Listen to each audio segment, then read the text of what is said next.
So let us go ahead and play this game. We'll see how it goes. Unless I'm forgetting anything else. And let me know on the music, the sound.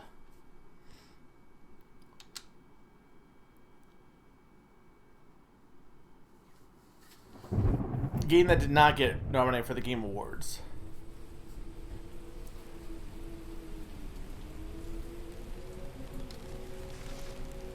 Dear reader, allow me to introduce you to my book. Though it might at first appear like many books you've come across, it is far from ordinary. You may, therefore, have some misunderstandings about its nature. The story that awaits you has not been fully told. In fact, its conclusion is not yet known, even to myself. It is in that way that my book is special. This lady really likes her book. It is in that way that you are special. Me? Without you, there is no story. I am the story. Mega Story 400. Normal isn't what it used to be. This is a story about change. Nestled in a shallow valley is the town of Beacon Pines.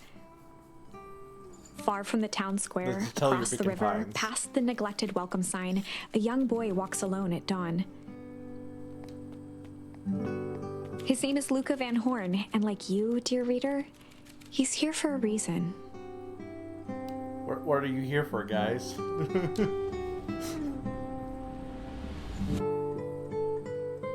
Alright, how is the music so far? Now that we have actual music.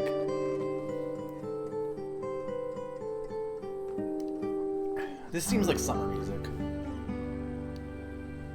Is it a bit too loud? A little bit too soft? Too roundy? Sounds good.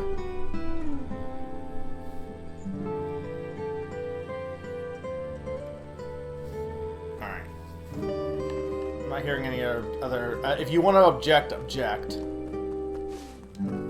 let's see. You can jump. Controls are a little stiff, but to be fair, it's like a visual novel, so it's not like I'm gonna be like doing any platforming challenges, I assume. Hey, Dad. How are things going? Today's the first day of summer vacation. I start middle school next year, I guess. Oh, his dad's dead, I guess. I was 6 years old when you died.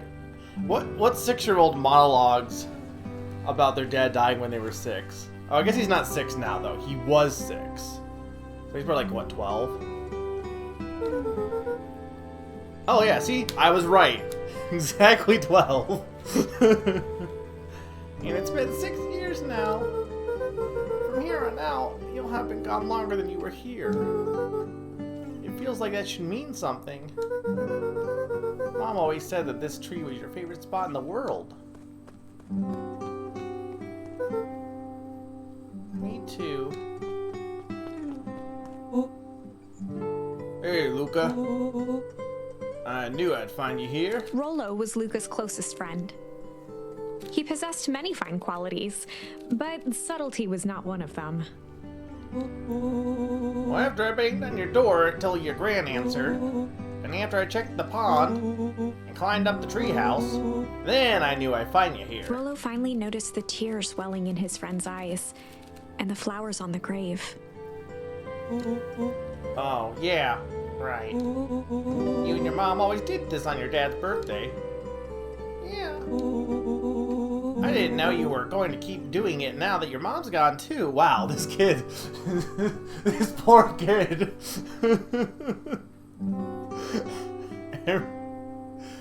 This poor child. They're just like, here's this cute game about this little deer, and it's like, wham, everyone he knows is dead. or she left, maybe, I don't know, but she's not gone. She's just missing. Sorry, I meant to say she went missing. I don't know what voice I'm doing for these guys yet. He's gonna become an edgelord at this rate. She's gonna come back, Rolo. Of course she is. Okay, Dad. See you next time. I think I'm ready to get out of here. Sure, lead the right way. Can I run? I love the presentation of this game, though. It's very cute.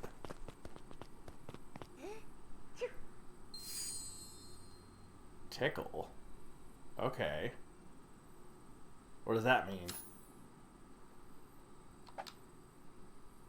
Wonderful! I had a good feeling about you from the moment you opened my book. Did you? That charm is a very special thing. Very special indeed. Keep hold of it for now. Its purpose will reveal itself soon enough. Well, you could just tell me now instead. Also, how does running through dandelions equal tickle? I would think they would be like sneezy or something. Oh yeah, I almost forgot. The whole reason I was looking for you. I was wondering if you'd ever get to that. I found the perfect way to start our summer. How's that? Rolo looked to the side suspiciously. I need to know what voices I'm doing for them. I can't, because they're kids, so they have to be like low pitched. But like, I can't, it's hard to make kids not sound like just generic, all the same. It's a surprise tool that'll help us later.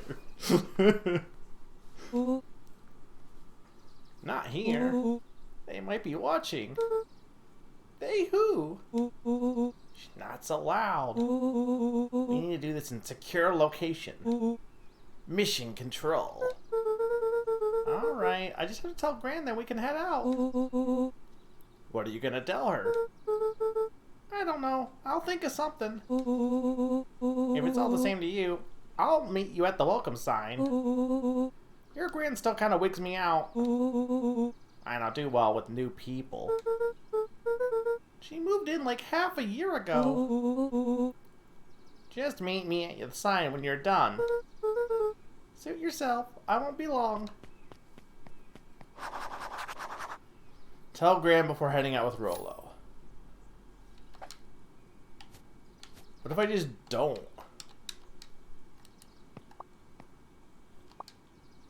What if I just leave? Lucan knew that if he left without telling Gran, it would be trouble. No, he didn't know that. I knew that, but he didn't know that. Game, let me break the rules. Dear reader, forgive me for this interlude. Remember that charm you found in the dandelion patch? What if you hadn't found it? I guess you just wouldn't know about it? Or I guess maybe there's too many dandelions, so you have to get that one. There are more of those special charms to discover throughout Beacon Pines. They've been known to reveal themselves to those who are willing. Or those who just dick around. Some of them can be found in this very house. Well, now you have me interested.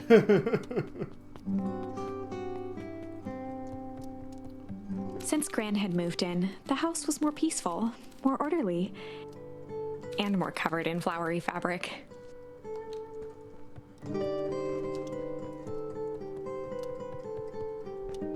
One of his father's old stethoscopes. Luca had spent countless hours listening to anything and everything with it. Not for years, though.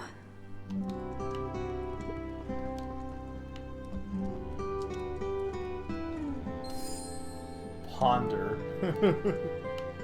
That is not what I would think would be for like. It would be like relaxing or something, but nah.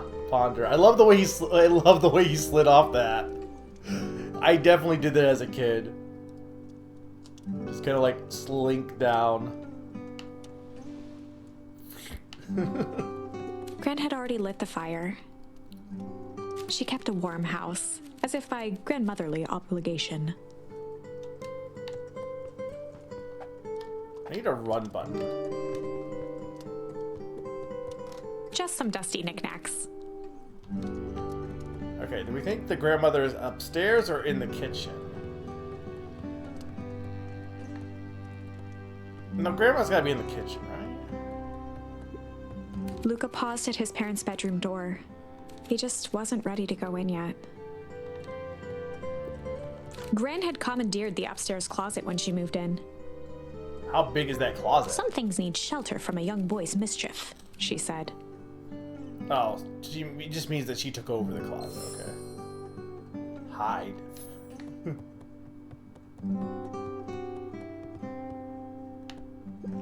Gran's bed was undisturbed. Luca didn't mind that she had a habit of falling asleep in front of the fireplace.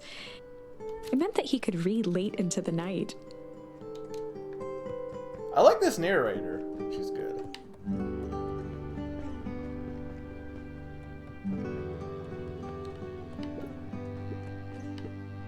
Luca tossed on his favorite old sweater.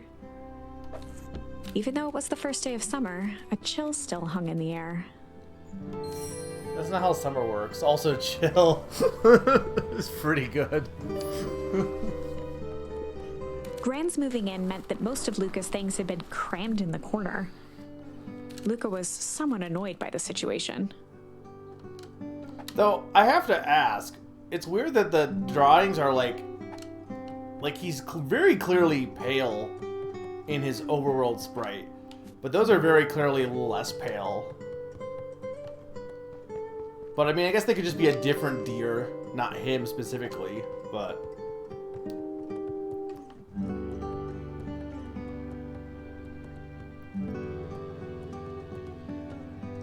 Wow, Grandma's just not home. The only piece of furniture Gran had brought when she moved in was an old hutch. I do like a game that rewards you for, like, looking at everything.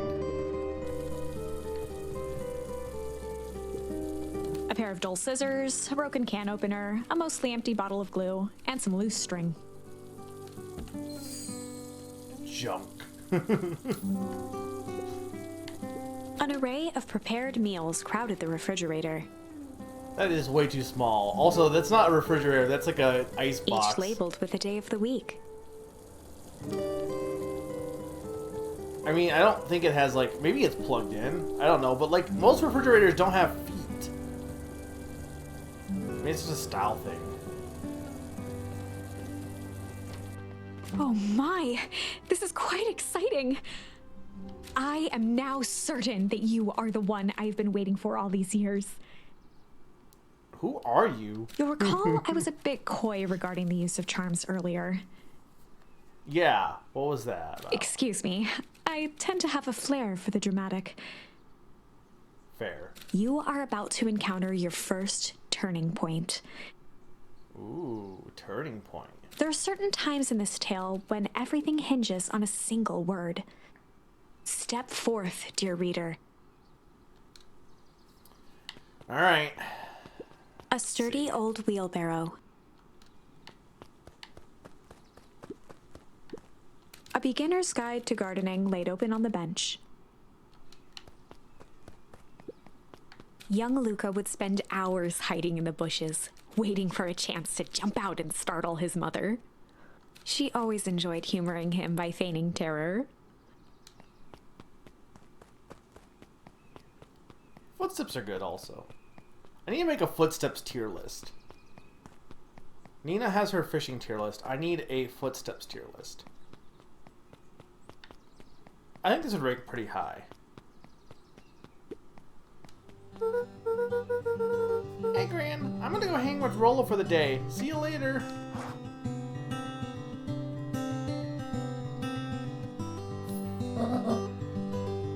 Hold up now. Where are you and Rolo heading exactly? Oh, nowhere special. The less Gran knew, the better for everyone involved.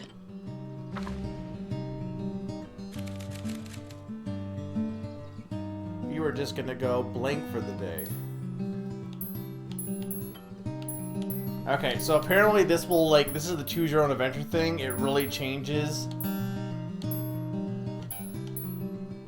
Huh. Alright, so, I mean, we could do one of two things. Either I could just pick it, or we could do viewer polls. I'm not against that. But we have to be fast on it.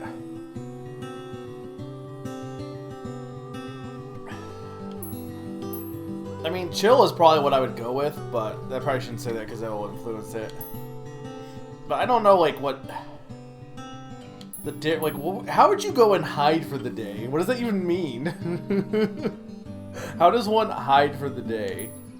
Ponder for the day sounds too deep, very deep. I'm just gonna go sit and ponder for a bit. All right. What do you guys? I'll get a viewer read at least. What are you guys thinking? For anyone watching, any ideas on what you would pick?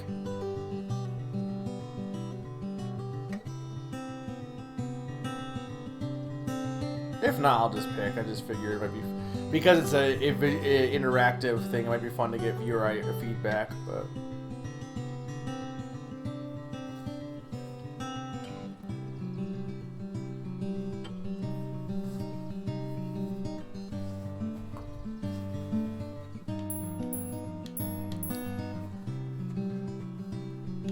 Like, chill is what I would go with, but the thing with picking chill is it feels like the most boring option also.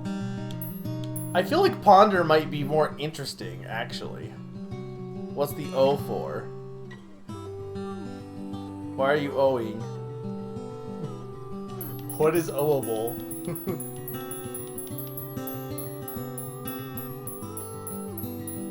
Is something wrong?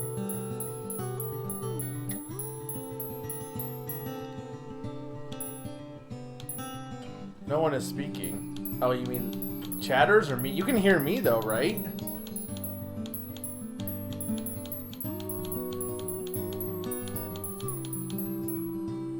I mean, Summer, what would you pick?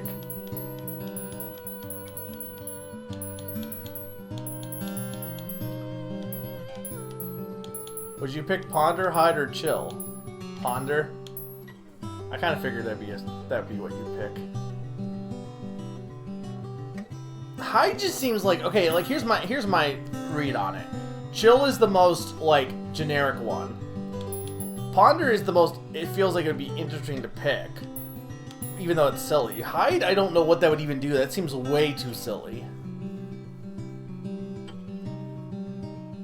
Like, chill seems like exactly what he would say. We're just gonna go chill for the day. That, like, seems like the normal thing to tell his grandmother.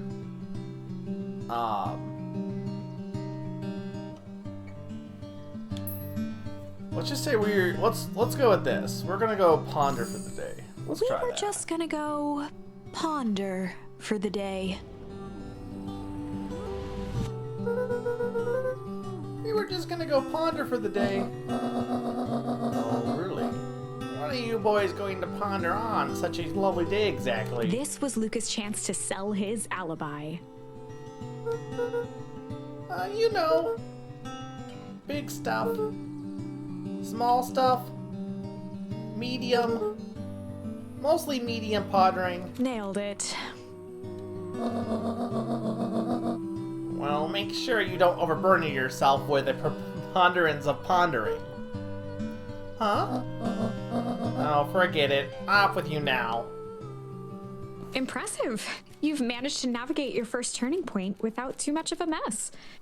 That is the power of charms. A single word can change everything. I think it's time to introduce you to the Chronicle. Oh god, is this gonna be... Is there a timeline? The Chronicle is a record of the decisions you've made. You can see the turning point, which has been revealed. At any time, you can use the Chronicle to go back and invoke different charms, creating new branches.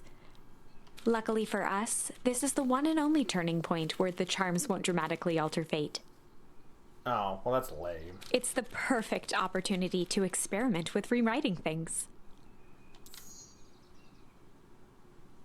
A grand jury? Oh, I get it, because she's a grandma.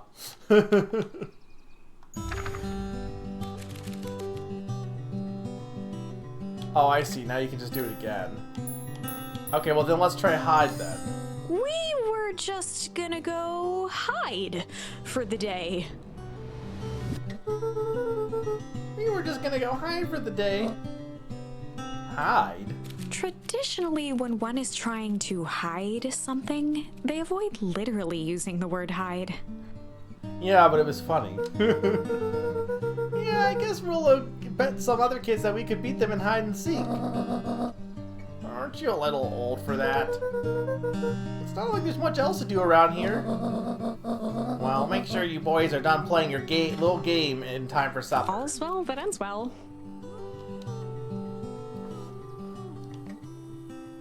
Alright, so where do you go?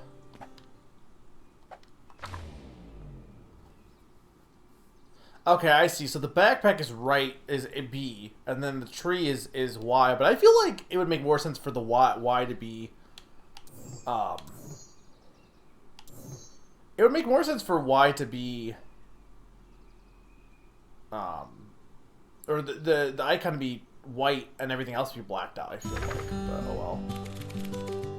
Okay, so this item not really mattering.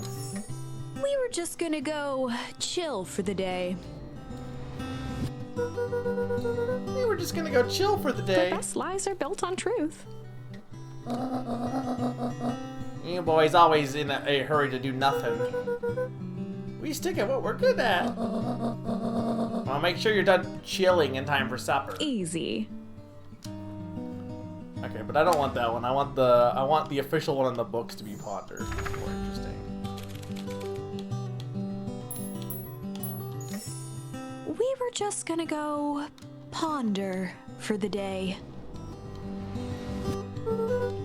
This was Luke. Nailed it. Okay.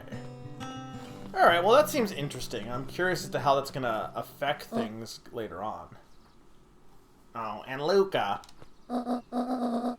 You and Rollo stay out of trouble. I know. Get into trouble with Rollo. I don't know, Grandma. It's on the to-do list. We don't have a choice. Surprised Summer hasn't yelled at me for leaving the sink on.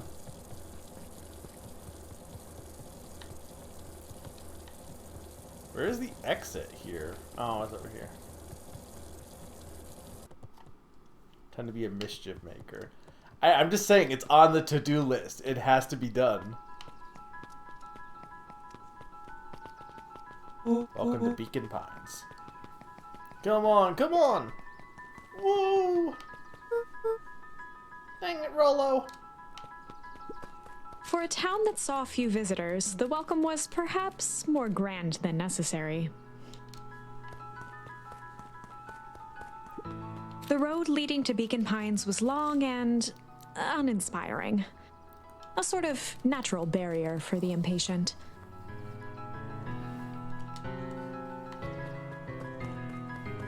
Look, it's fine. The fridge needs airing out. You know the drill. Don't want anyone to discover our secret plan.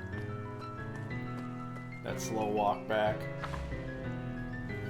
Chapter 2. Chapter 2. Oh, okay. Welcome to Beacon Pines. For many years, this valley had been a small mining outpost.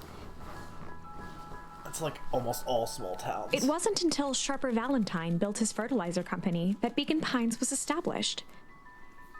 Over the next 30 years, the town had grown and prospered. Until the foul harvest and his sudden death. What the heck is a foul harvest? In the 6 years since, everyone was simply trying to get by.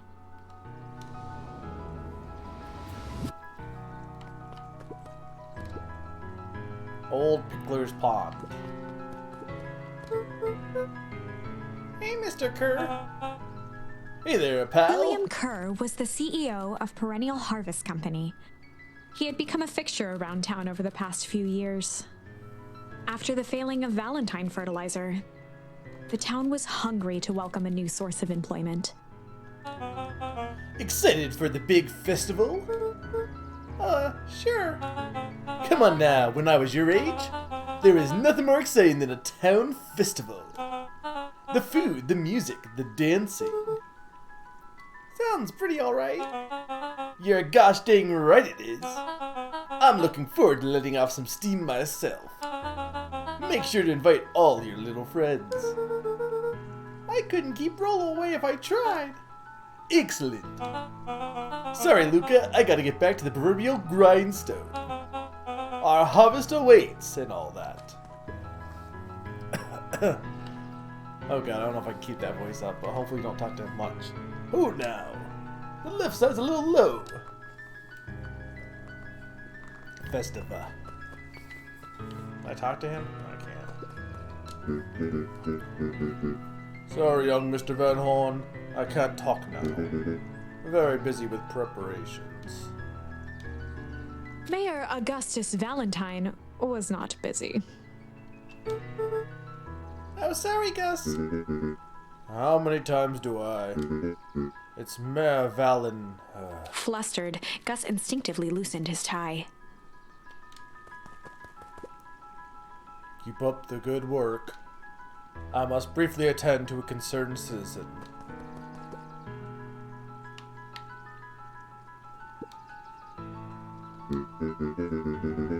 Alright, what can the Mayor of Beacon Pines do for you today?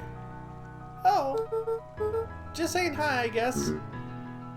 Huh, well. Good day to you too, young Mr. Van Horn.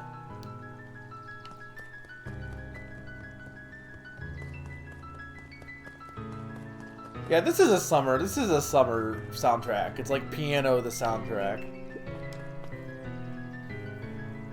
There isn't many like heavily piano soundtracks in games recently, I don't think. Last one I remember is like Epic Yarn. Oh wait, I'm like, what am I doing? I guess I'm just chilling. How far is this gonna zoom in? Do I get a charm for this?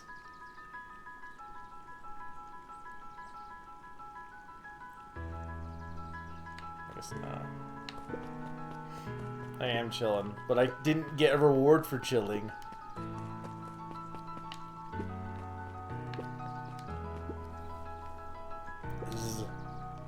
Hey, Mr. Sinclair. Mr. Sinclair continued snoring and lifted one eyelid just enough to see who it was. A tactic he often used to avoid undesirable conversation. Yo-ho, Mr. Sinclair. Don't you see I'm sleeping, boy? How's the napping today? From as always. You used to have a perfectly fun view from here. Till perennial harvest put that monstrosity of a building in the way. Why don't you move your chair a bit? Why should I be the one that moves? If it's a showdown they want, I ain't gonna be the one who blinks. Come on, Andy. Come on, Andy. Grab his wallet. I'm sorry, I can't. Do it or we pound you. Yup. Yeah, but my mom said. Yeah, but. If I had a nickel for every yeah, but, I'd be the freaking king of nickels. Ain't that right, Tish? Yup.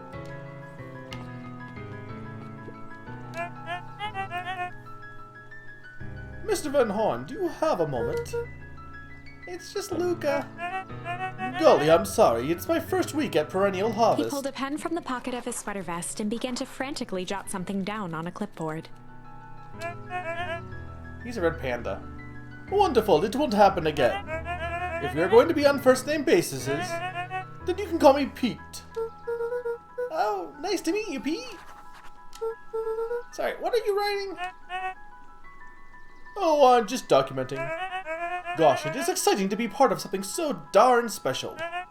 You know, it's not just about new fountains and phone booths. We're gonna change the world. It all starts here in Beacon Pines. Isn't that amazing? Anyway, I'd better get going. Oh, that reminds me. We'd love to hear your thoughts. My thoughts? You bet. If we're gonna change this town, we need to get every detail right. That sounds intense. Haha. Changing the world is intense. So what do you say? Could you answer a few questions? Well, I guess if it's quick. Wonderful! Open to answering a few quick questions. One down. See, it's not that hard, is it? Okay. We're going already. Question 2. What is something you love about Beacon Pines? I've never really thought about it before. Perfect! It's the only place I've lived. See, that wasn't so painful. Pete stopped scribbling and glanced up from the clipboard. Was it? I guess not. Huzzah! Our first 3 questions answered in record time. Are you literally writing down everything? Thank you so much for your time. I need to process these answers. We can save the rest of your thoughts for later. Okay. Our harvest awaits. Don't know if I like that guy. How is my voicing going? Because I think it's fun to do voices, but if it's getting annoying, I get that too. I want to go see Rolo. It's not even in my top 5 favorite candies.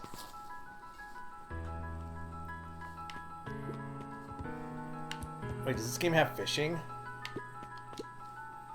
Mission control. Authorized personnel only. Hey, Jetson. Is the line playing any tunes today? No bites this morning, I'm afraid. Come to think of it, I can't remember the last time I reeled one in. But hey, it was never about the catch. This is where I come to think. Yeah, that's what my dad used to do here. That reminds me, if you ever want his chair back, I've taken to standing recently. Keeps me from falling asleep at the reel. If you don't mind, I think I should stay. Or should stay. Not at all. An empty chair makes for a great listener. Can't tell if it's an adult or not. Whenever Luca saw his dad's chair by the pond, they're fine. I am struggling with the kid voices, but I'm not a kid. it reminded him of the days they'd pack up a couple of sandwiches and fish until sundown. Oh no, flashback.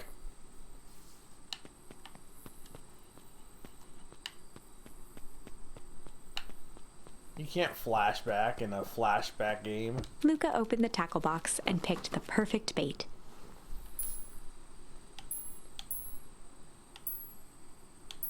Neither of these are bait. I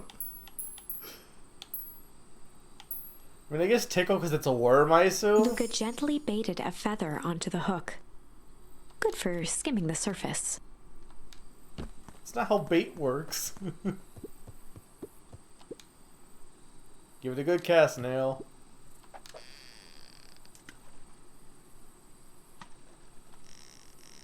This game does have fishing. Easy there, buckaroo. You don't know your own strength. Luca tied a shoestring to the hook. What fish could resist a nice shoestring? Most.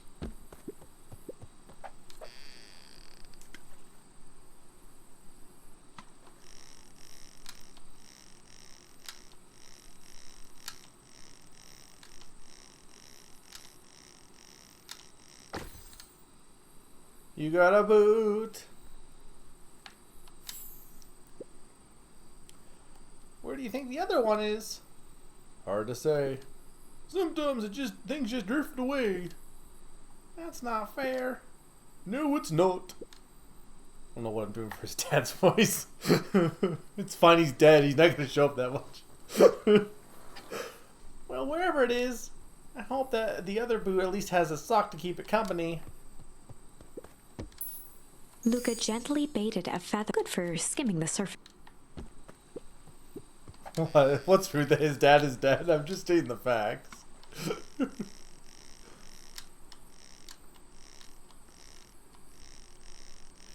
I'm sorry that I said that I'm glad I don't have to voice dead people.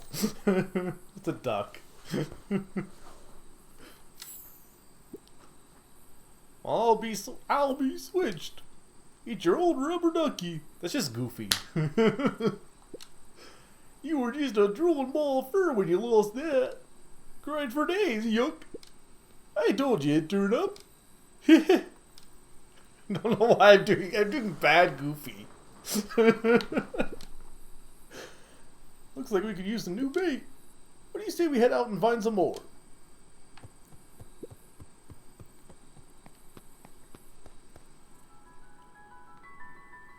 I mean, Goofy did love his fishing. In that one movie, I guess. Not really anything else. Oh, is it just... Are you just stuck in a flashback if you go... Okay.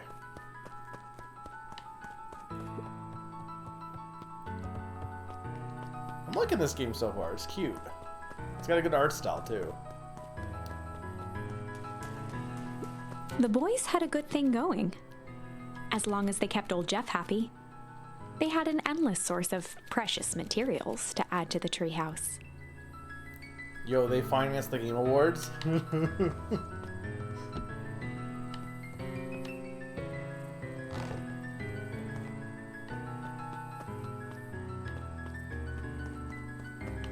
Okay, I guess there isn't anything else down here. After Luca's father had passed, Rollo became obsessed with them building their own Hank atomic star scraper. What? It was some time before Luca realized it was Rollo's way of keeping him occupied. Rollo's a good friend,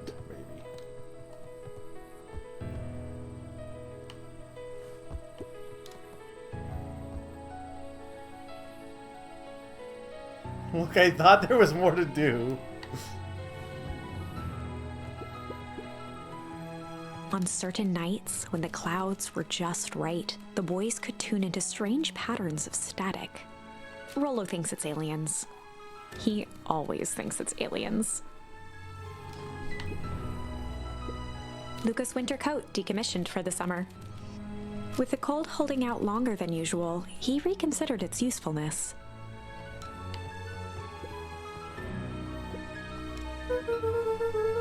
Okay, what's this top secret plan to start our summer?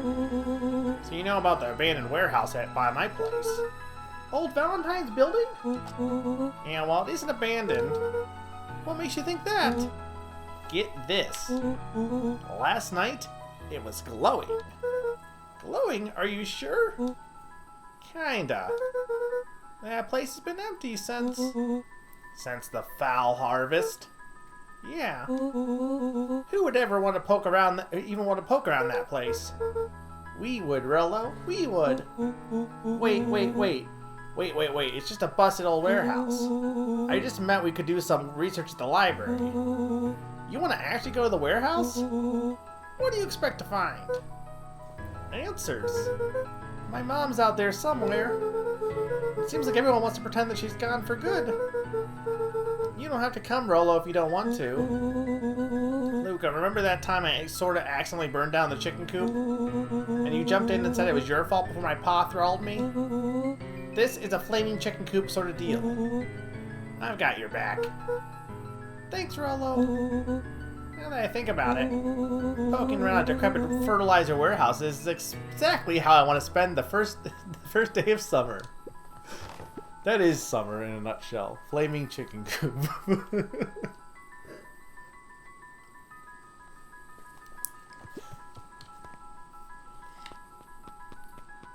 Actually, fertilizer would have been the bigger thing, but I think flaming chicken coop is funnier.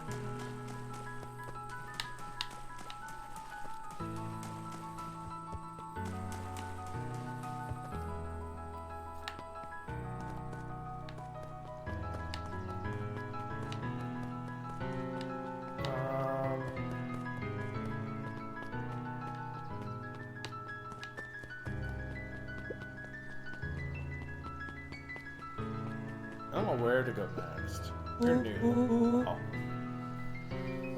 Oh. I'm just catching my breath a bit. Go on, I'll catch up.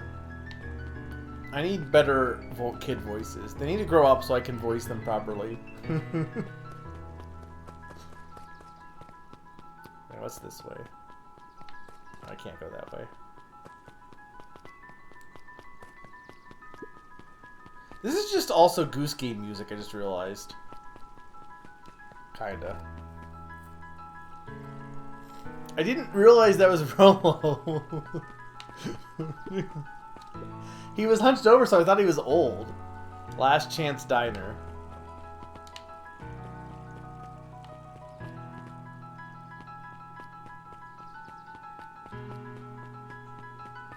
Up at Dawn newsstand. Is that a bat?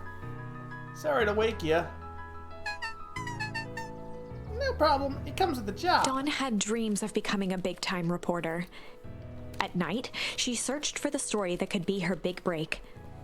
By day, she hawked papers at the newsstand. What's up? Rollo said he saw something strange going on at the warehouse. You know anything about that? You might have said I've heard some things. I'm working on a story about it right now. So what's going on? Can't say quite yet. I still need to follow up on a few leads. Keep me in the loop, okay? Sure thing. Things seem kind of quiet in town today. Yep, everyone is preparing for the festival. Should be back to normal tomorrow. Catch you then. Catch ya. Oh, and Luca, I'm really sorry I haven't been able to find anything out about your mom yet. I'm grateful that you tried. I'm still keeping my ears up. Stop it, Sadie. You're getting makeup. Oh. That's like my favorite joke in SpongeBob because it's so stupid. It's like the dumbest joke, but it's so funny. I'm getting claustrophobic. Means he's scared of Santa Claus. Stop it, you're scaring Squidward. God, it's so dumb. I guess Miss Fratelli is getting ready for the festival. I feel like that building's too tall for a diner. Holden Wilder ran the local paper of record, the Beacon. Beacon.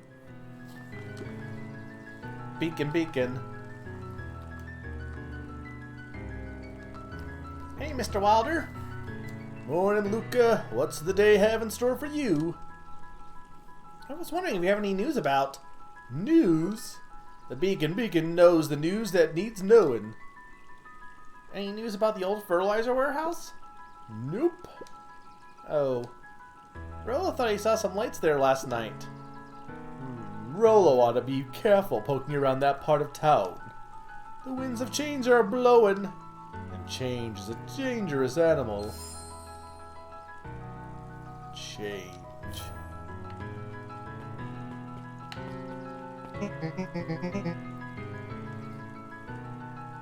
Okay, the voice clip is like deeper, but they look feminine. So I'm not sure what... I'll just kind of go neutral.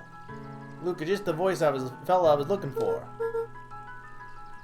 Hey, Roxy, what's up? Right. Rendezvous with Roxy. This is an important turning point. The first time where your charms will change the course of fate. And currently, we only have one suitable charm at our disposal. Have no fear, we can always return later using the Chronicle once we find more charms. Well, now I'm just rambling. Where were we? Have you seen my blockhead brother today? He skipped on breakfast. Well, not really, no. Can't say I have. Can't say or won't say. Roxy, would I lie to you? Luca, wait up. I almost forgot to tell you. Roxy might be lurking around here. This is one of her favorite places to stand around and be useless. Rollo. So we need to make sure she doesn't spot us. Rollo. Why are you doing that turning thing with your body? Wait, you're not scared, are you? She's harmless. And a chump. And she's right around the corner, isn't she? In trouble with Rollo.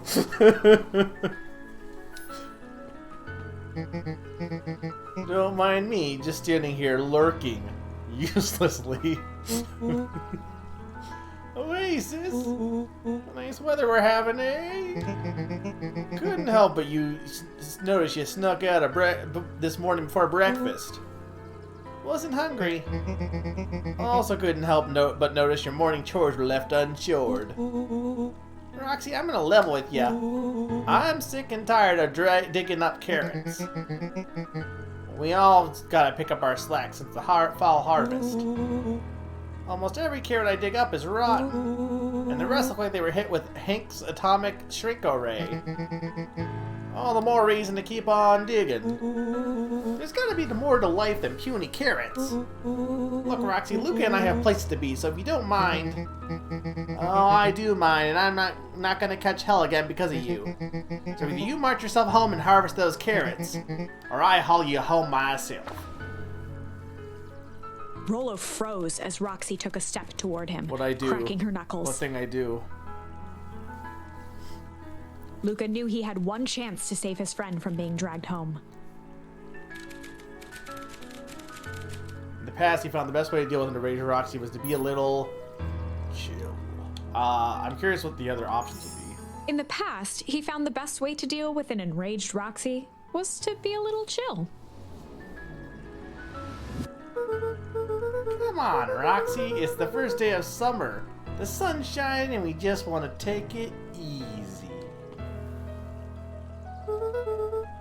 Let's leave tomorrow's problems for tomorrow.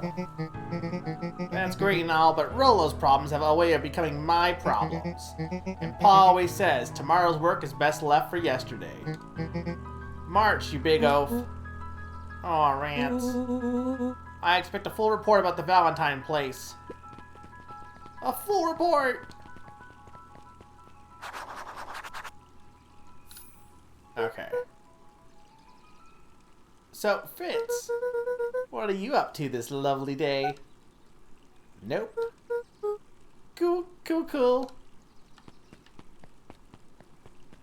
Alright. I'm curious if I could have gotten different stuff ahead of time. Oh, I did get in trouble with Rollo. I am curious as to what happened with this foul harvest. Miss Hatch could often be found near the fountain, too absorbed in a book to be distracted. The two wandered down the wooden path, unaware of the danger ahead. Oh. Oh, this is getting good. Hey, Miss Nelson. Morning, Luca. Any big summer plans for the summer? Not really. Heard anything about the old fertilizer warehouse? Any strange happenings? Can't say I have. Either way, a dusty old warehouse is no place for a young boy. You be safe now. How do you like this coffee shop that just says coffee?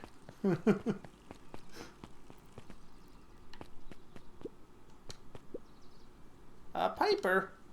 Hey, Luca, what's up? You know it's summer break, right? Of course. And it's like the morning. Correct. And you're studying. Like they say, the early bird gets the proper education required for a successful and fulfilling career later in life. Mm-hmm. I don't think they say that. Hey, Zariel. Hey, Luca. Could you please tell this lazy butt to help out in the cafe? Lumi, Zariel would like you. Luca, let me give you a little gem of advice. You never do what you don't love. You'll never work a day in your life. Wow. You're really setting the kid up for success. Zariel, nah.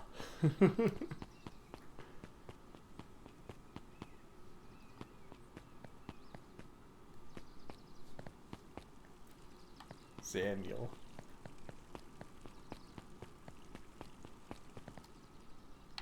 That is not a museum, that's a circus.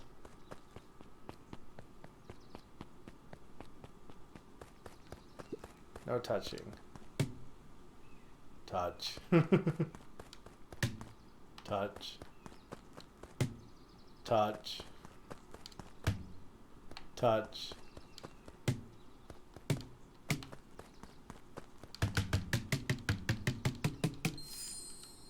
Oh, hey, I'm like, there has to be one here, right? Dude, can I go back to the Chronicle and smack Roxy? I have to go see. Hey, Griffin. How's the ice cream gate going? Not great. It's still pretty cold out. And I'm in the business of selling cold. Well, I'm sure things will warm up soon. Mr. Tolliver's not at his grocery stand? He's prepping for the festival, I guess. Gotcha. Hey, Bert. Hi, Luca.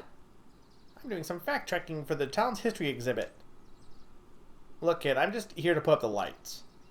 But did you know, when the town was founded, there were only 7 citizens? And they all worked for a mining company. And there was only one dirt road leading to town. And there's still only one road leading to town. Alright.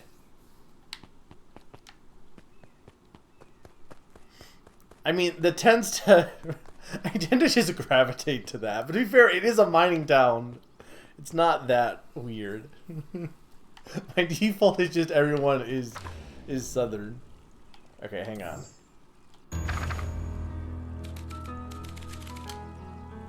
Do I get other options now?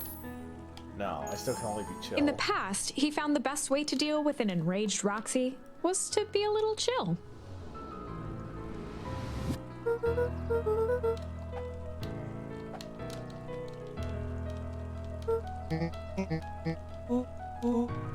Be a little slap. Look. Why not?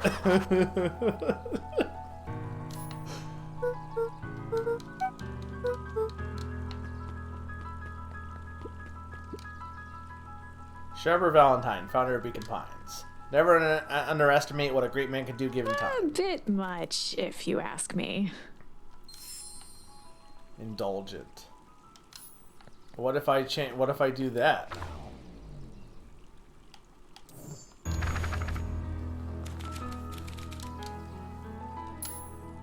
Come on, you can't be. In the past, why would he that found the not best work? way to deal with an enraged Roxy was to be a little chill. I don't buy that. I think that I could. I think that I could be a little indulgent.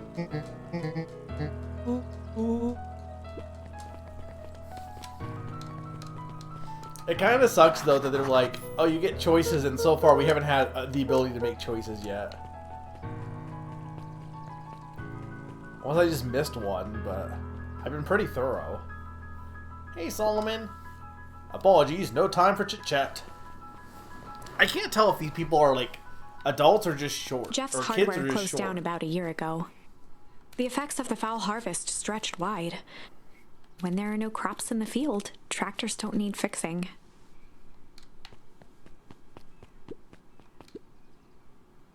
Looks like the library hasn't opened yet. I'll check back later.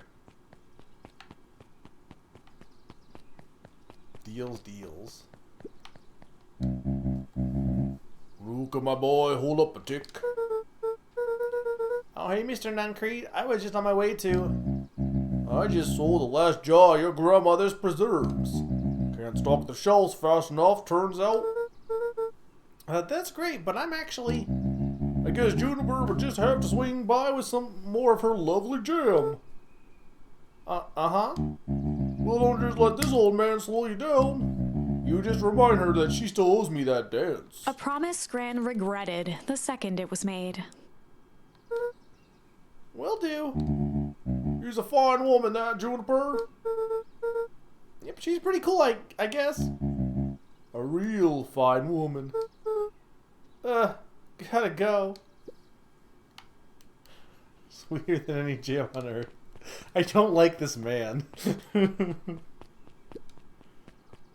The phone booth was brand new, part of Perennial Harvest's Beacon Pines Reborn initiative. It didn't see much use. Phone booth is new. Phone booth is new.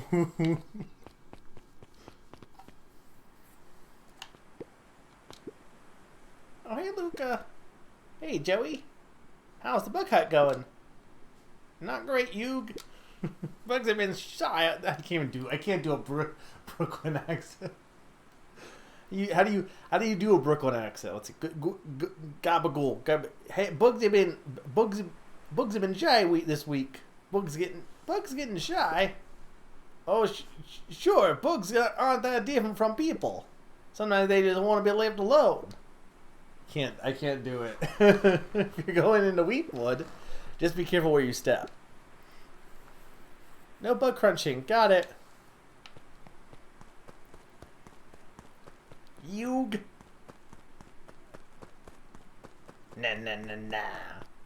I could probably, I have to just, channel it a bit. The path led into a small hollow at the edge of Weepwood. Okay, no turning back now. I want to turn back. I didn't mean to go this way. Caution, electrified fence. Is that sign new? The fence thrummed with a gentle electric buzz. Okay, so what would Rollo do if you were here? Luca often asked himself what Rollo would do, so that he could rule out that option.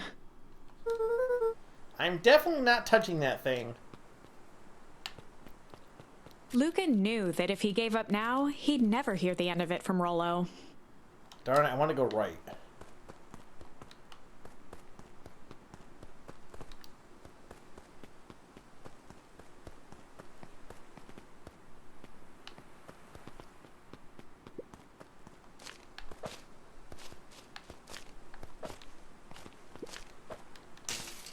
As sparks flew from the fence, the light atop that section shut off. 2 bulbs remained.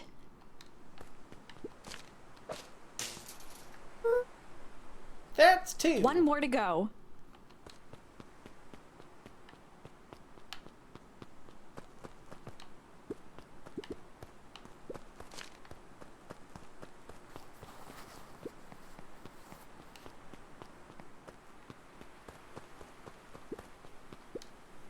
Property of Valentine Fertilizer Company.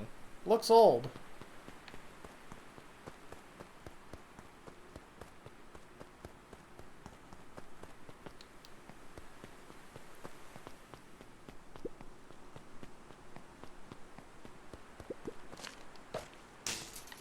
The fence's buzzing gave way to silence.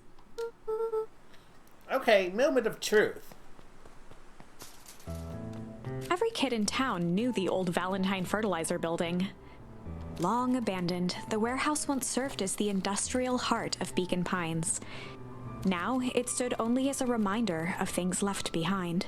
The dormant building showed strange signs of life.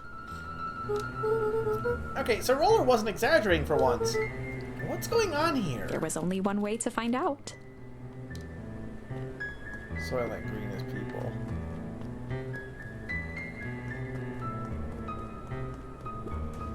The water looked almost diseased.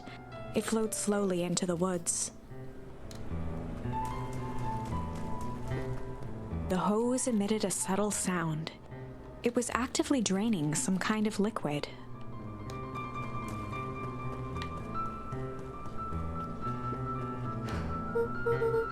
Wow, that smells awful. Too bad Rollo's not here. He'd have no problem poking around in there. I think he needs more like a Sonic-y kind of Tails voice maybe. Tails, I can't do Tails though because Tails is too high pitched. I don't have a high enough voice to do that, I don't think.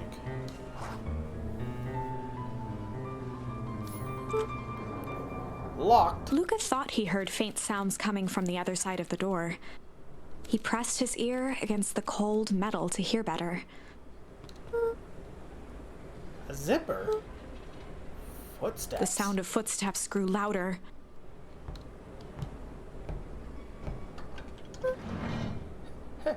Hello?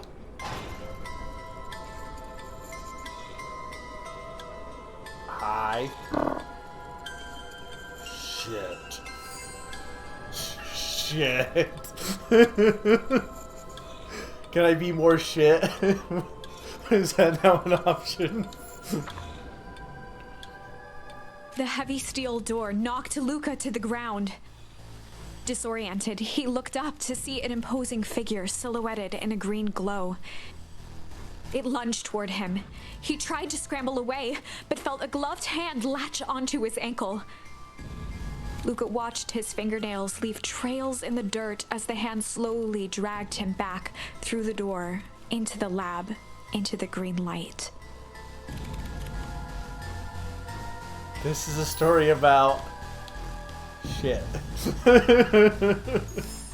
This is a story about change. It was far from the sort of change Luca imagined for himself. But change is, after all, a dangerous animal. The end? What? How's it the end? There's no way it's the end. I probably should have warned you about this. There are many paths that our story can take.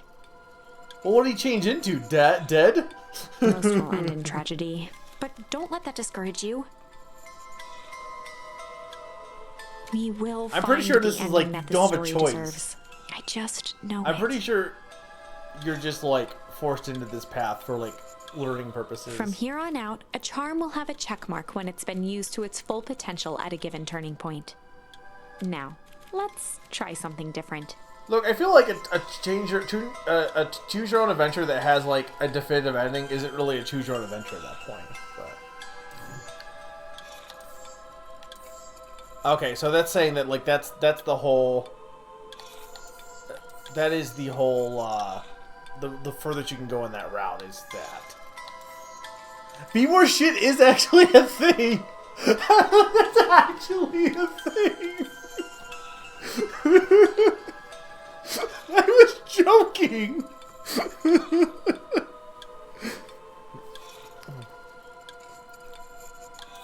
To be fair, this game does have like kind of horror elements, but I assume it has a happy ending.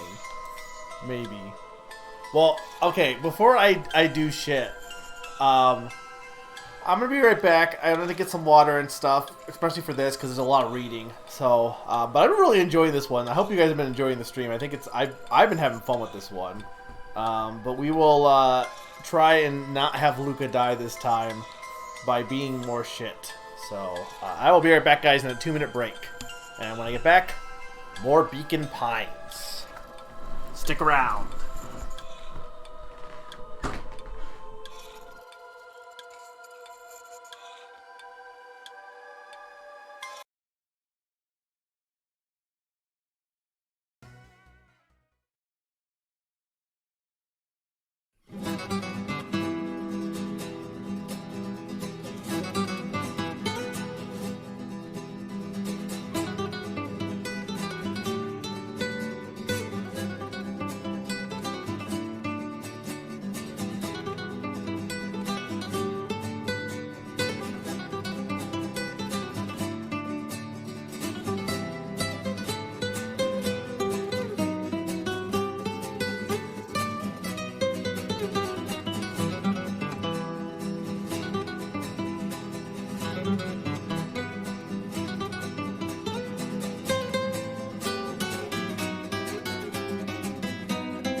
That was neither of those things. That was Kaze.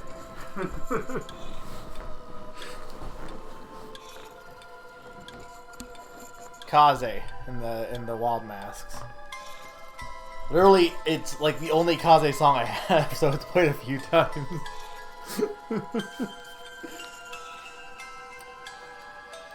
Alright, so, last time we left off, here's the thing, didn't I get changed by interacting with something? So what happens if you get to this point and you don't have any charms, I wonder?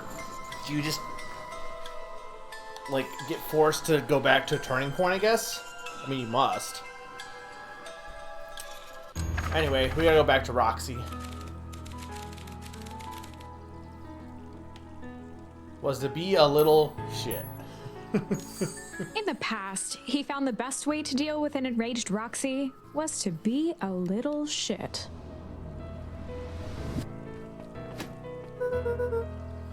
Make a break for it! What have you done? Did that little shit just kick me? Run all you want, you little twerp. You gotta come home eventually. Sorry.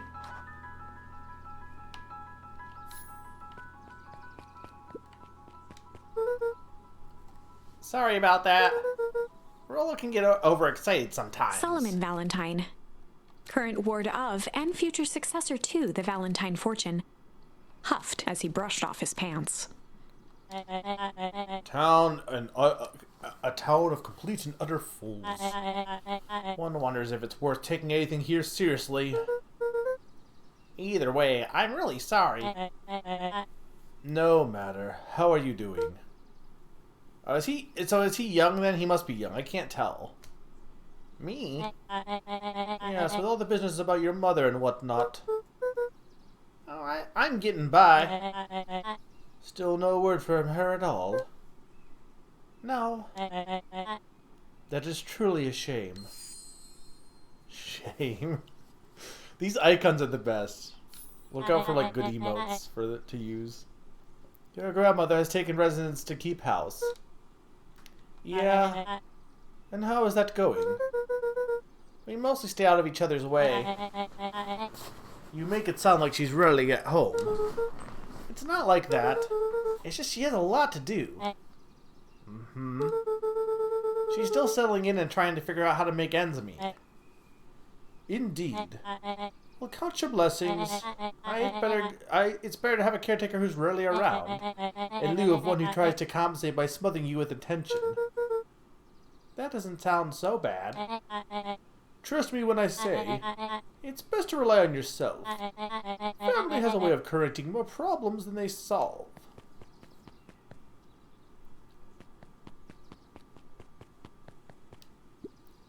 Solomon trifled a gesture toward the approaching heiress Valentine. Speak of the devil. Do not wander off like that. I'm not much too busy to be looking all over for you. Apologies, heiress. I was just taking a stroll through town. Strolls are for commoners. You're a Valentine now. I want you to be present for the construction of the History Museum. In the future of this town relies on its ability to remember our family's great past. Of course.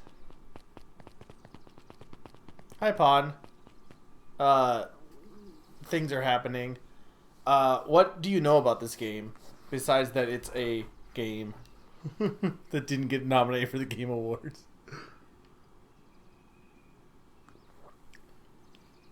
Wait, what do you mean I wonder, but I've never seen someone do that yet? Oh, you mean not have a charm? I mean, there's got to be a way to do it, right? Because I had to interact with the thing to get no charm. Okay, so, like, it's a visual novel. So, like, we have this chronicle. So, this got, like, zero escape timelines. And you interact with the world and you get these charms. And then when you get to, like, turning points, you basically insert the word and it makes it so that you have different, like, it changes how the story goes. This one didn't have much change, and this one at the start we were forced to do chill. And then we got to a bad end with change. But kind of an interesting concept for how this works. But basically, our dad is dead, our mom is probably dead, and we're going to investigate a warehouse, an abandoned warehouse, with our friend for reasons. Luca, my boy, hold up a tick. Sorry, Mr. Nuncrete, I'm kind of in a hurry right now. I like how this timeline they're just like, nah, we don't want to deal with this creepy man.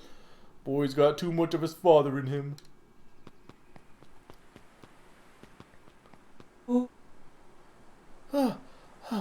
I win. Little help.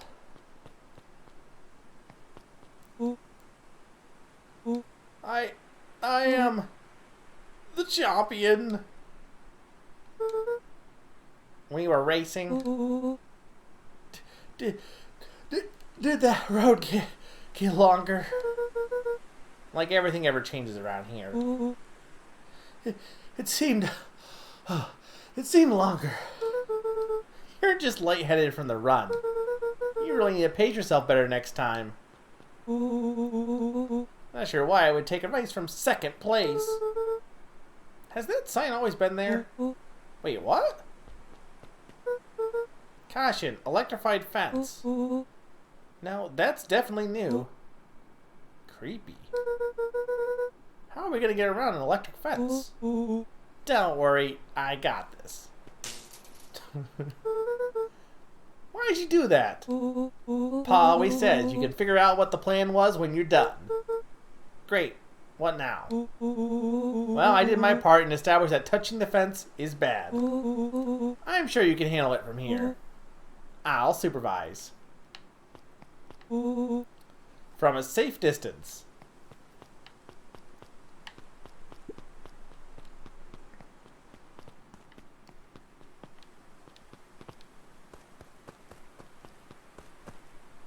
I don't think there's anything this way. I just wanted to check.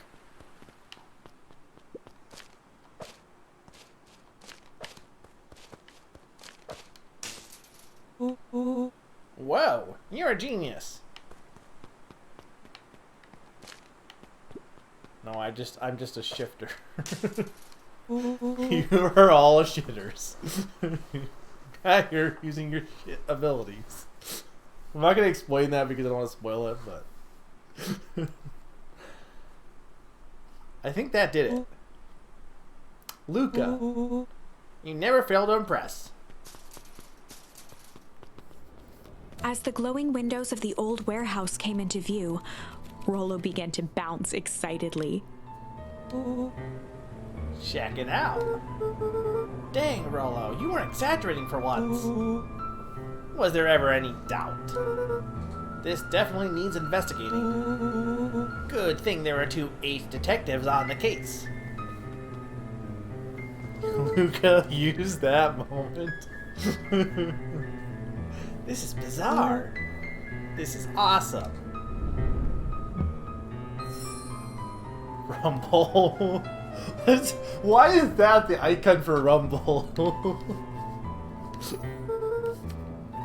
Did you feel that? Want the excitement in the air? Yeah, bet your butt I did. I think I'm getting a better voice for these guys. Check out this puddle. That's not normal. And this hose. Aw, man, the door is locked. Try harder. No dice, it won't budge. Oh well. This dumpster is new, right? I bet it's got stuff in it. Can't really see what's in here. Who did all this? My nose is itching. I think I smell some treasure. Are you sure that isn't the hazardous waste? Just help me get in. Rollo, it would be my honor to throw you in the trash. Come on, Lady Luck. So, what's in there? Let's see. There's a squishy bag of squish. Wow. A good inch of stagnant sludge. Your natural habitat. Wait, hold the phone. Hold 2 phones. Check these bad boys out. Are those walkie-talkies? Just like Hank Atomic communicators. Do these actually work? Ground command to Hank Atomic. Hank, do you read me? This is Hank Atomic, ground command. You're coming in 5 by 5. How are your vital readouts, Hank? I can't get a difference between the two. That's the problem. They keep ending up just being the same voice. It's a little stuffy in here. Requesting assistance for evac. Help is on the way.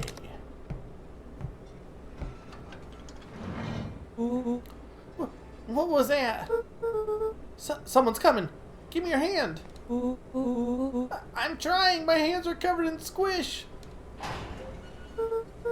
Scoot over. I'm coming in.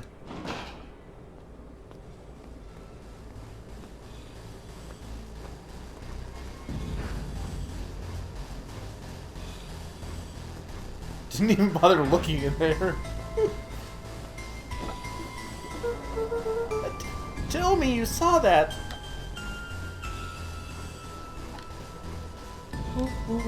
Dude, I don't know what I saw. He's coming back. Get down. He's throwing out trash. Which makes sense. That's a body. The boy sat petrified under the weight of the bag. Oh God. Tell me that's not what I think it is. Luca, do you know what separates run-of-the-mill detectives from ace detectives? A ridiculous hat? When the chips are down, ace detectives dig deeper for clues. Rollo felt around at the large sack which burdened them. Aha! He snapped off a tag from just within a small zipper opening in the bag. It's some sort of badge or something. What's it say? Rollo held the badge up to a faint shaft of light within the dumpster. Dr. Prescott, Deep Engineering. It's a name tag. I'm gonna go that for Luca, I think. Who would throw away an old slimy name tag? I think that's one name tag in a bag full of something else. Okay. I think we should make a break for it. Stay calm. This is no time to panic. I'm not panicking. You're panicking. Rollo, calm down. You don't have to squeeze my hand so hard. Dude, I'm not holding your hand. Quit messing around. What other slime-covered hand would be in here? Ah! Ah! Kinda. I'm beginning to see the benefits of your Run for Our Lives plan. Right, we've clearly established that I'm faster than you, so I'll go first. Why not go together? Flamin' chicken coop, Luca. I'll make sure the coast is clear. After I go, count to 100. If you hear me yell, run. If you don't hear me yell, run. Actually, either way, haul ass. Rollo, I'll give you credit. You sure found an eventful way to start our supper. It's what I do. Well, here goes nothing. Lucas sat in the dark, tracking the sound of Rollo's footsteps as he ran. 1, 2, 3. He pressed his ear to the dumpster wall, straining to hear Rollo's footsteps as they faded away. 15. Summer told me 16, it wasn't a Halloween game. 17. Summer said it was a Christmas game. He tried not to think about the contents of the dumpster as he counted. 35, 36, 37. The thick stench made it hard to breathe. Screw it, that's long enough. Luca carefully lifted the lid and peered out. Nothing. No sign of Rollo. No sign of the man in the yellow suit. Time to haul ass. Luca clambered from the dumpster, stumbling to his knees. He was up like a shot and running, sprinting toward home as fast as he could. Beacon Pines flew by, blurred by the tears that welled up in his eyes. He wouldn't remember getting home at all that night. Throwing his front door open, storming up the stairs to his room, and surrendering to sleep almost as abruptly as he hit his pillow. Chapter 3. Well, I kind of knew that there was horror elements because I had seen the bits of the demo, but I told you that. Finding a friend. You said, no, it's a Christmas game in response. The next morning, it was quieter than usual at the breakfast table. Only the sound of silverware and chewing interrupted the awkward silence. I finished jarring a mass of jam last night. So that'll be delivered into town today. Okay. What did you and Rollo get up to yesterday? Oh, nothing interesting.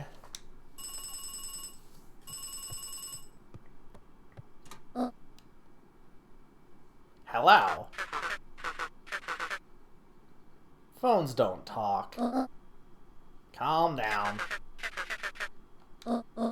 Now, of course it was the right thing to do. Start gathering folks. I'll be right there. Are you sure there isn't anything you want to tell me about yesterday? Anything I want to tell you? Not really. We just sort of ran around a bit. Gran's brow furrowed. She let out a long sigh. Her voice was quiet and even. I have to go take care of something. You are to stay in this house for the day. Under no circumstances are you to leave. What? If I'm not back by dinner, there's stew in the icebox. Told you it was an icebox. But nothing. You are to stay here, understand? Yeah. Say it. I'll stay here till you get back. Good. Ow, and Luca. You left the icebox open yesterday. Look, I couldn't close it back up. We're not made of money, you know. The sink was also on. Well, that was strange. Well, that was strange.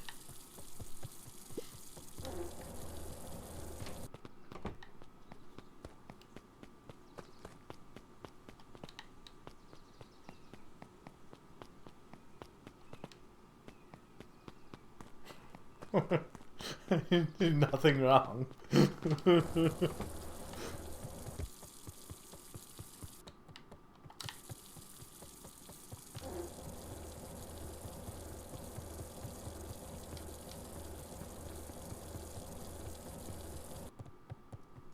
A faint electronic sound floated in the air.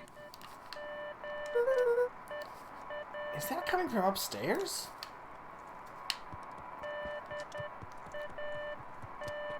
Luca was desperate to check in with Rollo. Until Gran returned, he was trapped.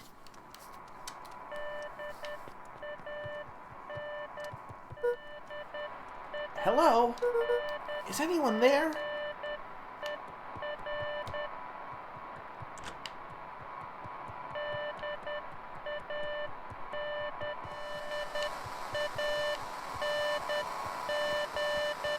The walkie-talkie. Hello? Rollo, is that you?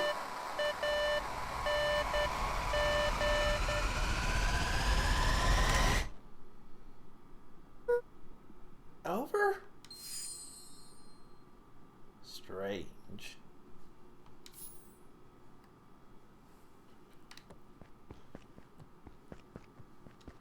Out of curiosity, can you see what other things have been used now? No, none of them can be used on the other ones, it looks like.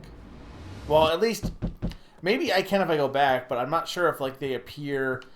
The thing was, shit definitely appeared here when I went back. So it seems like when you get a new charm, it will be in the options, it looks like.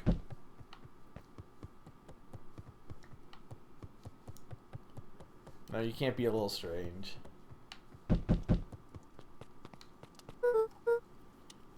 Oh, hey, Roxy. If this is about me accidentally kicking you yesterday, is Rollo here? No. Look at me, Luca. This is serious. Is Rollo here? No, I haven't seen him since yesterday. Rollo didn't come home last night. What? A pit formed in Luca's stomach. Where was the last place you saw him? We were playing around. In Weep Woods, and when it was late, we went home. Weep Woods. If he's alive, I'm going to kill that little creep. Is there anything else? Anything that he said? Luca's mouth felt dry. No, we were just messing around. Okay.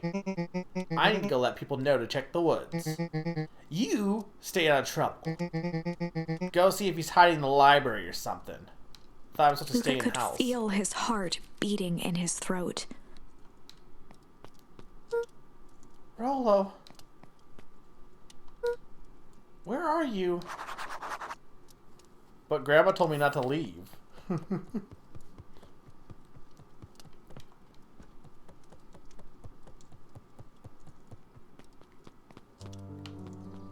They wouldn't kill Rollo, would they? Hey, what happens if I go back up to my dad's grave?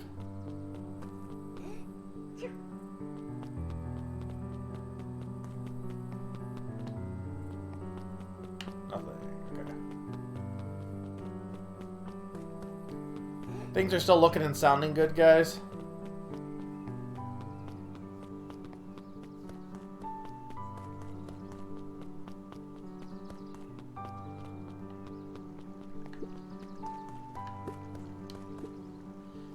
Hey, Bert. You seen Rollo? Nope. I've mostly been talking to clipboards. They're setting up a ton of stuff for the festival. This one said he had to process some answers. I told him that was fine. I'll wait right here until he gets back.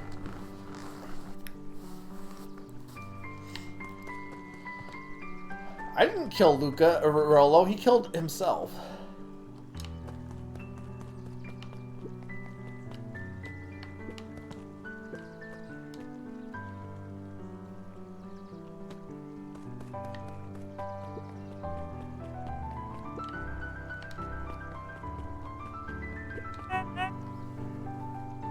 What would the voice do for this guy? Howdy, Luca. Hello again, Pete. I'm not Pete, you silly goose. It's Toby. You could have fooled me. He definitely said his name was Pete, didn't he? Well, hey, it's no problemo. The important thing is we'd love to hear your thoughts. Yeah, I'm getting that impression. We're all a part of something special, Luca. And it all starts right here in Beacon Pines. I got it. Toby looked up from the clipboard excitedly. That's right. So how about you start by telling me? Look, no offense, but I've got my own stuff to take care of. Yeah, you joker. We're all a part of this together. You'll let us know when you're free to answer a few questions. I mean, no, I don't think it's really Groundhog Day vibes. I think that guy's just weird, and he has brothers. Hey, Jetson, have you seen Rollo come by this by any chance? Afraid not. And elusive as the fish in this here pond.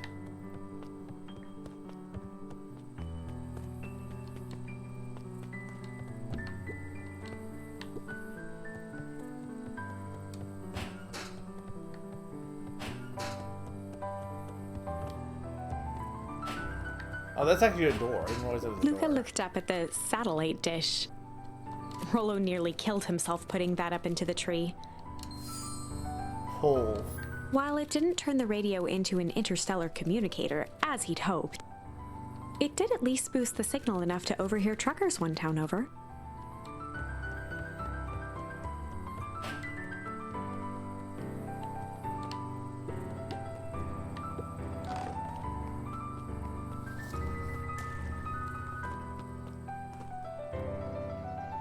Better be listening, guys, because one of these songs is going to be a Name That Game tune.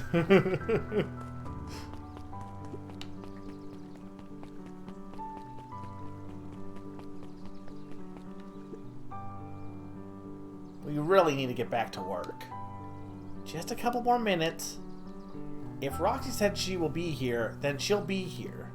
I don't see why I'm standing around, doing nothing, and waiting for Roxy, when I could be standing around, doing nothing, and getting paid for it. Come on, Lumi, Roxy needs our help. My parents won't listen. No offense, but isn't Rolo always getting into trouble? Something feels different this time. What can we do to help? We need to check where the adults aren't. So I guess it's up to us to check Weep Woods.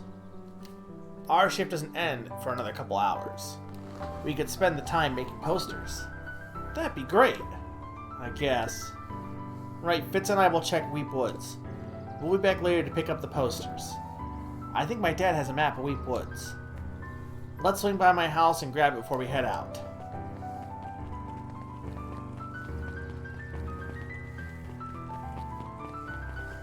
How do you not know the Metroid Prime save room?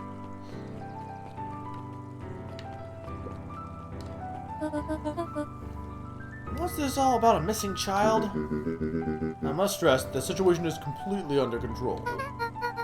It just seems all so terrible. And you're sure there's nothing we can do to help? Nonsense, Miss Cotter.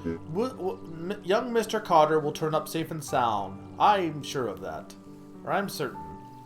Rolo Cotter. Rolo Cotter. Rolo Coaster.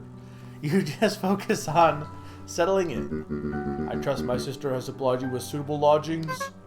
Oh yes, Miss Valentine has been more than accommodating. We were just telling our daughter, Beck, that... Now where did she run off to?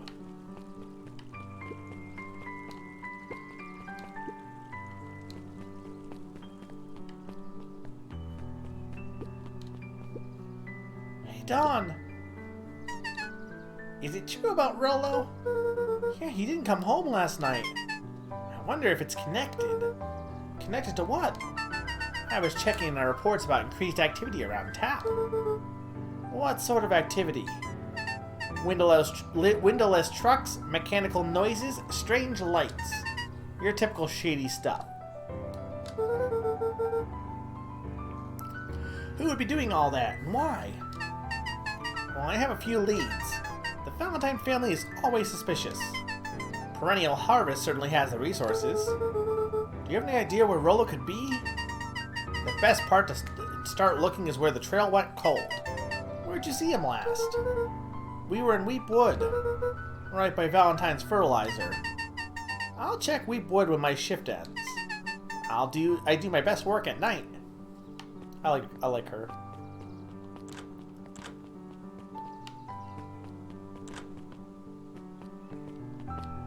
Wait, is Lady gay? What?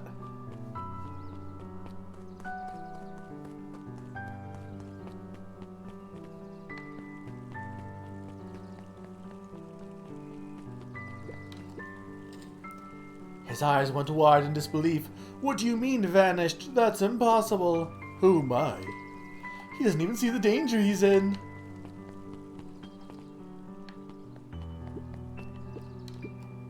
Hey, Ethan.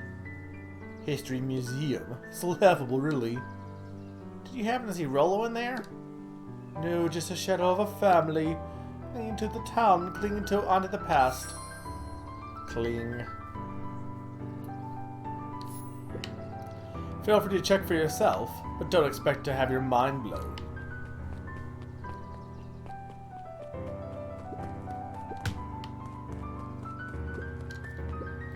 Hey Griffin, has Rolo been by? I haven't seen him all day. I'm sure he'll show up safe and sound. When he does, tell him there's a strawberry chocolate double scoop waiting for him on the house. He'll like that.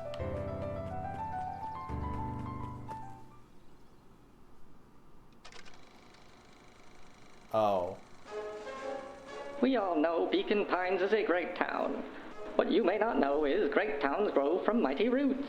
and that is why you cannot tell the story of Beacon Pines without telling the story of one Sharper Valentine. Young Sharper's keen intellect and strong moral fiber led to a grand vision.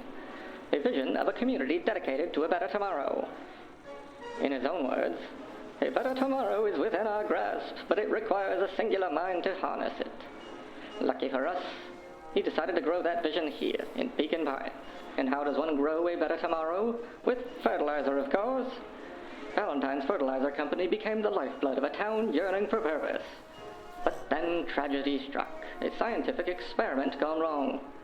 An accident which took Sharper away from us far too soon. To this day, we struggle to pick up the pieces. But one foul harvest isn't enough to stop the people of Beacon Pines. The spirit of Sharper Valentine lives on. It lives in the hearts of everyone with a dream for a better tomorrow. Together, we will follow his example and grow a bountiful future. Paid for by the Valentine family and the Valentine Fertilizer Company Remembrance Fund.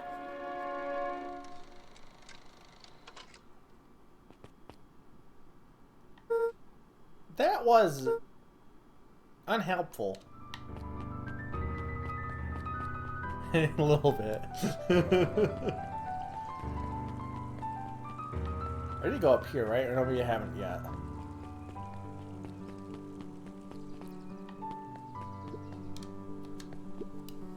Hi, Luca. What's up? You haven't seen Rollo around recently, have you? He doesn't come around here much. Not since they made the rule that he can only order decaf.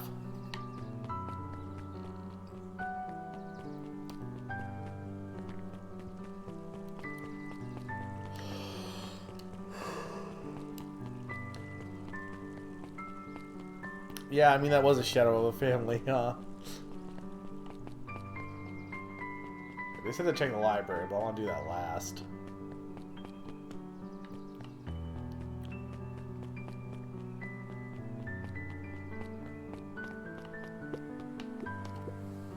Joey, have you seen Rollo around here? No, sorry, Luca. I had my eye on the dirt looking for beetles. Can't seem to find any. He never came home last night. Do you think it's because it's been colder than normal? I don't see why that would have anything to do with Rollo. No, the beetles! This is just the bug enthusiast. They just only care about beetles. Do you think the temperature confused their circadian rhythm or something? Who's to say? I'm no beetleologist. Just keep an eye out for him, would ya? Of course. Luca peeked up at the beehive. It appeared to be deserted. That's strange. After the foul harvest destroyed their wealth and reputation, the Valentines shuttered off their estate from the rest of town.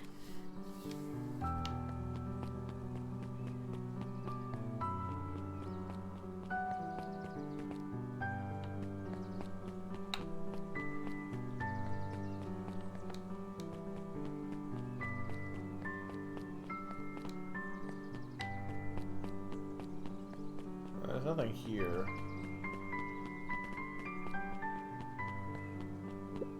The Valentine Mansion loomed over every other building in town, both figuratively and literally. It looks pretty small to me, but...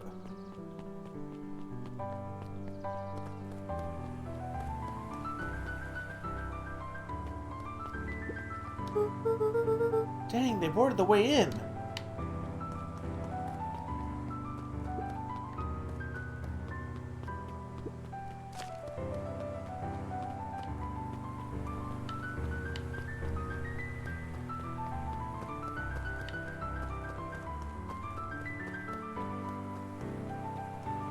Alright, let's go to the library.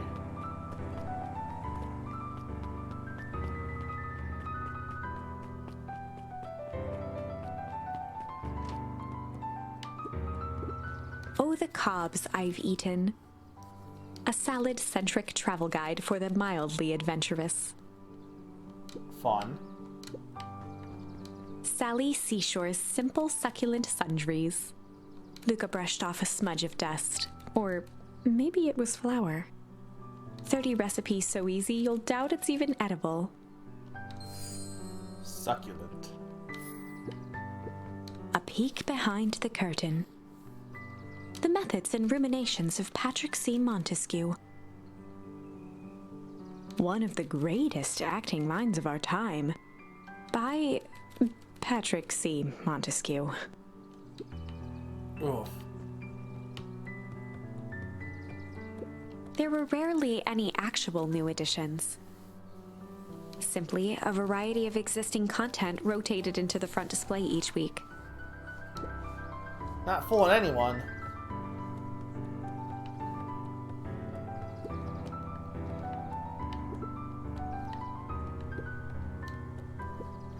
Hey, Jace. Oh, hey, Luca. Did Rollo come by? No. I was actually surprised.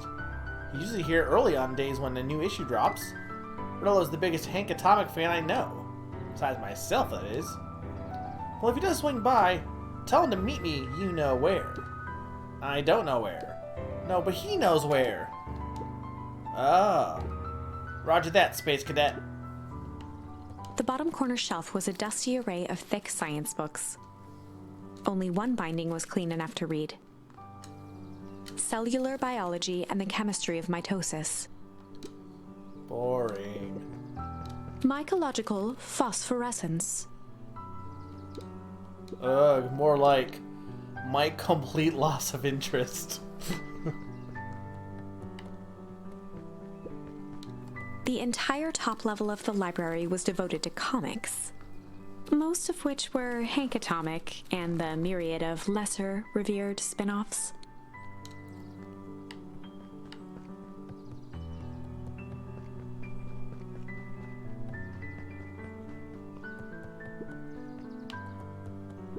Kato volunteered at the library during the summers. He wasn't very social, so he'd dedicate each summer to becoming an expert in a single subject, making him a reliable source of very particular knowledge. If you were to ask Kato something he didn't know, he'd escape into the dusty old bookshelves and return with just the right thing. Hey, Kato. Kato was lost in his reading. Luca crooked his neck to see the title, Introduction to Melitology. Ahem. Oh, hey, Luca. You snuck up on me. Good book? Don't know, just started it. I don't like this penguin with hands. I don't like Handwin. He gestured to the shelves. I'm really running out of books I haven't read yet. Like, the thing is, I get, like, anthropomorphic is, like, making an animal, but they're just human, like, body sides, right? But, like, if you take away something like a bird and you give them hands, that's weird. So now it's on to the wonderful world of bees! Turns out, bees are pretty cool. For instance, did you know that around 70% of bee species actually live in the underground tunnels? Or that if there are just two queens in a hive, they will fight to the death for supremacy. That's interesting, but you haven't seen Rollo around recently, have you? Not since yesterday. Keep an eye out for him, okay? Sure thing. If I see him, you'll be the first to know.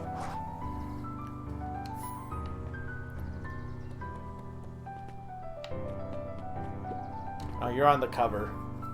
What sort of monster puts candy behind a locked door? Oh yeah, Mr. Nuncreed works weird hours sometimes. Of course he does. How about you? When do I work? No. What's your name? Luca Van Horn. You new here? Yeah, not by choice. Beck's family moved often, giving her little time to establish any real connections. She would tell you she prefers it that way. I'm looking for my friend Rollo. He didn't come home last night. So he's missing? I guess so. Like, missing? Does that sort of thing happen a lot around here? Luca shifted his feet uncomfortably.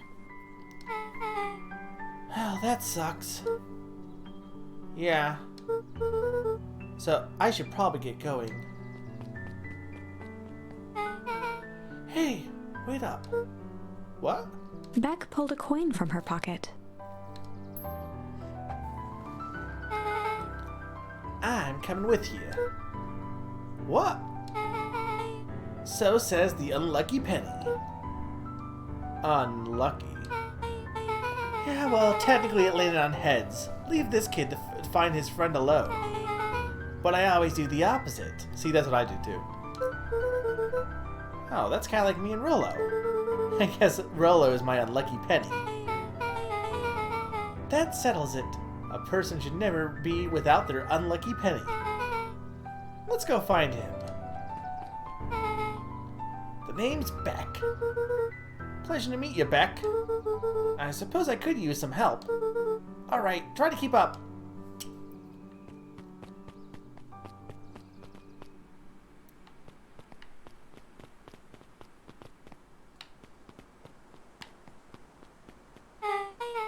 Hey, Luca! It looks like a path goes this way.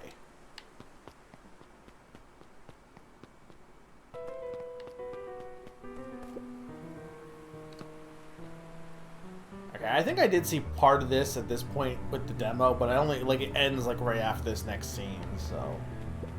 Luca felt a chill as he approached Beck. Her eyes were locked on the strange green liquid. The nearby grass was coated in a fine layer of frost. This sort of thing isn't normal around here. Or is this sort of thing normal around here? Because puddles of glowing ooze are definitely not what I expected from this place. I have no idea what this stuff is. Well, the next obvious step is science. And what does science suggest? Poke it with a stick. Luca watched as Beck dipped a broken tree branch into the goo. Beck's eyes widened as flowers grew from the dead wood. First small buds, which quickly bloomed into vibrant petals. What the? Cool. As quickly as they had grown, the flowers began to shrivel and turn gray. Beck dropped the stick with a grunt of disgust. Okay. So science tells us this gunk is weird as hell. Oh yeah, it seemed pretty dangerous. Hey Trish! Tish, look what the cat dragged in! Yup. I don't have time right now, Iggy. Ah, don't say things like that. It hurts Trish's feelings. Ain't that right, Trish? Yup. She looks fine to me. Why, hello. I don't think we've been properly introduced. Iggy's the name, and this is my compatriot, Tish. Yup. You probably heard of us. Can't say that I have.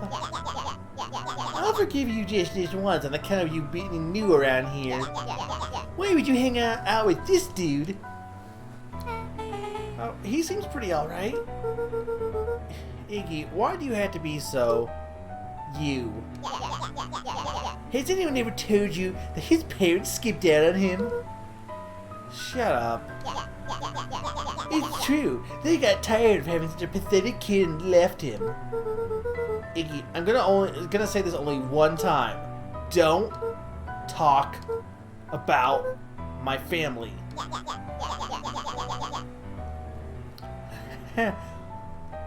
Saying he is my lucky penny. I don't think that's a compliment. Well, look who's growing a backbone around now that a girl's around. First his pops crouched. Then his mom finally couldn't take it anymore and bounced. Iggy took a step towards Luca, his sneer lit by the glowing puddle. Beck could see tears welling in Luca's eyes, his fists clenched. Some things about Beacon Pines were very different from the city. But a bully from a hayseed town is really no different from a city bully. Beck took a deep breath and thought. Well, time to bust out the... Okay, I'm pretty sure in the demo they had a shove, but it doesn't seem like it's an option now, and it was Luca that did it, I think. So I'm wondering if it just was like the demo had like I wonder if it was like a Danganronpa thing where it just had a fake ending in the demo, which is interesting. Because that's famously what Danganronpa did for the first game. This isn't spoilers, by the way, because it's not what happens in the real game. In the first game, I think the later games do cases like this too, but especially the first game's demo has the person who dies in the case in the demo is just not who actually dies in the game. They just like put a different person to die, so it was still a surprise when you played the actual game, which is kind of cool. Anyway, time to bust out the tickle. Time to bust out the strange. Huh.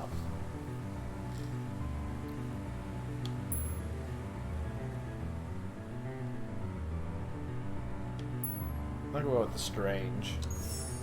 Well, time to bust out the strange. Alright, Luca. Looks like you need a little med bath. What's wrong with you, new kid? We're about to pound your friend. Beck stared in silence, the only sign of life being the twitch of an eye.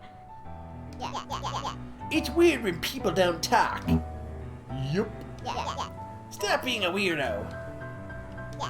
Hello? Are you some kind of wackadoo? Makes sense. Wackadoos travel in packs, he did. At the sight of Iggy taunting Beck, something in Luca snapped. Iggy's smirk shifted to a look of shock as Luca launched himself into his stomach. Okay, no, this is what happened in the Iggy's demo. clothes were drenched in the glowing ooze. You jerk! My clothes are ruined! I'm gonna... Iggy's voice began to slur as he struggled to get up.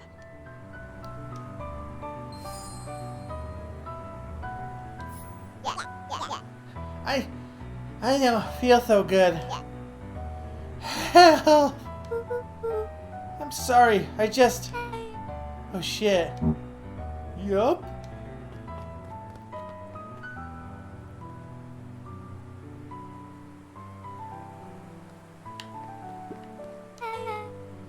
That was intense. Iggy's gonna be okay, right? Nothing about that seemed okay. The person at the warehouse. This strange ooze and what it did to Iggy. Was Rollo caught up in all of this? We have to find Rollo. You took the words right out of my mouth. This is about like when the demo ended, I believe.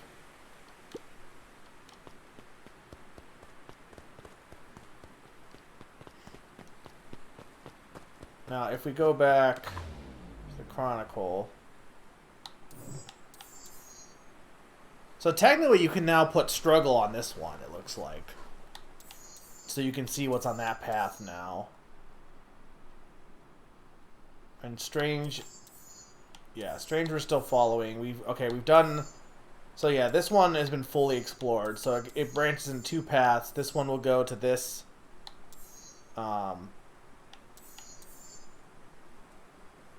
this one. And you get Tickle or Strange. Okay, we'll just keep following this for now, though. Look, he's fine. A little radioactive ooze never hurt anyone. Whoa there, little buddies. You startled me. What in the dickens are you up to in this part of town? We were just looking to help Rollo. Oh, you haven't heard the good news. Rollo showed up safe and sound a little bit ago. Really? So where was he? It's funny, really. He just got a little turned around in the woods. It can be disorienting, you know. I'm starting to get that impression. Rollo's at his house now, getting some well-deserved rest. Well, that's a relief. I like how we're just like brushing aside the fact that Iggy clearly is dying. You two should scurry along before you get lost yourselves. Yeah, come on, Beck. I can't wait to introduce you to Rollo. Hey, that reminds me. Luca, your grandmother was looking for you. She was? She was worried sick. You should march straight home. I guess. Beck, your folks might be getting worried too. I'll walk you home. I need to talk with Nellie about work anyway. Beck glanced toward Luca. I guess all's well that ends well. I'll introduce you to Rollo tomorrow. Sure.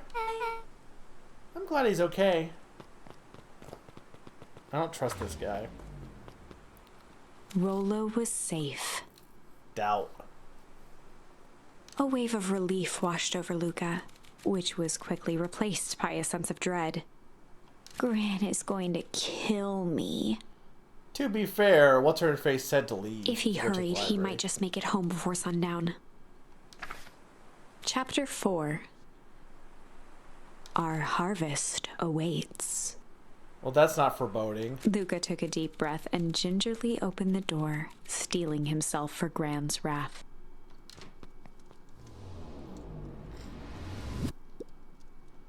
Gran, I'm home. Everything's fine. Gran? She's dead, maybe. Look, I say that and it's gonna be actually happening. That is my luck.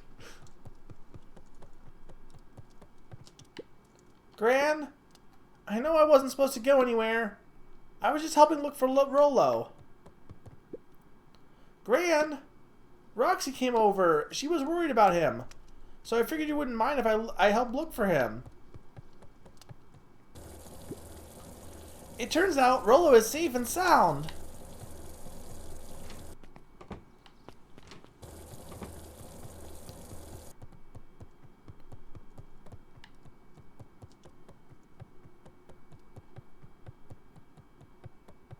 Luca was alone.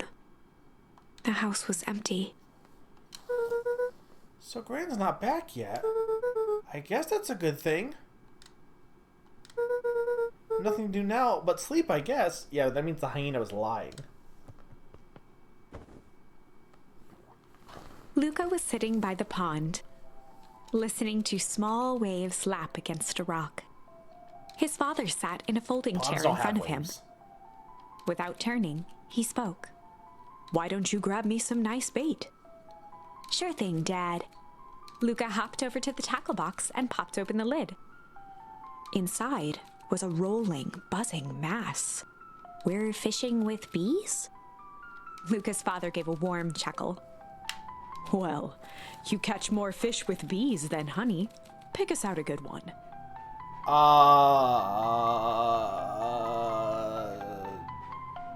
No? Luca closed his eyes and plucked out a bee.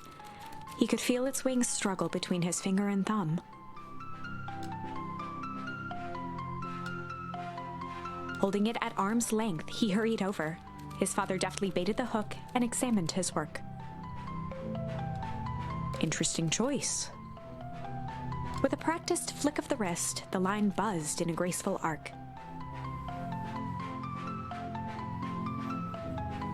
The water accepted it without a splash or ripple.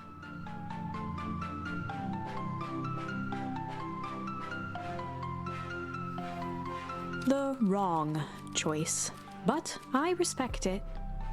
The pond began to freeze over. Sometimes we gotta make the wrong choice before we can make it right.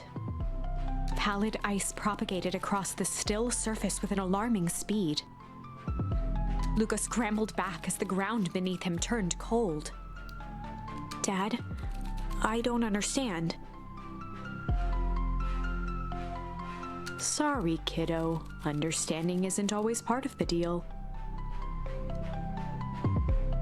The relentless ice shot through the fishing line toward his father. "Dad, look out!" She does a better voice than I do. His father casually wound the reel. But it works because women can do better little boy voices. "None of it's your fault, you know. Never was." You like this song? "Dad, we have to go." Luca grabbed his father's shoulders, trying to pull him away. Please, you have to run. The ice crackled as it spread across his father's hands. That's the thing about fishing, Luca. His chest began to crystallize. You toss your hook in, and you never know what you're gonna pull out. A shock of searing cold ran up Luca's arms. He gave one last desperate tug.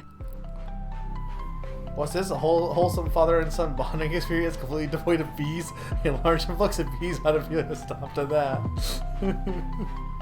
The chair tipped backwards in a single frozen mass. Luca tried to stop the momentum, but it was too late. He watched the icy form of his father slam into the hard ground, shattering into 1,000 pieces that crowded around his feet. You know, for kids. Dad, I don't understand. What does all this mean? The gentle rustle of leaves was the only reply.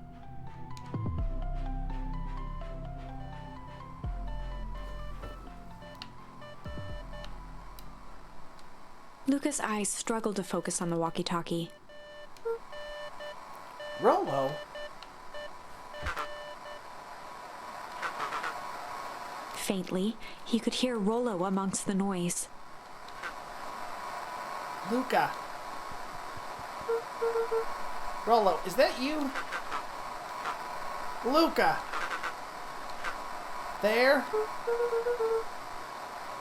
Rollo, it's the middle of the night. Luca, thank God. Listen. I don't know how long this thing will work down here. Down here? Rollo's voice was coming through more clearly now. But some words were still just static. Listen to me. Someone grabbed me yesterday. What? The man in the hazmat suit? It was blankety blank blank blank who took me to some sort of blank. I think I'm underground. Underground? Are you okay? Kinda. They seem more interested in blank blank blank for now, at least. Mr. Kerr said you made it home back safe. Kerr, no. Blah, blah, blah, blah, blah. Trust. Blah, blah, blah, blah. He's blah, blah, blah, blah, blah.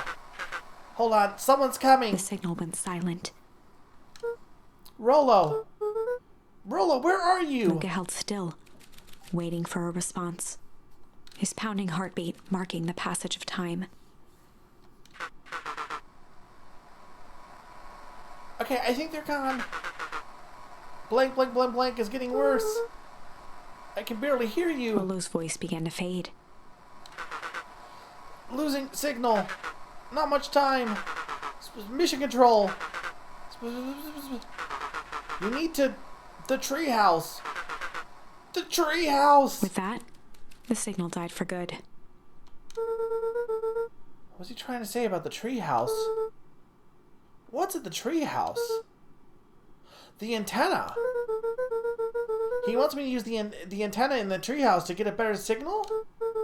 Rollo, you're a genius. Luca grabbed the walkie-talkie and sprinted to the treehouse.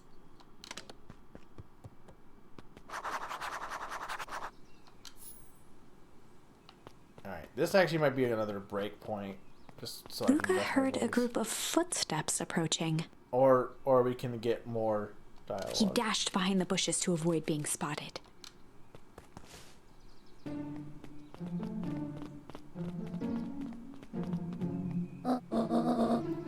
So we all understand our roles. You can count on me. I still think we need more time. This wasn't the original plan. Mr. Tolliver paused, shifting his eyes to one side. We're all in danger now. I, for one, refuse to sit idly by while the danger persists.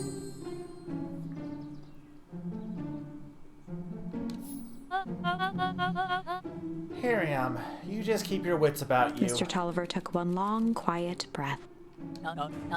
You're right. You can count on me. I just wish we could have made the deal with Heiress Valentine. Her resources would have still come in handy. As I said, I had no time to contact her after your call this morning.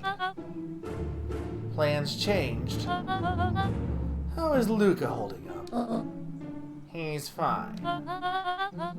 We shouldn't lose sight of the fact that this is all... I know very well what all of this is for. We have no choice. Operation Sparkplug has a new objective. Are we in agreement? The three shared a determined look. This game is very interesting. It's a good mystery game. It's been a while since I've played a good mystery game. I say as I just played AI the Somnium Files Nirvana Initiative earlier this year, but... Good. We'll reconvene after the festival.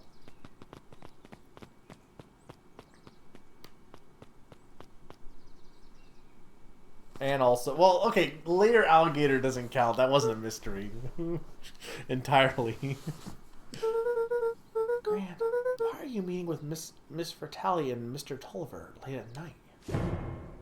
Hey, Luca. Ah! Don, you scared me. How long have you been there? Oh, just a few minutes. Earlier today, I saw Mr. Tulliver and your Gran enter the diner together. When my shift at the newsstand was over, they still hadn't left. So I used the greatest tool of any investigative reporter. Time! When they left, I tailed them here. What do you think they're up to? Whatever it is, they seem organized and determined. They mentioned the festival. Yeah, I heard that too. This is also just Night in the Woods, but like if everyone was kids. Kind of. But like it's got a similar like dark story also in an abandoned town. Has your Gran been doing anything different recently?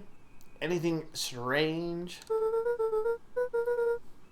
She's got a phone call this morning and rushed out the door. A call from Hiriam Tulliver, it seems. So either furious or terrified. Or both. Luca, be careful out there. I think we might be in the middle of the scoop of a lifetime. I will. Aren't you coming out? Nah, I'm gonna stay out here for a bit longer. See ya, Luca. Okay, that's a good place to take a break. Now technically, we do have the Chronicle. So we could go back here and do Struggle, or we could do Tickle. But I think I'm going to keep on this path for the moment. So I'm going to do a 2-minute break, guys. And when I get back, more spooky Beacon Pines. Be right back, guys.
some appropriate be right back music, to be honest.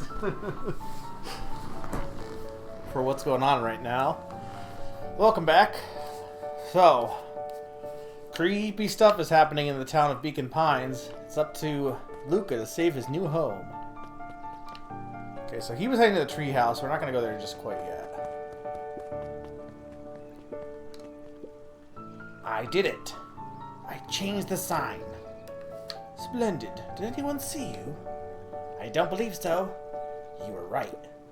It was simple enough to just rearrange the letters. Odd choice for a prank, though. In situations such as these, odd is good. The two boys shared a mischievous grin. I can't wait for everyone to see the big reveal. It should be quite memorable. Let's make ourselves scarce for now.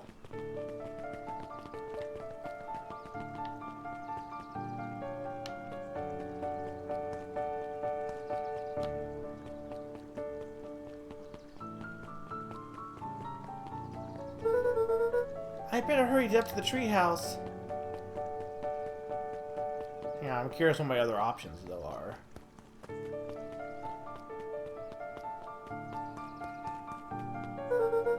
I better get to the treehouse.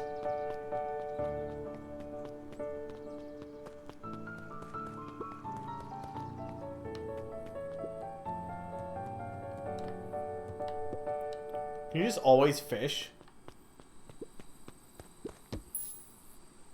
Oh, you can get more things to do with the fishing. Luca stuck a toy stretchy hand onto the hook. Those things always get dirty anyway. They do.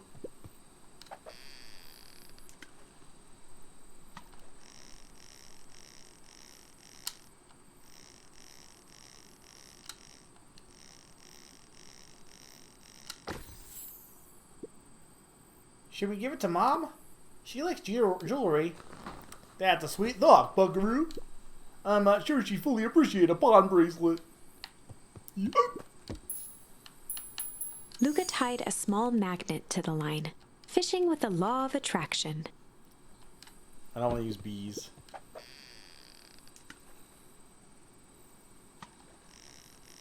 I feel like this would actually maybe help, to be honest. Because metal. So, did magnets work in water? I guess they would still work, right? Where do you think this lock is for this key? Now, why would we want to find that? Because then we would know the secret. That's no fun. The second we know what it looks, it just becomes a boring old key. Right now, this key could unlock anything. Cool. Luca wrapped some tape around the hook. Hey, you never know.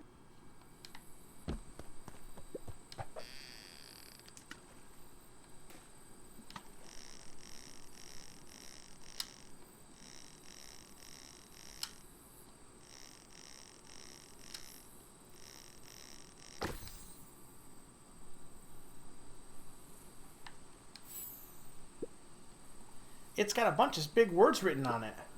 Let's see there. We regret to inform you that your application for property rights with respect to the Beacon Pine CBD and the surrounding area have been rejected. Who's that for? Applicant to Valentine Estate. Good. Good.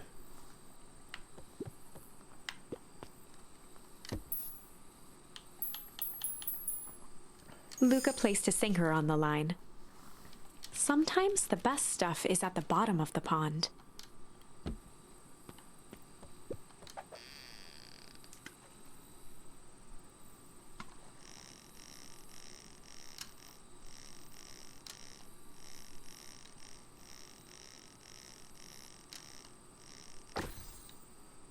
That's a message in a bottle. Malice 80 proof whiskey. A hard liquor for a hard man. Best leave that be. It takes a real piece of work to leave something like that lying around. There's gonna be a point to this, I can imagine.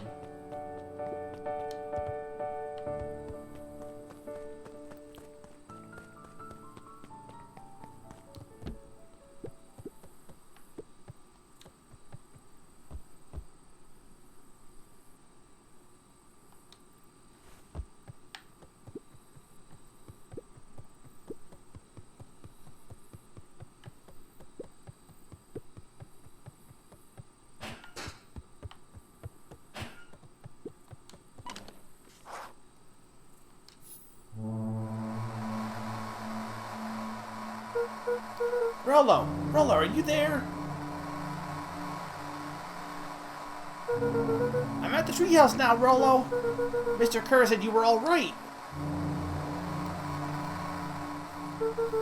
What happened out there? Dang it, Rollo. Where are you?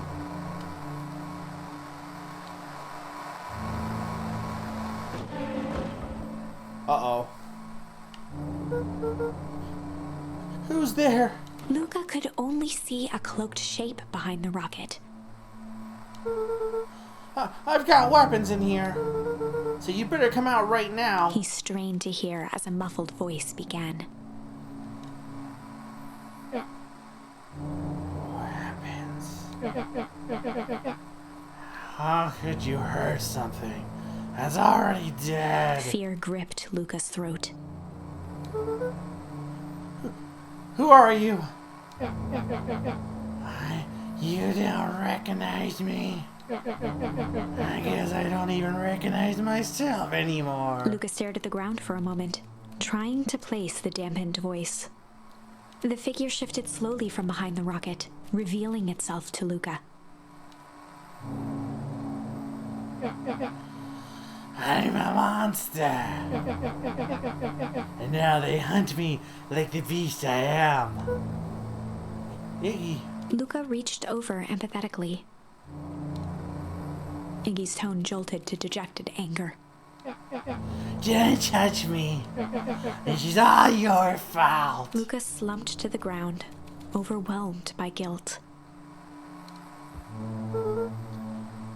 I'm so sorry. I didn't mean to. I lost control. So you couldn't control yourself for like a second. I get to be like this forever. There must be a way to fix this. Oh, you're gonna be my savior. Perfect little Luca saves the day. With a positive attitude and the power of friendship. None of this matters. There's no time.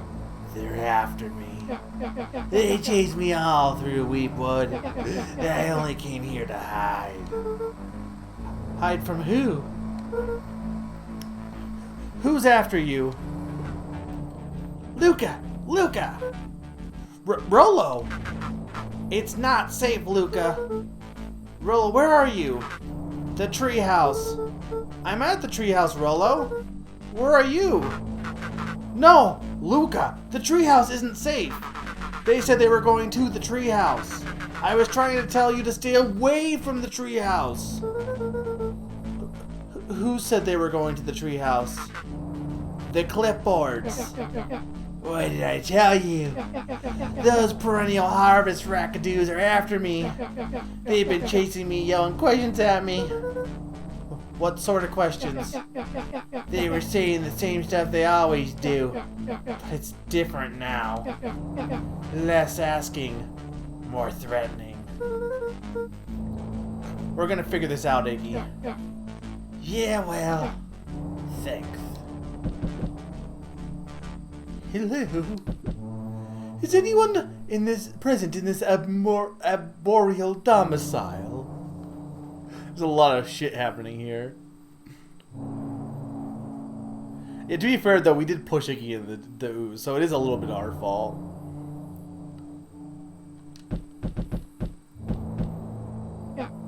Crap, they found me. Luca, what's happening? Don't panic. You stay here. I'll see what they want. Oh god, there's millions. The Attack of the Clones. Hello, Mr. Van Hahn. We would love to hear your thoughts. We will be brief. Your time is valuable to us. I'll be down in just a sec. Of course, of course, of course. We have a problem. Luca, you gotta get out of there. Who's out there? Is it them? Yeah, it's the clipboards. A bunch of them. How many? Maybe all of them? Yeah, you were right. They're saying the same stuff, but with that creepy knob cranked to 10. Might young Iggy be present? We would love to hear his thoughts. Run! Iggy slumped to his knees. I don't know what to do. I'm just so tired. Luca, what do we do? Luca grabbed the walkie-talkie and headed for the window. Follow my lead. Luca and Iggy climbed up the back of the treehouse to its roof, where Rollo had constructed his MCDC.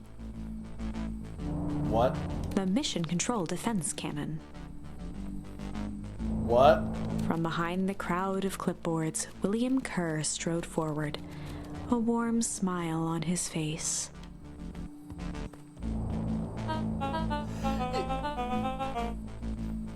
Hang on, it was, Iggy, there you are! You gave us all a heck of a scare!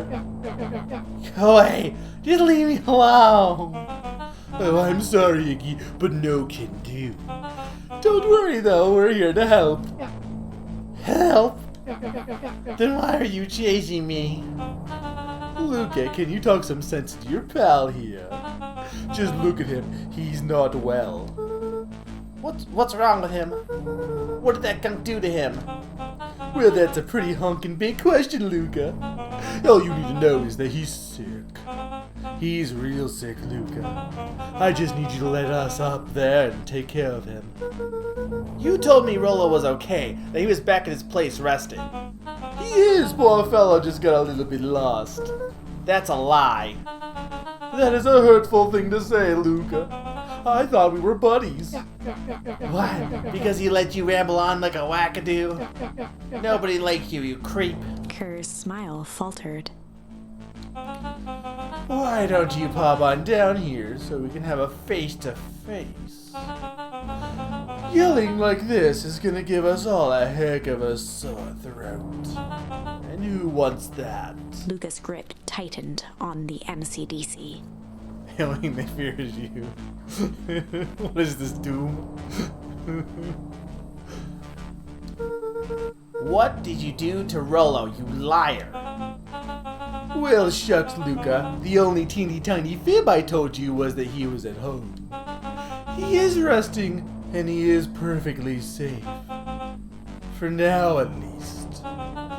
What happens to him next is up to you, Luca. Look around. You're in quite the pickle, and I'm the only person in the whole wide world who can help you. You get to decide how this ends. Luca's mind raced. He was caught in a trap.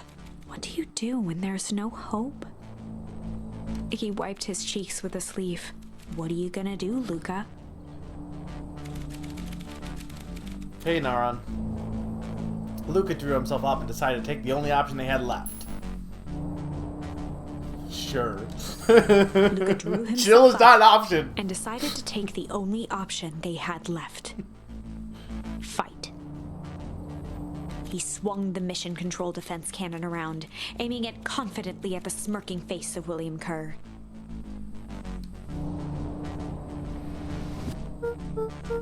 Hey, Mr. Kerr. Luca summoned his most insolent demeanor.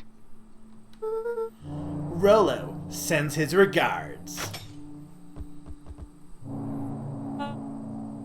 Hey, that was uncalled for and more than a little rude. And just plain unsanitary. Luca, I really did think we were good pals. What a shame that it comes to this. Kerr turned his back on the two boys.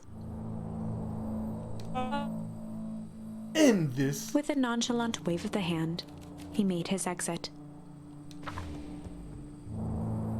As the clipboards began to slowly advance on the treehouse, Luca looked to Iggy with resignation in his eyes. The end. Well, not really, That but for now. escalated quickly. Maybe discretion was the better part of valor here. Let's put a pin in this for now. Okay, so we're gonna not go that route. Alright, I'll leave it up to you guys. What do you want to see me do next? Do you want me to see me struggle back at this branch of the path, or go back here and do tickle instead of strange?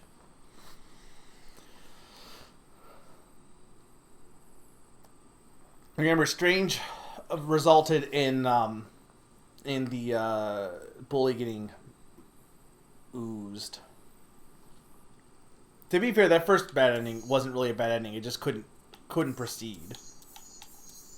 This could also still, you know, it's possible that this route also can go further later. I love these little drawings also on the side. Are you going to do a poll, Summer?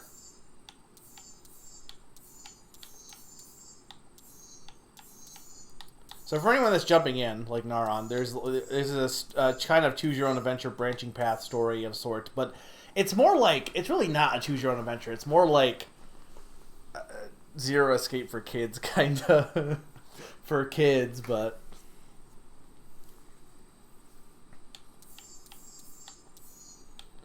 But anyway, by interacting with the world, you get charms, and the charms can be put in to change the story based on the word. And before we did this path, but we had change was the only option we had. Now we have the word struggle that we can put in and change what happens here. And then also I had both options for this one, but I picked strange. So we saw what happened, the result of going that path, and we're at a dead end right now because we don't have anything to... Like, I assume run or something would be what you want to do here, not fight, because the result of that was not much. Yeah, no, you can't comment what, because you think it looks bad, or you can't comment because you don't know what's going on. I'm enjoying this game so far. It's got a bit of a mystery element to it. Let me know what the results are, Summer, because I can't see them.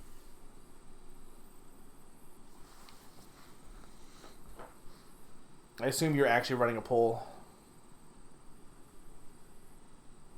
Tickle. Really? That's what won? Summer, can you verify, can someone else verify that Summer is correct and not lying for their own purposes?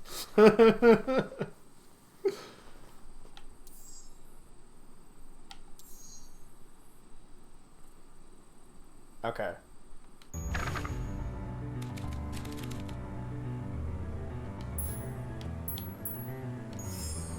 Well, time to bust out the tickles. Hey, Tish, want to see something cool? Yup. Check it. Beck lunged forward and began to tickle under Tish's arms.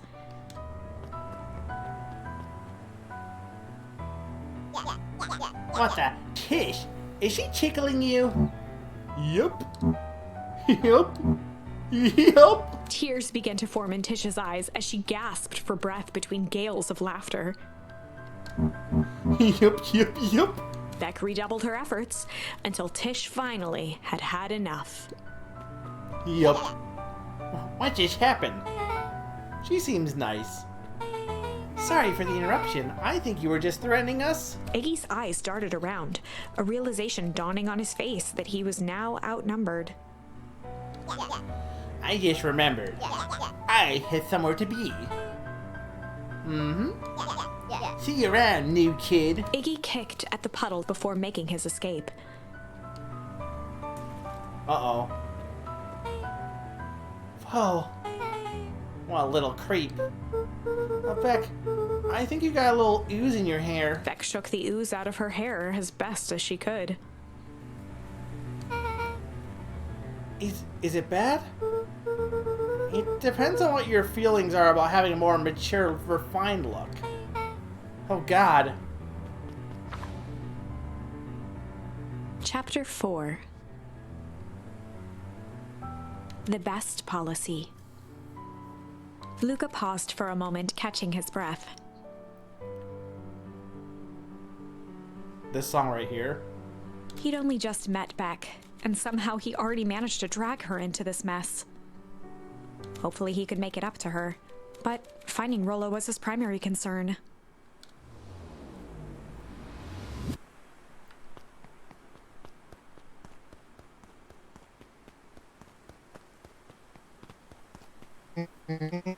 Look, what the hell are you doing out here? And why did a kid with gray hair just run past us in a panic? Roxy and Fitz looked drained. It was clear they'd spent all day searching. That's Beck. I don't care who she is. What happened? We were just helping look for Rollo. Luca, I need you to start telling me the truth. Roxy's temper could often be dismissed as the impatience of an older sibling. But this was the most intense Luca had ever seen her. Her eyes were wild and unfocused, looking straight through Luca.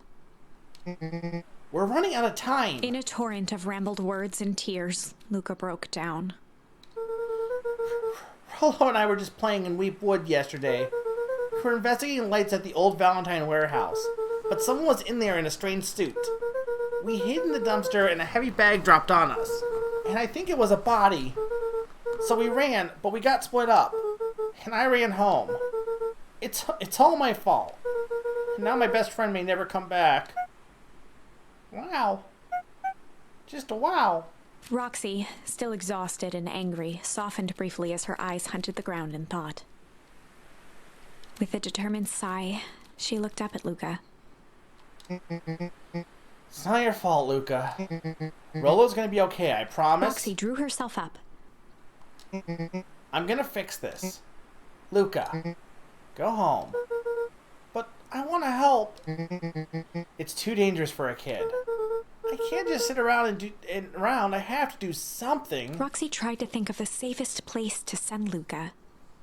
You go... Oh god, then no, that's not the safest place. You go back to that little treehouse you two like to play in. Wait there in case Rollo shows up. Sound like a plan? Luca wiped his cheeks and gave a quick nod. You did the right thing telling me the truth. Now scoot. You really believe his story? What other option do we have? Things have been strange around here leading up to the festival. My dad has been acting weirdly. This is literally just Night in the Woods. Well, weirder than normal. Looking into the puddle, Roxy rubbed her arms to warm up. Why is it so cold here? This place gives me the willies.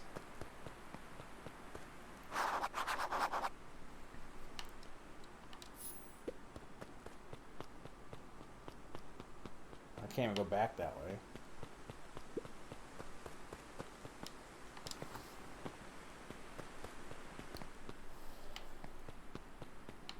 Oh, is Bug Boy not going to talk? This is a new entry in the spooky animal genre. When are we going to get a new entry in the Towers That Are Tangled genre, though? I want that. Tangled 2-word. When's that coming out?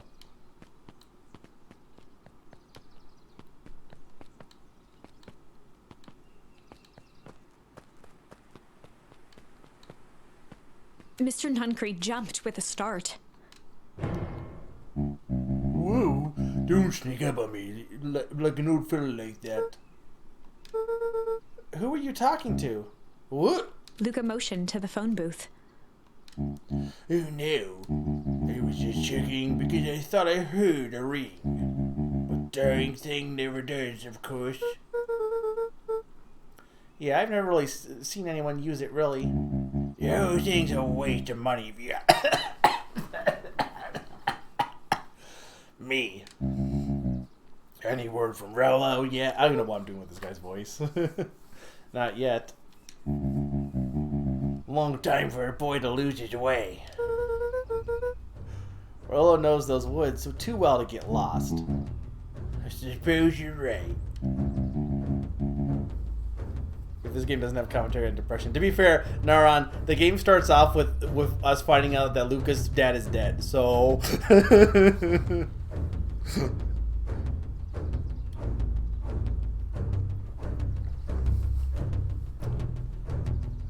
Also, what is this music? Silly boys' antics have the toe down worried sick.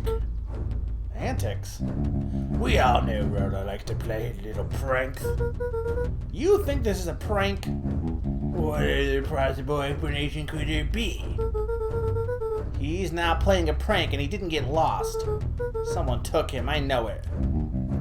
How would you know that? This guy is awful. He's like the worst character in the game. And last, Luca, is there something else you know? Mr. Nuncreed gently placed one of his substantial hands on Luca's shoulder. Dang it, boy. If there's something you know, something that can help your friend, you need to tell folks. Luca peered up at Mr. Nuncreed. Kind eyes warmed a stern face. There was a deeper emotion hiding beneath it all. It was subtle, but Luca could sense something eating away at him.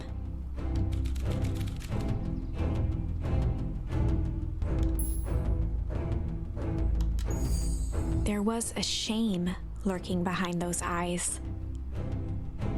A deep sadness. If Mr. Nuncreed was that worried about Rollo, maybe he could help. No, I think there's something else going on. Yesterday, Rollo and I were messing around at the old Valentine warehouse. Mr. Nuncreed raised an eyebrow. Both of you? You were with Rollo when he went missing? Not exactly. I was hiding in the dumpster. The dumpster. What were you doing in there? At first we were just looking around. Then someone in a strange yellow suit came and dumped something on us. We both got scared and ran. That was the last I saw of him. You got scared by some garbage. Well, that's why you don't go skulking in someone's dumpster. But it wasn't garbage. I think it was a body. I'm sure it was just some trash. No, there was a name tag. It said Deep Engineering. Mr. Nuncreed's shoulders slumped. I wish you wouldn't have said that. A deep sigh bellowed from his chest. Why did you have to? I tried, Luca. God knows I tried to keep you safe. Luca attempted to take a step back, but Nuncreed's hand clamped down on his shoulder.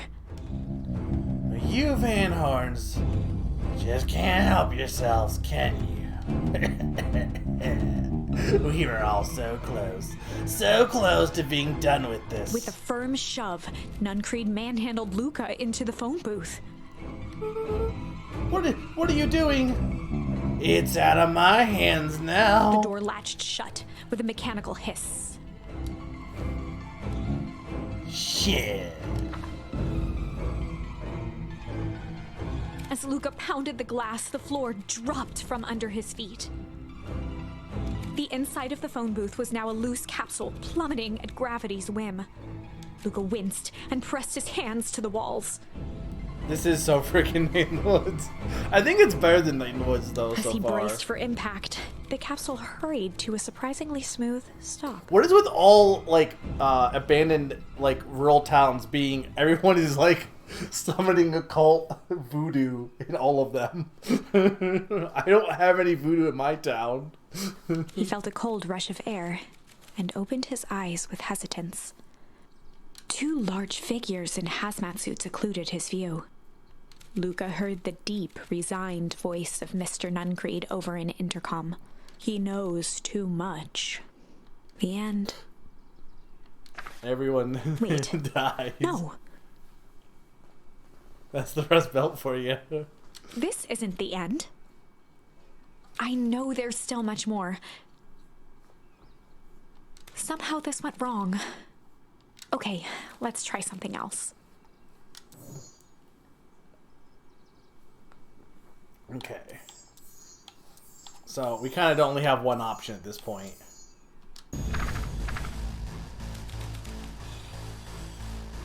This is a story about struggle. This is a story about struggle. Luca could hear a machine humming somewhere nearby. He felt around wildly, searching for something, anything that could help. Do a Minecraft dance. His hands found a hard object, maybe a tile? He yanked it free, lifting the cold stone. Let me go! Luca swung the tile as hard as he could at the shape that still held fast to his leg. He heard the crack of glass as the stone hit the assailant's mask. With a muffled yelp, the hand let go. Luca was free and scrambled to the door. he never looked back once on the long run home. Chapter 3. Oh. Teacups are flying, I'm mystifying. You'll think that I'm lying. This old fella mine. Everything's fine. A journey through time. Everything is not fine. The next morning, it was quieter than usual at the breakfast table. Only the sound of silverware and chewing interrupted the awkward silence. I just finished jarring a mesh of jam last night.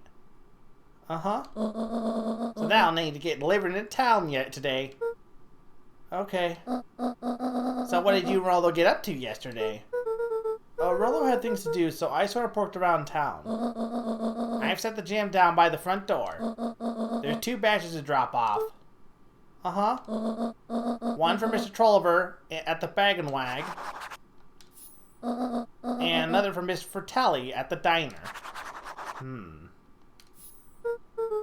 Oh, and Mr. Nuncreed. He said he wanted some more. I suspected as much. Yes, he seems to have taken a particular interest in my jam. There are some extras in the basket for that enthusiastic gentleman. Just make sure Fratelli and Trolliver get the ones on top. No problem. Off with you now while the day is still young.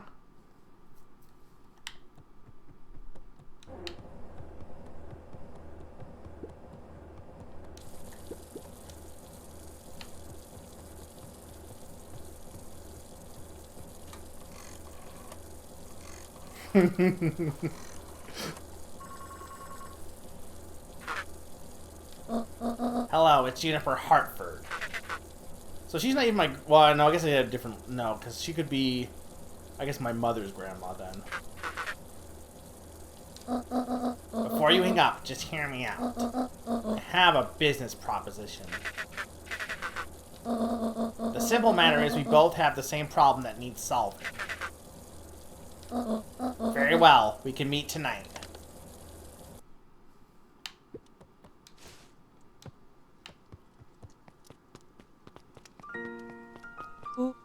Okay, sorry about yesterday. Rocks can be so annoying. But the good news is, no more boring chores for me today. Did you make it to the old Valentine warehouse? So, what did you find? Give me the dirt. Something happened.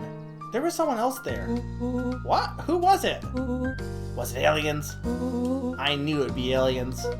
No. Zombies. No. Alien zombies. What else could it possibly be? Rollo, I gotta deliver these into town first. We can catch up after. Oh, is it a whole thing? Sounds like a whole thing. Yeah, we shouldn't talk about it here. Meet me at the treehouse tonight.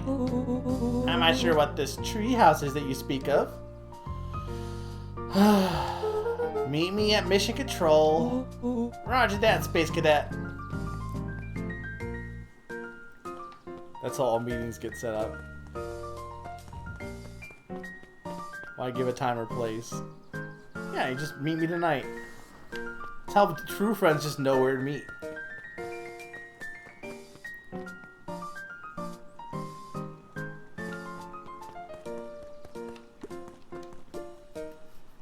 Wait, watch your step! Oh, sorry. There was a whole family of beetles here. They've gone missing. I think we're just sort of wandered around. Everyone has a home, Luca. Even beetles. Luca checked the soles of his sandals. I think we're okay. It's weird that they're gone. They went missing when the festival preparation began. Do you think the noise scared them away? Something like that. Just watch where you step, okay? So have you seen the end of this game or no?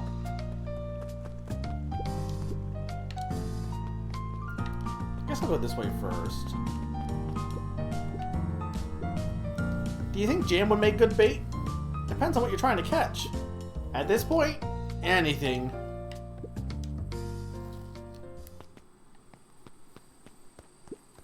Can I beat the game tonight? Okay, there's not anything new. Luca gently baited a feather onto the hook. Good first. No, I don't need to do this. by absolutely do you mean like, you know, I don't know if I trust that. I guess there's nothing in here.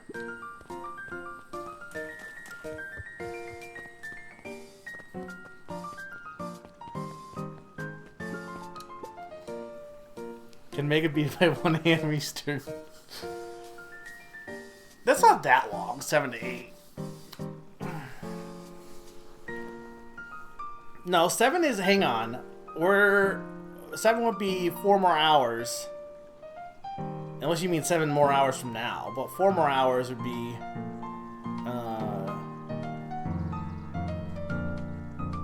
I guess no. It doesn't matter how many boxes they pile up. I ain't moving. Ugh.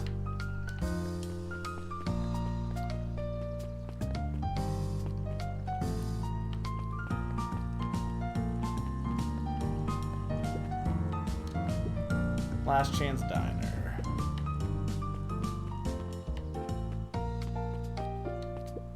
Hey, Dawn.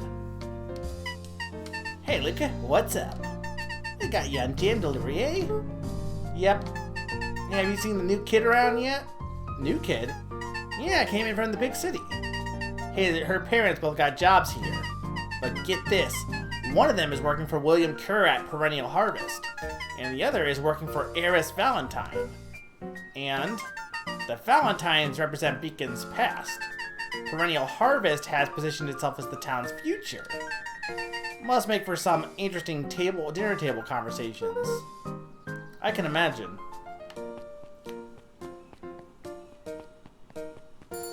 Yeah, but how long to beat probably has it like listed at like 4 hours.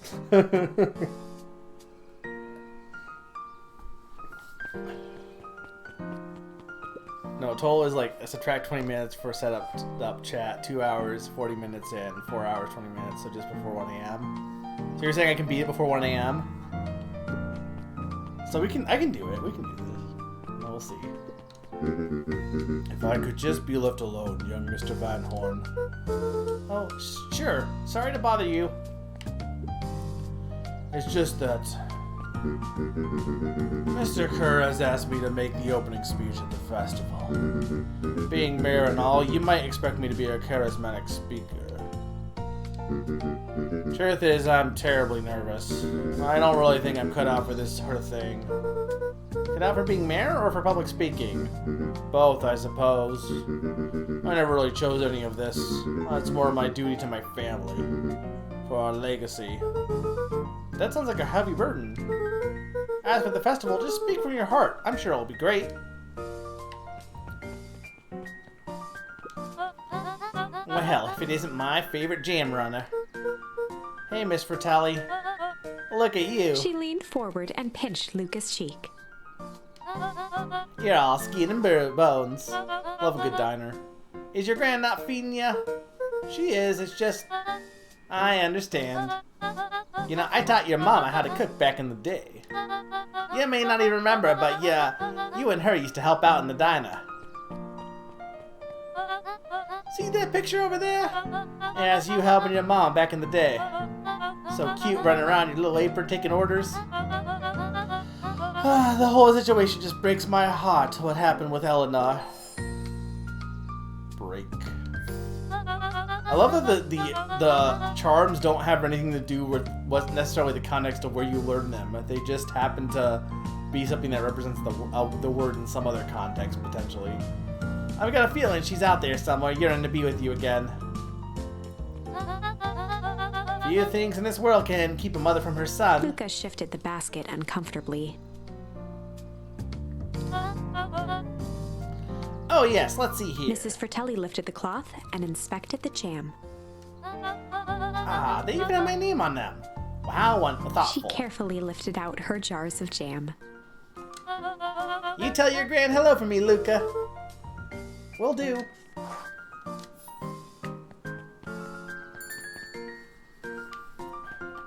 Thing is, you had to get to the point in the other timeline to get struggle, because you didn't get struggle until you got to, like... When did we learn struggle? We learned struggle... I don't know, but it was definitely you had to do the other timelines. You couldn't have got this earlier, even though this is the more chill timeline, arguably, so far. Mr. Wilder, I trust you have time to chat? Eris Valentine, oldest of Sharper Valentine's children, and heir to the Valentine fortune, had a way of making questions seem like demands. Certainly. What seems to be the problem? Mr. Wilder had learned to assume that if he was hearing from Eris, it was because she had taken issue with something he had put in the paper. I couldn't help but notice that the front page of this morning paper was consumed with stories about the silly festival. Well, yes, that is the news of the day. But there is no mention of the museum, nor the foundation through which it was endowed.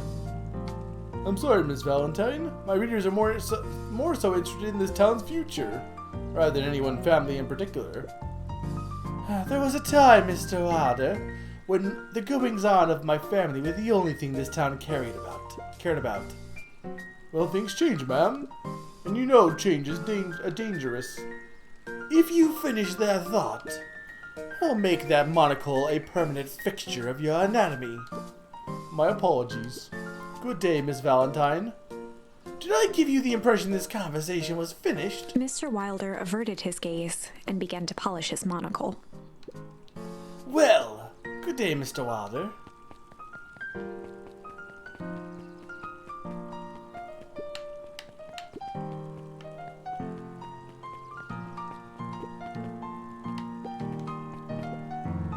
Anger from the past, mistakes not yet made, a glimmering hope for the future. He carried them all in equal parts wherever he went. Oh heavens, what a burden to bear!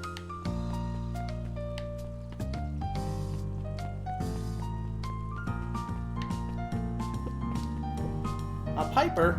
Oh, hey Luca, what's up? You know it's summer break, right? Of course! And it's like the morning. Correct? And you're studying. Like they say, the early bird... Okay, we already saw this, but it's still funny. Hey, Zerial. Hi, Luca. Could you... Okay, no, this is all stuff we already saw before. But in the other timeline. Which character looks familiar? What are you talking about? The cat in the jean jacket? Or the plaid jacket? I mean, there's a cat that's much more, looking like Night in the Woods.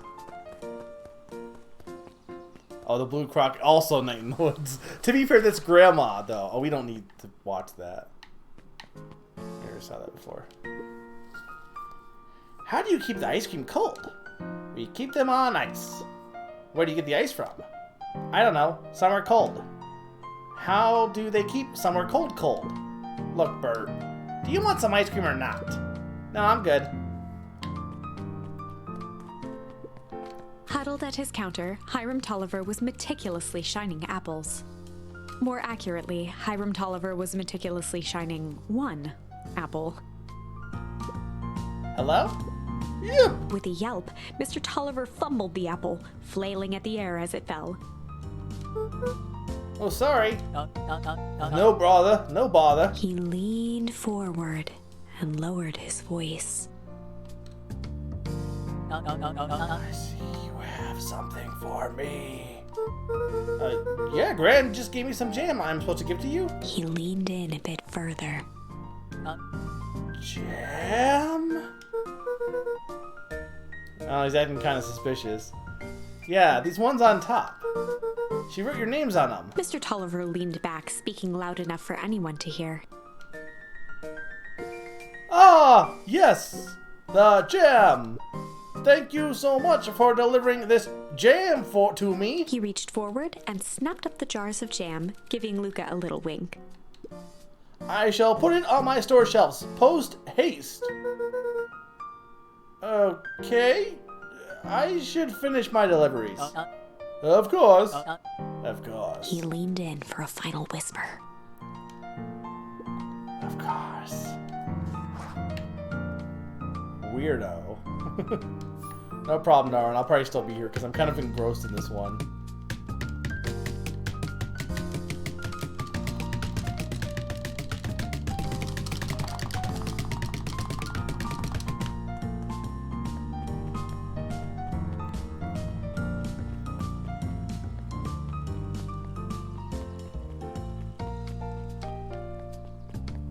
I think it's interesting too that like visual novels are never showed in Game Awards. By the way, off topic kind of, but like that the visual novels don't get like a spot in Game Awards that often, or if they do, they're in games for Impact. Despite the fact that they're probably the ones that would be the best fit for an award show.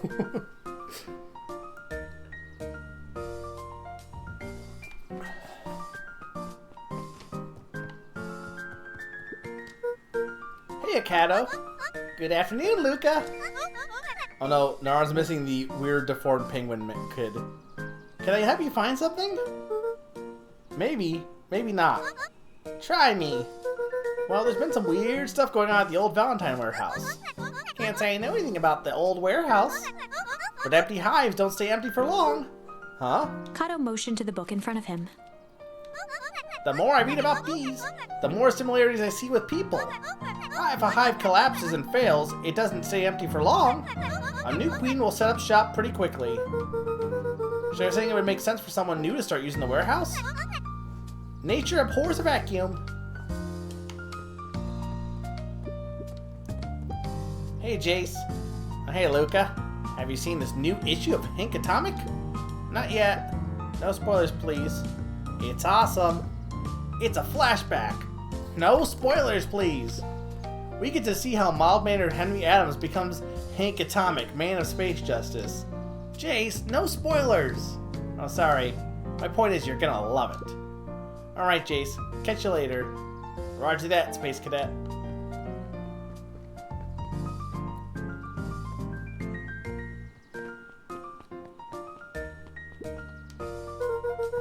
Got some jam for you, Mr. Nuncreed.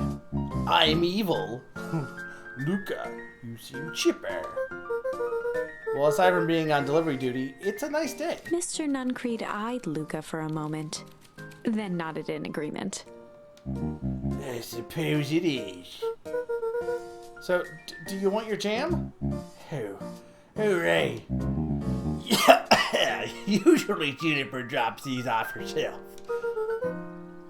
I guess she's busy today. Anyway, this is my last delivery for the day. In that case... Nuncreed snatched the basket from Luca. I'll hold on to the basket until next time I see your grand. Hank, this is not a hey chat. What's that from? Breaking Bad?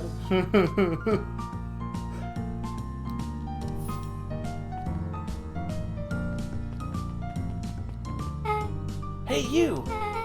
Anchovies or pineapple? What? Don't think. Just answer. Pineapple. Why? How old are you? 12. Perfect. Follow me. Who are you? Anyone ever tell you that you ask too many questions? Just try to keep up, okay?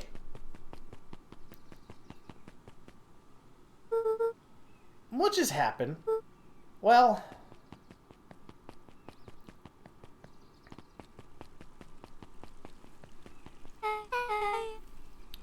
Hey, what a crazy coincidence. Here's my new friend I was just telling you about. Oh, that's wonderful.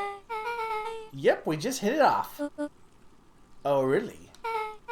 Get this, his favorite pizza topping in the whole world is pineapple. Oh, and what's your new little friend's name? Beck locked eyes with Luca. The look on her face was equal parts expectant and desperate. Luca Van Horn, nice to meet you. I'm Nellie, and this is Elona. We're Beck's parents. Beck gave Luca a quick nudge. Oh yeah, Beck told me all about you. Already feels like we know each other for years. So you both can stop obsessing about me making friends. Oh darling, we never doubted you. It's just that for children with fewer than 5 close friends, the probability of stunted development doubles. Well, 1 down, 4 to go, I guess. What Nellie means is that we just want this move to be as easy on you as possible. You can relax. A friend's been friended. This calls for a celebration. Luca, you must join us for dinner tonight. Dinner? Wow, another coincidence. I already asked him if he asked him, and he said he would love to. It's just Wonderful! In that case, we should pick up some groceries. You two don't get into too much trouble now. It's weird they make you go the intense route first before you get into this, like, more chill route. That's Velma. I mean, you're not wrong. Wow, I can't believe that worked. Thanks a ton. You're welcome? I owe you one. My moms are great and all, but they can be a bit much sometimes. Our house is the little cottage next to the big mansion place. Wait, you live on the Valentine estate? Yeah, that's the spot. Meet me by the big creepy gate. Don't be late, or I'm back to square one on this whole friend grift. Great, see you there. I love the expressions in this game.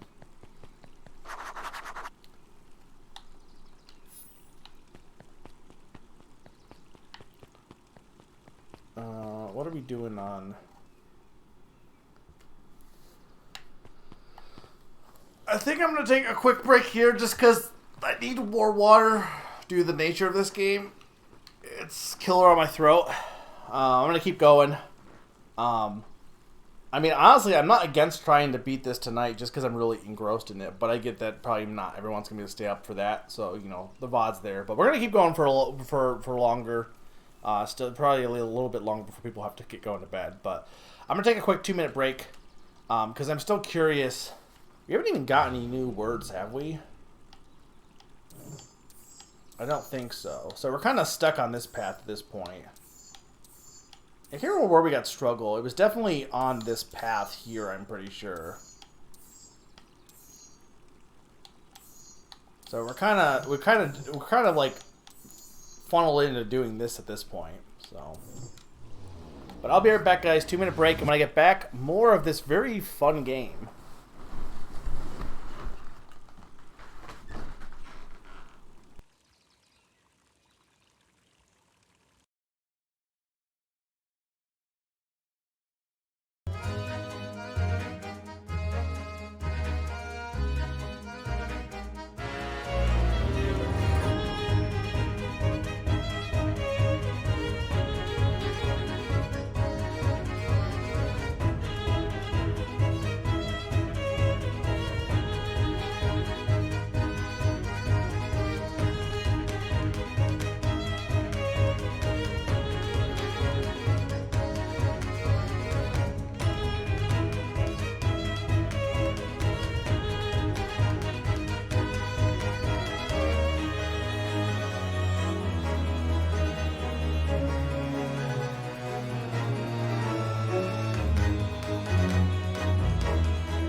Summer is like technically, I guess you could have backed out at that point and gone this path, but you weren't going to. So regardless of what, like most people were going to just stay on that path. So regardless of what you did, actually no, you couldn't. So regardless of what you did, you probably are going to see at least one of the more intense endings, either with Mr. Nuncreed or with or like I did both, or just one of them. Who are you? Good morning, Geoff. What's so good about it? Any day further down the tubes, if you ask me. Oh, come now, it's not all that bad. The festival is coming up. The festival. Old man Valentine used to put on the cockamamie shimmy digs all the time. Where did that get us? Well, it's the perennial harvest putting on this one. They're doing it for the whole town. As far as I see, the difference between the old Valentine Company and this new perennial harvest outfit. Jeff dug through his pockets for a bit. Is the difference between an empty soda can and this brown banana. But those are both garbage. Exactly. Oh my god, I'm dying.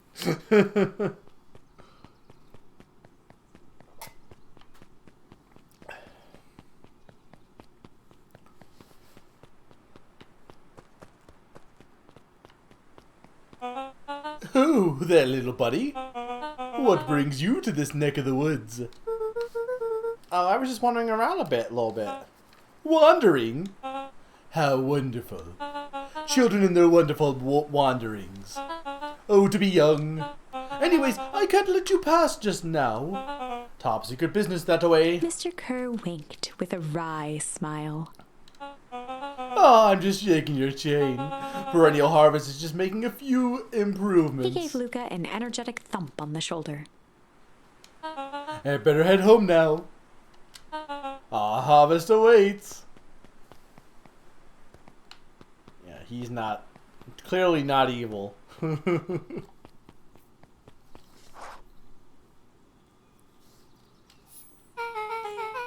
So, who all lives in that house? Eris and Gus Valentine grew up there. And Solomon moved in a few years back. That creepy little kid in the vest? Yeah, that sounds like the one. So just 3 people live in that huge thing. I bet a bunch of shady stuff happens all the time in a place like that. Not really, the Valentines pretty much keep to themselves. So it's empty and boring. Pretty much. What a waste. My mom says that it used to be way busier back before Sharper died. Before the foul harvest. Okay, that's like the 5th time someone's mentioned this foul harvest thing. And you all use that same ominous tone. Eventually, you're going to have to explain to me how that harvest got all fouled up. But we can't keep my parents waiting anymore. This way. I like her.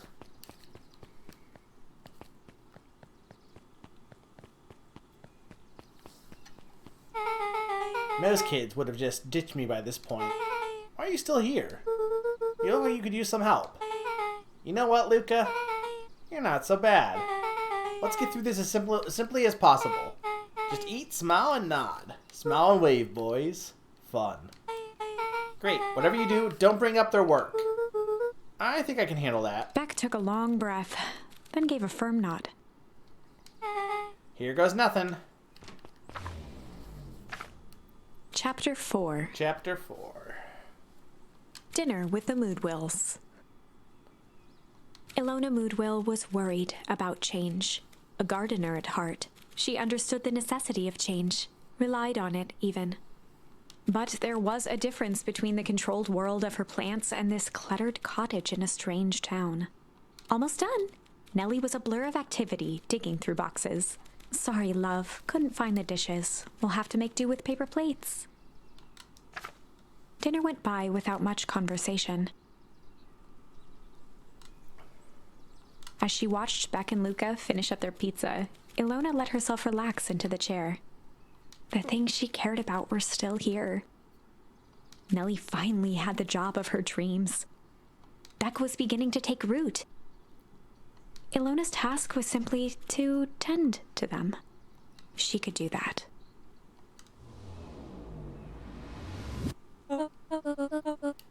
Which one was Alona again? Was Alona the mouse?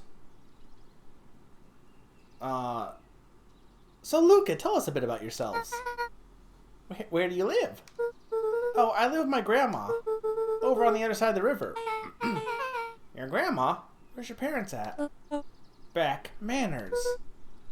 It's alright. My dad passed away in an accident at the fertilizer plant 6 years back. Oh dear. My mom's been missing for a few months now. Like, missing? Luca's eyes were fixed to his plate, pushing a chunk of pineapple around with his finger. Nellie was the one who eventually broke the silence. Oh, so that's Nellie.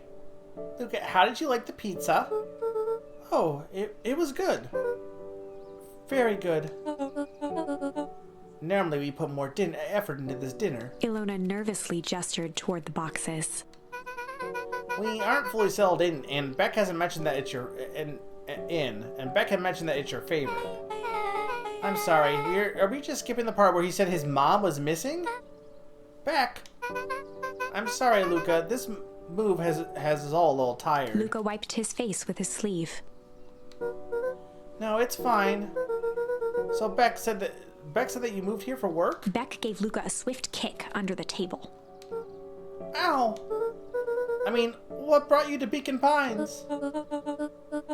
Oh, you were right the first time. We're here for work. Nellie won't tell you this, but she's a brilliant chemist. I don't know about brilliant, but I do love it. She's brilliant. Perennial Harvest just made her their new lead researcher of deep engineering. Oh, because the other one was killed. She makes it sound more impressive than it is. I'm just happy that I get to make a difference in the world. Perennial Harvest is at the forefront of evolving agriculture into something more useful than sprinkling water and excrement on the ground. Luca glanced over to Beck. She seemed to be holding her breath. What Nellie means, Luca, is there are different ways to grow plants. Yes, some people talk to their plants and hope for the best. And some people happily leave their jobs to allow a loved one to pursue their dreams. You swore you didn't... Beck slammed her fist into the table, perhaps harder than she intended. Hey, Luca! How about some dessert? Actually, I have to meet my friend Rollo soon. Luca glanced outside to gauge the time. The sky was darker than he expected, filled with ominous clouds. Looks like there's a storm brewing. I should get going. Oh, I didn't think there was any rain in the almanac. Yeah, almanacs aren't that useful around here. Luca wiped his mouth one last time with his napkin and started to get up. I don't know if almanacs are ever useful, to be honest. Even before I get told I'm wrong. Thank you all for the pizza. It was really good. See you at the festival, Beck. She's gonna come after me because she has an unlucky penny. Wait up. I'll walk you home. Surprised, Luca turned around. He knew Rollo could be prickly around new people. But Beck seemed cool. Rollo would warm up to her eventually. Probably.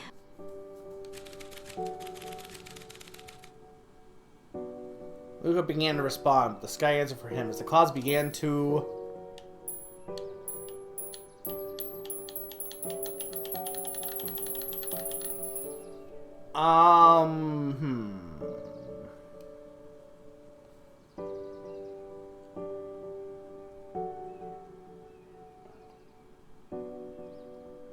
Chill is not an answer. The clouds began to shit.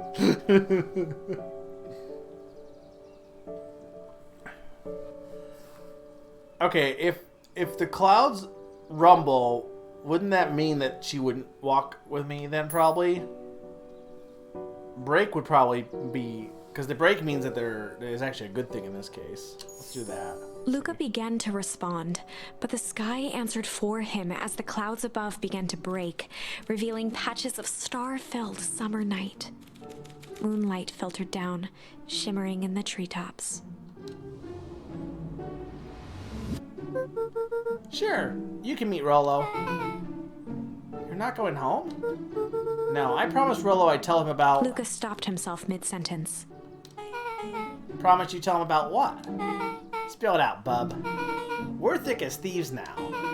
If there's a juicy secret, you gotta tell me. Okay.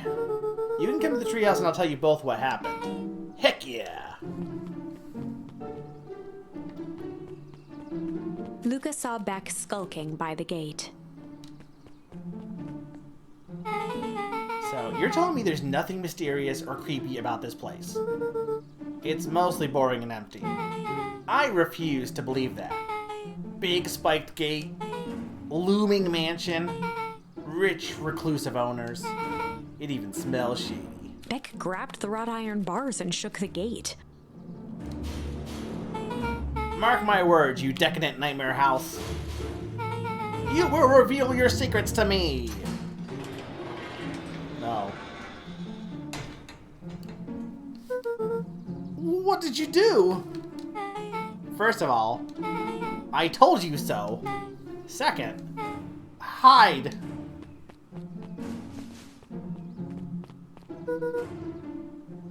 That's Harris Valentine. Who's she talking to? Shh. I expect you to return that suit in working order. Of course, as long as everything is proceeding as planned, there is nothing to worry about. The only thing I'm worried about is what's rightfully mine. If that means making some unsavory alliances, so be it. I couldn't agree more. There comes a time to suspend hostilities. I'll deal with our common threat. Now this is what I was talking about. Beck's voice was an excited whisper. The man in the yellow hat. Proper shady stuff. Someone in a suit like that tried to grab me yesterday. Seriously? You do understand that when this all inevitably fails, I will deny everything. I wouldn't expect any less of you. You just worry about your part in this and let me handle the rest. I can't wait to see the look on that Rube Kerr's face. Yes, the truth will come to light. I'm still surprised you're so comfortable with the potential collateral damage. If there's one thing I've learned, it's that change is painful. Wow, I was expecting shady, but that's just flat out supervillain talk. If you don't mind me asking, why? Why are you doing all of this? The mysterious figure retracted their mask, hair pushing out from all corners. Who is that? Hang on. Is that... That's my grandma, isn't it? Yeah. It is. Family. A chill ran down Lucas' spine. His vision blurred. Beck stifled a sharp wince, and Luca looked down to see himself wrenching her hand. An answer I can certainly respect. Gran tousled her hair back under the face mask. Just remember, keep everything nice and normal until the festival. I don't need lessons in arousing suspicion. Gran gave Eris a curt nod and disappeared into the night.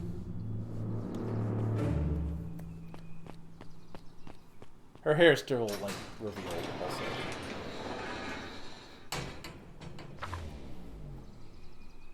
Chapter 5. What big ears you have. Oh no. Lucas sat shivering in the bushes, staring at his feet. After checking to make sure the coast was clear, Beck gave him a gentle tug on his sweater. Also, welcome back, Naran.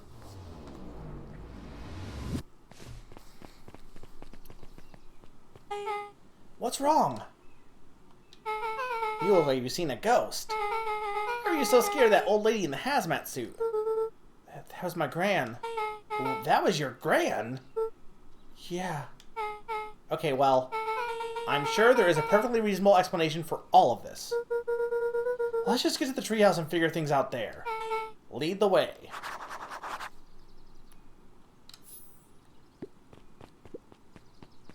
The category of the chapter should have been called what? The Valentine Mansion loomed over every other building in town. both figuratively and literally. I mean, we knew there was creepy stuff happening in Nowhere. And we knew Grandma was involved. But it seems like there's two fractions, so it's kind of interesting to see who's actually involved in each part of it. Though I'm pretty sure Kerr is actually evil, but you know, we'll have to see. I'm not convinced that Grandma is, but who knows.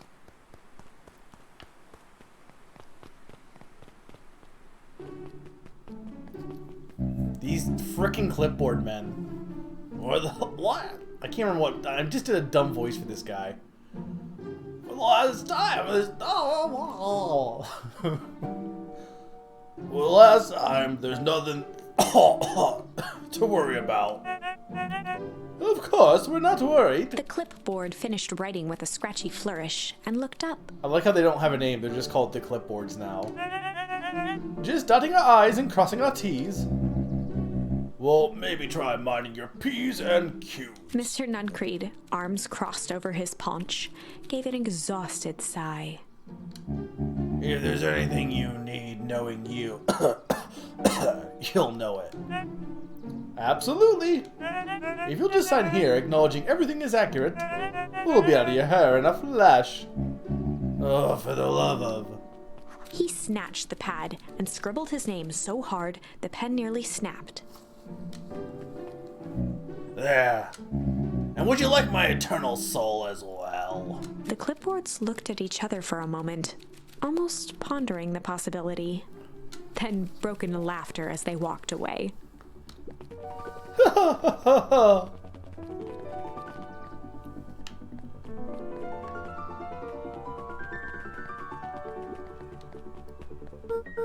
Hi, Mr. Nuncreed. Luca, let me give you some advice. The next time someone you don't know asks to hear your thoughts, give them a good old bop right in the kisser. Oh, Grant tells me just to keep away from the clipboards. That's good. Good. Your Gran is a smart lady, Luca. Speaking of which, you better run along home now. Too dark to be wandering on your own. I don't even know what I'm doing with his voice besides just making him like the most obnoxiously creepy voice possible, which fits.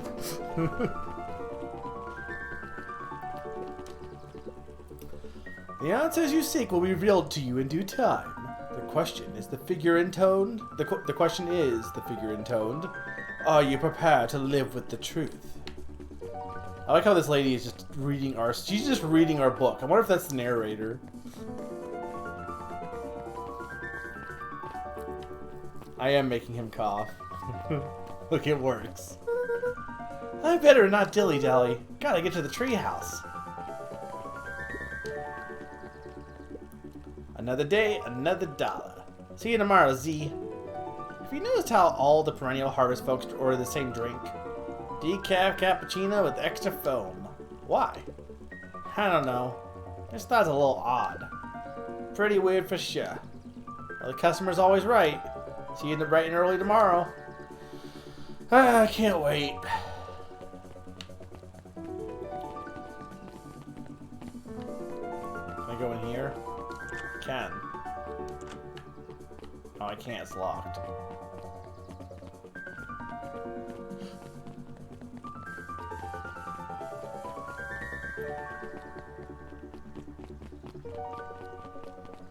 I love this art style. William Kerr and Gus Valentine proudly surveyed the half-covered festival banner. It's all coming together quite nicely. Couldn't have done it without you. The mayor gave a half-hearted shrug. I'm not so sure about that. Nonsense! That reminds me, I wasn't able to thank your sister for her contributions. Yes, she has been indisposed of late. She doesn't much like me, does she? No, that's not it at all. She's just been busy. Of course. Regardless, I would be forever grateful if you could pass my thanks on to her. The History Museum adds a real air of importance to the whole affair. Well, we couldn't very well celebrate the story of Beacon Pines without including the Valentines. My father was a great man. You're Don Tootin', he was. Kerr lopped his arm on Gus's shoulder. but I mean the entire Valentine family.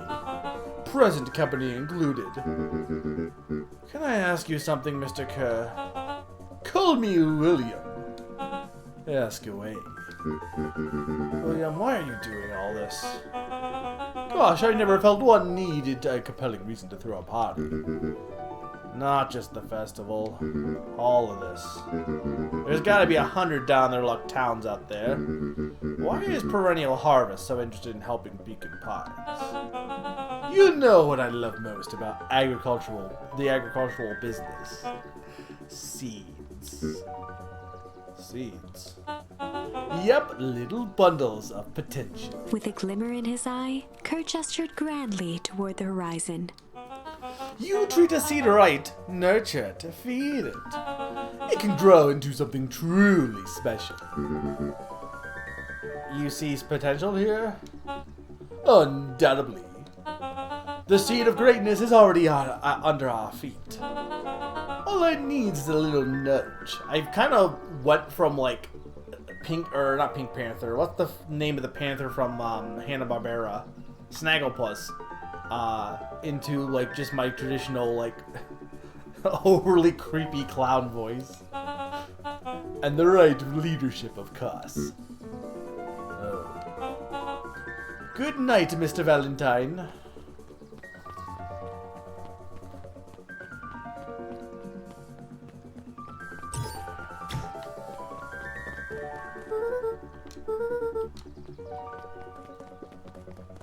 Red guy from Cow and Chicken. That also is fair, yes. Oh, this is nice. Yeah, the Treehouse is just a little further from here. So, what's your buddy Rolo like? Rolo, he's Rolo. Not particularly helpful.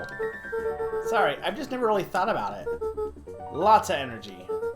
He's funny, even when he's not trying to be. Things have been tough for his family since the Foul Harvest. It's about time you tell me about this Foul Harvest thingy. It's kind of a long story. Hit me with the highlights.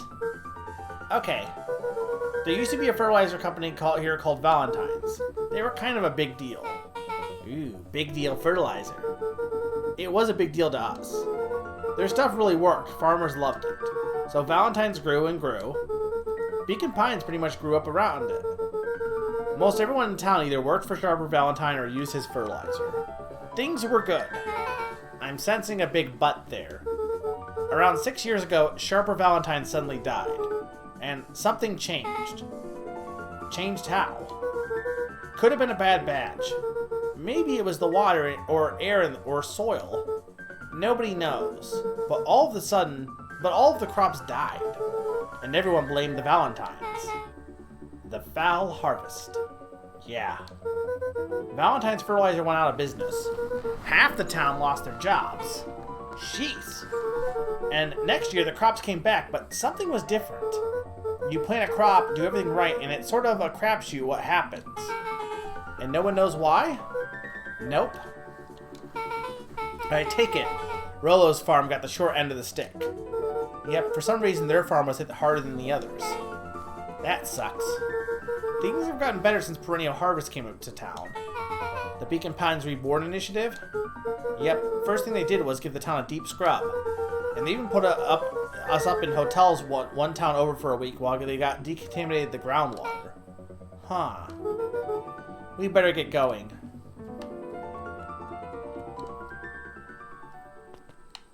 I gotta go fishing. Maybe. No, there's nothing new.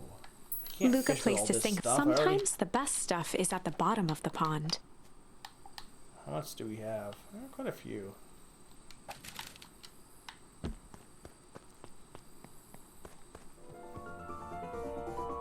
Look. The jury is out on that. I'm hoping it's better. It has a better ending than Night in the Woods. It's about time. I was about to give up and go home. Who's the new kid?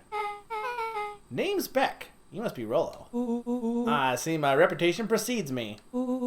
Welcome to Mission Control. Rolo waggled his head with pride. You'll find we spared no expense in construction. I've seen worse looking piles of junk. Who made this game, by the way? Like, what else, have they made anything else, or is this their first game? Hey, Luca, you know the security concerns we talked about? Yeah. While I was waiting, I made some improvements. Let me lock this baby down for a little test. Can't be too safe these days.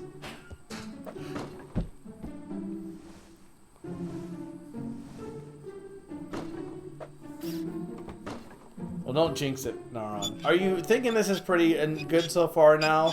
I think it's got a lot of character and charm to it. It's also very cute. Oh no, someone called an emergency meeting. He goes all out, doesn't he? Always.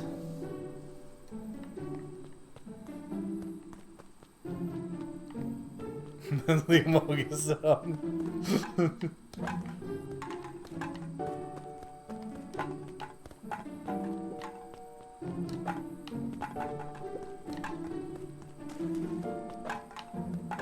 Okay, this isn't working. There's no way to aim this thing.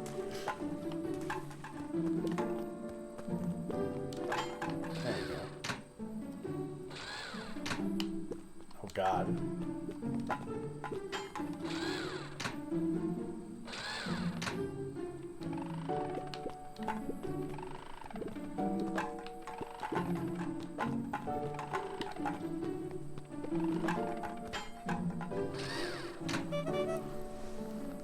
It's no Tangle Tower, but where did you guys get all this junk in the first place? There's a guy in town named Joff who trades us junks for Game Award nominees. Junk food for junk. Nice.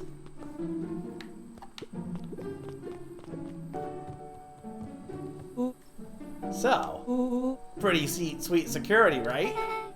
It was imaginative, I'll give you that. Luca, are we sure we can trust the new recruit?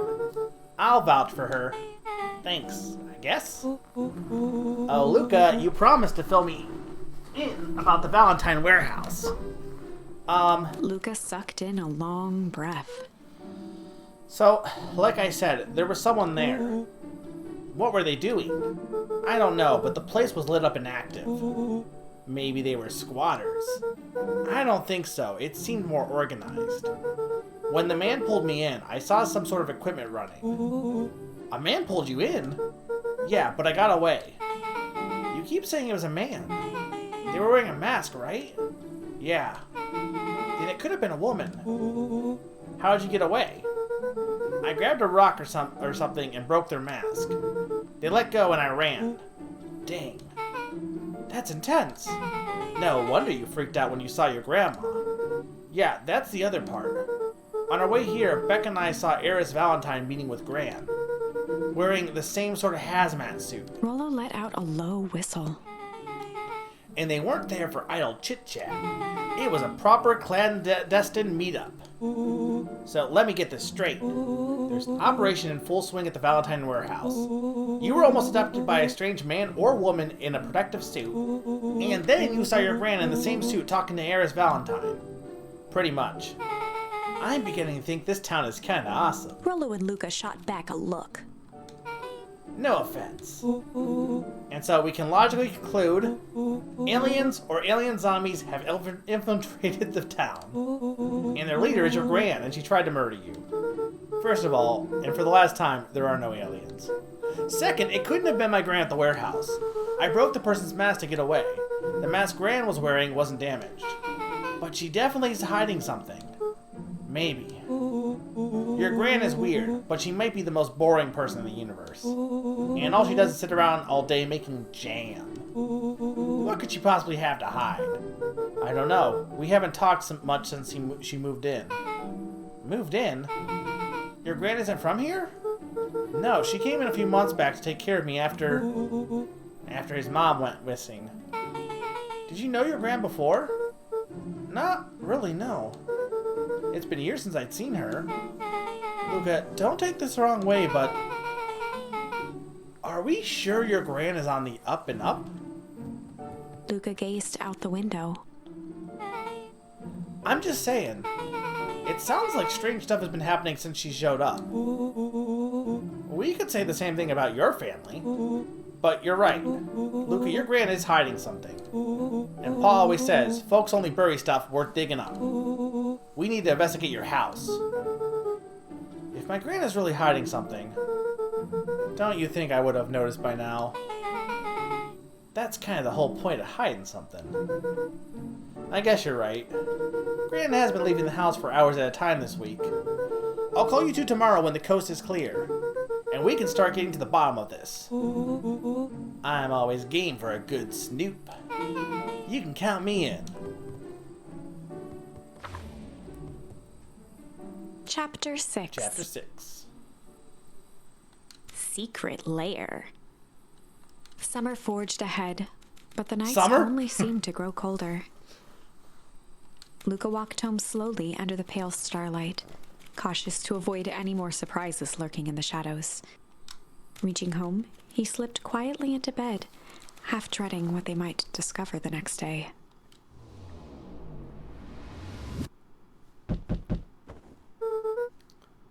What time is it?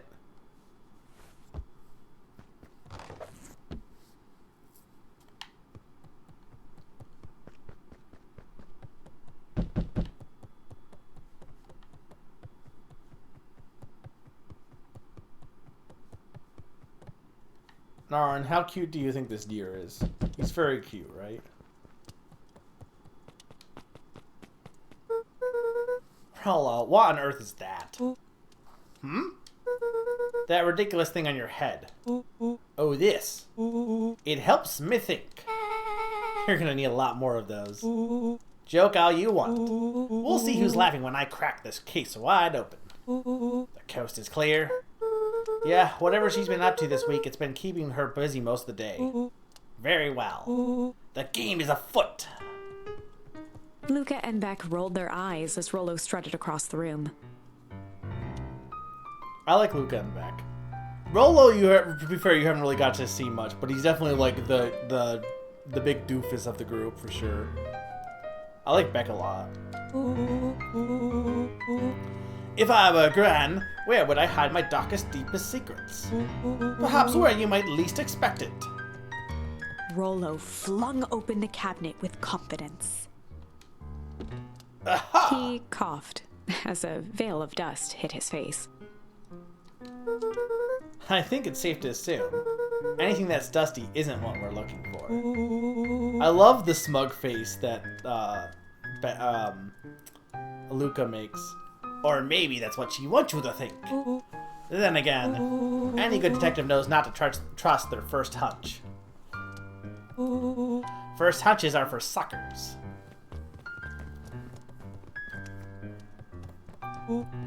Eureka! She's lit a fire in order to burn the evidence. She keeps the fire going every day, Rollo. Drat, it may already be too late. Just think of the mounds of documents lost to ash. Okay, I'm gonna stop you right there. Can we just think for a moment? Luca, is there anywhere your gran doesn't want you to go? Yeah, closet upstairs. So maybe it stands to reason that we should check there first. No dice, it's locked. Well. Look who stands to reason now. I have no idea where the key is. If it's really important, then she probably keeps it with her. Anywhere else? She has her berry bushes. Who has ever thought, I'm going to take this important thing and huck it in a bush? True. Anything else? Maybe something out of the ordinary. Well, she is always worried I'll break her fancy dishware in the kitchen. But it doesn't matter anyway, I can't reach the latch. A look of realization crept onto Luca's face. All three kids snapped to glance at each other, then sprinted in turn toward the kitchen.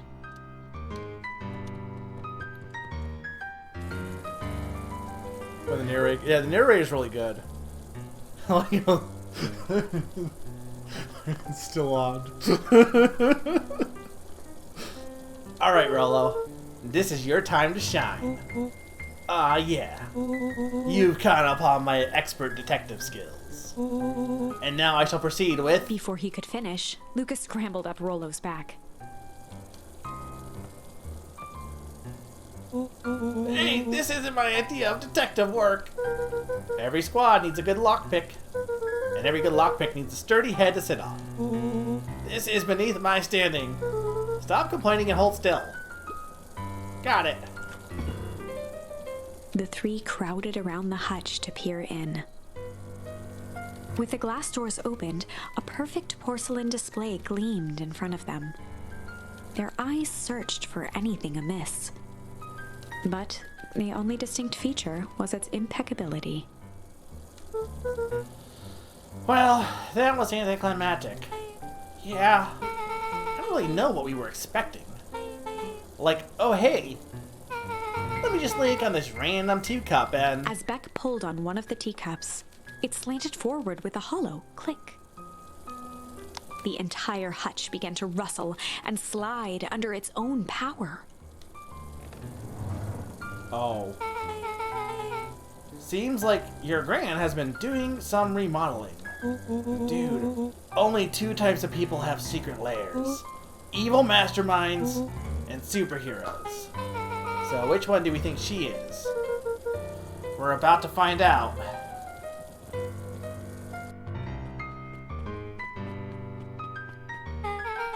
Okay, so more of an unhinged spiritist vibe. Oh, wow, wow. Yeah, this cannot be good. We need to look around before jumping to conclusions.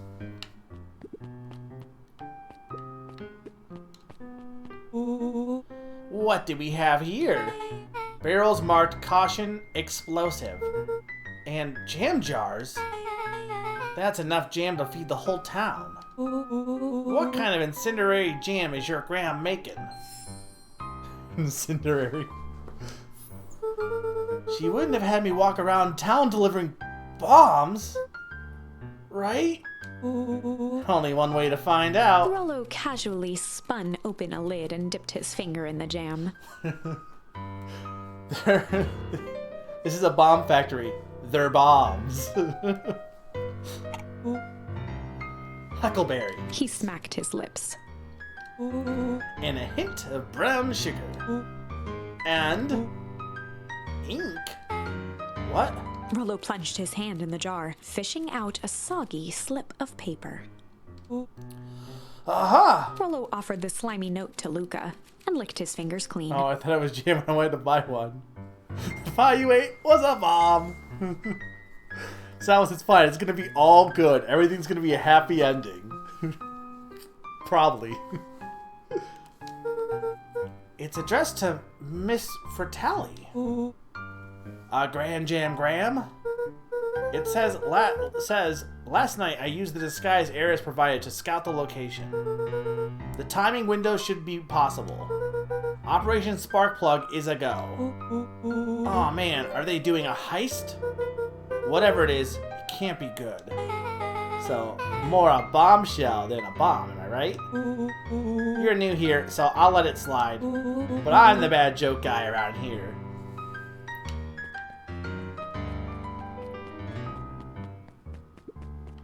Luca jostled each cabinet drawer in turn.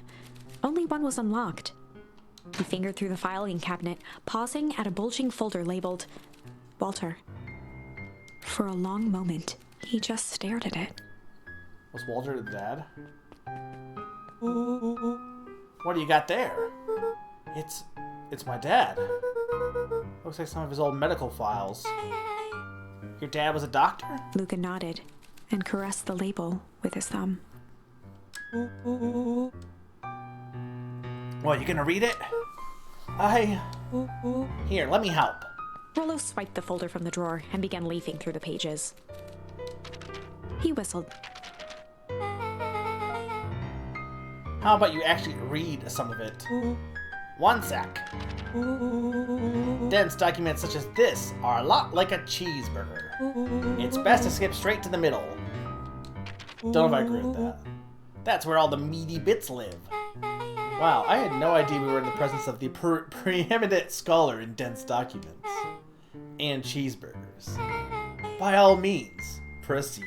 He stopped at a page and mimed, holding up a monocle. Aha, here we are.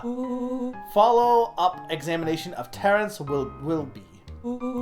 Patient shows further signs of paleness and malaise.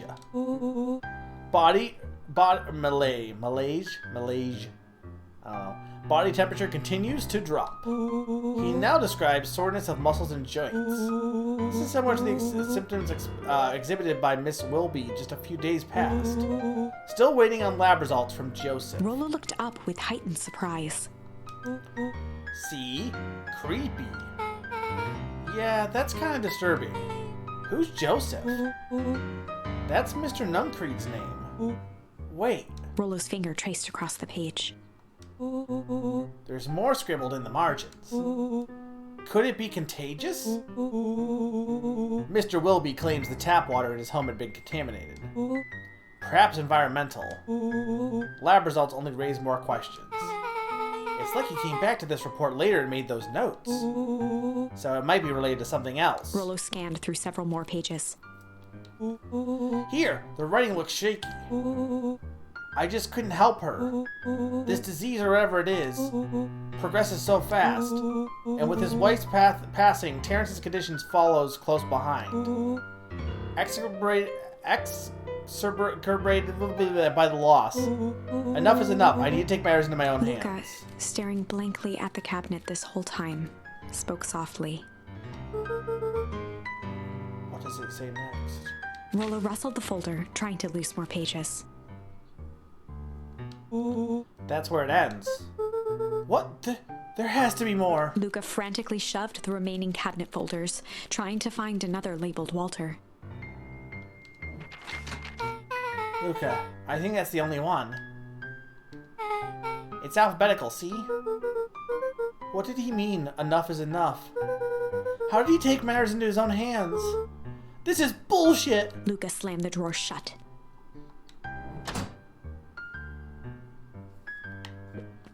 A spider web of string connected photos of people from the town, interspersed with hastily scrawled notes. Well, she sure has kept herself busy. Is your gran a serial killer? Because I'm starting to get a vibe. Don't be ridiculous. Sure, she's just tracking the movements of everyone in town, out of the kindness of her heart. She put little symbols by some of them. Yeah, Mr. Nuncreed has a check mark. The clipboards are all inside a big circle. My moms are both on here, both with question marks. Gus Valentine has a question mark. Eris has a question mark that's been crossed out. Mr. Kerr has a bullseye. The killer has chosen her next victim. We don't know what any of this means. Whatever it means, it's probably not good. I'm thinking it actually is good, knowing what we know from the other timeline, but... They crowded around a worn-down old map Maybe not. of Beacon Pines. Cool. This looks like a treasure map. Not every old map is a treasure map, Rollo. Yeah, but every treasure map is an old map. Can't fault that logic. Look, there's even a pathway drawn on it. It starts at the entrance to the town. And if we follow it... Rollo carefully traced the path with his finger. It leads right to... He jabbed down at the end point. Town Square? That's the fountain in the middle of town. What a weird place to hide a treasure. Rollo, that doesn't look like a treasure to me. The end of the path on the map has the same symbol as those explosives over there. So it's not hiding treasure. Real bummer. Rollo, what's the thing you've been excited about for the past month? The festival. Gulp. Did you just say gulp? This feels like a gulp kind of situation. Everyone will be gathered near the center of the town. She's gonna blow up the festival! Not if we stop her. Oh, what was that? Luca looked up from the map. What was what? No, I heard it too. That was the front door. Which means someone just shut the door. Which means someone's upstairs. Quiet. Hit the lights. Beck flicked off the light, and they became statues in the dark. Overhead, creaking floorboards bent under slow, deliberate steps. The kids looked up, the tilt of their necks following each footfall.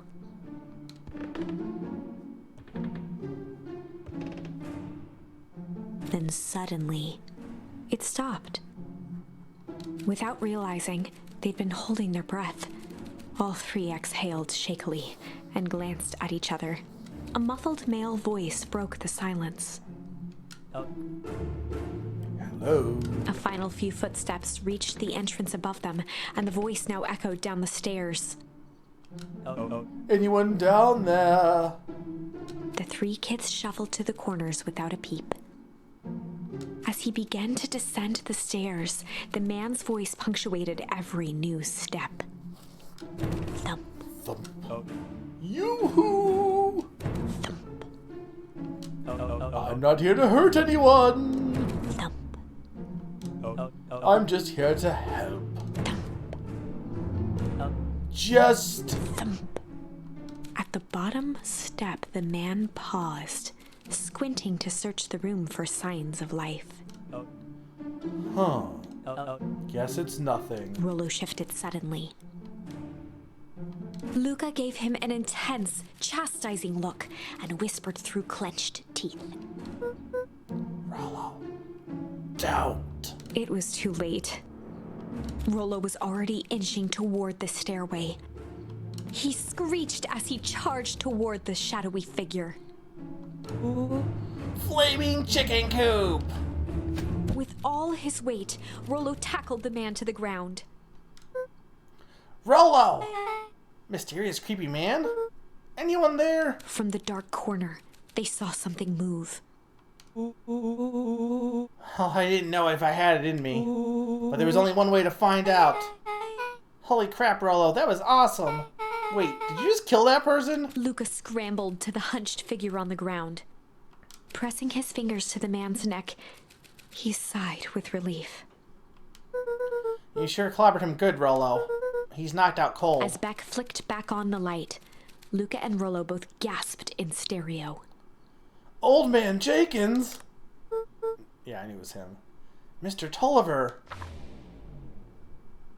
Chapter 7. The Interrogation of Hiram Tolliver. Well, that escalated quickly. It's certainly a jump. Still unconscious, Mr. Tolliver slumped heavily in a shoddy old chair. His hands were bound with rope, his feet tied with some loose string. The kids huddled in a circle, discussing their plan. One thing was certain, they couldn't just let Mr. Tolliver go.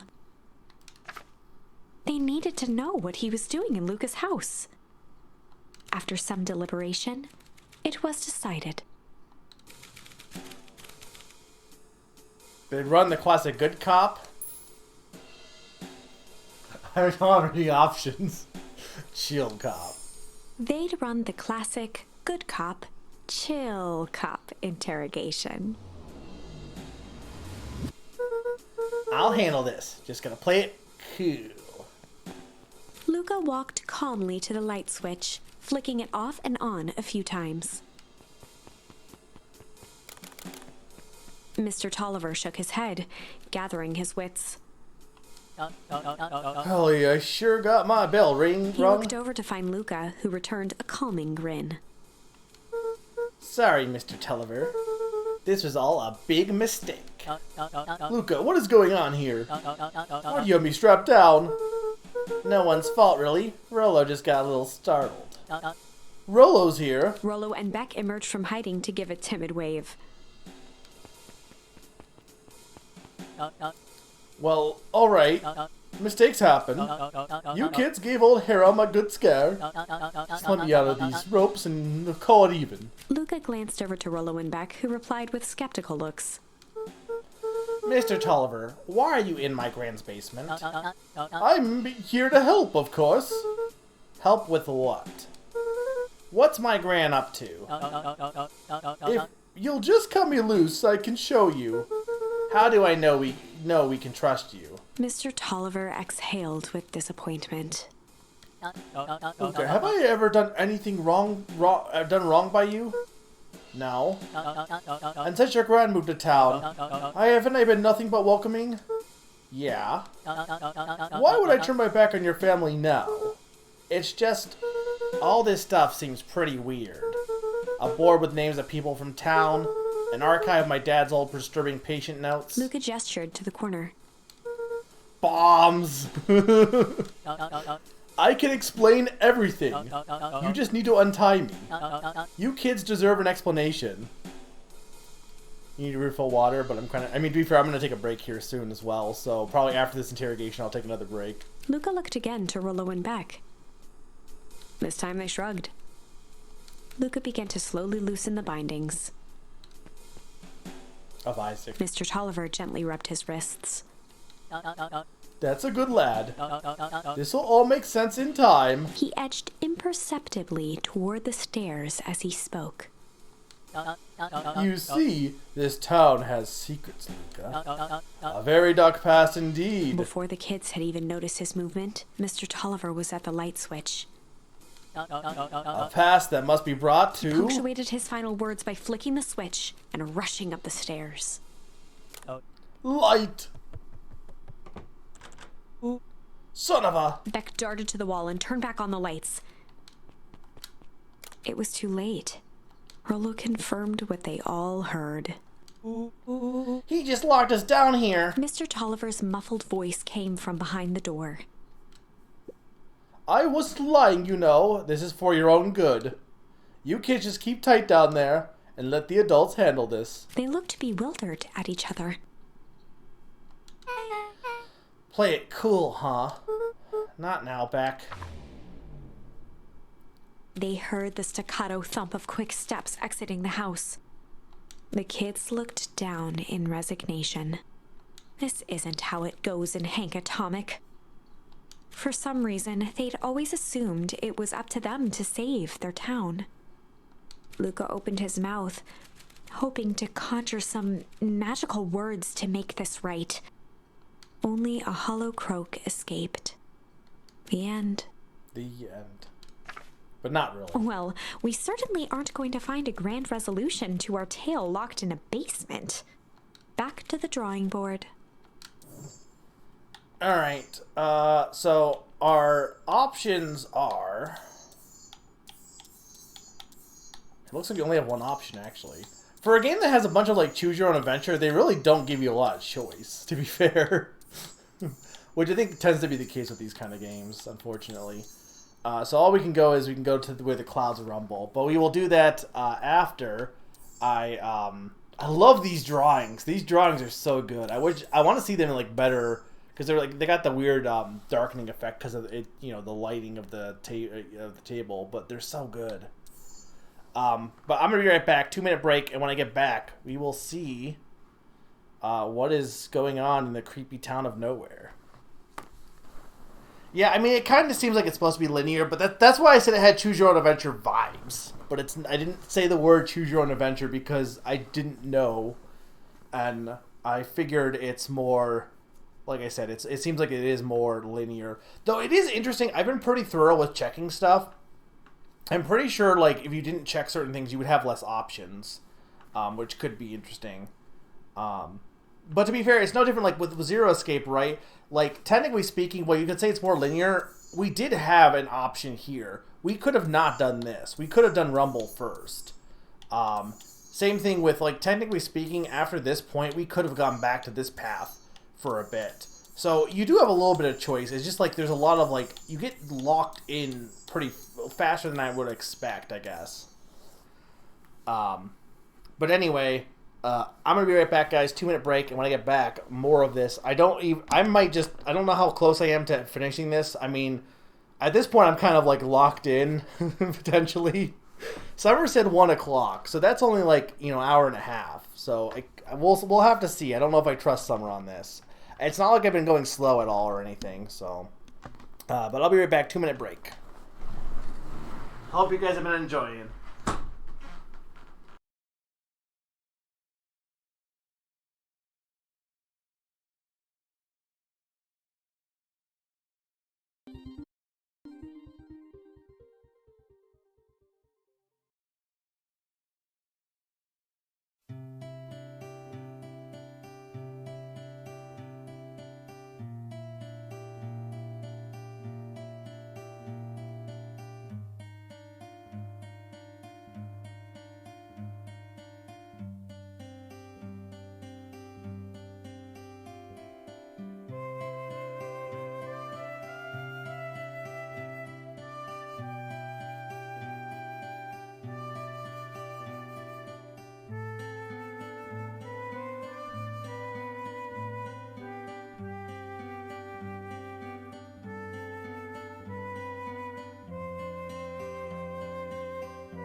I am back.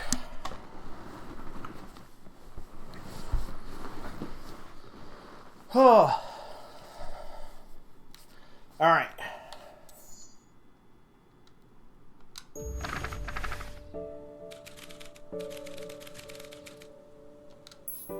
Rumble. Luca began to respond, but the sky answered for him as the clouds above began to rumble with ominous thunder. Are you sure we can make it home before this storm kicks off? Luca surveyed the roiling clouds. I say the odds are good. Maybe you should stay here and I'll just make a break for it. At that moment, the heavens opened up, unleashing torrential rain.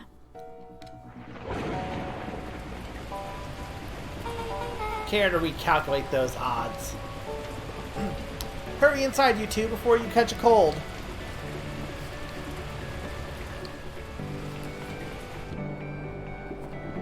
Luca, Nellie will keep trying to reach her gran on the phone. In the meantime, you two hold tight. Sorry, not much to do up here. Most of my stuff is still in the boxes. Mind if I poke around? Be my guest. Luca squinted into the eye hole of the microscope. This looks wild. What is it? Gum. Gum? Luca adjusted the slide with his fingers to get a better look. I'm tracking the structural integrity of gum with the increasing amounts of chewing. Chewed that one for 47 days. Luca wiped his hand off on his sweater and gave a nervous laugh. It's weird, I know. Beck looked down, timidly tapping the ladder with her feet. You think it's weird, don't you? A little. But weird can be cool.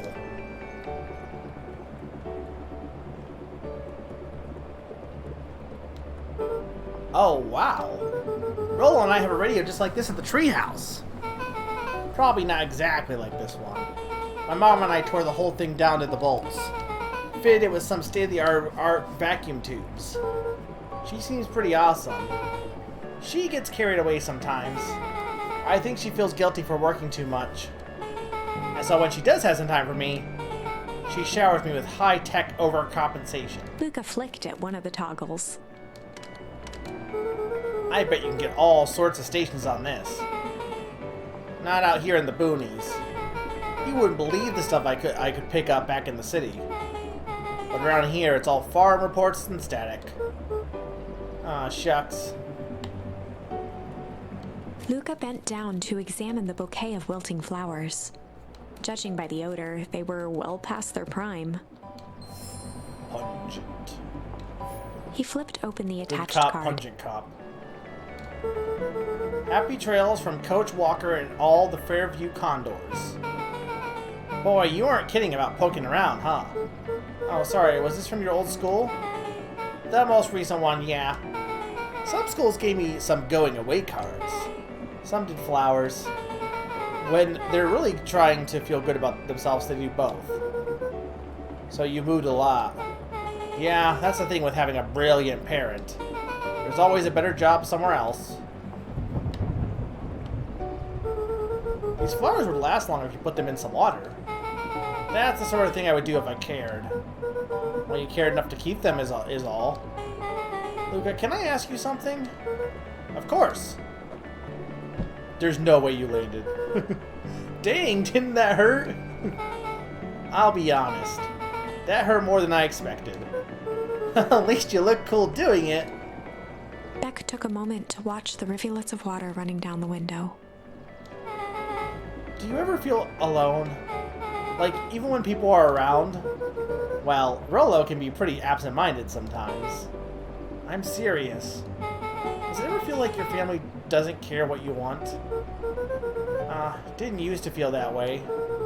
I know Gran loves me, but sometimes when she looks at me, it's like she's looking at a problem. Luca took a deep breath, exhaling slowly.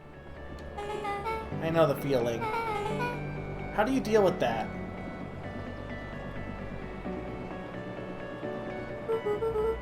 I guess I haven't yet. But one thing my dad told me when I was little: don't hold a grudge, especially against yourself. If you try and hold it all in, you're gonna pop. So, what do you do when you don't know what to do? Dad never got to that part. Something I figured out on my own, though. You gotta do something. Anything. Here. What are you doing? I don't know. Something. We're gonna register our complaints with the storm. Listen here, you miserable universe. Stop jerking me around. I just want things to go back to the way they were. Everyone tells me it's gonna be alright. That things are gonna change. Luca let out a feral scream that echoed into the night. Look, it's good. Every time something changes, everything gets worse. Screw this town. Whoa. Let me try. Moving sucks! I hate it! I hate it! I hate that I hate it! Why can't I just deal with it and be happy for my mom? Why can't we just stay somewhere? Ugh! Her voice dropped to a trembling whisper. The music's really... the sound design is really good in this game. Just want to be a normal kid. Beck brushed off her shirt and straightened up. There. Wow, I actually feel a little better. As abruptly as it began, the storm abated. Thanks. I needed that. Me too. I should head out before the rain starts up again. Sure, I'll walk you out. See you and Rollo at the festival? Sounds good. Luca. Don't let the universe jerk you around. Beck gave Luca a light thump on the arm before heading in. Chapter 5. Friendly Feud. The air was heavy with the hard rain's residue. The smell of wet things. Despite his dreary surroundings, Luca felt at peace. He'd never shared those details about his dad with anyone. Not even Rollo. But it's not like this changed anything. Rollo was still his best friend. Adding Beck to the group would help balance things out. Everything's better in threes. This is what Luca told himself as he headed to the treehouse. Oh no, Rollo's gonna be upset that we didn't get there in time.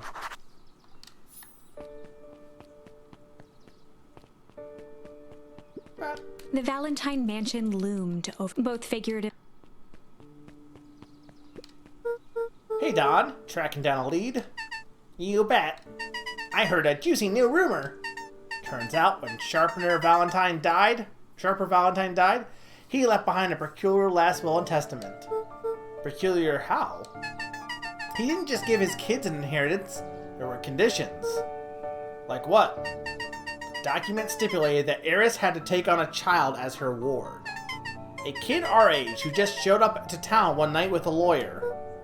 Solomon. Bingo. So Eris was forced to take care of him. Yep, or she would have lost everything. Why would Sharper care so much about some random kid? Rumor has it, old Sharper sowed some wild oats. That explains the way Eris treats him. Poor Solomon. How'd you find all this out? A good old reporter never reveals her sources, Luca.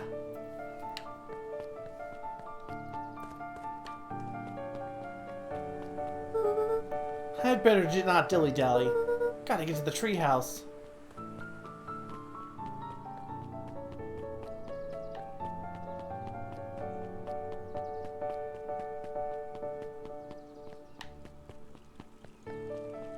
I feel like, well, I do like the style of it, like, being a thing on the book. At the same time, there is a lot of wasted space. Like, I think it works for when it zooms out, because it adds a bit of dramatics to it. Like, whenever it zooms out to the book, it's like, oh shit, what's happening? He met his old friend's eye, and was greeted with nothing but ice-cold anger. Heavens! There is no time for fractured friendships. Damn it, lady, spoiling everything spoiling what's gonna happen.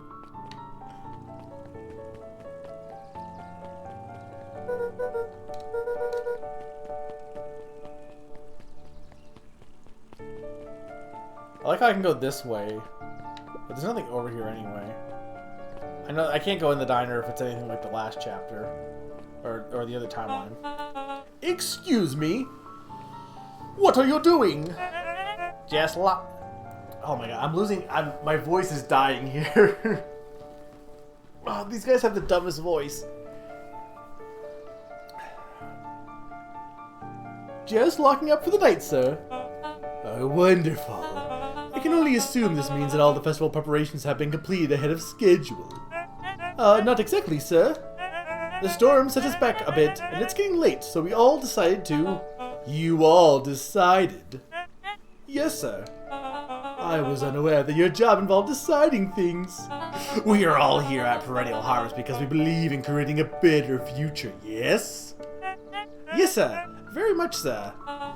Do you want to be the one to tell this town that we failed them? No. Then we gave up because there was a little rainstorm and we all got a little sleepy. Of course not, sir. Good. Then it's decided. Yes, sir. We'll work until the task is done. See that you do. Our harvest awaits. That guy's an asshole, by the way. Watch, he's gonna end up being the good guy somehow, but I doubt that. He's just too obviously evil.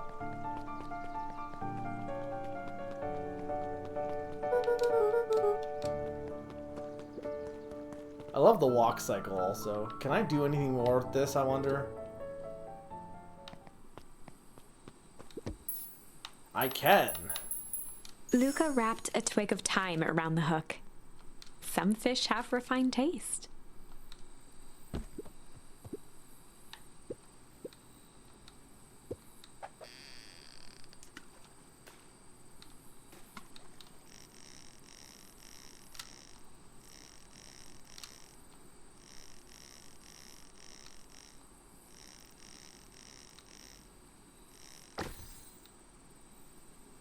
Is that a clock?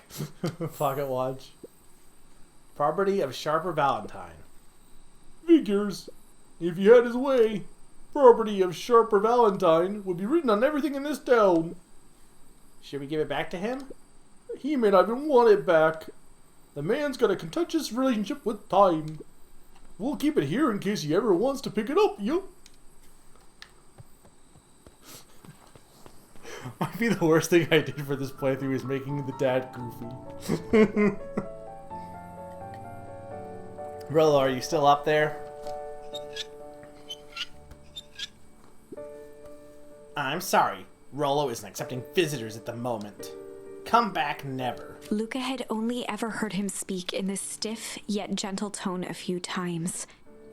And it always meant one thing. You're upset. Oh, what makes you say that? Maybe because my best friend abandoned me for no reason? I didn't abandon you. I'm just a little late. Rollo scoffed. The rain held me up. Liar! You weren't even home. What? The storm got bad, so I got worried. So I went looking for you. Imagine my surprise when I made it to your house, and you weren't there. I hadn't made it back yet. I'm not a fool, Luca. It doesn't take all day to deliver some jam. No, The storm rolled in out of nowhere, and I got stuck after dinner at Beck's house. Luca stumbled on his words, knowing he'd said too much. Beck! Dinner? What the heck is a Beck? She's a new kid in town. She's actually kind of cool. You'd like her. She needed help convincing her parents that she made a new friend. New friends? I spent all day waiting for you. You were off making new friends? It's not like that, Rollo. You know, while I was waiting, I made some upgrades to Mission Control. It was gonna be a surprise. But you took so long, the storm knocked it all down. Just like you knocked down our friendship. What does that even mean? Luca became instinctively angry in response. Both boys were now shouting across the distance. It means you're a bad friend. You don't care about me. Of course I care, you ass. I knew I'd get in trouble waiting so late for you, but I kept my word, because that's what friends do. Oh wow, what a noble sacrifice you made. Easy for you to say. Your grand doesn't even care. You can stay out as long as you want, and you wouldn't even get in trouble. Seriously? You're acting like I chose this. If that's what you think, then maybe you're the bad friend. Rollo's tone changed to a calm, yet more intense anger. Maybe Pa's right. Storms bring more than water. This one brought out the real Luca. Stop quoting your Pa's nonsense like it means anything. Well, at least my Pa is still around. The words hung in the cold night air. Rollo's stomach dropped, knowing he'd crossed a line. But it was too late. Luca, good night, Rollo. Dang it.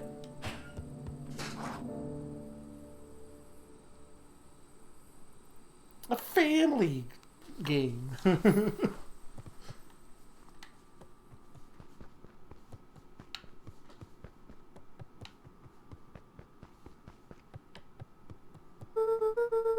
Rollo thinks I'm going to the festival with him. He can shove it. Luca dug through his old stuff, not even sure what he was looking for. That's a soccer ball.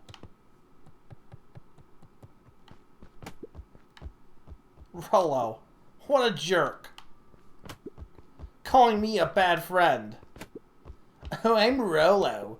Look at me and my amazing family.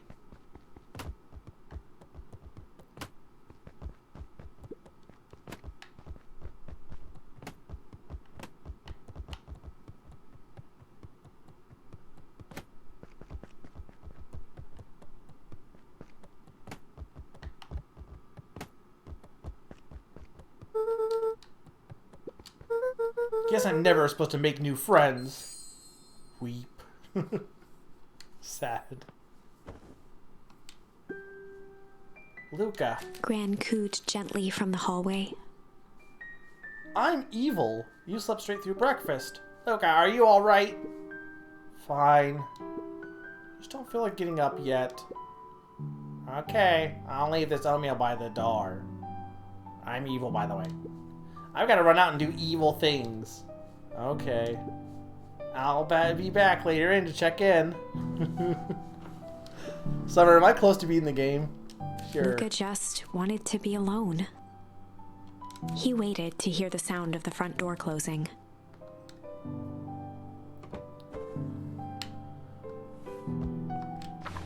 Okay, out of curiosity.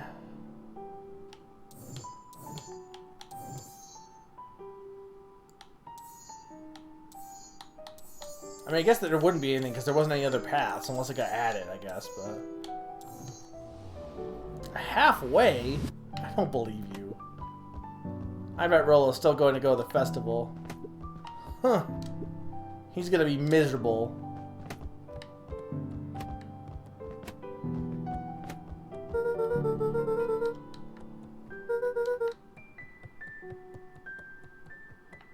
Can I not leave? Luca dozed off again. Luca, I see you didn't eat your oatmeal. Wasn't hungry. Well, just in case you get hungry, I'll leave a sandwich here too. Thanks.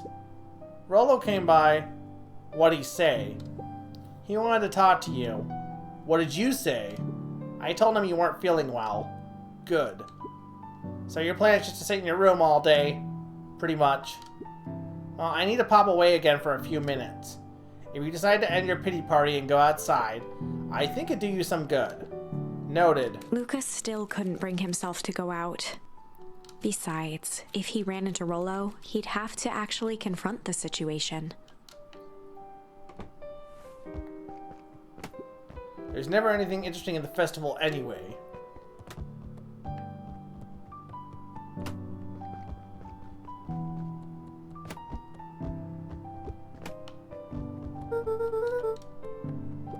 The Adventures of Hank Atomic. The complete first volume. Luca carefully opened the cover and began to read. Rollo had received it for his birthday. A special hardcover edition with behind-the-scenes commentary and bonus art. Rollo cherished it, but asked that Luca keep it at his house. Luca wasn't sure if it was because Rollo didn't trust himself with it, didn't trust his sister around it, or just wanted an excuse to come hang out at Luca's more often. Whatever the reason, Luca didn't mind. But it had stayed right there where Rollo had stashed it ever since. Now, at the foot of his bed, Luca lost himself in the pages. He'd read it all before, but at this moment, it somehow felt sentimental. He was well into issue number 5 when he heard soft footsteps from the hallway. Luca, another little friend came to see you. A girl named Beck Moadle. She said she met you yesterday? What'd she say? Is she here? She was just dropping by. I told her you weren't taking visitors today. Oh. She seems nice. Yeah. You had a fight with Rello, didn't you? Can I come in? Maybe later. Alright then. I'm gonna go bomb the town. I'll leave dinner on the kitchen table in case you wanted a bite before bedtime. Without realizing it, Luca had pouted away the entire afternoon. He once again felt the weight of it all and allowed his weary eyes to close. Luca stood in a vast black expanse. He looked up at his father standing beside him. Walt was working a straw at the bottom of a fountain glass, trying to collect the last bits of milkshake. Dad, where are we? Taking a final loud gurgling sip, his father peered up from the glass. He jangled the straw playfully with a warm smile, then lifted the empty glass as if to point into the darkness. The source. The source? Luca's eyes followed his father's gesture. In an instant, he was sitting in front of a blazing campfire. Across from him sat a large figure in a yellow hazmat suit. The figure's voice was a scratchy echo.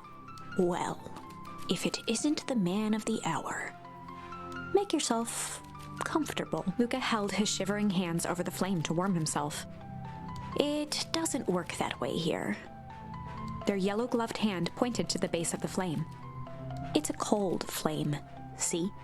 Luca peered at the base of the fire. It wasn't wood that was burning. It was Beacon Pines itself. Tiny buildings, freezing and crumbling as they were consumed by flame. Luca could see small shadows moving in the burning city. People. Luca leapt to his feet. We've got to help them!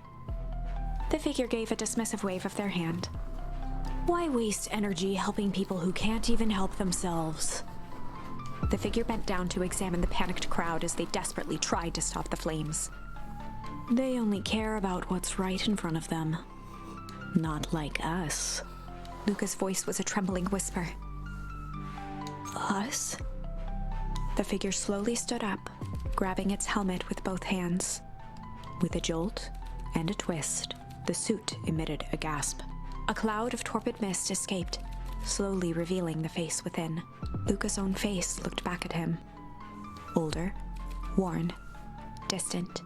The sensation was oddly familiar, as if he'd caught his own reflection by surprise in the mirror. The doppelganger smiled. I tried to help once. He gestured towards his face. And all it got me was this. Luca staggered back. You aren't me. Luca felt a hand catch his shoulder. His father was there again, beside him. Every choice sets us on a path. This is the end of one of your paths, son. Luca watched his older self shake its head ruefully, its face twisting into a cruel grin. Welp, Dad, if you wanted him to see this, far be it from me to disappoint. Luca watched in shock as the figure took a confident step forward and plunged into the flames. In a flash of cold light, he was gone. What does all of this mean? Luca felt a reassuring squeeze on his shoulder. Just remember, why we choose matters just as much as what we choose. Luca woke up to see a hazy figure at the foot of his bed, silhouetted in the morning sun. Mom? No, dear. It's only Gran. Luca rubbed his eyes. The kind, concerned face of his Gran came into focus. How are you feeling? Fine. Anything you want to talk about? Don't feel like talking. That's just as well. How about you sit there and listen a bit? Whatever you and Rollo fought about doesn't matter. But he... Gran silenced Luca with a gentle pat on the leg. Fights between friends happen. What was said doesn't matter. The important thing is that it's not the last thing you ever say to each other. But he said stuff about Dad. Well, do you think he meant it? No. He was just mad. And did you mean any of the things you said to him? No. Good. One must appreciate friends in their best moments. And accept them in their worst. Accept. Now get your little butt out of bed. The festival today, and Granny's got a parade to bomb. You don't want to miss that, do you? I guess not.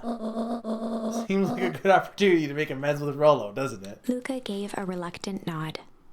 So bury a corn dog, him in a... Wait, oh my god. So bury him in a corn dog. So buy him a corn dog and apologize. But he's the one that... Also, you owe an apology to the honey and sandwich and oatmeal. I wasn't my fault. What did I just say? Buy him a corn dog. That's a good boy. Everything's better with corn dogs. They don't know about that. I need to get going now. Got some last minute festival prep business to take care of. I'll come find you at the fountain a little after lunch. Alright. I love you, Luca. I love you too. Do you? Luca took a deep Keep in breath. mind, you could have seen this before you saw the Granny bombing the festival, so... Okay. Chapter 6. Through thick and thin. Despite Luca's bitterness, Gran was right. He needed to hash things out with Rollo. A big fight changes the nature of a friendship. Whether, in the end, it is for the better or for the worse, all comes down to understanding. If one is not careful, the same familiarity that builds the strongest of bonds can become the wrecking ball that shatters them. Luca emerged from seclusion, taking in the crisp festival air. But the events of the day weren't on his mind. He had to find Rollo.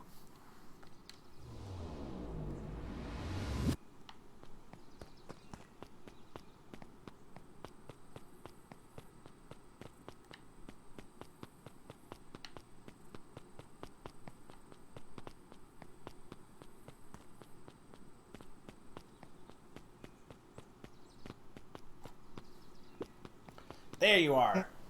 Luca. Rollo wanted me to tell you something. What is it? Roxy rolled her eyes, shaking her head.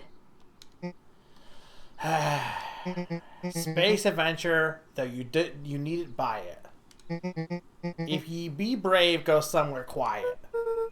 Roxy, I don't... It's a riddle, Luca. My goofy little brother wants you to find him. Luca looked down and kicked at the dirt. Look, I know you two had a fight. The only thing more annoying than my little brother is my little brother without his best friend. So I'm doing him this one favor. Now I need one favor from you. Whatever it is that went down between you two, squash it.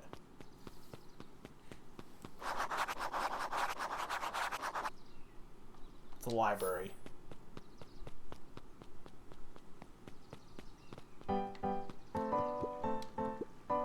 Unique New York, unique New York. Huh? Oh, don't mind me. I'm just warming up for my big ceremony speech. Mr. Kerr pointed to his grinning mouth. Gotta limber up the old cab box. You nervous? Oh, heavens no. Well, break a leg, or two, or three, or five. How goes the beetle hunt? Pretty rotten. I haven't seen so much as a exuviate. It's not just the beetles. This morning I couldn't find any critters at all. It's like everything that buzzes or skitters just packed up and left. My face is stuck like this, please help. I'm sure they're out there somewhere. Maybe all the commotion at the festival just spooked them. Yeah, maybe that's it.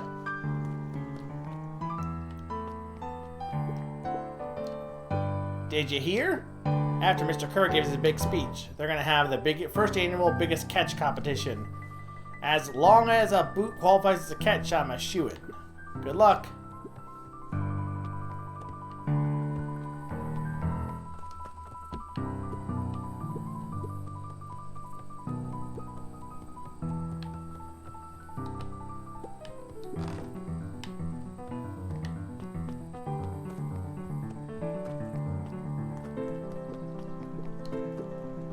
Welcome to our festival. Don't forget to come back later for Mr. Kerr's speech. And the Perennial Harvest Festival sign-in reveal. You don't want to miss it.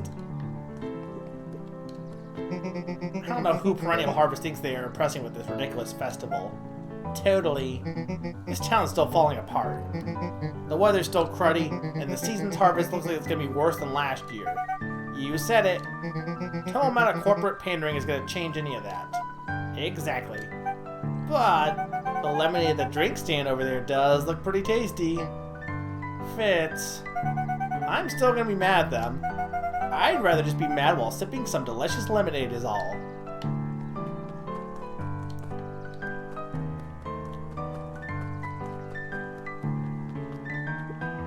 This poor man ain't moving. Like every single time. Yup. Wait for it. Unexplained sound once again noted. Wonder if they're robots. Like clockwork. What a bunch of drones. Jeff was staring into the distance with a wistful look. Hey, Geoff, everything alright? Yeah, everything's fine. I mean, it used to be fine. It just ain't right these days, you know? I really do, actually. Jeff turned to Luca with a furrowed brow, then gave an understanding nod. You do, don't ya? For a moment, the two now shared that same wistful gaze. Why are there balloons tied to the garbage can? A most welcoming of welcomes. Would you like to share your thoughts? We always strive to improve. Nope.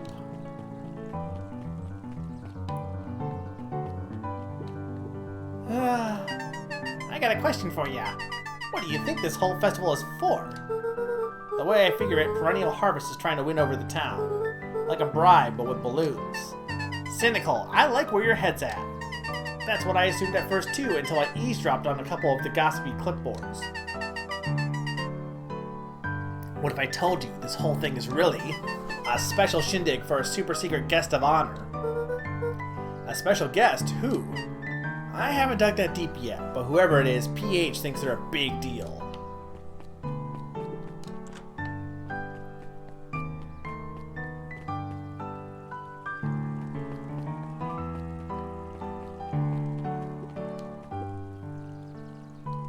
Piper, you're actually taking a break from studying? I wanted to see what all the festival fuss was about.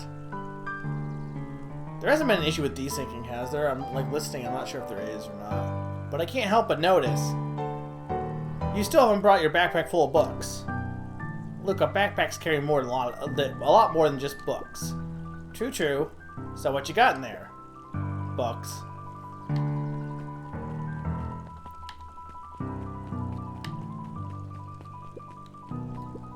This is the first time I've seen this many smiling faces since the foul harvest. I had my doubts about the Perennial Harvest. Must admit, they do put on a nice party. Okay, as long as it sounds fine. Hiya, Luca. How's Griffin doing? What? Oh, nothing. Zariel became flesh. Just pretend I didn't say anything. Who's Griffin?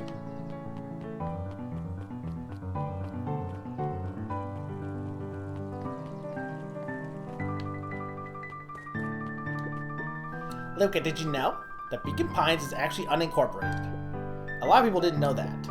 Oh, well, yeah, I didn't know that. What's that mean? It means most public works are handled internally. We do all the pipelines, the water treatments, building regulations. That's great. Census taking, emergency services. Hey, Luca. So you're not at the library? Huh? Oh, nothing. Griffin looked away suspiciously. Nothing at all.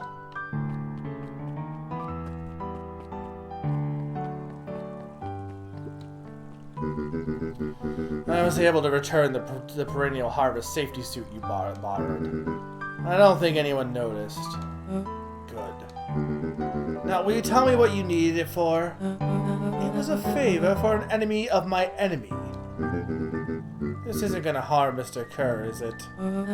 All you need to know is that it's for the good of the family. Okay, interesting.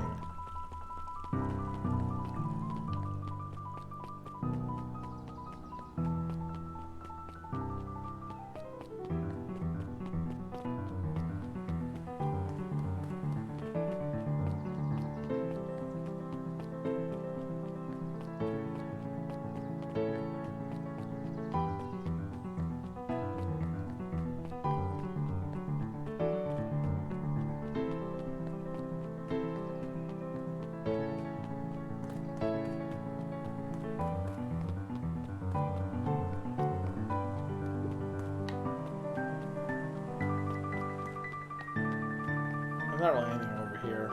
Okay, let's go to the library.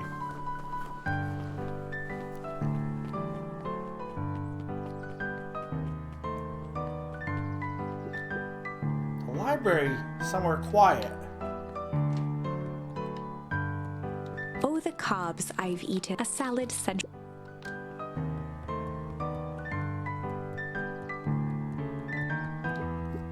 Hiya, Jace. Still working through the newest Hank Atomic? You know it. Some fascinating canon towards the end. Did you know? Hank Atomic Shrink Ray doesn't actually shrink stuff. It uses inverse quantum particle decay to literally grow the entire universe around an object, leaving the object unaltered. So it just looks drunk compared to everything else. Bingo. That's wild. But Jace, no spoilers, please. Alright, sorry. Hey, Luca. Kato's eyes lit with excitement. I've been expecting you. Bravo on deciphering the first riddle. The first? Oh, you didn't think that was all, did you? Rolo does go all out, doesn't he? Kato straightened up and cleared his throat as if preparing to sing. Ahem. Oh, Planet Farple, you may take issue. When the fifth king dies, you'll need a tissue. Kato stared at Luca eagerly. Get it? Want me to tell you? No, it's okay. Let me figure it out. Alright, when you find it, bring it here to be verified. And if you decide you want a hint, the offer still stands. On Planet Farple, you'll need to take issue. When the fifth king dies, you'll need a tissue.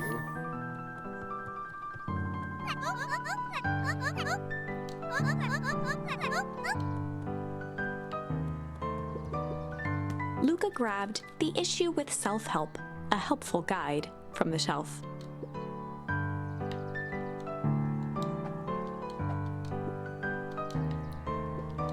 Luca grabbed 500 meals for one big pot from the shelf. I don't know how that works. Luca grabbed the 5 Pillars of Success from the shelf.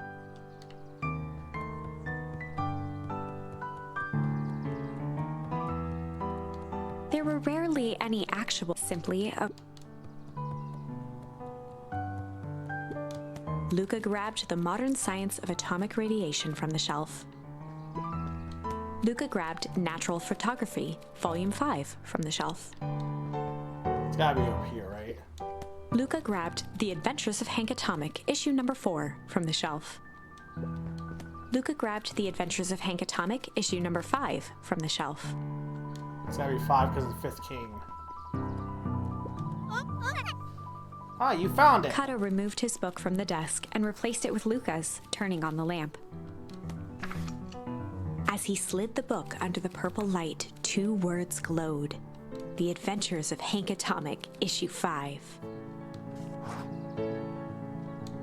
Luca clicked his tongue with recognition. Rello's cipher pen. He used to write secret messages everywhere with that. And only I had the special flashlight needed to reveal it. But I lost it. Well, apparently he traded Geoff for this purple light bulb. Parted with his entire Halloween candy stash. Oh, Rollo. Now let's see here. Kato began flipping through the pages, stopping when he hit a glowing word. Get away with such a grift. He continued flipping. Only found in Grub Cart. Reaching the end of the book, Kato looked up. That's it. Grift in Grub Cart. Griffin. Griffin's Grub Cart. He wants me to go to Griffin's snack stand. Ah, brilliant. I guess you're off then. Good luck on the rest of the scavenger hunt. Thanks, Kato. Griffin spoiled it. Am I really just gonna beat the whole game tonight? I don't know. Like, I'm going pretty. Like, I'm really. I want to know what happens, and I want to stop.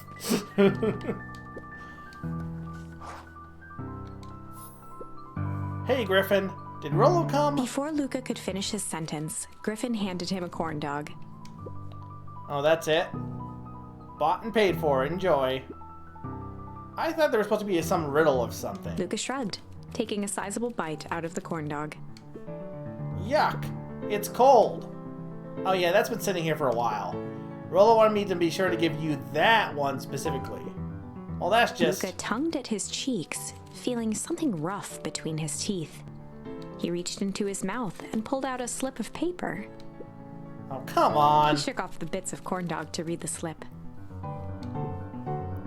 I'll pick up when you need some pep. Near the fountain up the step. Luca finished off the remainder of the corn dog. Ah, this is going to be a whole thing. Okay,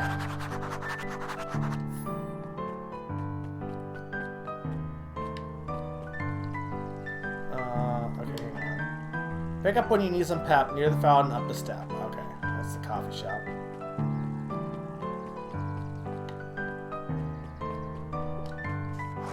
Right, she spoiled it as well also. There you are, Luca. There's no way I'm actually doing this. It's way below my pay grade.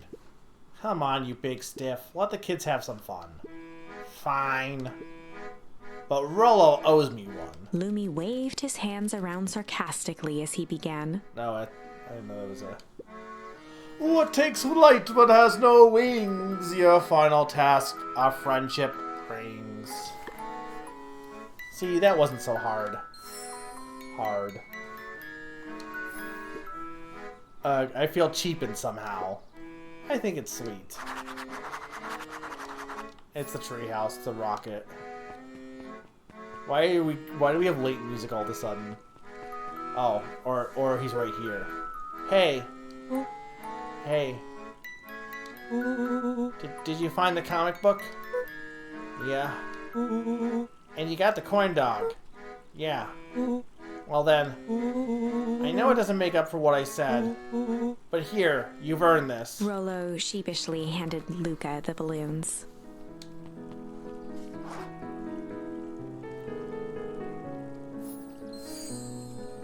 Flight. Thanks. You didn't have to go to all this trouble. I'm sorry I got so mad. Dang it, you were supposed to let me apologize first. Oh, sorry. Now you've apologized twice before me. Let me do this. Luca, I'm really sorry. With everything that's happened with your mom and all, I've always wanted to be there for you. To be a good friend, you know? When you said you were hanging out with someone else, I kind of freaked out. Rollo. Still my turn. It felt like you needed some new friend to help. It felt if you needed some new friend to help you, it meant I wasn't good enough. But that was selfish and wrong. I was wrong. I'm so sorry, Luca. Okay, apology over. You can talk now. Luca threw himself at Rollo, hugging him as tightly as he could. Rollo, I don't deserve you. I don't deserve you either. That's why we deserve each other. So, what else do you want to do today? We could snoop around and try to find some info about your mom? Snoop where? We could probably sneak into Perennial Harvest HQ while everyone's at the festival. Aren't you curious about all the stuff those clipboards write down? What if we get caught? I think I've had enough excitement for 1 week. Let's just make the rest of the day about us. Really? Yeah, the rest of the world can wait one more day. You know, I have been wanting to get some work done on the MCDC at Mission Control. The aim is a bit unpredictable. That sounds perfect. Oh, I got balloons.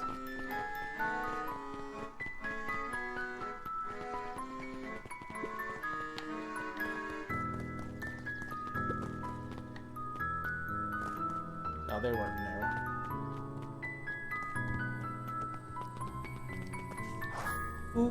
Oh, I almost forgot. I ran into your gran this morning. She asked me to give you this. Rollo handed Luca an unopened letter. I'll wait for you inside if you want to read it now. A letter? Luca, some things are going to happen that might be difficult for you to understand.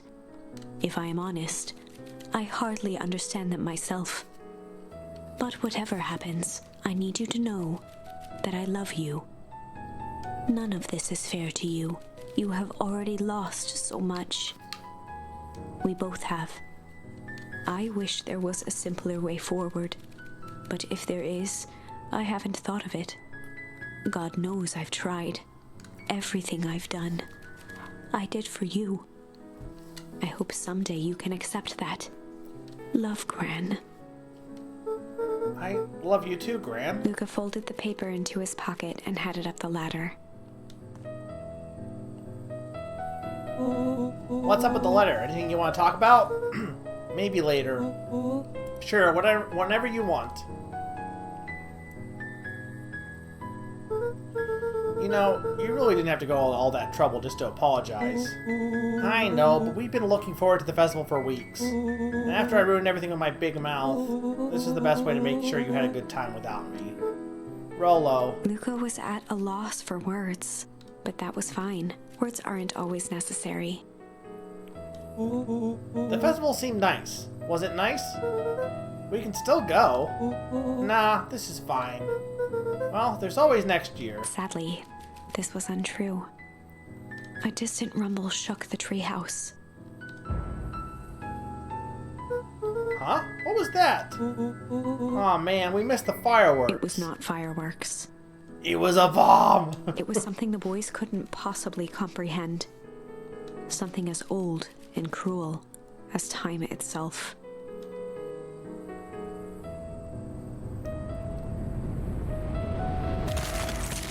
Oh, what? What? But, A wait, shock what? of cold tore through the room. A bitter, unfathomable chill. I did everything for you, and now you're dead. Before they could react, it encased them in ice. Two boys, reunited by friendship, only to be cruelly separated by a malevolence beyond reason. And so, our story ends on this melancholy scene. In a silent treehouse turned statuary, in a town brought low by its secrets, sits a pair of friends, alone, together, for the rest of time. Well, that's fucking dark. The end. No, that can't be the ending. It simply can't. I'll I kill the won't dinosaurs. accept it, and I hope you won't either. This narrator There are is more endings, more basically possibilities. I can feel it.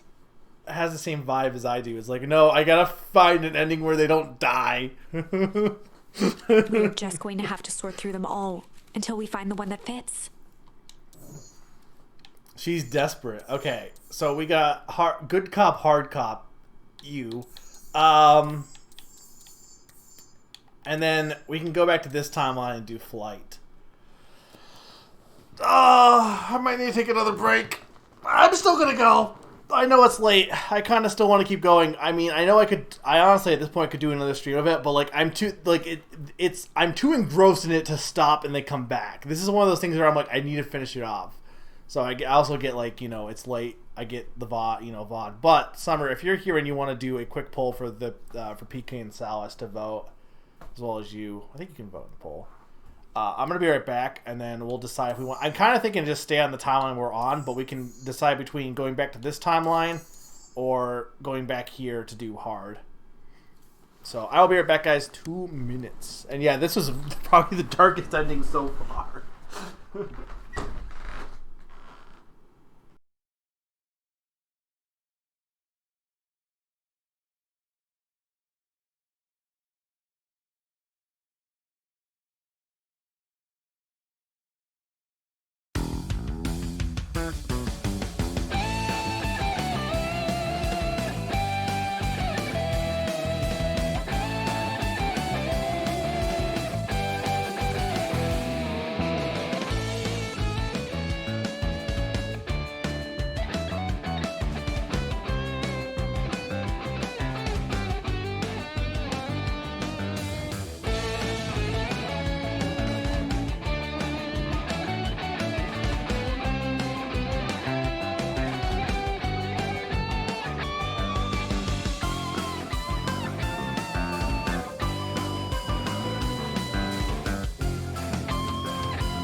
No problem, Salas. I get it. And I would do 2 streams, but like when it comes to like these kind of games, like the best part I love about them, and I'm sure you understand, but the best part I love about them is getting so into them and keep wanting to play and play and play. So I'm like, I just keep going at that point. I could just like stop and do it on my own too, but like I kind of, everyone else is invested. I kind of like, I'm just going to keep going and streaming it, the whole thing. I can't imagine there's too much left. Well, there's still at least a little bit left, but we got to be reaching the climax here soon. But yeah, I hope you enjoyed the VOD. Let me know if you're watching this, if you're still here, or if you're watching this next time. Let me know what you think. Flight 1? Okay. You'll be watching the VOD? Okay. Yeah, like, I could, technically, but here's the thing, if I start a new stream, too, I'm going to be starting in the middle of, like, the thing about starting a second stream, too, is, like, for you guys, it'd be fine. But for anyone else that joins in, they'd be like, this is a little bit intense. So I might as well just keep going and then let you guys watch the VOD. Okay, so Flight 1. So back in the bad timeline. Well, there's only been bad timelines, to be fair. Luca drew himself up and decided to take the only option they had left. Flight. He squinted down the barrel of the mission control defense cannon, aiming it through an opening in the dense tree branches.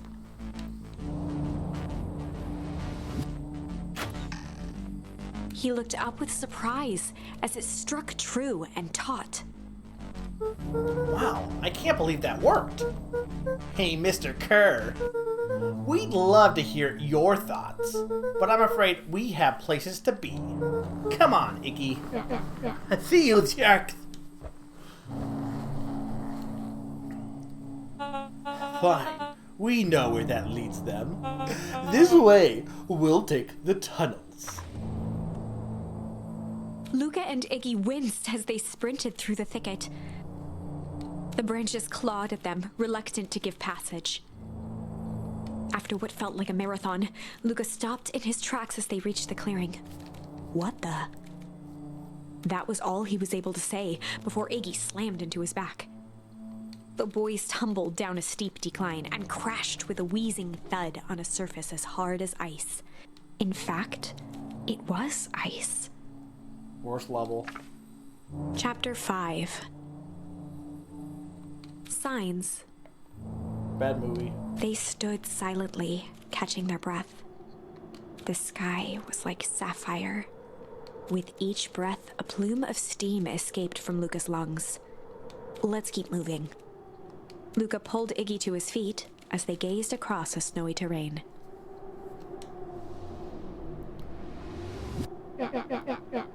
That was actually pretty badass. I think we lost them. Are we, like, up in the mountains? I don't think so. If anything, we went downhill. And what is up with the Winter Wonderland? All I know is, there's no going back the way we came. Let's see if we can get our bearings. Follow me.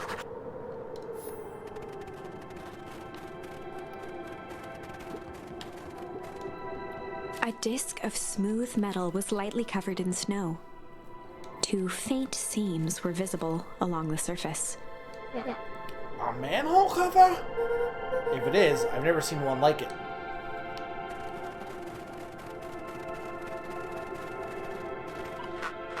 Oh, this is where the grave was, isn't it?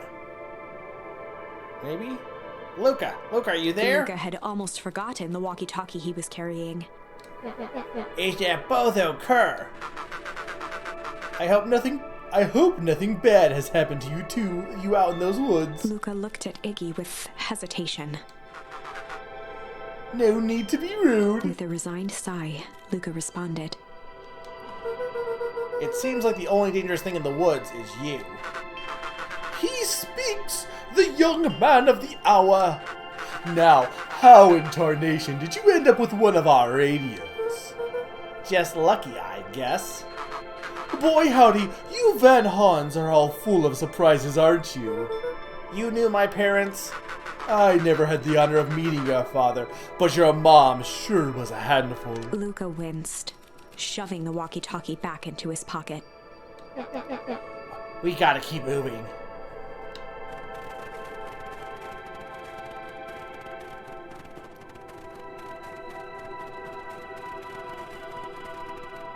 Where?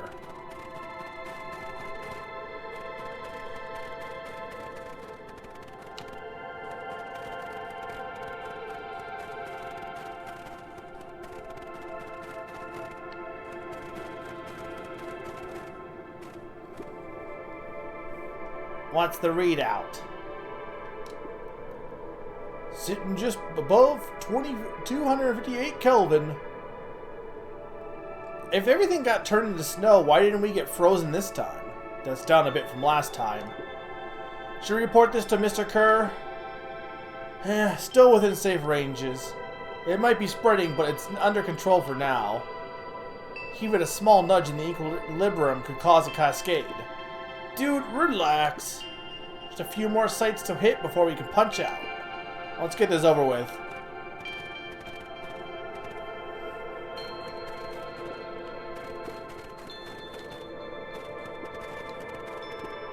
What's all this? Hard to say with the snow. I think it's the town sign. Can almost make out the letters under there. What town could this even be? There couldn't be another town this deep in Weep Woods. I'm looking at evidence to the contrary. Let's figure out what we're dealing with here. Step 1, snow's gotta go. I'll see what I can do.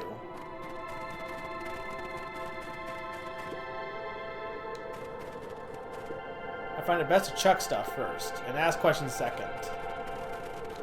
Well, there's nothing to chuck.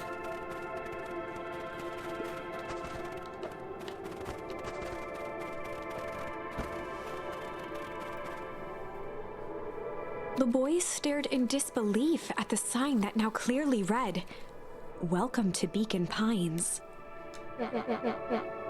This doesn't make any sense. We're in Beacon Pines? How is this possible? We ran away from town. How did we get back here? I guess we got turned around. Where did all this snow come from? Well, it has been colder than normal lately. There's a pretty big difference between sweater weather and Arctic hellscape. The puddle we fought at before, it was cold too. Maybe all of this leads to one source. You think it's related? What the hell is going on?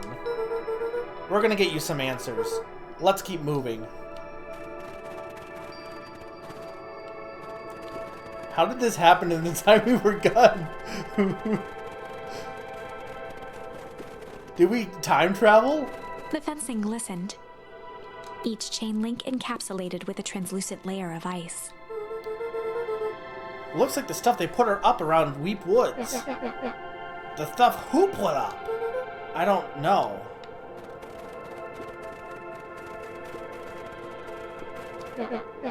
It's all frozen! Looking down at the frozen stream, Luca could faintly see a school of minnows encased in the ice.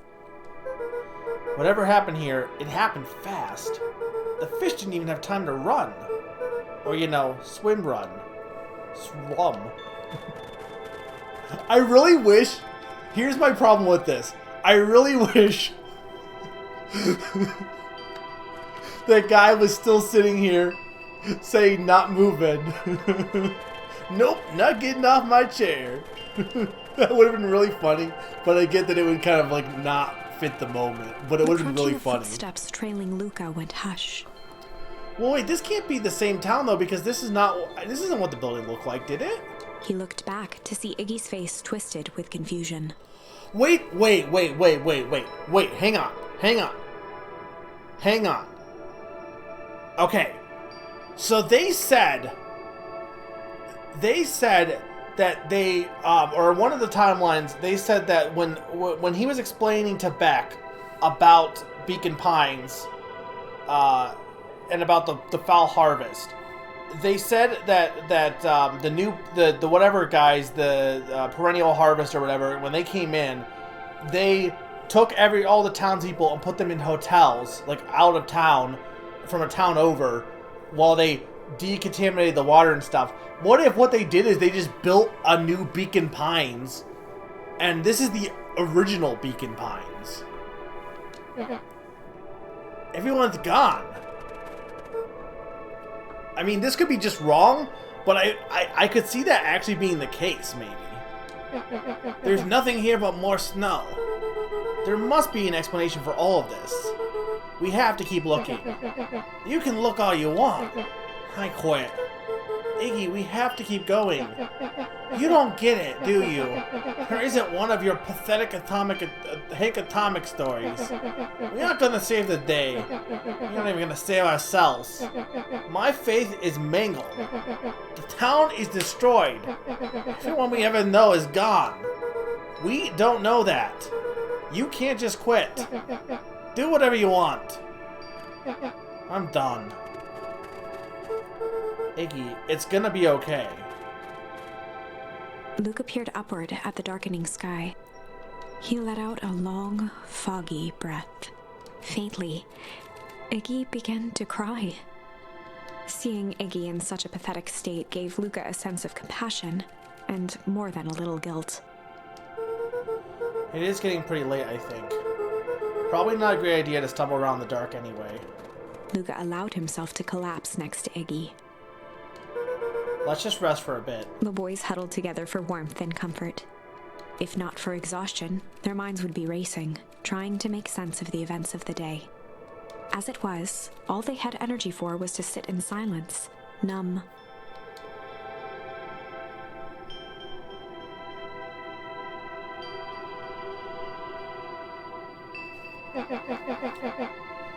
The way the snow covered everything over, it's kind of calming. Yeah. Though the only thing is, they said that the fish didn't have a chance to escape, so I don't know if, like, maybe it's not, maybe it is the same town, but, like, I don't know, like, I'm pretty sure that building is not the same, maybe it is, but I haven't had time to say it, but thanks. Huh? For getting us away from those creeps. I sort of froze up back there. Iggy, I should be the one apologizing. This all happened because I lost my temper. Nah, that's bull hockey. First of all, you didn't know what the gunk would do. You didn't, right? Of course not. Second, stop with this baloney about losing your temper. But I did lose my temper. Iggy motioned sarcastically to his half-deformed face. Obviously, but that's exactly what you should have done. Huh? I was being a horse's ass. You were supposed to be a horse's ass in response. That's how it works. Iggy, I'm having a hard time following. You wanted me to fight you? Of course! Geez, you goody-goody types take forever to understand this very basic point. Why would you go around saying cruel things trying to get into fights? Iggy shrugged. It's something to do. You're an asshole because you're bored? Sometimes I just feel empty. You wouldn't understand. You and Rolo always have a blast together. Laughing, calling that dinky little treehouse mission control. Iggy now wept openly. Perfect little Luca Van Horn. This perfect little life. My life is not perfect. Everybody in town likes you. Not everybody. Oh, that new girl hasn't even unpacked yet, and even she likes you. You have Tish. He wiped his nose with a sleeve. I love Tish. Tish is great. But she ain't exactly the world's greatest conversationalist, you know? Luca gave a warm chuckle. I get that impression. Iggy cleared his throat as he wiped his eyes. Huh, it must be raining out here. Definitely. Iggy arched into a wide yawn. We should probably try to get some sleep. Yeah. Let's lay low for now. Tomorrow we'll get to the bottom of all of this. Luca's eyelids began to slowly drift shut. Luca. Yeah. I always did want to see the inside of your dinky little treehouse. What do you think? Not bad. I'll give you the full tour when we get back. You know what? Huh. That's all Luca could whisper before succumbing to sleep. Iggy snuggled in some more.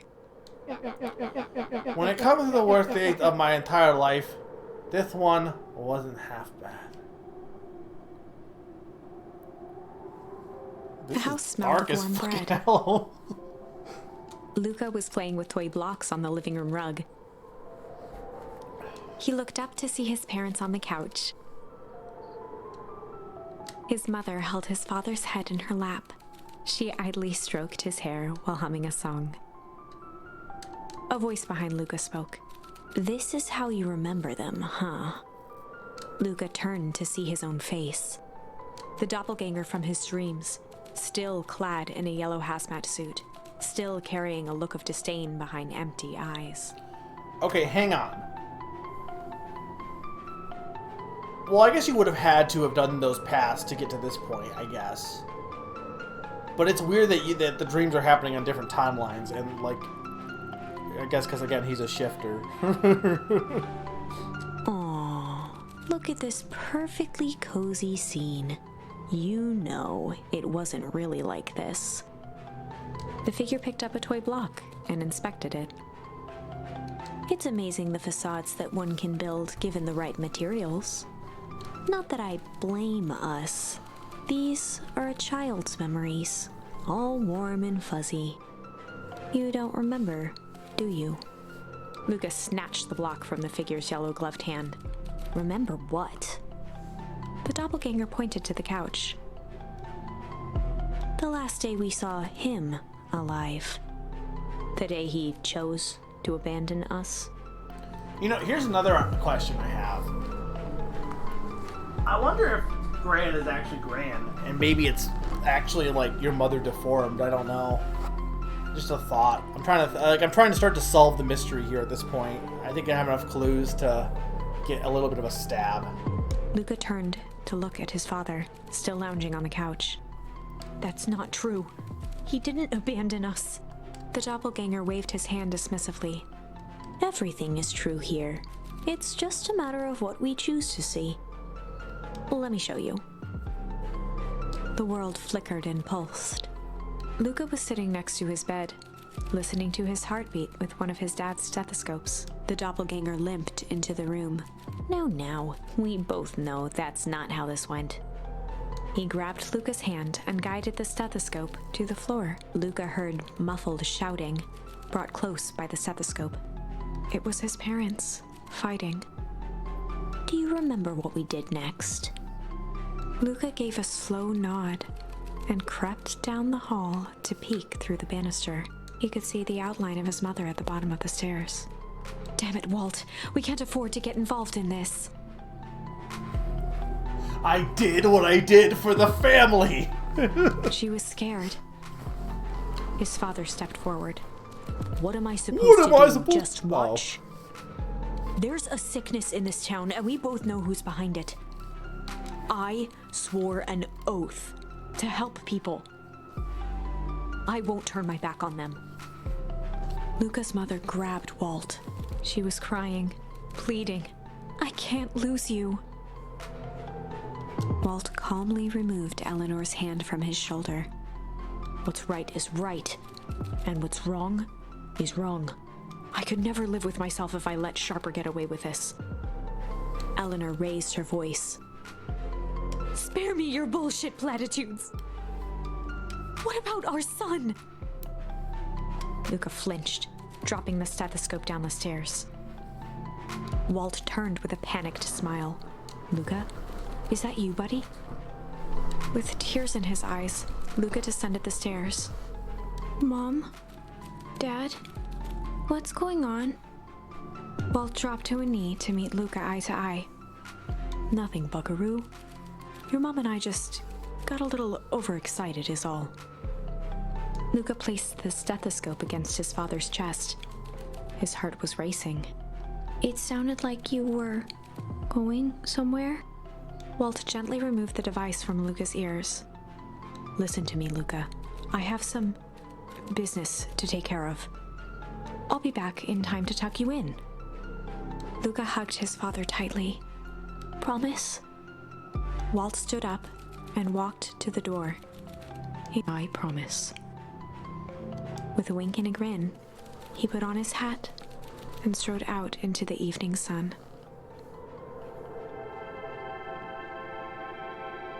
A figure approached soundlessly from the foggy snowfall.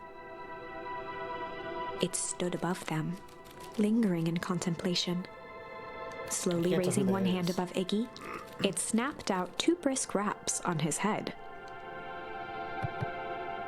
From a deep slumber, Iggy sprang up defensively. I don't know who that is. Get your hands off me, you damn dirty mouse. Whether it was the calming presence or the recognition that he was not in danger, Iggy felt his clenched fists lower. What do you think you're doing? Luca looked up, gradually remembering his whereabouts. The figure exhaled a cloud of warm vapor. You two have certainly caused a lot of commotion. What's that supposed to mean? Take it easy, Iggy. We were asleep minding our own business. You're the one running around knocking on people's heads. I'm sorry if I hurt you, Iggy. You didn't hurt nobody. Anybody. Huh? Oh, I see. You think you're better than me. You think... When it came to complete strangers, Iggy had trouble cobbling together an insult. You big-hatted, scarfy-necked fuzzball. Haha. Okay, let's lower the temperature a bit here. Interesting choice of words, Doc. I mean, let's all just calm down. Who are you? A friend. An observer. A hitchhiker on the infinite expanse of possibilities. Great, how about a name? If you must call me something, you can call me Nat. Iggy huffed with gratification. How about you make like a gnat and buzz off? Very well. Nat began to turn away indifferently. Wait, do you live here? You might say that. Do you know where we are? You might also say that. Look, pal, we just want to find a safe way out of here. You gotta help us, or are you gonna help us or not? Before knowing how to leave, one must know where they are. Alright, that does it. Luca, I don't know about you, but I'm getting out of here one way or another. Iggy turned sharply and began to stomp off. Enough with the riddles. Iggy, wait up. Realizing he'd worn their patience then, Nat relented. Very well, I suppose this isn't the time for metaphors. I'll show you how to get back home. Luca and Iggy turned around with hope in their eyes. Come here.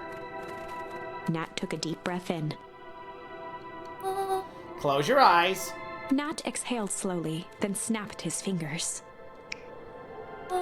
Okay, open them. For a brief moment, Luca and Iggy let themselves believe that some great magic was about to unfold, until they opened their eyes and found themselves in the exact same place, cold and disheartened. This is your home. This is Beacon Pines. Look, Nat, we don't know how we got here. Maybe we stumbled through some time gate in Weep Woods, or we teleported to some alternate universe, or this is all just some cruel experiment by Kerr and his goons. But this is not our home. You're inching close to the truth. Alas, the reality is much less fanciful. Just give it to us straight. So be it. As I said, this is Beacon Pines. Ha! Called it! The original true Beacon Pines.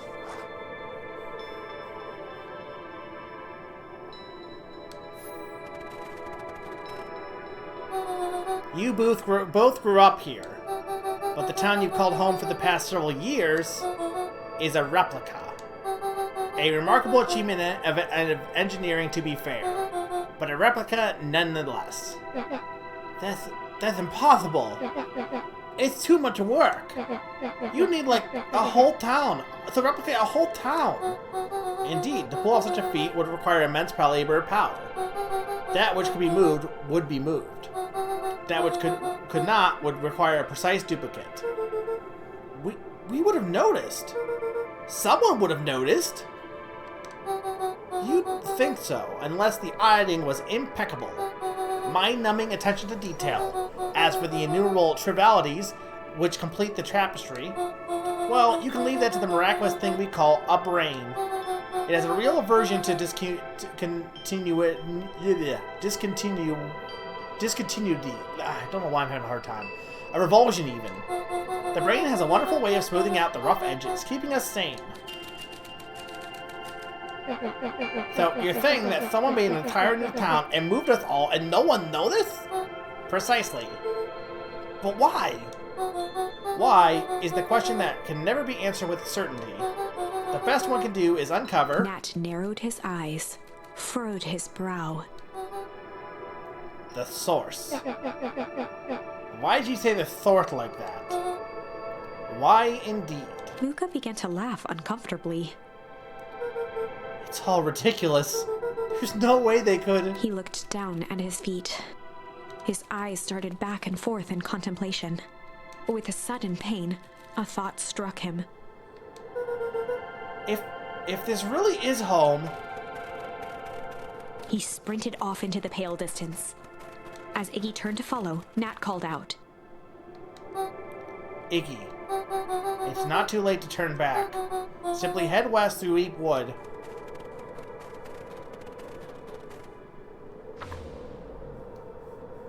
Chapter 6. The Source. Nat expressed his sympathy with a shrug and sauntered off as unassumingly as he'd arrived. Who is he? He'd given Luca and Iggy what they needed, and nothing more. As Luca sprinted across the snow, the events of the past few days became clearer, pieces to a larger puzzle. Rollo said he was underground somewhere, captured. Mr. Kerr tried to cover it up with lies. The Clipboards were hell-bent on capturing Iggy. It all seemed to point to Perennial Harvest. But right now, there was one thing that Luca needed to know.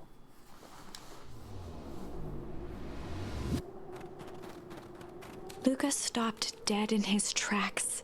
The tree was gone, uprooted and moved, leaving a raw gash in the earth.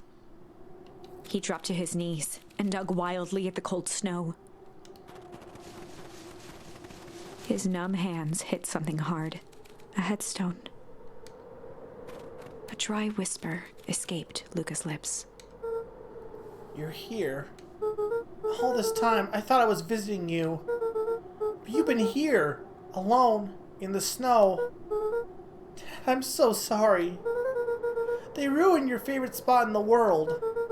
Our favorite spot in the world. Dad, what do I do? There was no reply. Just snow-covered silence. Discontinue unity. Why'd you give me the slip like that? What if I couldn't find ya, you jerk? Iggy finally noticed the tears welling in Luca's eyes and the snow-covered grave. Oh. Iggy, they stole his tree, Iggy! Yikes. Suddenly, they heard the crunch of approaching footsteps in the snow.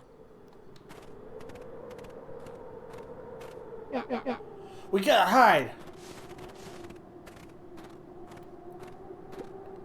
259K. Fall off distance, still good. Dude, did you hear me? I said 259. Sorry. You ever think about what we did here? We saved a whole town of people. Doesn't feel like it sometimes. But everything we left behind. That's the grave of someone with a family. The people who love them will never know the truth. The truth is overrated. He bent down to scoop up a snowball and lobbed it playfully. Hey! Don't be such a downer, dude. We took this job to change the world. Yeah. Come on. It's almost lunchtime. Weirdo.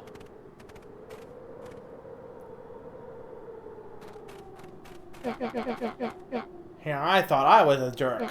These dinguses out here are literally dancing on graves. Luca stuttered through heaving sobs. I thought I was visiting him. I thought he was with me. Not gonna lie, that's a bad break. Here's some advice. Iggy gave Luca a solid smack on the back of his head. Hey! Hey! Who's any of this helping? What? Sitting here in the snow crying like some pussover. Who you helping? Iggy, look what they did. They lied to everyone. Blah, blah, blah. Luca Van Hahn, you are a lot of things, but you ain't no pussover. What did I tell you before? When Thunder comes at you acting like a horse's ass, I should stand up for myself. Hell yeah. Kerr and his merry little band of clipboards pulled off this situation for a reason, right? Nat mentioned something about a source. Luca wiped his eyes with a sleeve. Pond, lots of shit is happening right now. But welcome back. Whatever's at the source must be awfully valuable to Perennial Harvest. There would be a thing if something unfortunate were to happen to their precious source, wouldn't it? What do you have in mind? If it's small enough to steal, we snatch it. If it's too big to snatch, we smash it. And what if it's too big to smash? Iggy flashed a mischievous smile and cracked his knuckles. I'm always up for a challenge. I'm gonna make this right, Dad. Promise. Let's do this.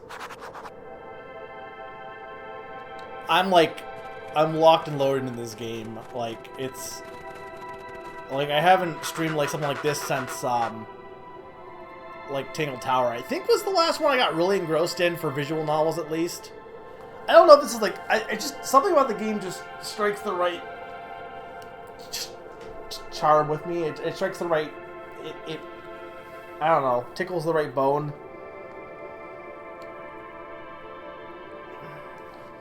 I don't think the whole different map thing is really thought out. Like, the story I'm really engrossed in, the characters I'm really engrossed in. I don't know if the whole tree thing is fully... Like, the chart. I don't know if that really works. Partly because I think in Zero Escape, with that game, like, a lot of times it's designed so that you get fed the information at the right time while still you still make choices, but you get fed the information at the right time to slowly piece together the puzzle. And I feel like this really hasn't... It kind of has done it, but it kind of... Like I said, maybe it's just the path I took, but it seemed like I didn't really have much of a choice, and it kind of goes way heavy... You go way heavy into, like, stuff happening, but you don't really get the answers until later. So, I don't know. It's I think that aspect is a little, you know, maybe not as well thought out as it could be, but I'm at the point of the game where I'm, like, ramping up the mystery, and, like there's, like, all this stuff is now up in the air. I'm like, okay, I need to figure out what the hell is happening right now. So... It can get awfully cold out there in those woods, Luca. Probably best you two stay put and conserve your energy. Help is on the way. Where's Rollo? Where's my mom? Did you kill her? Oh, heavens no. Do I seem like a killer to you? Iggy and Luca shared a skeptical look. Well, do I? Aw, shucks. Now that hurts my feelings. Screw that guy.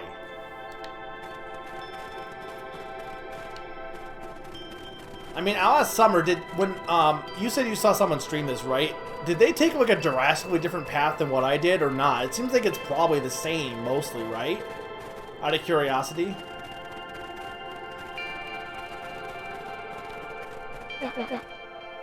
Wait a minute. If this is the original town, then that means... Iggy darted behind a large pine and began digging furiously. He emerged holding a shoebox with a crude skull painted on its lid. What's that? Long story. So a few years back, I, came into possession of some premium grade fireworks. Not the whippy firecracker stuff they give kids. The good stuff. So why'd you bury it under a tree? That's the long part of the story. You and Rollo were doing tours at Rollo's chicken coop, and you guys pissed me off for some reason or another. Luca rolled his eyes with realization. No, you didn't. Iggy stifled a chuckle. Yep. I just wanted to give you guys a little scare. But like I said, these were some primo fireworks. So I might have underestimated things. You blew up the chicken coop? I prefer to think of it as an incendiary redecoration. Sorry, but you should have seen the looks on your faces. Rollo got grounded for months, which is why I need to stash the evidence and lay low. So I buried them under that tree. But when I came back from them later, they were gone. I figured some grown-ups found them and tossed them. Iggy triumphantly raised the shoebox. Turns out, it wasn't the fireworks that got moved, it was us. Unbelievable. The first person did a little more flipping flopping. One person went all the way to the good cop, chill cop before they touched anything with back at Iggy in the puddle. But it seems like in general you're gonna know stuff like really fast in this game. I feel like compared to like other games of the nature, because I feel like in like Virtue's Last Reward, which I really like, in that game it feels like you spend a lot of time not really knowing until things all kind of fall together. Whereas this game, I guess it's not so much that you didn't know. You still didn't know for a while, but it's more so like not. I guess there were still some happenings. I think the branches could have been done a little bit better. I don't know, or more of them. I'm not sure. I don't think it's bad. I don't know if it's like. It almost feels like it's unnecessary to some extent. Like it definitely needs to be there. The flip flopping, for sure, needs to be there. I just think it could have been maybe tweaked a bit, maybe. I'm not sure how, but... Do you think this is a game? Newsflash, boyo. You're not a hero.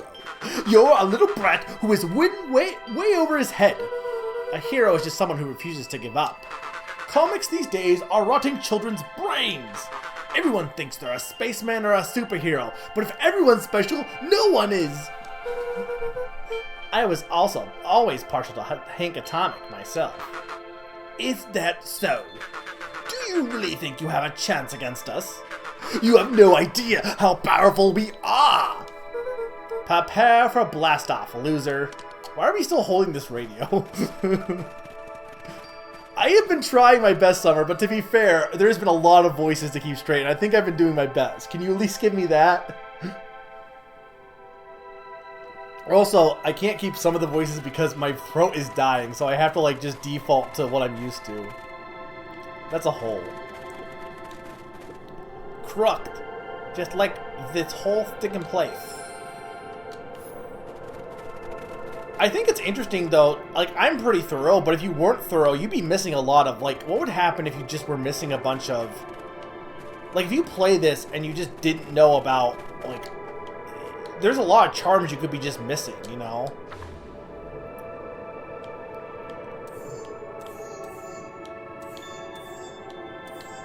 No, I don't have any for Crooked. Oh, I didn't mean to do this. Wait, no. How do I go back? Oh, I didn't mean to do this. I'm gonna go ponder for the day. Oh god, do I have to redo everything? Is there no way to like... Hang on.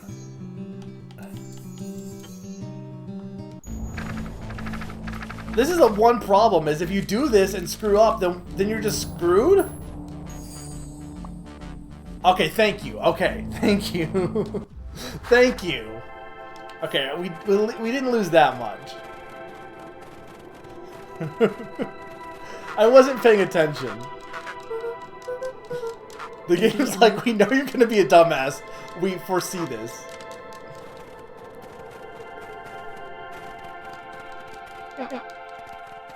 Iggy darted behind. I wish there was a way to like fast skip through text though. It doesn't seem like there is. Like that's one thing that like AI and Zero Escape and those games are good about. It's like when you have to redo sections, they have an auto, like a fast skip. Or most visual novels in general, to be honest. But.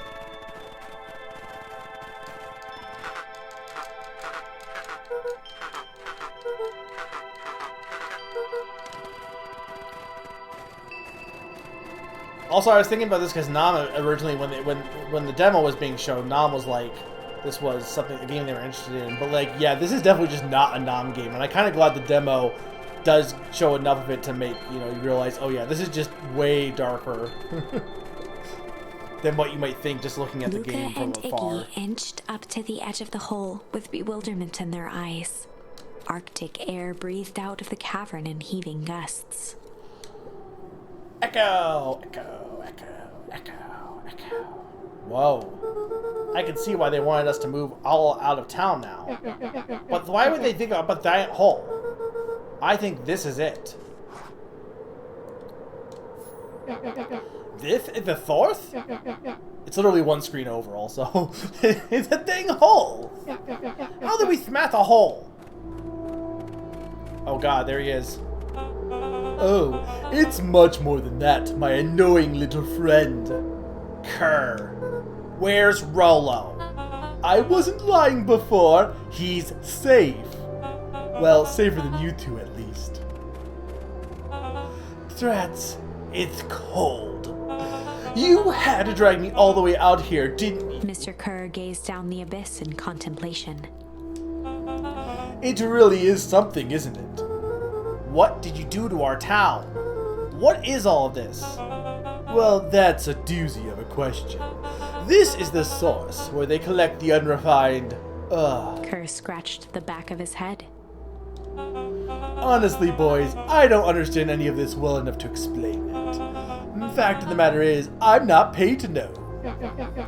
What do you mean you don't know? Aren't you in charge? Oh, heavens no! My role is merely to flash a winning smile and manage various complications. Complications like us. You are a smart boy! His face contorted into a saccharine grin.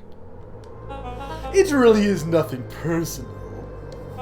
Some people are destined to strive for greatness, and others are simply obstacles along the way. Seems like you were destined to be a creepy lackey. The point is that we all play our part in life. Mine just happened to be a lead in the role of a lifetime.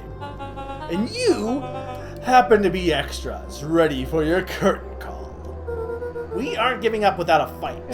Your smile's not going to be so winning after we're done with you. Now, boys, there's no need for melodrama. It makes even a professional such as myself embarrassed for you. Let's change the mood a bit. Kerr snapped his fingers. Scene change.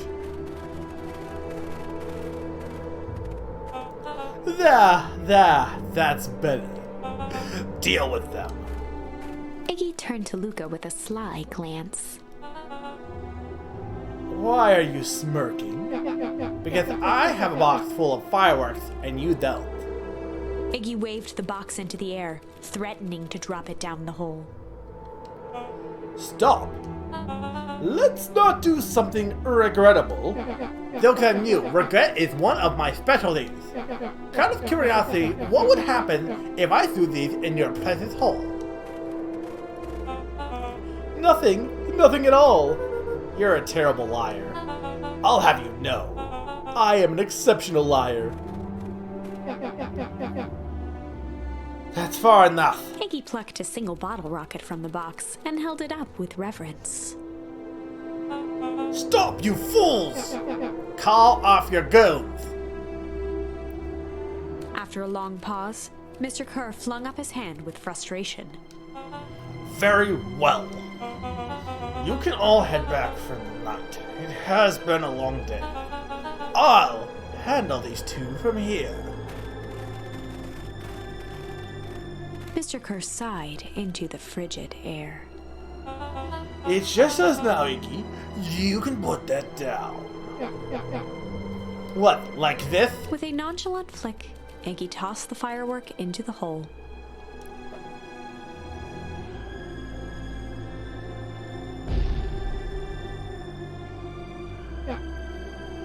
Ew. Whoa. With a growl, Kerr leapt at Iggy, crashing through Luca. Iggy tried to twist away, but in the struggle they both tumbled over the side. Luca dove forward, bracing Iggy's hand just before it slipped. His grip was made precarious by the cold, wet snow. He could see Kerr further down, clinging to Iggy's coat. You reckless child! What have you done? Luca, listen to me. Hold on tight and use the walkie-talkie to call them back.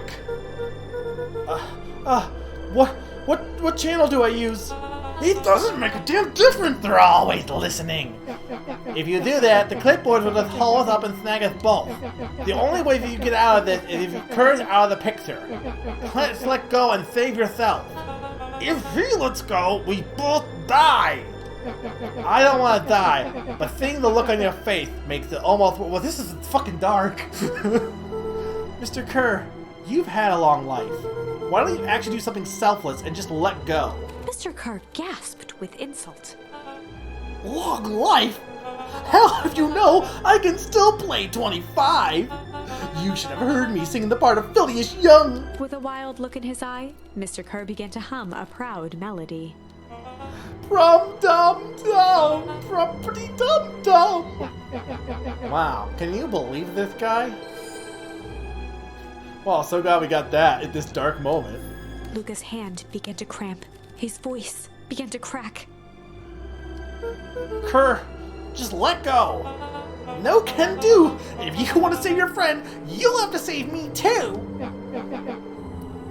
Luca, look at... Also, I'm losing the voice on purpose, Summer, if you're gonna yell at me. Luca, look at me. It's okay. Luca felt Iggy loosen his grasp.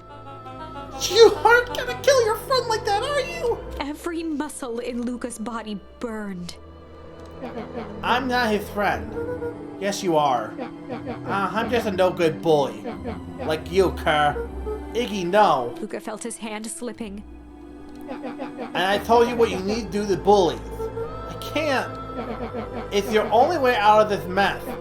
Two birds with one stone. It makes sense for us to fall together. Wackadoos travel in packs. A calm settled over Iggy's face. Luca, let me do this. Iggy's voice was colder than the bitter air billowing from the chasm. Let me do the right thing for once.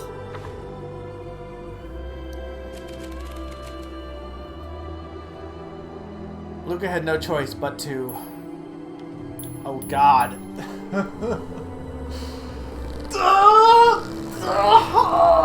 Summer, am I gonna finish this tonight? I'm committed, but like, are we like even close? Ugh. Ugh. Am I like at least 2/3 done or 3/4 done?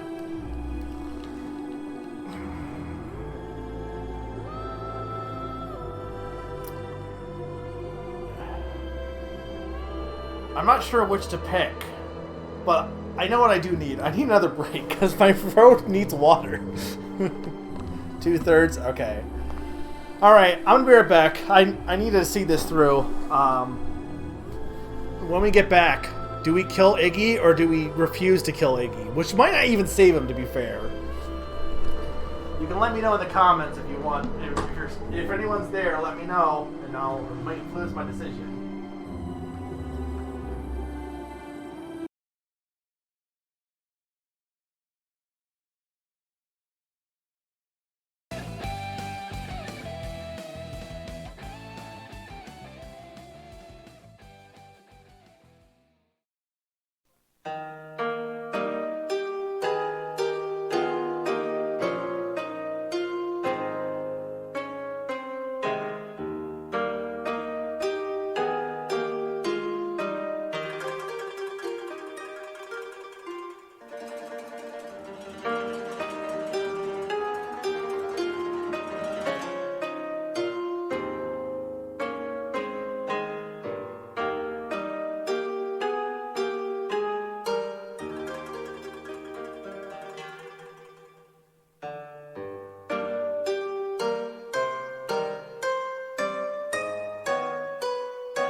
told me I could finish this before 2. You lied to me. To be fair, I think the Hell on the Beat said it was like 6 hours long, more with completion, but I'm also reading the dialogue, so it's going to take longer just because of that. Okay. So here's the thing with this game, too, I think. With something like Zero Escape, once you pick a path, you're pretty much stuck on the path to the end. I kind of think the whole... It's almost like the game wants you to flip paths more, and I almost think... I think there should be longer paths, I guess, as part of the thing. I think the game isn't long enough to really make full use of the chart, is what I'm thinking. But more so... like, with those kind of games, the choices don't really matter. Usually because, like, you're gonna have multiple endings, but, like, here, like, I don't know, like, it doesn't really matter which one I pick because I'm gonna see both of them, but it also does, like, this is kind of one where I'm like, what do I even choose for the first one? Both are kind of awful options.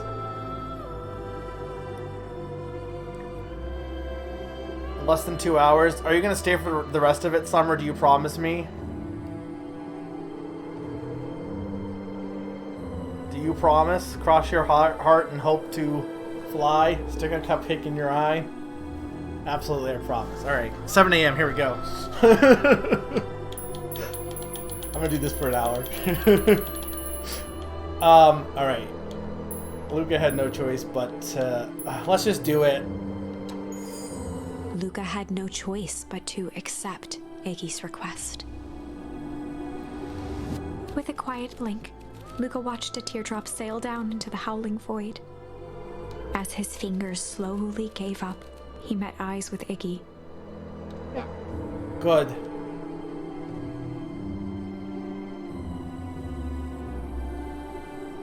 The two silhouettes were swallowed by darkness.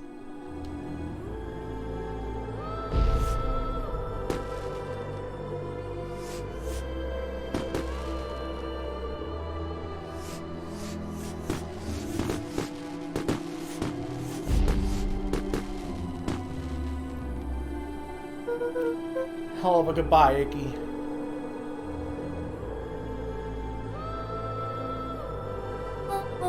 Luca, you really should take a step back. What? Quickly.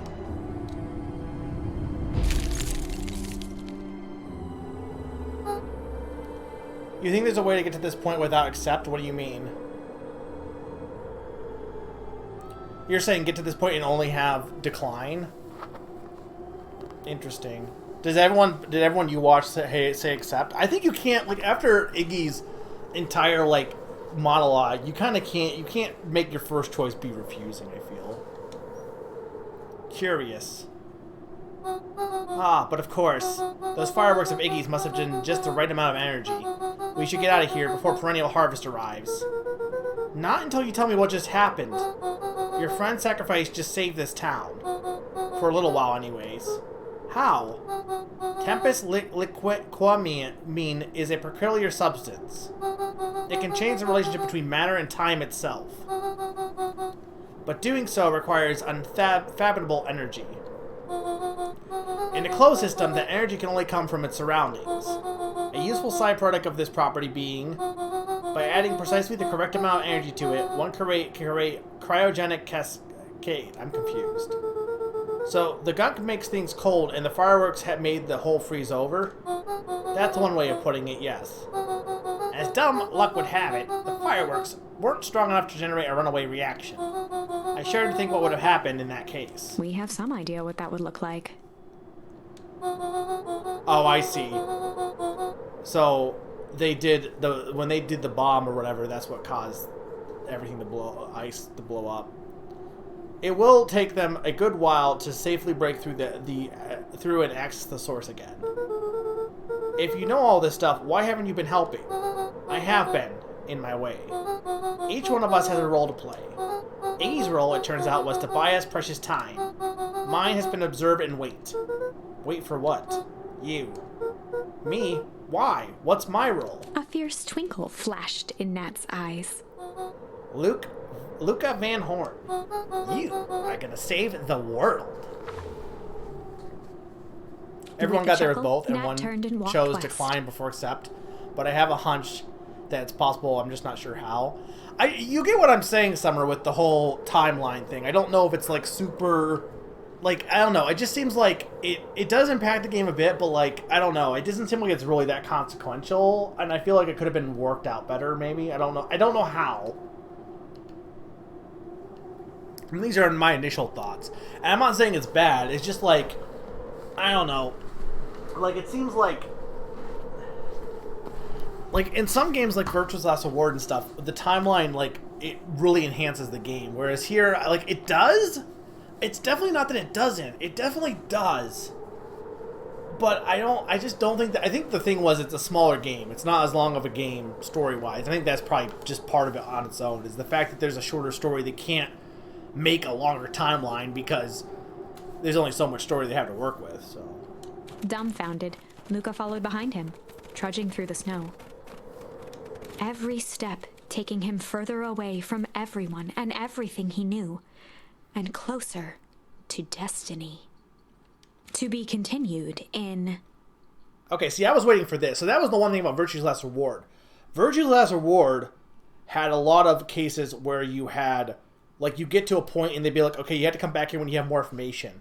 And I feel like beyond just, like, there hasn't really been that. It's just been like you have two choices. You don't have the right charm to go the other route, so you've got to choose this path, and then you can go back and use the charm again.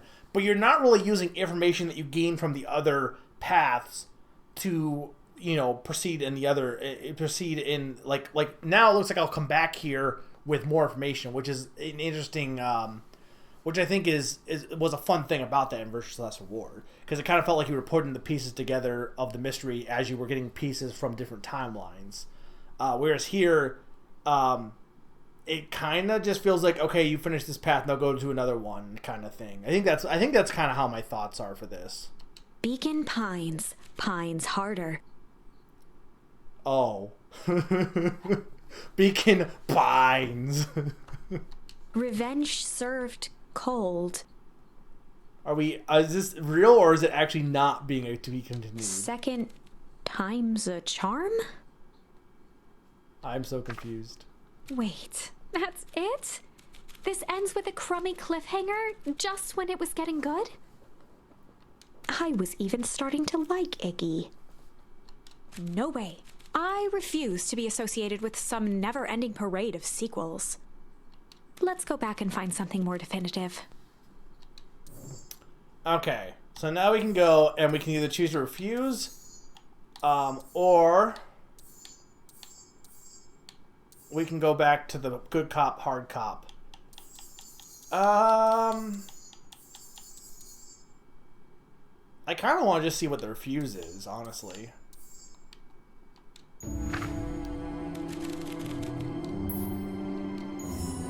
Luca had no choice but to refuse Iggy's request. He tightened his grip and reached for the walkie-talkie in his pocket. A wild delight crept onto Mr. Kerr's face. That's a good lad. Now, radio for help. Iggy begged Luca with his eyes one last time, but Luca pressed the button and called out. We need help. Mr. Kerr is in danger.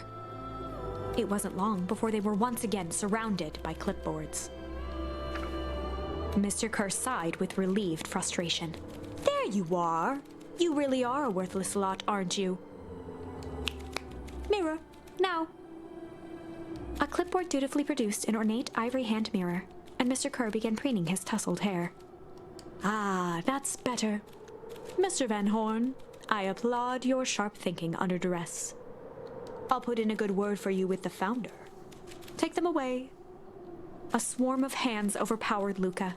The last thing he saw before a cloth bag was pulled over his head was the defeated look on Iggy's face. The end.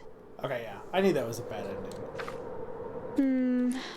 I think this was one of those times where doing the right thing was the wrong thing. Alright. I figured that won't be fast, so that's why I'm like, I'll get it out of the way. Neither of those endings give you really any more information. I mean, I guess you get a little bit more information from the mouse, but not that much more. Alright, we only have one more choice, so... hard cop.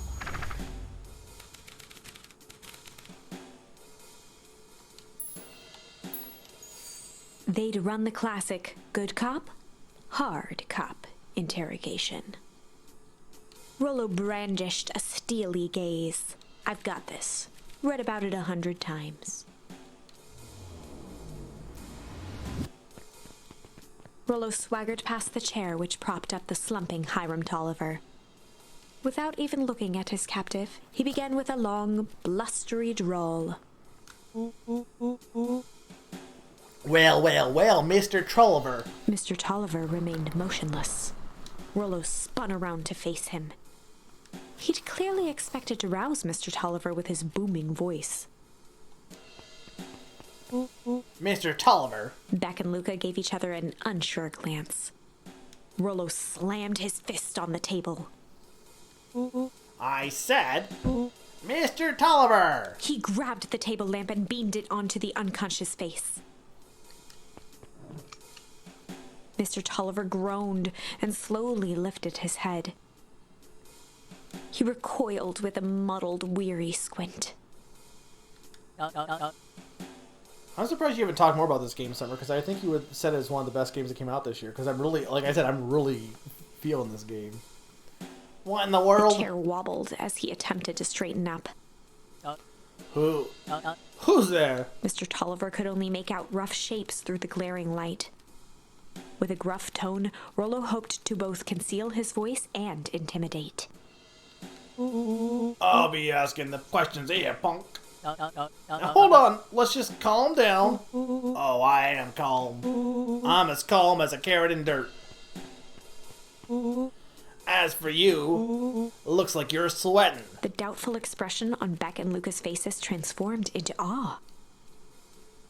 You can't say anything about games because then you think the opposite. What do you mean by that? We can do this my way, or... well, let's just say I've never needed another way. Rollo, hitting his stride, was now channeling every detective trope his memory could recall. He slammed the table again. Now dance! Well, I don't even... Mr. Tolliver's voice became desperate. He was nearly in tears. You've tied me down. How on earth can I dance? Dance with your mouth, punk. Spill the beans. What are you doing poking around this house? I'm here to help Juniper. To make sure everything's ready. Oh, so you're in cahoots with the Gran. Gran? Mr. Tolliver was in a daze, now more confused than ever. Gonna help her blow up the festival, eh? Blow up the festival? Good lord! He shook his head, feeling more and more dizzy. No, you've got it all wrong! Where is she now? She's headed to the source! Source? Where's the source? It's where... His voice faded to a whisper. The town began. Where it all began. What is Operation Sparkplug? With that, Mr. Tolliver passed out cold. Where did we get Hard Cop? That was from... We got it in when we found out about the source, right? Rollo swung around with a repentant grimace. Damn, Rollo. I think you went a little too hard on him. What did he say about the source? It's where the town began. We need more information. Yeah, but we better not push Mr. Tolliver any further. Is there anyone else who might know more? What about the History Museum? It just got set up for the festival. Nah, that tent was put up by the Valentines. Everything they do is just a bunch of fluff to glorify themselves. Is there anything more reliable? The library. If there's any information about the source thing, Kato can help us find it. Let's go get some answers.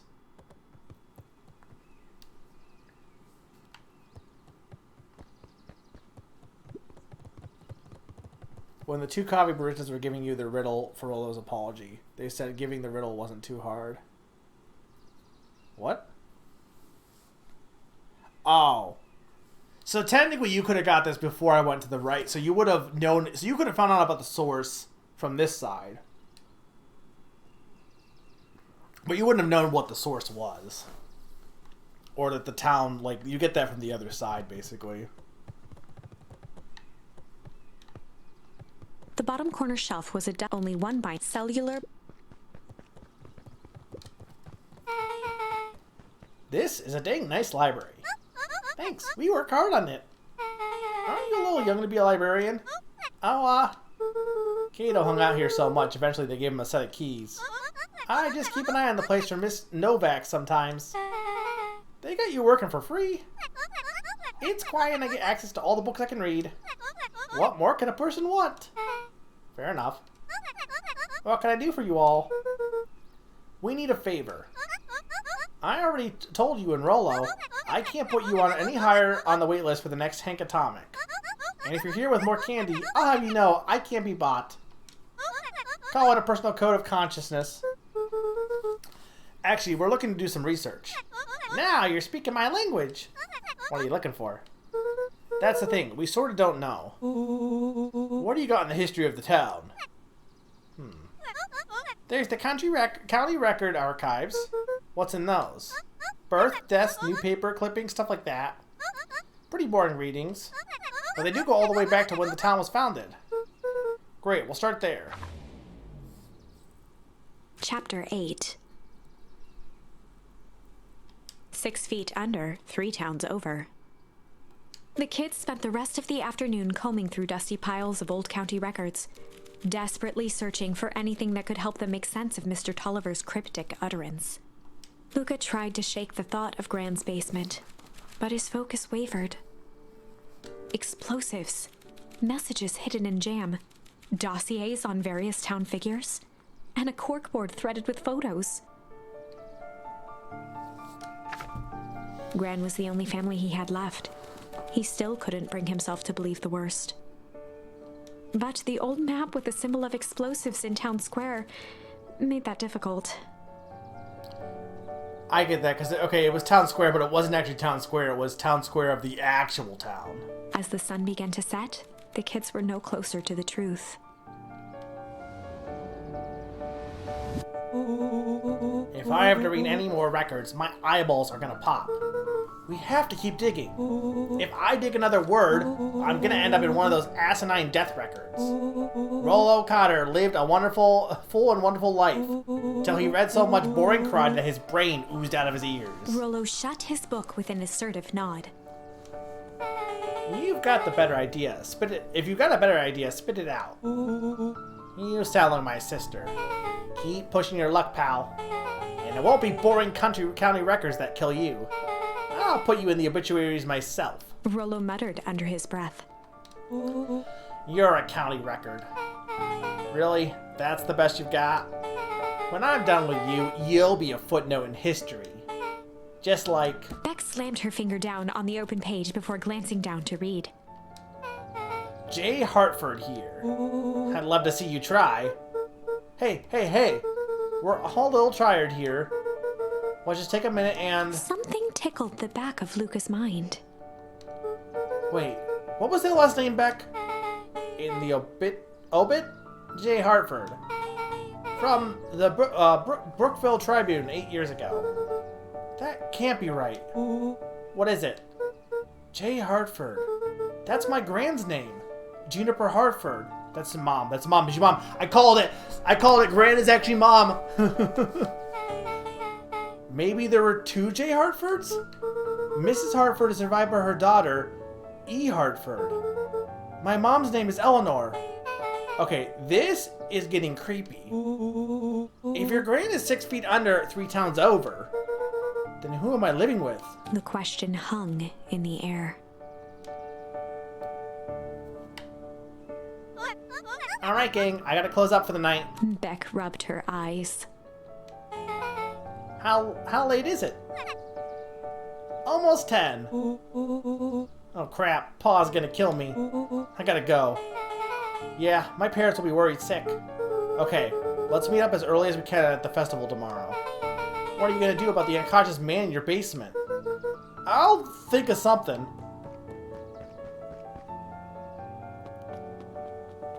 Luca's heart was pounding as he approached the house.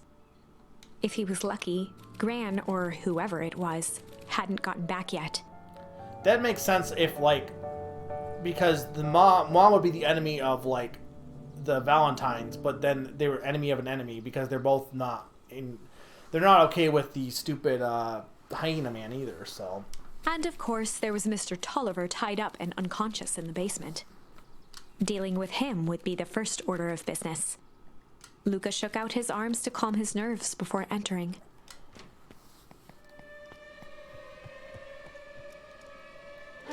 He held perfectly still, tempering his breath, and listened closely. She was asleep. His only hope was that she hadn't found Mr. Tolliver before dozing off.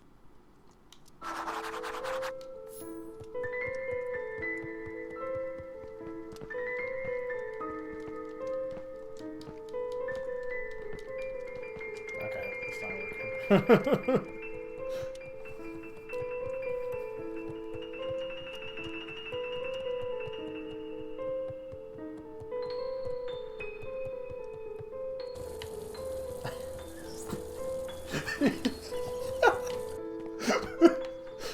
The real crime is the energy bill at the end of this.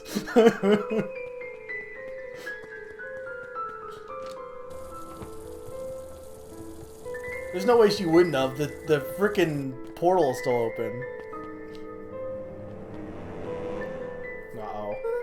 Oh no. Mr. Tolliver was nowhere to be seen. Maybe he woke up, escaped from his bindings, and left without a trace. Or maybe Gran knew everything. What do I do? Luca's hungry stomach groaned. Not realizing it, he'd gone the entire day without eating. Okay, I can figure this out. I just need a little brain food. Luca rushed over to the pile of jam jars, unscrewed one, and shoveled a handful into his mouth. I'm afraid your jam delivery will be delayed. He flipped the lid to read the label. Mr. Nuncreed. Okay, now I can think. So if Gran knows we tied up Mr. Tolliver, I'm screwed. If she doesn't know, then I need to play it cool. I guess the only option is to go to bed and act if nothing is wrong. Gran will think Mr. Tolliver finished what he was sent to do and left when he was done.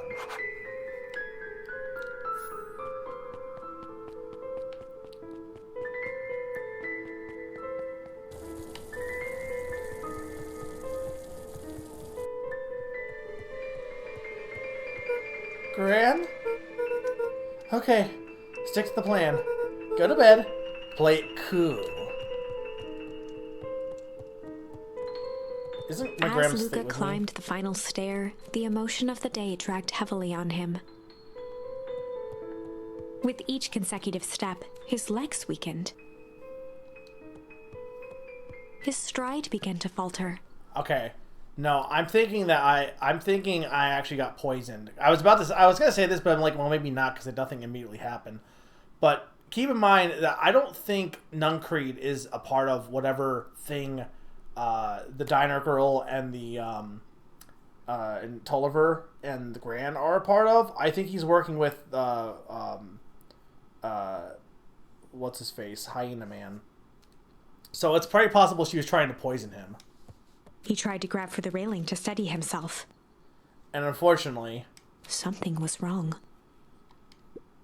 Come on, legs. Just a few more steps. Luca groaned and tried to move. His limbs might as well have been bolted to the ground. Through numb lips, he mumbled just before falling asleep. The chair...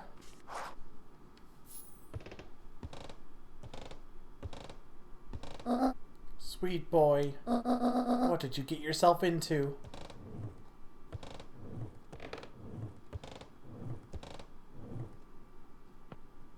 Rest now, and let me handle everything.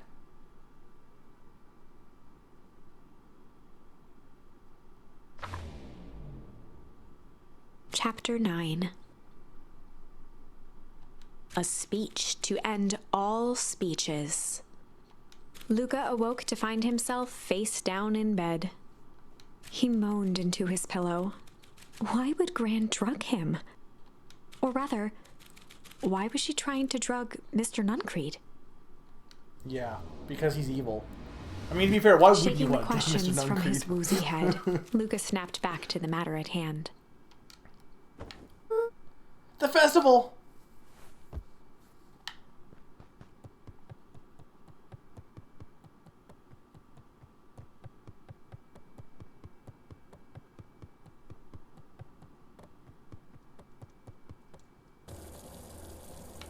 Okay, everything's as it should be.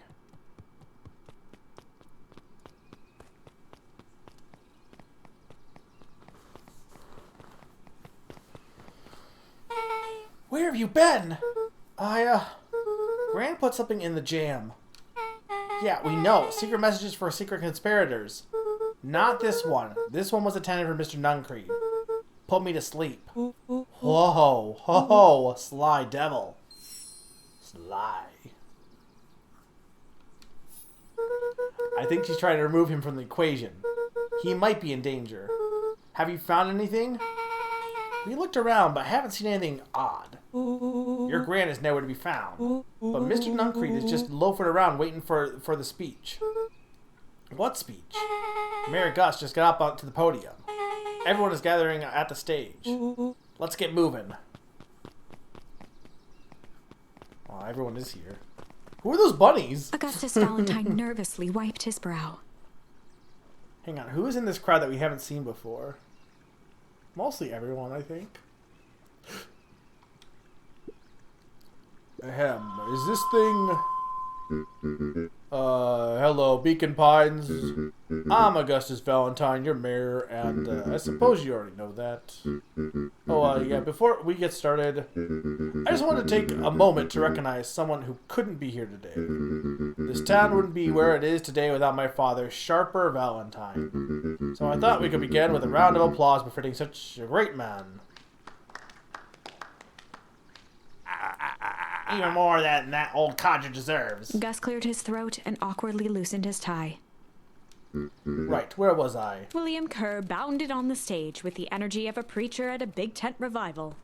Gus Valentine, everyone! He gave Gus a hearty slap on the back and motioned him off the stage. Let's hear it for our mayor.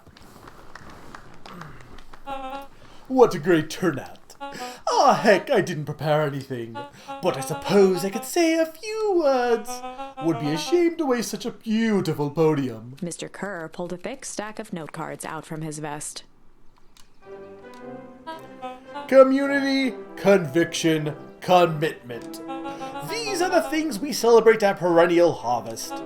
For us, these are the pillars of the bridge to a better tomorrow. But I think it's time to add a new pillar. Change. Change is a powerful theme. Inexorable, unavoidable, and undeniable, and I am daggum thankful for it. Change is the reason we're all here together today. It's hard for me to believe that it was only 4 years ago when fate brought me here. A simple business trip which brought me to a small town which would change my life forever. Mr. Kerr took a moment to survey the crowd.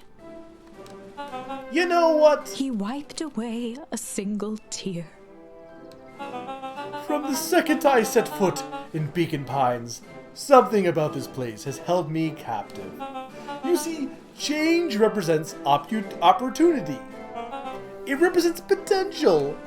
It was change that helped me recognize the potential of this place. To see that the people of this town, despite suffering great losses, still held on to the things that made them special. He thumped the podium to emphasize each word. Community, conviction, commitment, change. Mr. Kerr nodded confidently, biting his lip.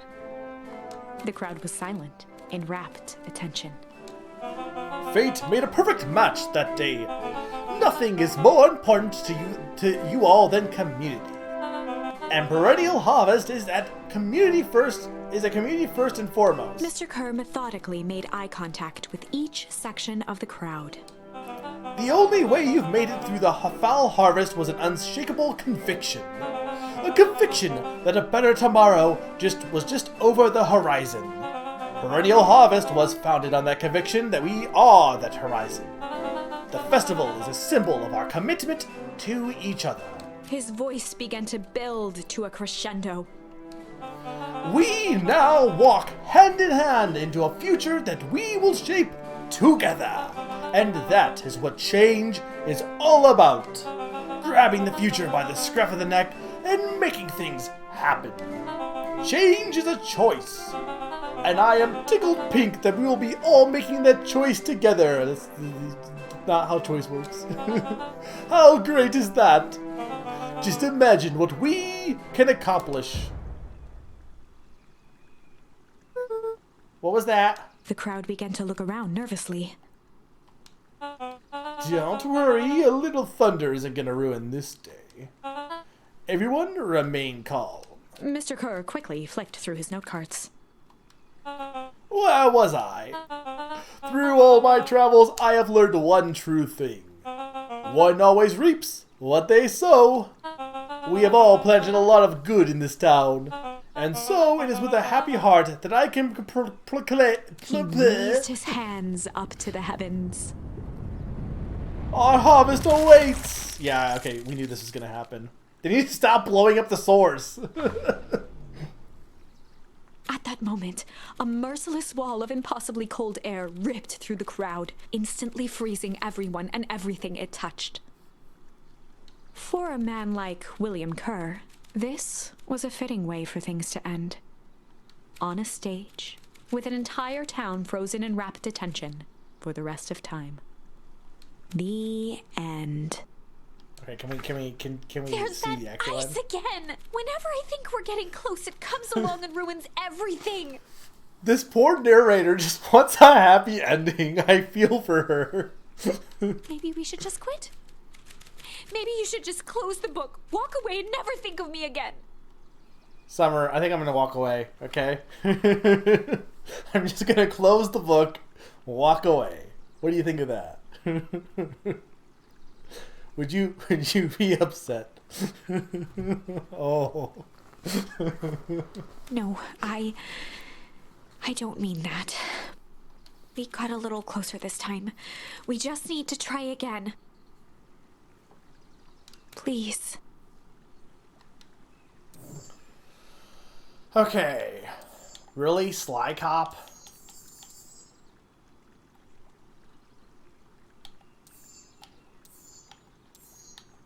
Is there any other options? No. Okay. Man, we have a lot of cops, don't we?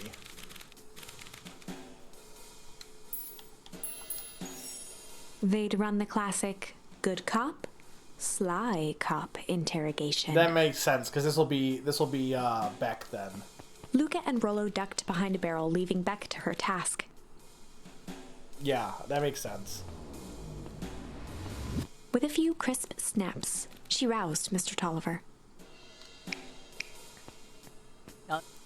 What's going on here? You're that Moya, I can't remember how they pronounced it, girl. Please, call me Beck. Sorry about all this. Mr. Tolliver looked down and shifted a bit, testing his restraints. It seems there's been a mix-up. You see, I'm down here for the same reason you are. Juniper sent you here? Beck caught herself before letting the surprise manifest on her face. She'd already gotten him to reveal his relation to Gran. This was gonna be easy. You know how Juniper is with her precautions. Operation Sparkplug has us all on edge. I guess she thought you needed some backup. But she sent a child! What better way to avoid prying eyes? Who would suspect a kid? I suppose that makes sense. Mr. Tolliver wriggled a bit in his restraints. Oh, I'm so sorry. Beck quickly removed the ropes. That had to be uncomfortable. A little, yes. But you understand, you never know who to trust in this town. Mr. Tolliver rubbed the growing knot on his forehead. Very true. So it turns out we're both here to... Beck twirled her hand, as if to prompt Mr. Tolliver to finish her thought. Destroy the evidence. Beck shook her head and clicked her tongue. Yep, the old gal is nothing if not thorough. Mr. Tolliver let out an amused huff in agreement. She sure is. Can't blame her, though. If anyone would find out that we're going to destroy the source, well, we both know how bad that might be. No one will know anything once I finish cleaning things up down here. Beck was on a roll now, playing Mr. Tolliver like a fiddle. You sure you can finish this up on your own? Juniper trusted me for a reason. You can leave the rest to me. Good. There's one loose end. There's one more loose end I'll go work on. Loose end? Oh, it's nothing really. The other day I had the radio on scan while restocking the candy shelves. And wouldn't you know it, I intercepted an odd phrase in a perennial harvest transmission. Underground secrets. That's ominous. I think it might be a password, but Juniper's dismissed it. Said it wasn't mission critical. What's the password for? We don't know. So we have a password and know where to put it? It's gotta mean something, right? Good thinking. You should probably go work that out. I got this under control. That's a relief. Between you and me, this basement gives me the willies. Heading for the stairs, Mr. Tolliver hesitated and turned to Beck with a puzzled look. She grinned and gave him a peppy wave. With a shrug, he continued up the stairs, whistling a jaunty tune. You guys catch that? Sure did. This whole time, Mr. Tolliver's had a candy shelf. But all he ever sells is his apples. No! Beck blinked slowly in disappointment.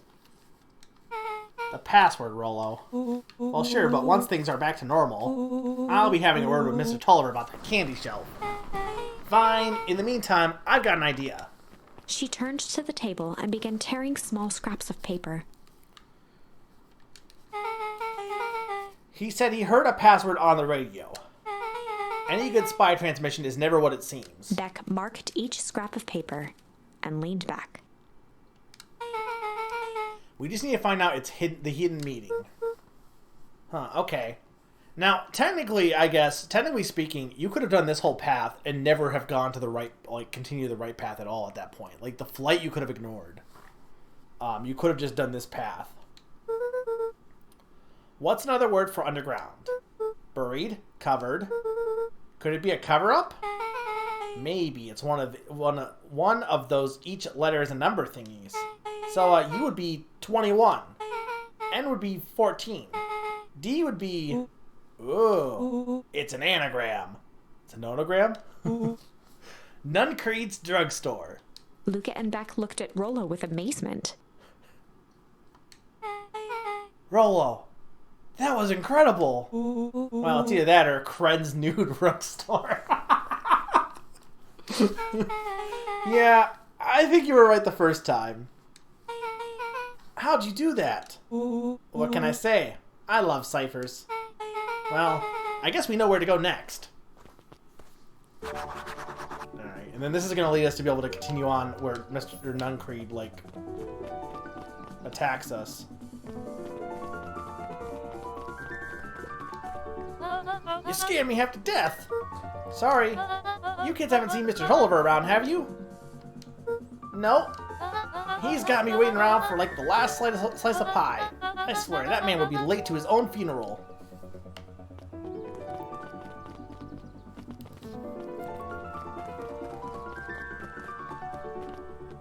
Can I do more of this, by the way?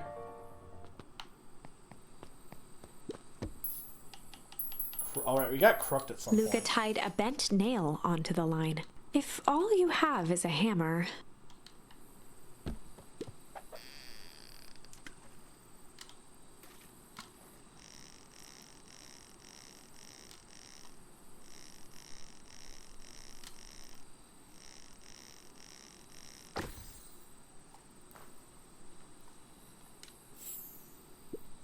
It's a photo of your Uncle Joseph. Let me see that. Huh. Huh, look at those two young fools. How'd it end up at the bottom of the pond? Who can say? Some things are just hard to explain. I miss Uncle Joseph. How come he doesn't come fishing with us anymore? He's busy with his new job at Valentine's. What's a new job got to do with him fishing with us? It's complicated. Like I said, some things are hard to explain. Yup. Well, that was quite the haul. Feels like a good time to pack up. Aw, just a bit longer? If things lasted forever, they might not feel as special, huh? I guess. I'll make you a deal, Buckaroo. If you ever feel like you need to talk about anything at all, and just say, let's go fishing, and I'll know what you mean. Like a secret password? Yep, top secret. Neat. That seems like that's relevant. Luca gently bait. Good for skim. What if that's like the secret ending?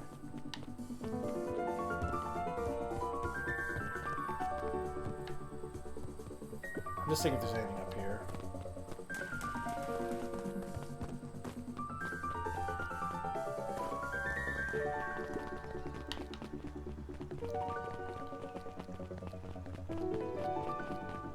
Yeah, I'm like the Perennial Harvest building. I knew something was off because that did not look the same.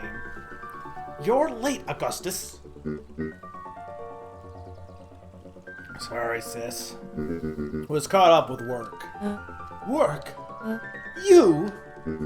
I had a few more details to lock down for the festival. Oh, what do you have to report?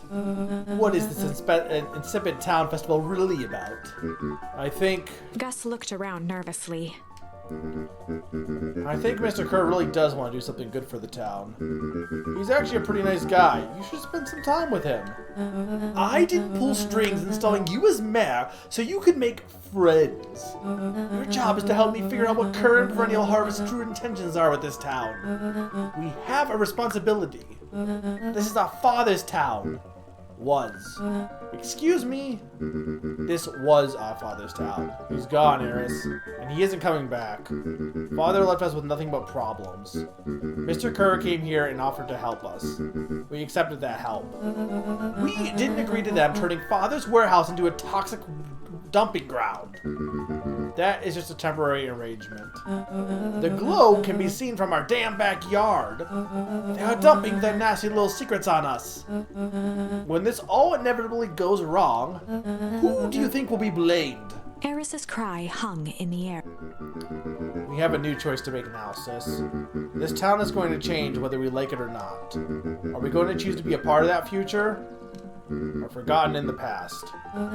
It's a shame. Father named you Augustus. You will always just be Gus.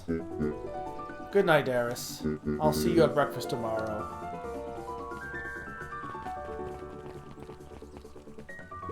It's getting late, children.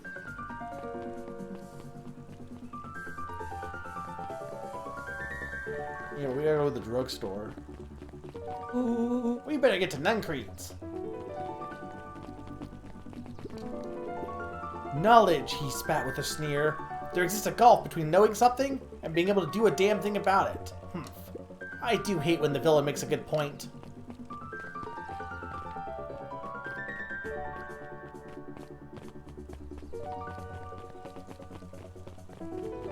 Summer, I asked this earlier, do you know what else this company made, or did the developers only make this so far?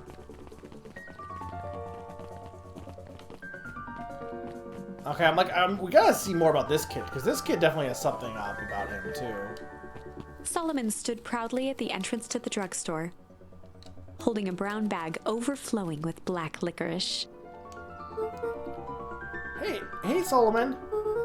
We're looking for Mr. Nuncreeds. Is he still in there? I'm afraid not. Then where'd you get the candy from? You might say we have an arrangement. Solomon shoveled a surprising amount of licorice into his mouth. Sometimes the small pleasures in life.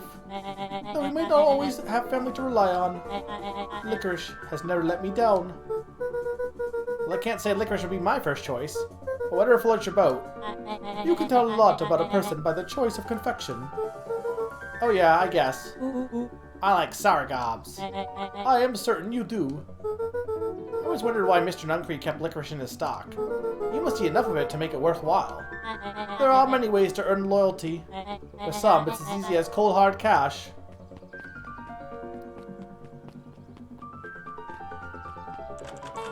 Well, he's right. It's locked. There's gotta be more clues. Okay, let's see. Phone booth, the phone booth, the phone booth, the phone booth, the phone booth, the phone booth. Have you ever actually seen anyone use this thing? Besides Mr. Nuncree, no. Beck cupped her hands on the glass to peek inside. That's not a normal phone booth. It's got like a blinky keypad. Why would there be a blinky keypad? Kren's new drugstore. I mean, Underground Secrets. The password. Beck flung open the door and they all squeezed in. What would a new drugstore even sell? Alright, let's see here. Luca cracked his knuckles and entered the letters into the keypad. They also made Ephemerid and Flipping Legend. I've never heard of either of these two games. Yeah, but they're nude rugs. What would a nude rug be? Underground Secrets. Sounds like that did something. Great, now what? I guess we... The inside of the phone booth dropped loose from its shell. Without even the space to panic, they closed their eyes, held their breath, and accepted their fate. Suddenly, the chaotic descent slowed to an effortless landing. It was unclear where they ended up, but at least it was solid ground. The air was stagnant and smelled vaguely of chlorine. I knew it! You knew that there was a secret hub full of strange tubes under the phone booth? Of course I did! Didn't I say that? No. I definitely thought it. Luca, do you remember when I said how cool it would be if the trans-dimensional conduits from Hank Atomic Issue 12 were real? Here's my thing, right? You're gonna know there's something under the phone booth for a long time, right? Is anyone not gonna do that path? I feel like... I guess you could not, but like I feel like most people are gonna do that path at some point. Rello, at one point or another, you've said about every technology ever discussed in Hank Atomic. That's why I'm such a good predictor. It looks like each of these has something written on them. Yeah, but it's a nude rug store.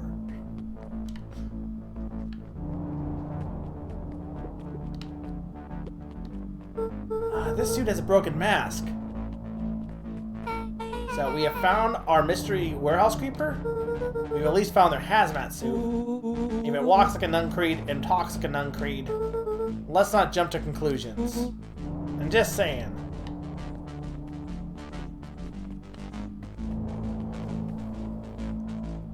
Flipping Legends is a mobile game, and Ephemerid wasn't developed solely by them, but some sort of music adventure game. Is this their first solo venture, though, besides Flipping Legends? Mining Operations Alpha. You guys have mines here? Not that I know of. This town has all forms of fertilizer and a series of tubes. Paul always says you can only trust a miner up until the point when they hit comedy gold. I'm also... Did anyone summer just stay on this path? I'm thinking most people, like... you could, in theory, at this point, not seen the other town. You could have just been on this path, still. So I guess there is a little bit of the path stuff. It does, like, maybe I just picked the path that, like, jumped me too much into the extreme. I don't know, but... Not sure how that wisdom applies in this exact situation. That's the thing about your pa. You don't always realize what he means until it's too late. Perennial Harvest main office. That's where my mom works. What does she do? Science stuff? Is she involved in all this? We just moved here. How could she be involved? True. Valentine Fertilizer Warehouse? Isn't that where you almost got snatched? Yeah. Why would Perennial Harvest have a tube going to the old Valentine place? This is starting to feel like something big. That's a lot of buttons. Stand aside, Earthlings. I've read enough Hank Atomic to know my way around sci-fi tech.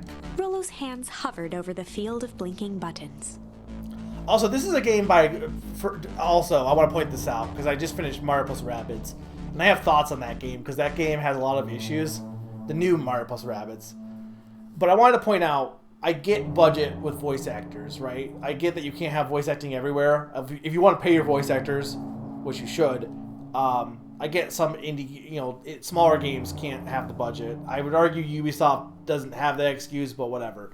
I think it's very smart to have it be a book, and the narrator reads all the narration lines, but like there's not narration lines in the actual story because it's just like there are story characters, right? So you don't really need to voice everyone, but I think this is a good way to do one voice actor like this. A way not to do it is to have everyone have a voice, but they only say like 1 or 2 lines, but then have 2 characters that are fully voiced, and they're the only ones that are fully voiced for no reason. There's a weird dichotomy there that doesn't work out. Whereas here, I think it works. It doesn't feel weird that there's only one thing that's voiced. Eeny, meeny, miny.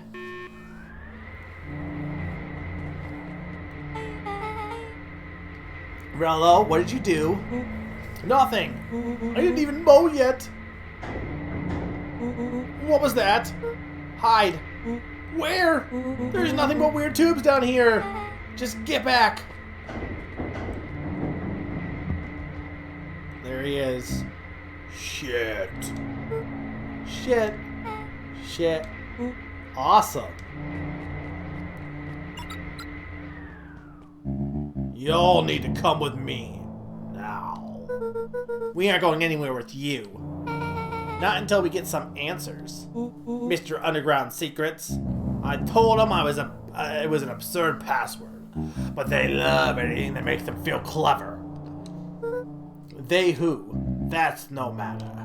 If I can keep you hidden until after the festival, I might be able to save your skins. We don't care about our skins. Hold on now. I like my skin. This all stops now, Nuncreed. Joseph waited for a moment in silence. Thing is, they mentioned that Joseph Nuncreed had, like, health issues, so I'm wondering if this isn't actually Joseph Nuncreed. You sound just like him. Who? Walt Whitman. Walter White. Willy Wonka. You don't get to talk about my dad. You know, your father and I were friends back before. He gestured toward the strange tubes. All of this. That's a lie. It's true. I used to bounce you on my knee. Same thing that always happens. Reality complications life. You were a team, Walton. We were a team, Walt and I.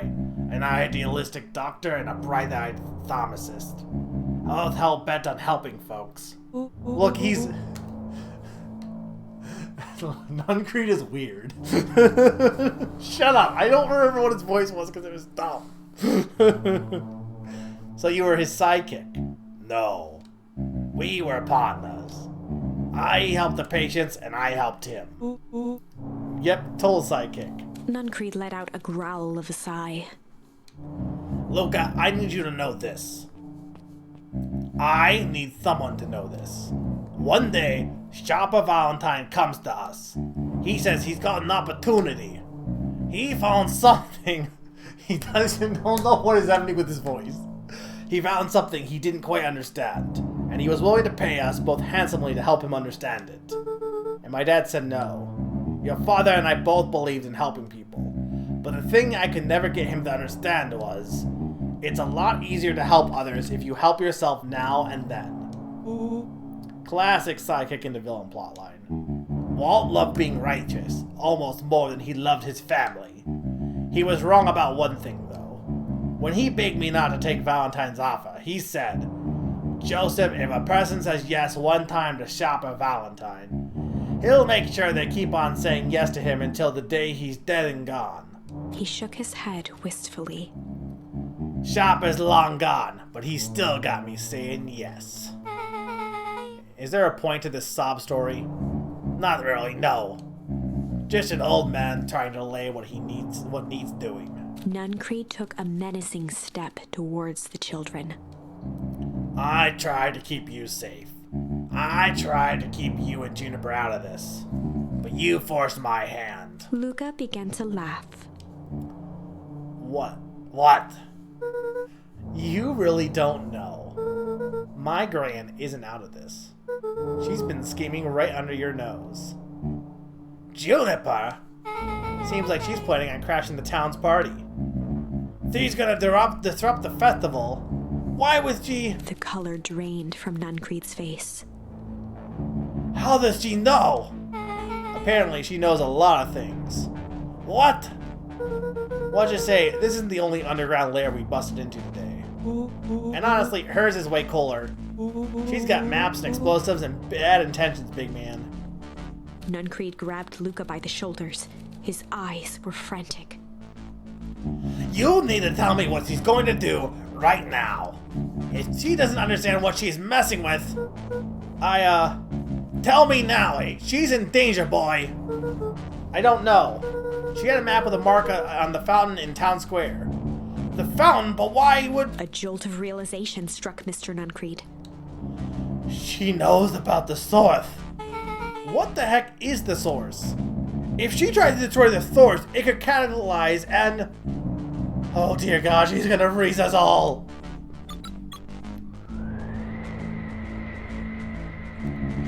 You all need to run. Run where? Away! As far away from this town as you can get.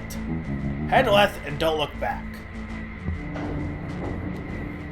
Well, that did not go how I expected.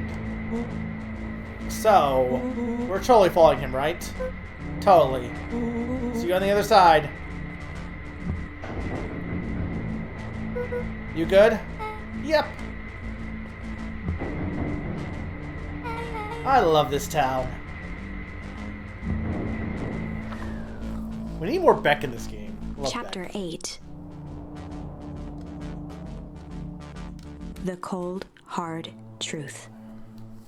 Beck leapt up, allowing the suction to yank her into the dark. Dimness eclipsed around her like the shutter of a camera as she seemed to cover great distance in mere moments. Her only points of reference were glints of upcoming turns, which approached with frightening speed, only to carom her gracefully along. She heard the tinny, distant echoes of Rollo's glee. Once she stopped fighting against it, the ride was impossibly smooth.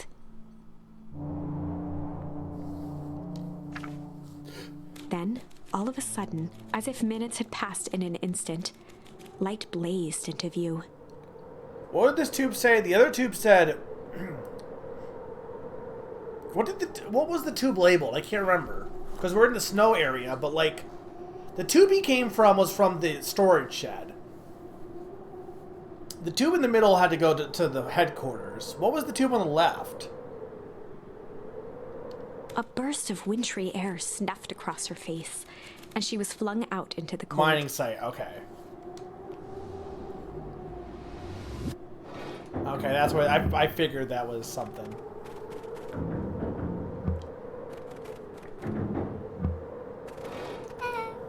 That was intense? Yeah. I think I might have parted with some fluids in there. Any idea where we are? Somewhere cold. It doesn't look like it got on any of us. It didn't feel like we traveled that far. So, where did it all go? Oh my God, Rollo. This place sucks. Why would anyone even want to blow something up out here? The only way, one way to find out, I suppose. We gotta catch up to Nuncreed. I think he went this way.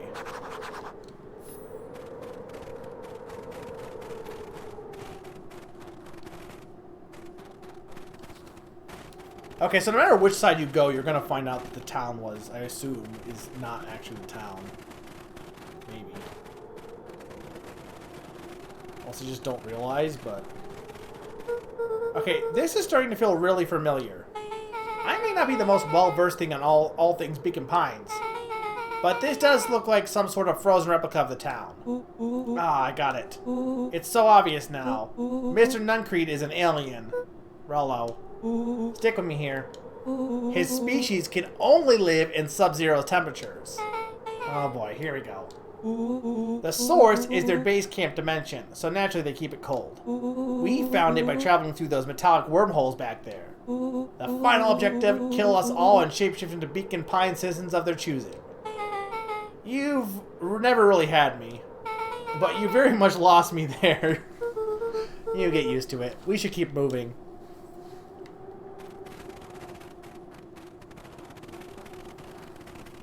As they rounded the corner to the frozen town square, they spotted Mr. Nuncreed inching cautiously toward a pit at its center. To be fair, weren't we at night? So, like, isn't she doing the... Is it now day? Like, were we up all night then? Because it was nighttime. So... He held his arms out gingerly, as if approaching a beast in the wild.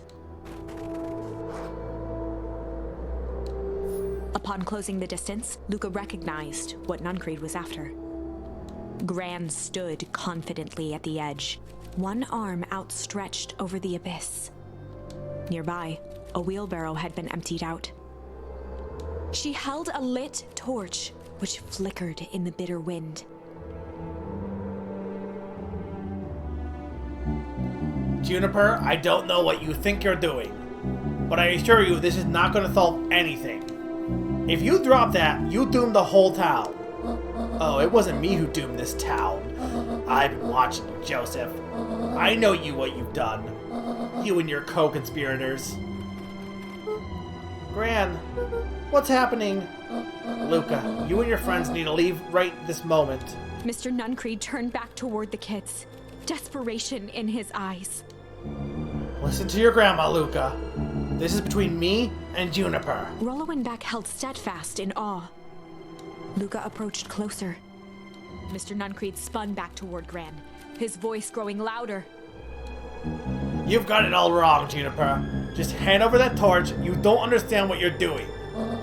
How could I possibly trust you to do the right thing? Walt told me everything. He trusted you and you betrayed that trust. Yeah, that's his mom. That's his mom. It's his mom. It's his mom. It's his mom. Luca, did you know that the man's entire life is a lie? If it weren't for him, your father might still be alive. Mr. Nuncreed winced with anguish.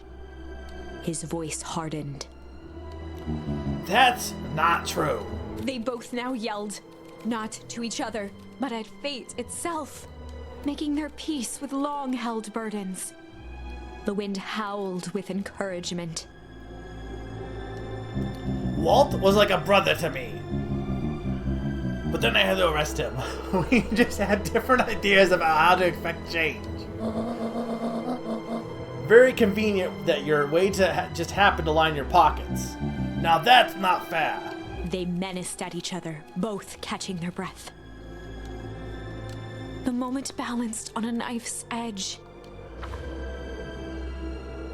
Amid a blur of emotions and memories, Luca's mind flooded with questions.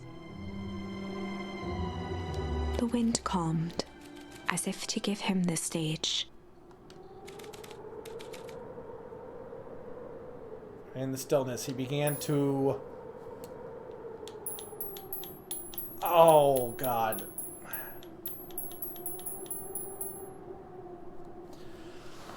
I hate to do this because I don't know how much is left. Summer, am I getting closer? Because I'm thinking of... I'm not stopping, by the way. But I'm thinking of taking another break. I want to keep my voice as hydrated as possible. And I don't know how close I am getting to the end. I don't think I'm close enough to just, like, gun it. I think I should probably take another break. Do you think?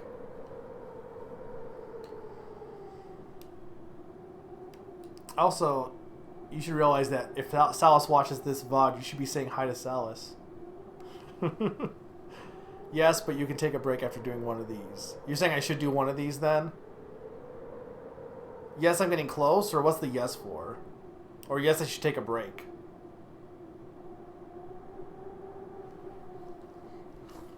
But anyway, okay. Hum or weep? Hum or weep? I feel like weep makes more sense for the first one, because hum doesn't make any sense to what he would do. And in the stillness, he began to weep. It was all just too much. Falling to his knees, Luca whimpered softly. The tears crystallized as they hit the snow. Gran stared at Luca for a moment with warm sympathy, remembering why this was all necessary. This will all make sense soon, Luca. Then everything can go back to normal. I promise. She stiffened up and brandished the torch at Mr. Nuncreed. Oh god, no. No! You can't hide behind people any longer, Joseph. Once the precious source is destroyed, we'll see where their loyalties fall. Juniper, don't. Ignoring his final plea, Gran flung the torch into the deep darkness. Yeah, get ready for the Ice Age. She smiled and exhaled in relief. Mr. Nuncreed moaned in resignation. The torch echoed as it ricocheted down the hole, punctuated with a thunderous thud.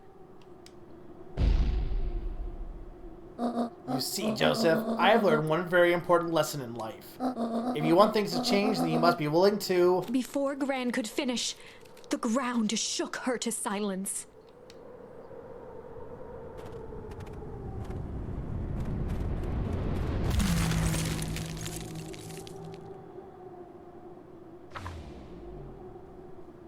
Gran only had time to spin around and run to Luca.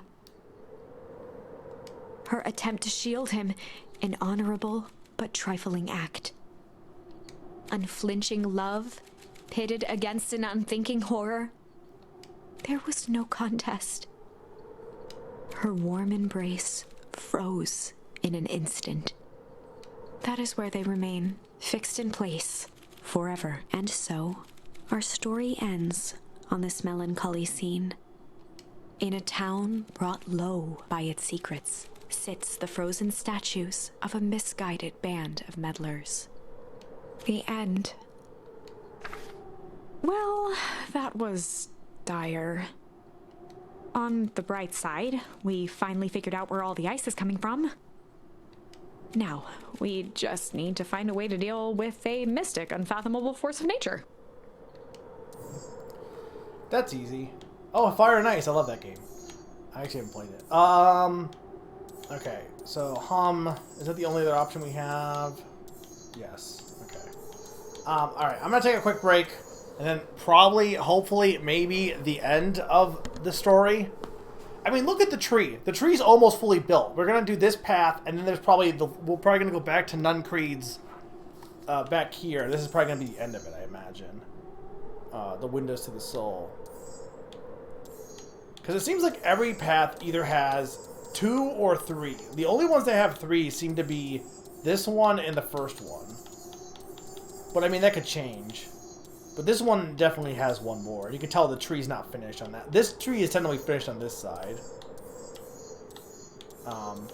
And this looks like it's about the end of this. So, alright, I'm going to be right back. 2-minute break. And when I get back, the end. Hopefully. Maybe. If Summer isn't lying.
am back.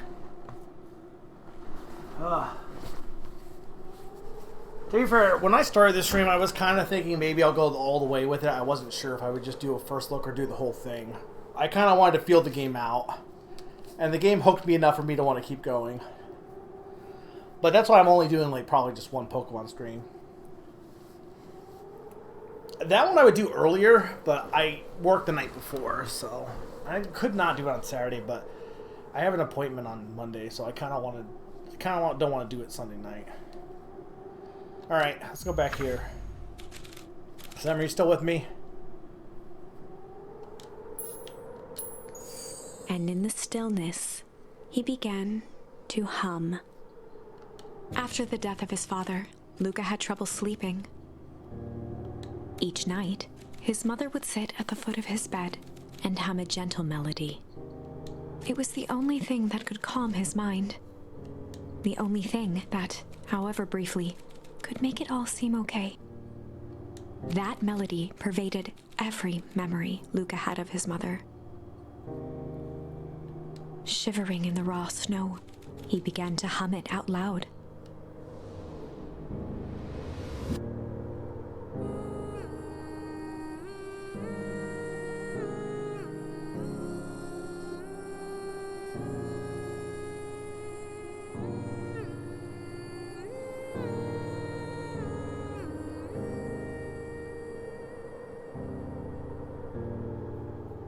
Gran lowered the torch, listening closely.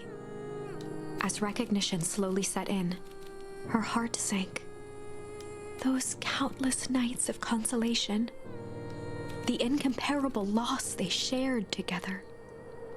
She let the torch fall to the snow and sizzle out. I'm pretty sure. Also, I think at this, like, Summer, you could have just done this entire left side and not have done anything on the right side, right?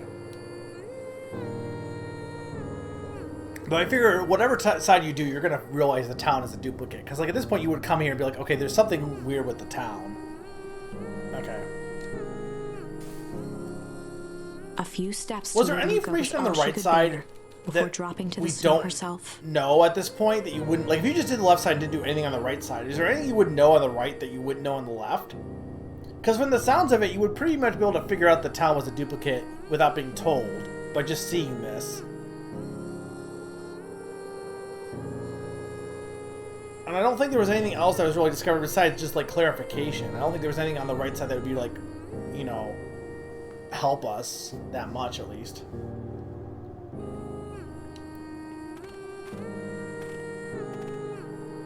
Through a flood of tears, she began to hum along, note for note.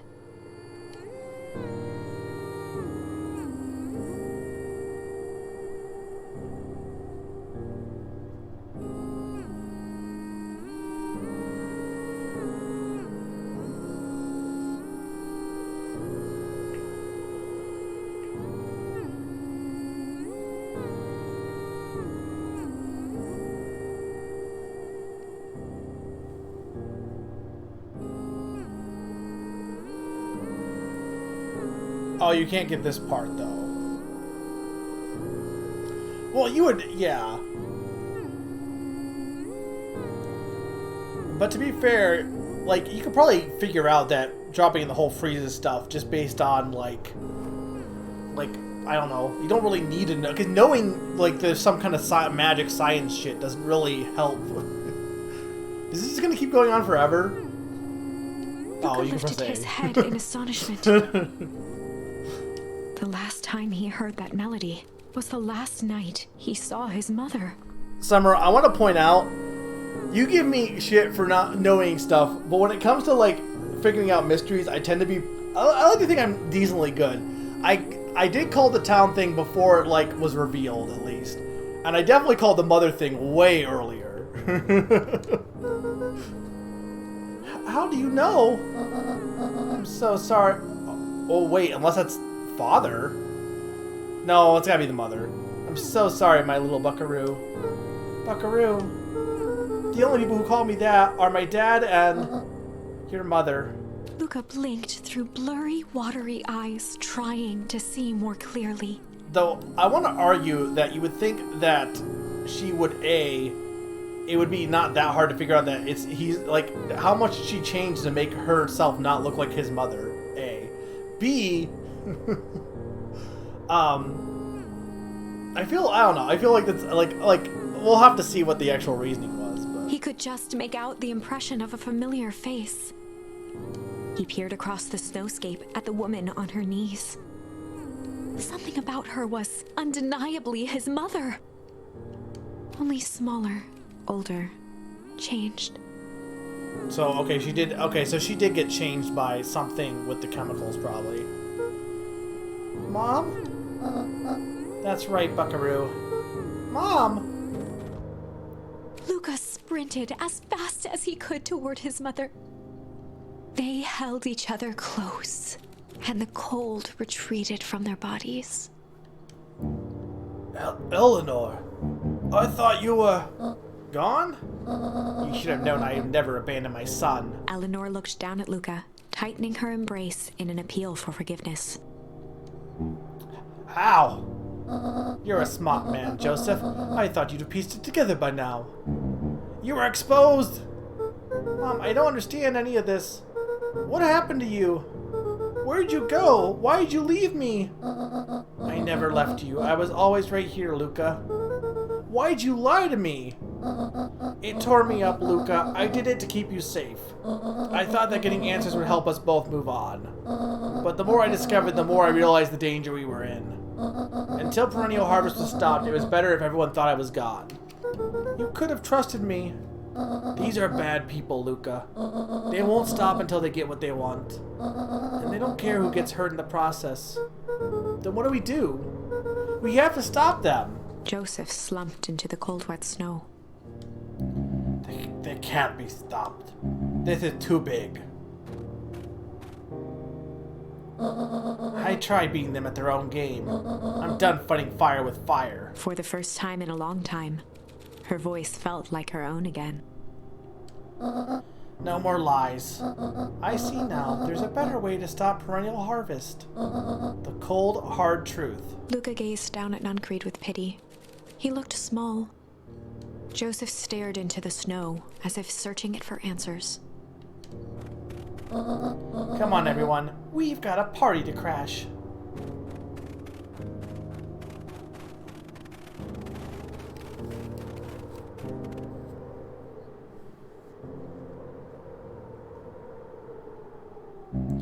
You don't understand. He always wins. Chapter 9. The Devil You Know.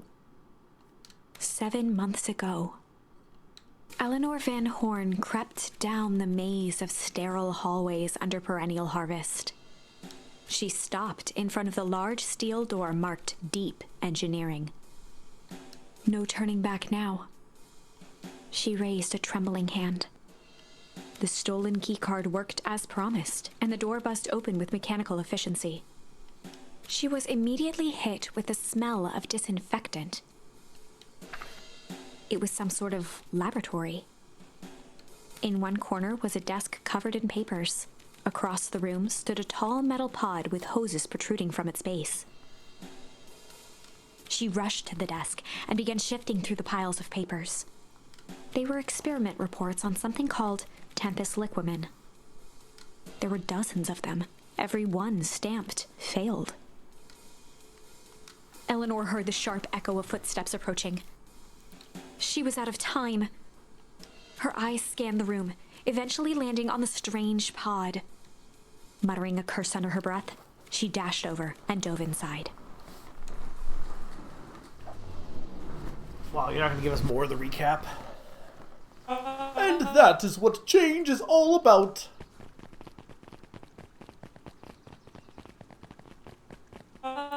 Grabbing the future by the scruff of the neck and making things happen. Change is a choice, and I am tickled pink that we will all be making that choice together. How great is that? This man is a liar. Excuse me? I will not. This town has a dangerous secret, and Perennial Harvest only exists to keep it hidden. Nonsense. They picked up the whole damn town and moved it right under our noses. You aren't making any sense, dear. Mr. Kerr addressed the crowd with a sarcastic tone. Imagine such a thing. It's absurd and just plain impossible. They promised they could fix the foul harvest. They told us they would clean this place up. We just had to leave town for a few days. But while they had us evacuated, Miss Hotford, I'm afraid I'm going to have to ask you to... You're afraid of a lot of things, aren't you? You sniveling little worm. This is growing tiresome. A little help, please. Don't you all see? This festival is a sham. An excuse to have the whole town gather in one place. They're planning something awful. I don't know what, but these people are wicked. Don't listen to her. She has absolutely no proof. I am the proof. I am Eleanor Van Horn. Whispers filtered through the crowd. Well, aren't you just sneaky as the dickens? We all knew Valentine's fertilizer was too good to be true. And now, this whole town is paying the price. Ladies and gentlemen, I am so sorry about this disruption. My associates will take this obviously disturbed woman somewhere comfortable, so that she can get the help she needs. She's not the one who's disturbed. You two-timing clown. You all know there's something wrong with this town. It was just easier to look the other way. The truth is... I wonder if that's Shaper... Wait, hang on. What if Sharper... Yeah, I just realized something. Because I was trying to figure out... I didn't voice this because I wasn't sure. And it seemed kind of absurd. But here's my thing. He mentioned that he's still following Sharper's will beyond the grave. But what if that is Sharper? But like he he cloned himself, or something along the lines, or he rejuvenated himself of some sorts. But that this kid actually is more of a mastermind among things. I'm not sure why, because what exactly is going to be revealed here, because he hasn't really done much in the story. But he does look like Sharper, except for young. And it was like weird that she was, in order to have to be given the will, she had to take care of this kid. So there was a thought of like possibly something going on there, but anyway. That is quite enough, Mr. Nuncreed. Torment dragged on Joseph Nuncreed's face. Yes, sir. Take them away. No, I want them to see this. The ever-temptress Eleanor Van Horn. You've been quite a thorn in my side. Like a weed that's burrowed in where it doesn't belong. I must confess, you look dreadful. He paused for a moment, plucking a piece of fuzz from his sweater and discarding it to the ground. Consider yourself in rare company. You've managed to pull one over on me. It won't happen again. I knew you had some sort of plan to disrupt our little party. But alas, I expected something a bit more impressive than an incoherent rambling. No matter, your failures are yours to bear. Mr. Kerr? Yes, sir. It's a shame it was cut short, but I thank you for that rousing oratory. I will take it from here. Yes, sir. Of course, sir. You have done quality work for me, William. You can look forward to the recompense we agreed upon. Kerr gave a bow of deference. Founder, you are most gracious. Gasps rippled through the crowd. Thankfully, we can dispense with formalities from here on out. Solomon pulled a glass vial from his pocket. In one smooth motion, he downed its contents. A triumphant smile grew across Solomon's lips. You can all call me Sharper Valentine. Yeah, I should have called this earlier because it would have been more impressive, but there was something weird about him. His body and face began to contort and expand as he disappeared into a belching green mist.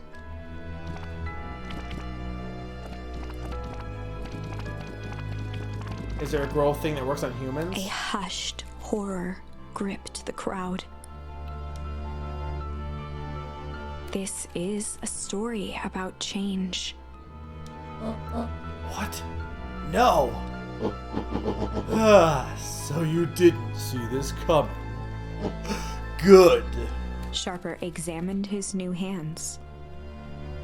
Well, this is quite the improvement. Everything looks so much smaller now. Eleanor was right about one thing. This festival was a ruse. I wanted you all to witness my glorious return with your own eyes. Why does everyone look so downtrodden? This is a celebration, people. Maybe it would help if we set the mood. Mr. Kerr, be a dear and reveal the sign. Ah, wonderful. Sharper choked out a crude squawk of a laugh. Frustrated grumbles sprinkled through the crowd. Sharper, you malicious bastard. Malice. I'm glad you're back, so I can tell you to your face. You destroyed this town. We ain't gonna let you get away with it again. Sorry, this is no time for audience participation. Some assistance, Mr. Kerr. William Kerr gave a subtle nod to the clipboards. You coward! Does anyone else have something to contribute? A helpless quiet settled over the crowd. I thought so. Did you truly believe you could be free of me? A town of complete and utter fools. You people should be celebrating my return. You certainly clearly lost without me. And that leads me nicely to my children. Daddy! I gave you both the greatest gift a parent can give. The opportunity to prove yourselves in my absence. Squandered. To say I am disappointed would be an understatement. But Silence, Augustus. An adult is speaking. I don't know which is worse. A son who is completely hopeless, or a daughter with such potential who inevitably lets me down. Harris, you failed me with admirable consistency. Thankfully, I was counting on it this time. Father, I have been wasting time, my dear. What have you accomplished? I was focused on cementing our legacy. Legacy? Who needs a legacy when you can just live forever? But what about... It's alright, kiddo. I'm afraid you suffer from a complete lack of imagination. There's just no helping it. Now then, where's Joseph? You didn't take the opportunity to slip off, did you? Ah, there he is. Everyone should give him a hand. None of this would have been possible without Joseph. I think you've said enough. Nonsense. The people deserve to know how helpful and loyal you've been. I only did what I did because he left me no choice. You always had a choice, Joseph. You were simply too weak to take it. But no matter. Cheer up. You are about to be rich beyond your wildest dreams. You should follow Mr. Kerr's example. When I found him, he was in a sorrier state than any of you. An aging actor desperate to recapture his youth. He played his part, and soon he'll be able to play the leading man again. Forever, in fact, if he remains loyal. That goes for all of you. Well, those who haven't already frittered away my goodwill. Beacon Pines is mine again. And I am willing to share its spoils in exchange for absolute loyalty.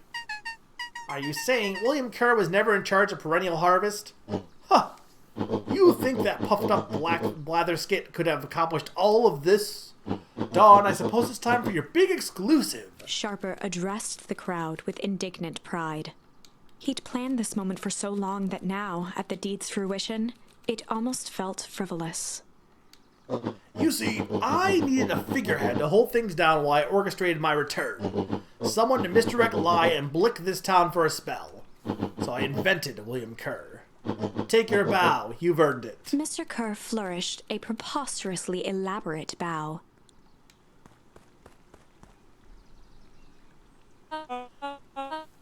Patrick C. Montesquieu, thespian extraordinaire at your service. Founder, I just want to thank you again for this opportunity. It truly was the role of a lifetime.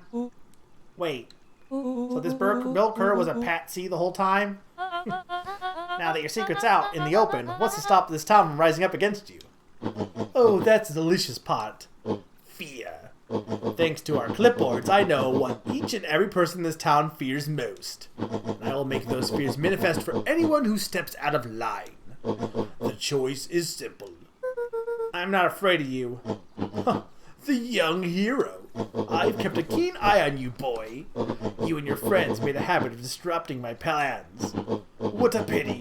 If things would have gone a bit differently, you might have had your moment of triumph. But that's fate for you. You can't do this. Oh, but I can. I have won. Never underestimate what a great man can do given time. And now time is my plaything. Perhaps the most expensive thing I've ever bought. But well worth it. Ha ha.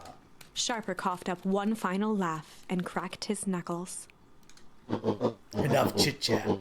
Let's get to work, shall we? And so, Sharper set about remaking the town in his own image. Summer, do you believe me when I tell you that I knew Sharper was... I feel like you don't believe me that I knew there was something going on with that kid. He just seemed like... It's so weird they didn't do more with him. The fertilizer factory soon reopened for business. Sales rose steadily as more and more farmers across the countryside began to swear by its miraculous properties. Beacon Pines became famous. A secretive town that, for the right price, shared its gifts with all. Gifts that became more and more necessary in a world where... To be fair, I definitely knew before they told me, at the very least. I had hints of it, but I didn't I don't want to say something that and then have you be like, "Oh, you were wrong." Can you give me the I called the mother though? The end. This is wrong, but things are becoming clearer now. You can feel it, right? We can't let Sharper win. He might just be the key to this whole thing. Let's see. Alright. I assume this is the end. Okay, thank you. I also did call the town, but to be fair, the town, it didn't give enough hints beyond, like up until that point, there wasn't a ton of hints for the town. So I feel like me calling the town when I did was pretty decent as well. It wasn't like I had a lot of build up for that.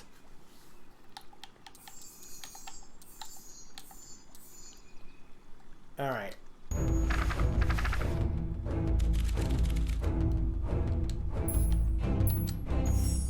There was a malice lurking behind those eyes. Like a trap ready to spring. Hang on, if Sharper is still alive, Luca felt the weight of Nuncreed's hand on his magic, shoulder. science shit, there's a possibility, considering the whole thing with the fishing and saying gone fishing, there is a possibility that maybe our father also figured out a way to do that ahead of time. Because he's a doctor. Wizard. There's actually a lot of stuff at the town if you go back. I mean, I know there was some hints, but I don't think when I figured it out was, you know, that weird. I'm trying to think what hints there were as far as the town being switched. I think the fact that the house had a secret hole was kind of weird to begin with, because our house definitely wouldn't have had that from the beginning. And like, that's one thing.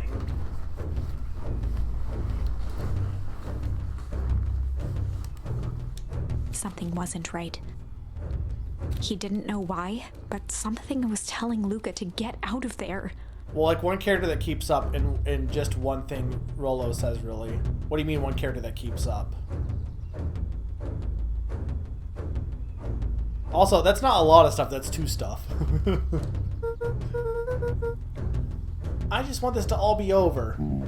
Of course, I'm sure we're all worked out soon enough. I should get going. I told Roxy I'd check for Rolo at the treehouse. Luca twisted free of Nuncreed's grasp. Of course. Luca, you know your dad and I were good friends back in the day. You can come to me with anything. Anything at all.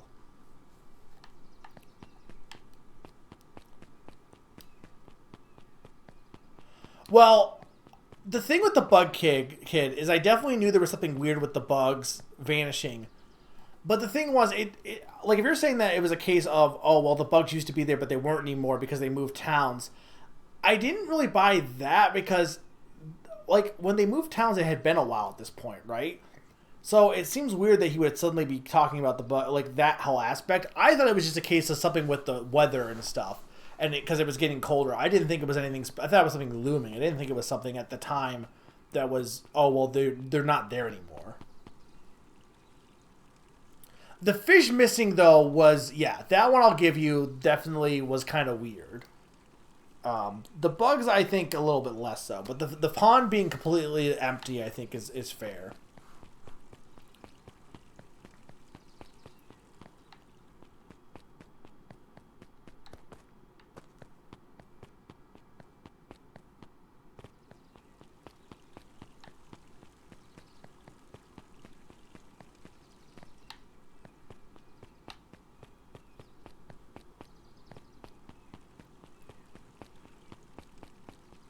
What am I actually doing right now?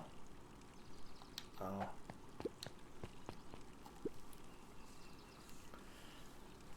These festival decorations are a bit humdrum.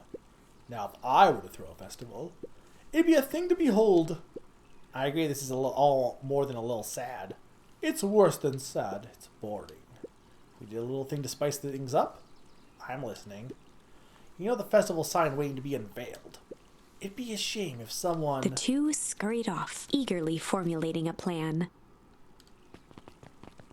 Okay, so that's what that was the whole thing with editing the sign to make it say Sharper Festival.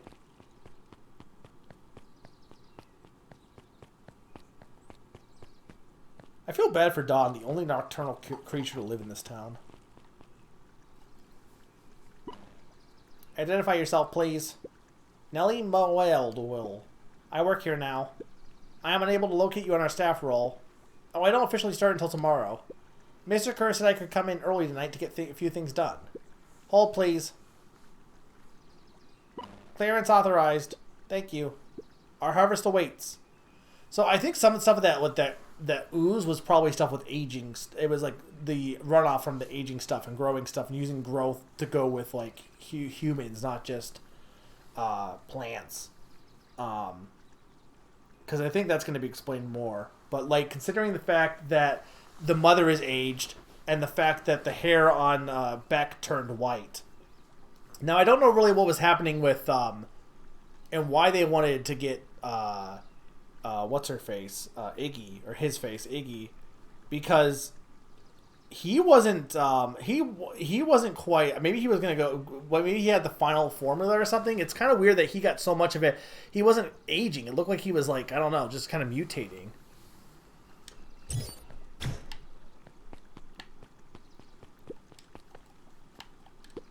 Wow. You can get a wrench to the noggin sneaking up on a guy like that. Don't scare a man while he's junking, Sonny. Evening, Geoff.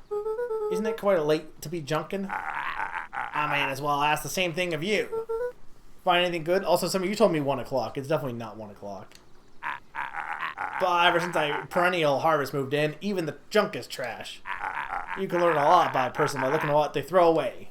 With a bunch of what this bunch, it's all shredded paper and coffee cups.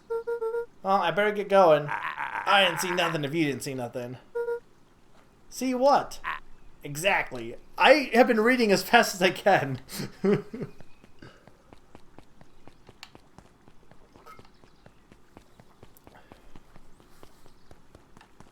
Summer, I've been reading pretty fast, you gotta admit. I don't think I can do any of this at this point, maybe, but we'll see.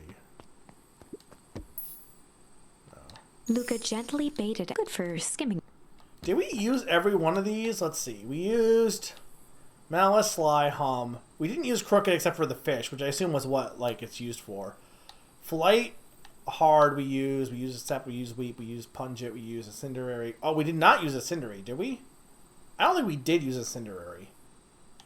We did use break. We did use refuse.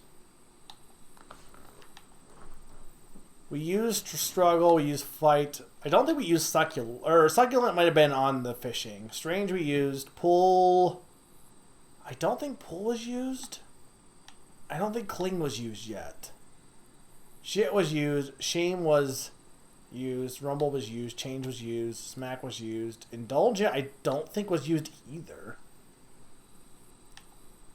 Chill was used. Hide was used. Junk was used. Ponder was used. And tickle was used. What was used in here? Okay, pull was used here and cling was used here. But incendiary, indulgent, and succulent I don't think have been used. Luca gently baited a good for skin.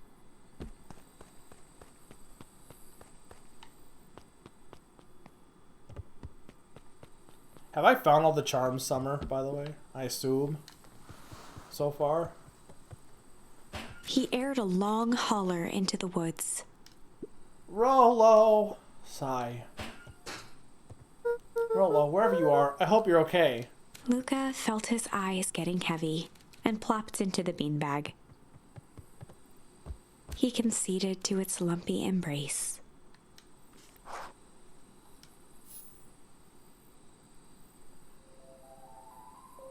Once again, Luca found himself in a vast black expanse. So here's the thing that's interesting is our mom wanted us to stay at the house. I assume based on, like, she had a call from them, but I assume it based on us, like, going to the warehouse and stuff. So I'm not really sure why that accelerated things. I assume it had to do with Iggy, possibly. Though right now, well, no. No, it couldn't have been Iggy. It had to have been us seeing the body, I think. This time, he knew exactly where to go. He took a single confident step forward. The world flickered and pulsed. He found himself standing in front of the frigid air of a blazing campfire. The source. He plopped down cross-legged and gazed into the cold flame, waiting. Soon enough, the fire began to die out, popping sporadically, until all that was left was a single ember. Luca stood up and dusted himself off. He plucked the glowing ember from the cold ash, examined it, and slid it into his pocket. A keepsake. The voice of his father spoke. You made me proud, Buckaroo. Luca turned to face him. Dad, what is this place? A warm grin grew across his father's face. A place where everything that has been and everything that could be all wait together. Luca found himself staring at his father's face, trying as hard as he could to memorize every single detail. Wait? For what? Another voice spoke out as Luca's doppelganger stepped forward. That's up to you. Without knowing why, Luca began to weep. Is any of this real? Are you real? Luca's father bent down to smudge away a tear. Of course. I'm as real as the part of you that misses me. Luca turned to look at the older version of himself. And you? The doppelganger choked back tears. I'm as real as the part of you that's angry he's gone. Does that make sense? Through his tears, Luca laughed. I'm not sure I fully get this part yet, but... I think so. His father pulled him in for an embrace. Time to go, Buckaroo. Get it? Because he's a deer. Luca was startled from his dream by a banging on the floor. Are you in there? A commanding voice rumbled from below. Just as Luca sprang to lock the entry hatch, the door knocked open. Chapter 5. Dangers big and small. Luca stumbled back, He heard the rope ladder creak under significant weight. Keeping his eyes fixed on the hatch, he inched backward to the balcony. As his hand grasped the door handle, Luca froze. A large figure clumsily wriggled up through the hole. Oh. Stop right there, or I'll... Jeez, I know it's dark and all, but I figured you'd recognize me. Who are you? The large figure cocked its head inquisitively. Stop now or I'll clobber you with a baseball bat. Whoa, whoa, whoa, take it easy. Luca, I need you to get your eyes checked. It's me, Rollo. Nice try, but I know you aren't Rollo. You're like one of his random uncles or something. Where is he? Haha, uncle? Luca, can't quit messing around. It's me. If it's really you, prove it. Flamin' chicken coop, Luca. Luca's jaw dropped. He peered more closely at the man standing in front of him. Something about him was undeniably Rollo. I'm kind of surprised you couldn't get this part earlier, but I guess the whole aging thing is like a big secret, so... Only bigger, older. And like there's hints of it, but it's not like straight out told to you until Sharper does it. Changed. How? What happened to you? When I was running away, I ran into more of those people in the yellow suits. They grabbed me and dragged me away. What? Where did they take you? Don't know. They threw a bag over my head. It was cold and smelled like a swimming pool. I was in an underground lab or something. They made my hands all big. Look. Rollo proudly presented his hands to Luca. Pretty sweet, right? I mean, it wouldn't be my first pick for superpowers. But beggars can't be choosers. Rollo, it wasn't just your hands. My feet, too? Dang, Pa just made me new shoes. Wait, Luca, why are you so small? Luca moved to the side and pointed Rollo to his reflection in the balcony window. Rollo would not realize he was older, wouldn't he? What the? His hands shot up to his face. Holy Toledo! Rollo, what did they do to you? They made me drink some sort of green crud. Ew. Actually, it wasn't too bad. It kind of tasted like licorice. Is that why he was eating that licorice that he had from the drugstore, maybe? Because it is kind of weird the drugstore had licorice. But, I mean, now knowing that who Sharper is. I passed out and woke up like this. And then I sort of smashed open my cage and escaped. Whoa, you smashed open the cage? Kinda. At least I think I did. It's all a bit of a blur. They had you in a cage. Who are these people? I don't know who did this to you, but we're gonna fix it. Fix it? This is awesome. Well, I'm just glad you're safe now. Luca, you don't need to worry about me. Sure, I got snatched, but look at it this way. I got snatched. I know where snatched people go. We may finally have a lead on what happened to your family. Maybe you're right, but this all seems dangerous. Danger, ha! Rollo shadowboxed a few jabs. Oh. I'll take them all on. Hey, fellas, what's up?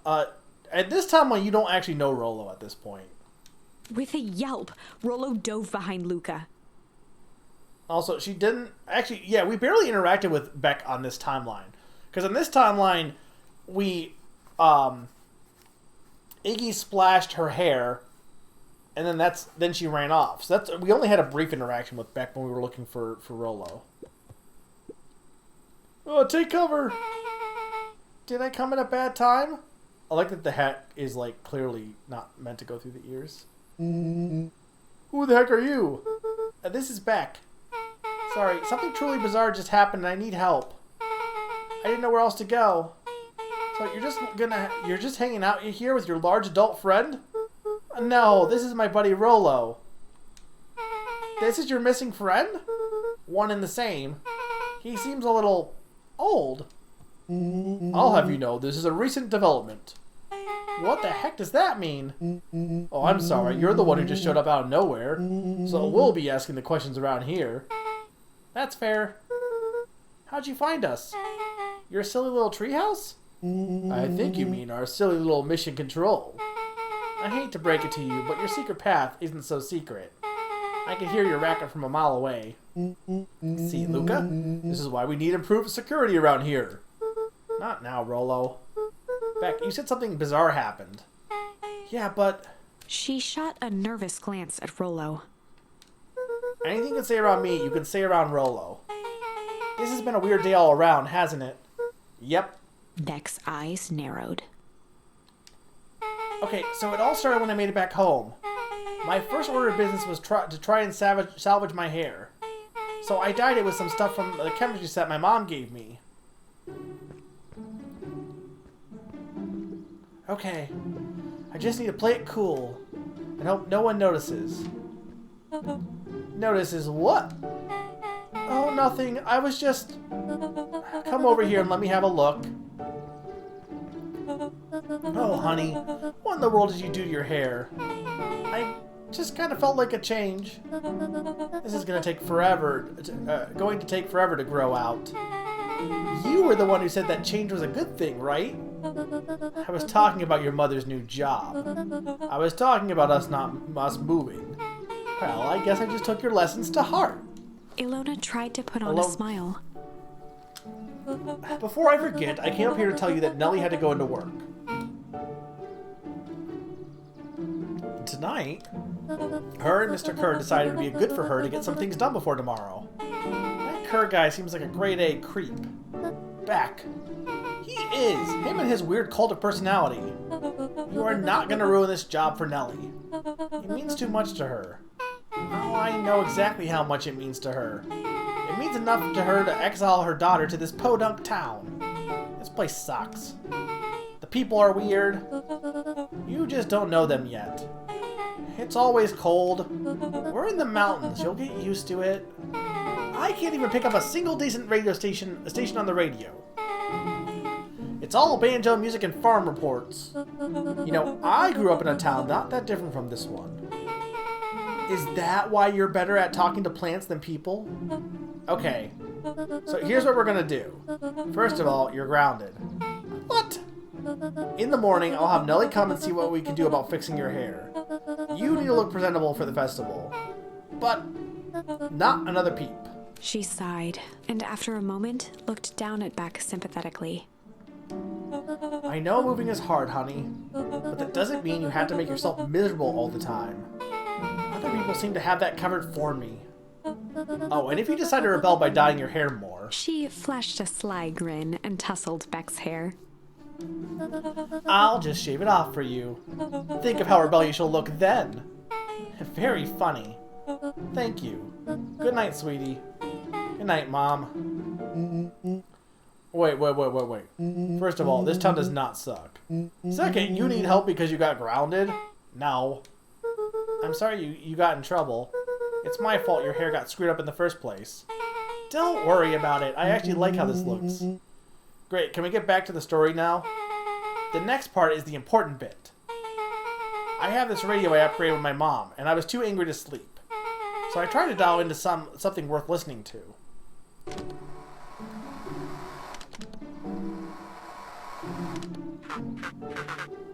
Mr. Kerr, are you there? Mr. Kerr? Yes, I'm busy. What is it? Apologies, I have the founder on the line. Patch him through immediately. One moment.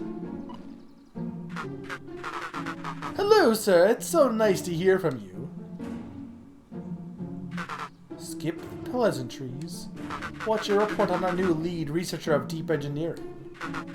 Nellie Modwell seems to be integrating nicely. At this very moment, she's working to help us meet our deadline. She offered to work overtime before I even had the chance to suggest it. Excellent. You have faith that she'll be capable of finishing the work left by her predecessor. Her work must be complete before the festival. I will make sure she stays day and night until it's accomplished. Good, you know how I feel about loose ends. Yes, sir. Once she has finished the work, we need to make a determination regarding her long-term prospects in the company. Immediately, sir? I usually have more time to fully bring people into the fold.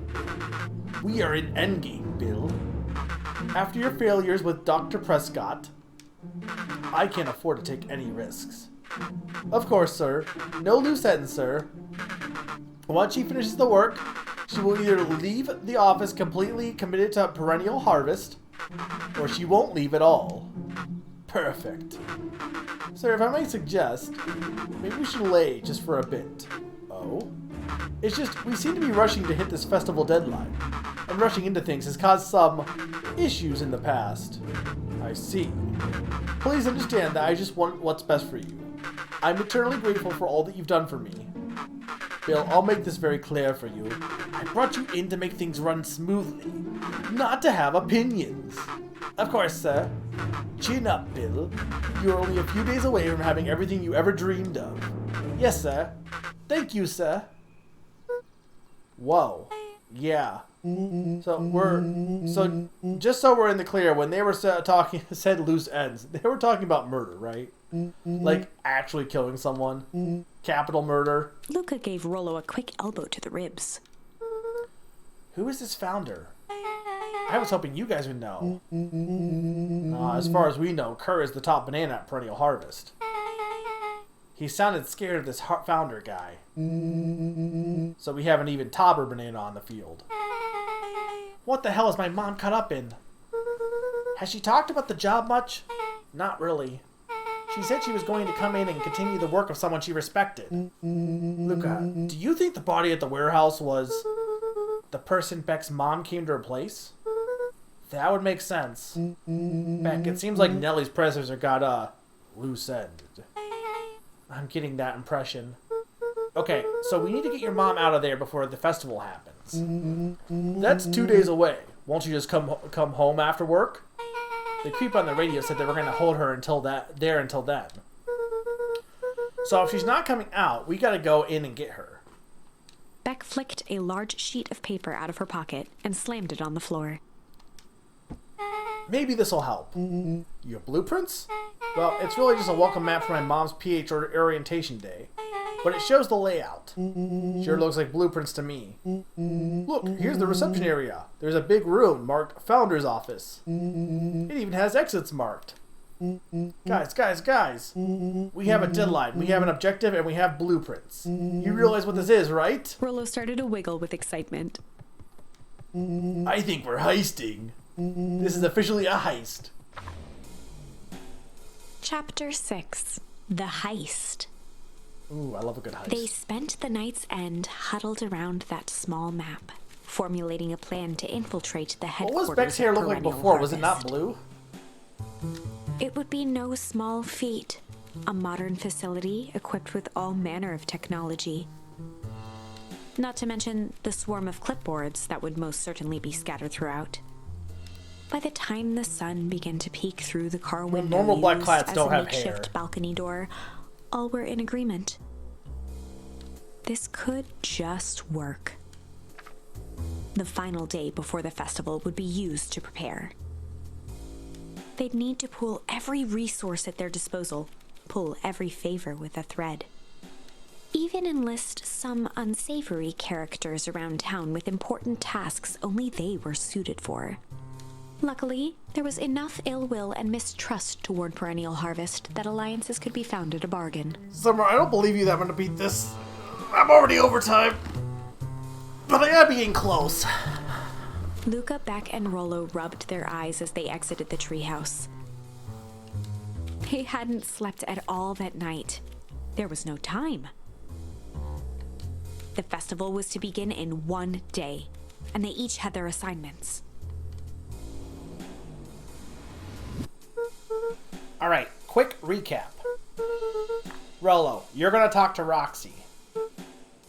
Cordially. But isn't she gonna question why he's old?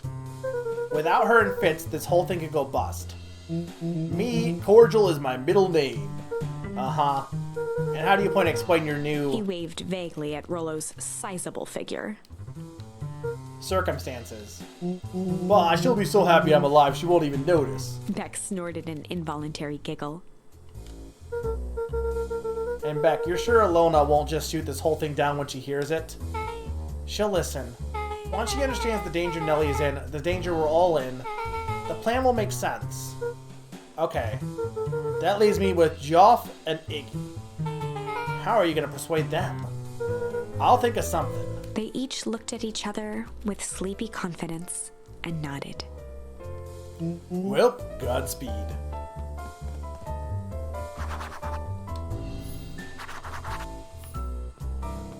I like heist music. Summer, why don't you like the heist music? It's very heisty.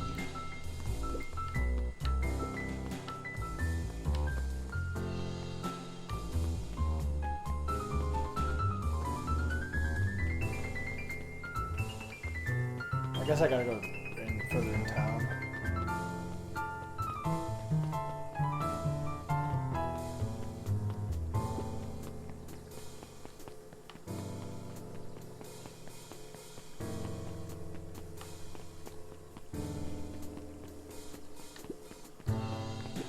Undaunted, he shook his head. Over? No. Endings are merely a state of mind. This doesn't end until I give up. Wow. I admire the conviction. But can he really pull through? You do like it? They say it was always on in the apartment. Do you perform heist while this is going on? Well, I don't know what you would steal in your own apartment.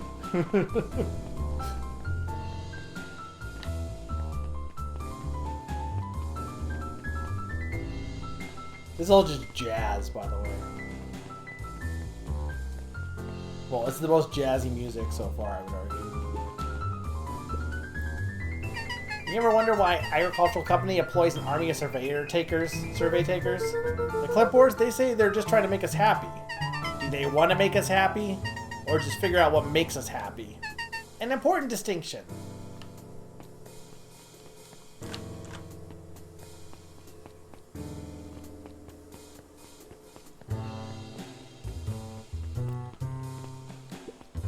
Hey, Joff.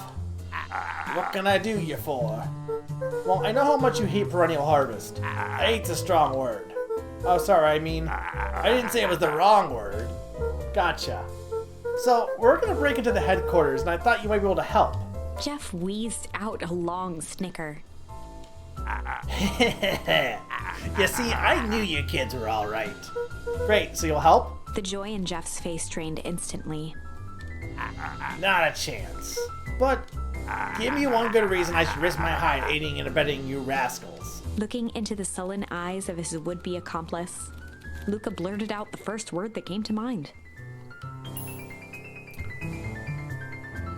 Okay, question, Summer. This is my only hate chat, probably. So far the charms have mostly been used for, like, actual purposes of, changing the story via the past, right? But, like, I guess my question here is, does this have, like, permanent effects, or is it more so just pick it until you get the right one?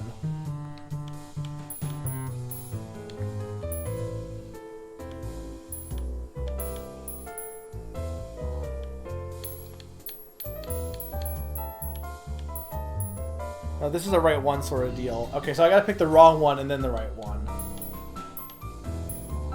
One reason would be junk, I assume. So, let's fight him. Fight! I've done enough fighting for a lifetime and more than my share of losing. Time's come to hang up the gloves. Luca wasn't ready. He shouted out again. Crooked! Ah, they're all crooks. Like cockroaches. Stamp one out and another comes scurrying along to take its place. Shit! Yeah, it's all shit. I still ain't helping. Ain't that some shit? Hide! Jeff's brow perked up. Oh, that's the right one. What you say? Go ahead and hide then. Sensing some traction, Luca carried on with vigor. Let a bunch of kids do what needs to be done. We're not afraid. Jeff's scowl faded with a sigh. Say what you will about old Jeff, and they all do, but you'll never hear him say I hid from nothing. One good stomp of the foot was all Jeff needed to drive his point home. What was it you kids needed?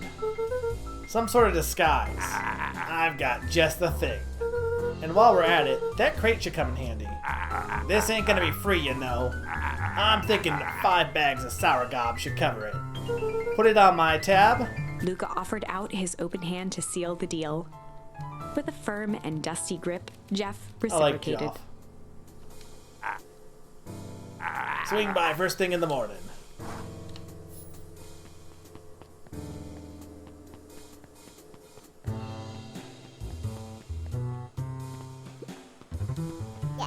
Hey sis, look who it is. Luca, are you here to try to tickle us to death again? Look, just hear me out. Iggy raised an eyebrow suspiciously. We're listening. Iggy, I know we both been giant bags of malice to each other.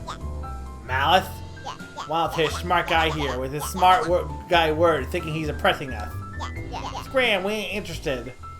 I did that because I knew it was the wrong choice. Luca knew they'd need Iggy and Tish to pull this off. He tried again.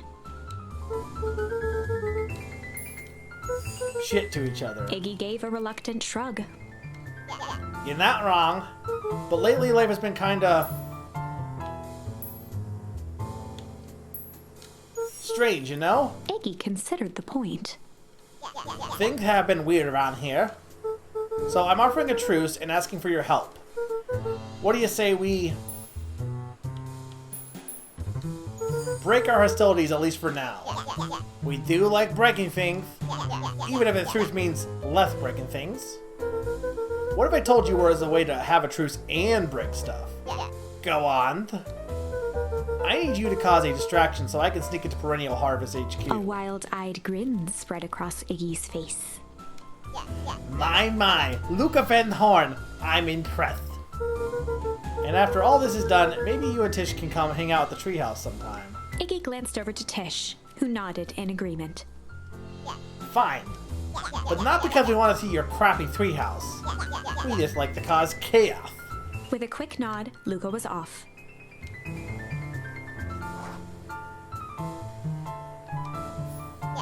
Did you hear that, Tish? Iggy gazed up at Tish with a smile. He invited us to hang out at the treehouse. A single tear ran down Tish's cheek. I never expected this day to come. How wonderful. Chapter 7. Into the Hive. A good heist requires preparation. And thorough preparation takes time, something they had precious little of. So far, everything was in order. Jeff, Iggy, and Tish all agreed to do their part. Beck radioed Luca that night with a simple and covert message. "We're locked and loaded on my end." And Rollo, after a lengthy confession, managed to persuade Roxy and Fitz to help. He stowed away in mission control for the night to avoid attracting attention. Rollo, being uniquely suited for the role, would be the first to breach Perennial Harvest. The outfit provided by Jeff wasn't perfect, but a convincing disguise is 10% wardrobe, 90% confidence. Rollo took a few vigorous breaths and shook out his arms. That is not a disguise.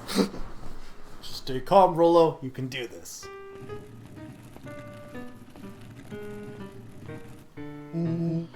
Got your delivery here. A delivery?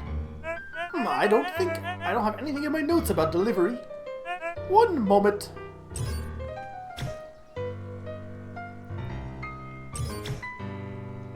I am sorry, but there's no delivery scheduled for this morning. Right. He had to think quick. That's because this goes directly to the founder. He asked that it be kept a secret. Rollo sighed, adjusting his tool belt. You know how the founder can be. I suppose we can leave this one off the records. Our harvest awaits and such. With a stroke of his mustache, Rollo proceeded into the Perennial Harvest headquarters.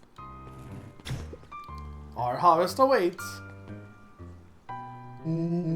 Package here for the founder. Oh, I didn't hear anything about... Yeah, this is a need-to-know kind of thing. I'll just check. He stammered and flipped through the pages of his clipboard. This goes directly to the founder. I don't have time to fill you in. Oh, I see. If you could just complete this form. Rollo interrupted with urgency in his voice. Every time with the forms. Look, if you want me to explain to the founder why I'm late, well, it's in your funeral. I don't... He got so angry he just decided to be Mario for a second. Sorry, what did you say your name was again? Rollo panicked. Our harvest awaits. Sir, that's a restricted area. Excuse me, sir. Our harvest awaits. Ready to light this candle, Tish? Oh. Why did that... Oh, am I out of... Damn it! Fuck. Oh.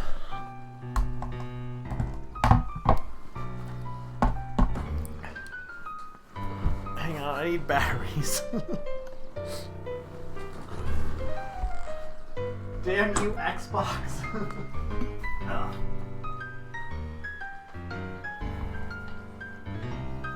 Ugh. Luckily, I did buy some emails.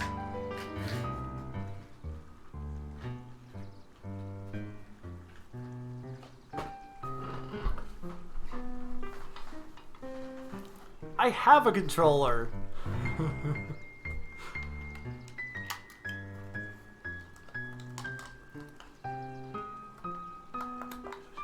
Don't listen to Xbox's lies.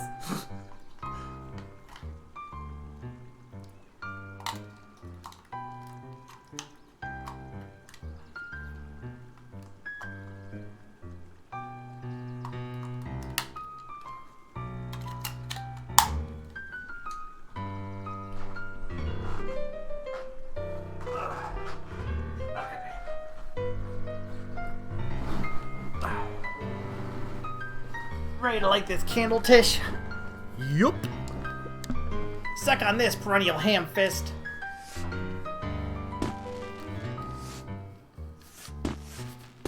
What was that? The distraction was enough for Rollo to regain his confidence.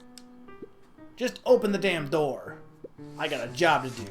The clipboard fumbled around in a frenzy. I should check that noise. Oh, come on! Just buzz me in already! Okay, okay. Haha! Phew, that was close. Our harvest awaits? Hey, I figured, when in doubt, stick with the classics. Well, that was a close one. But you pulled it off. Nice work, Rollo. Alright, everyone knows what to do? Yeah, deep engineering is to the north. I'll go with Beck, in case you need some muscle. I'll head to the founder's office. You two, be safe. I don't believe Kazooie and her lies. Also, this bird with a trumpet, it's a kazoo.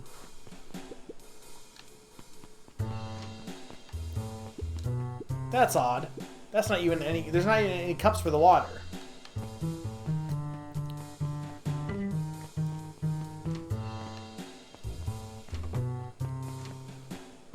I want to go the wrong way, though. Solomon? Solomon stopped in his tracks. Luca? What are you doing here? It's a long story. Are you okay? A veneer of confusion flashed across Solomon's face. His words rushed out dramatically. No, I am most certainly not okay. Some strange people grabbed me and... Were they in hazmat suits? Yes, how did you know? They brought me here and locked me up when they were distracted, I ran. Dang, okay, you should stick with me. We've got a plan. Solomon's facade briefly faltered. We? Yeah, Rollo and Becken are heading to deep engineering. Thank heavens you found me. We've got to get out of here. We can't just leave just yet. But they'll catch us again. I gotta do something first. When you were running, did you happen to see a door marked Founder? Founder? Why are you looking for him? I'm not. I just need to get into that office. Now that you mention it, I do think I saw a door that said Founder. It was just down this way. Luca happened to notice a plaque above the door. Office of the Founder. Knocking comes with consequences. Oh, here it is. So it is. It's pretty lucky that I ran into you, or else I might have missed it. Truly fortunate. Luca tried the handle. Locked. Solomon leaned forward to examine the mechanism. Regrettably, it seems to be some sort of electric lock. I don't see how we could possibly defeat a lock like that. Luca smiled and looked at his watch. Let's just wait a minute.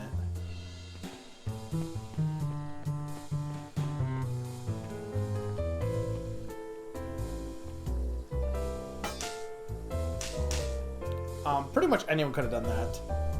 I don't know what sort of funny business you're up to, but I like it. She mimed a quick hat tip and ambled off with a whistle.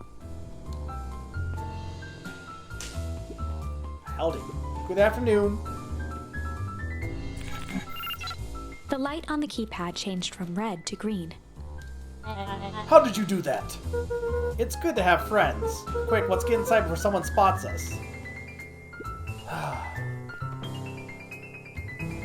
Luca switched on his walkie-talkie. Rollo, I'm in.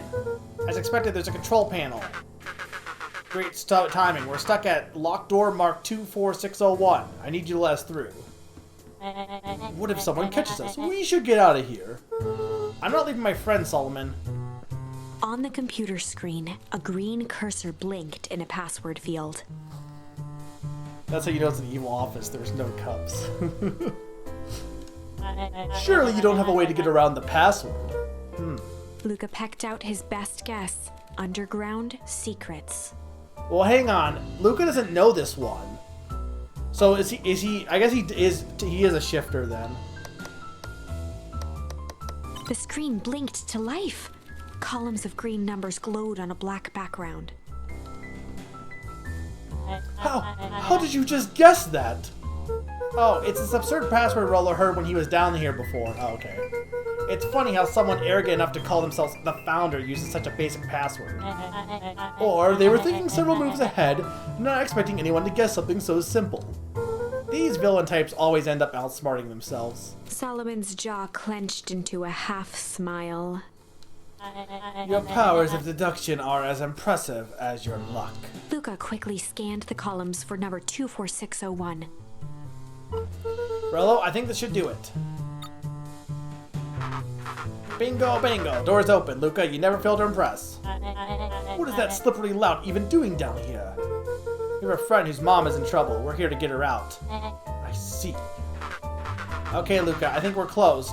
The next door marked 13806. Once again, Luca scrutinized the numbers on the screen.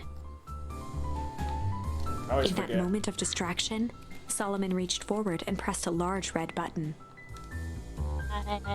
Maybe this one opens the lock. Crap, we've got company. Luca, must go faster. One sec, I can't think with all this noise. He quickly skimmed the screen with his finger. Here it is, 13806. Go, go, go. Curse these fumbling hands. My apologies, Luca. Don't beat yourself up. I know you were just trying to help.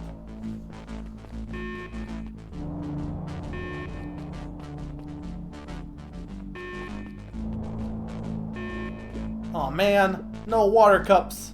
Rollo.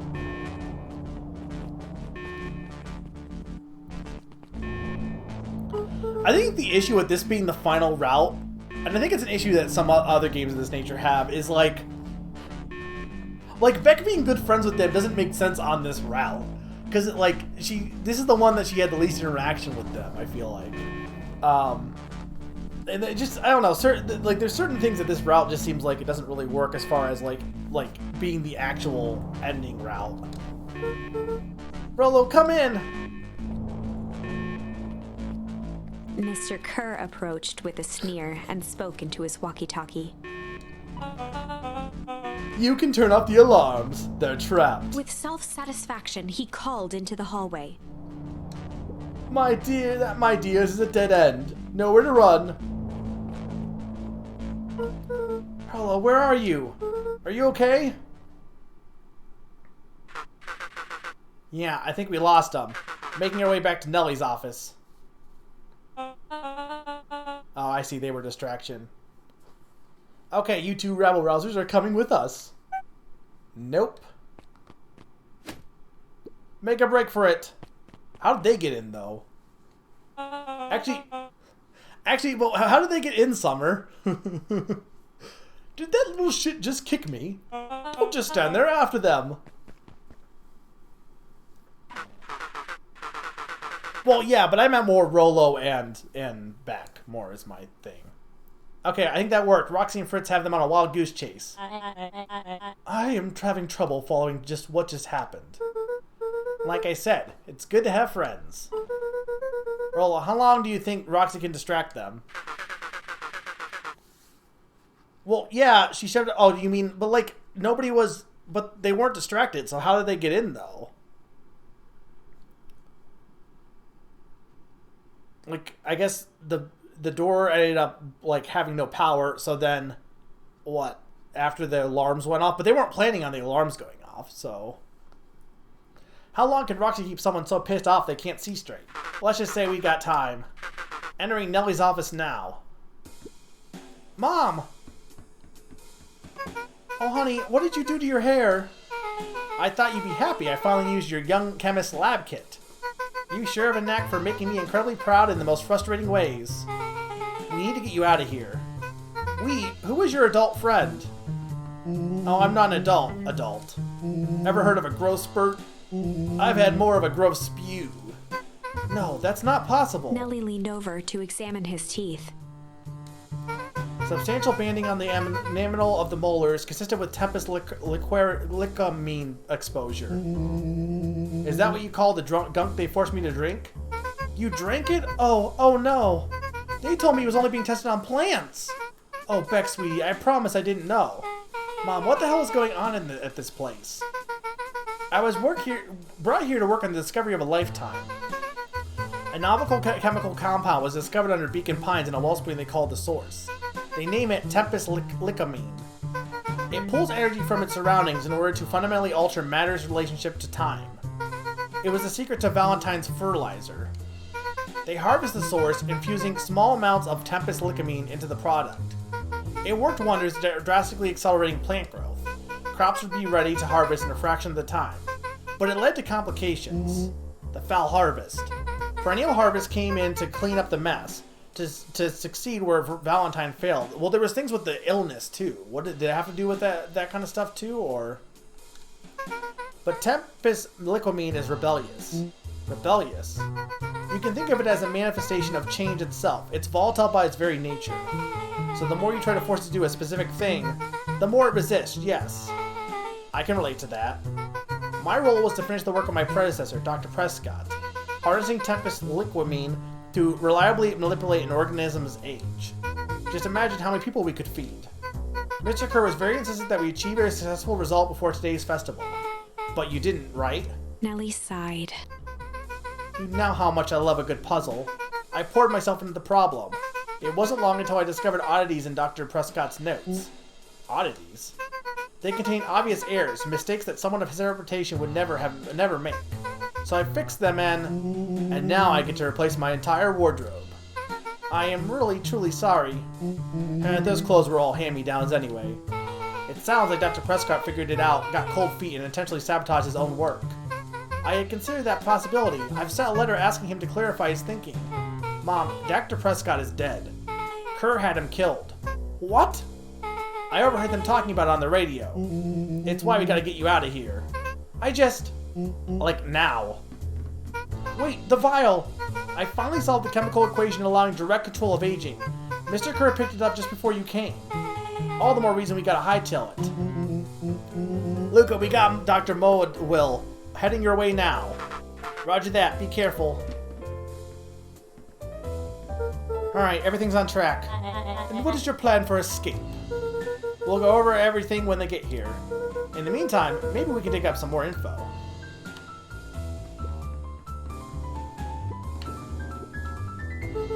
I'm really sorry you got dragged into this mess, Solomon. You needn't worry about me. Well, I feel bad either way. We're gonna get you out of this. I promise. With a subtle, quivering lip, a smile crawled across Solomon's face. Malice 80 proof whiskey. A hard drink for a hard man. Wow, even his alcohol is arrogant. Solomon muttered inaudibly. I smother you right now. What's that? I said I shouldn't bother you right now. Don't be silly, you're no bother at all.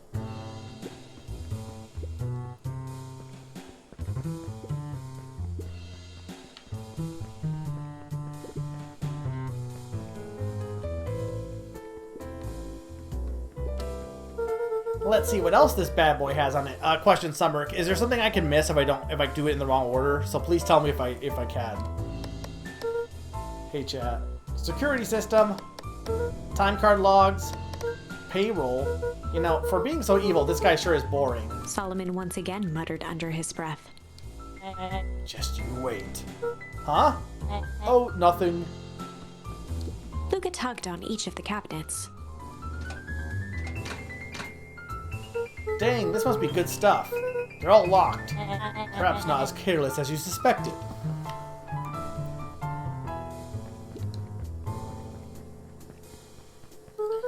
It looks like the founder was keeping Kerr helping Kerr play the festival. Why was it a secret to lead or be obsessed with a party? Only time will tell. Luca held his hand up to the ashtray. Still warm. He must have been in here recently. They heard the trampling of frantic footsteps from the hallway. Lock it, lock it, lock it! Locked. That was close. When we left Nellie's office, it was swarming with clipboards. We barely got away. Did they follow you? Rollo, before we start tossing blame around, it is possible someone ordered a pizza. We'd love to hear your thoughts. Definitely not a pizza. What now? Don't look at me. I'm officially retiring from the heist business. We're so sorry for the inconvenience. We just have a few quick questions. Just let me think. Can someone watch the door? Of course. No, he's gonna unlock it. Everyone else huddle up. Oops. I think this little keeper has gone on long enough. Solomon, no! Hush now, child. The adults are speaking. Dr. Modewell, a brief reintroduction is in order.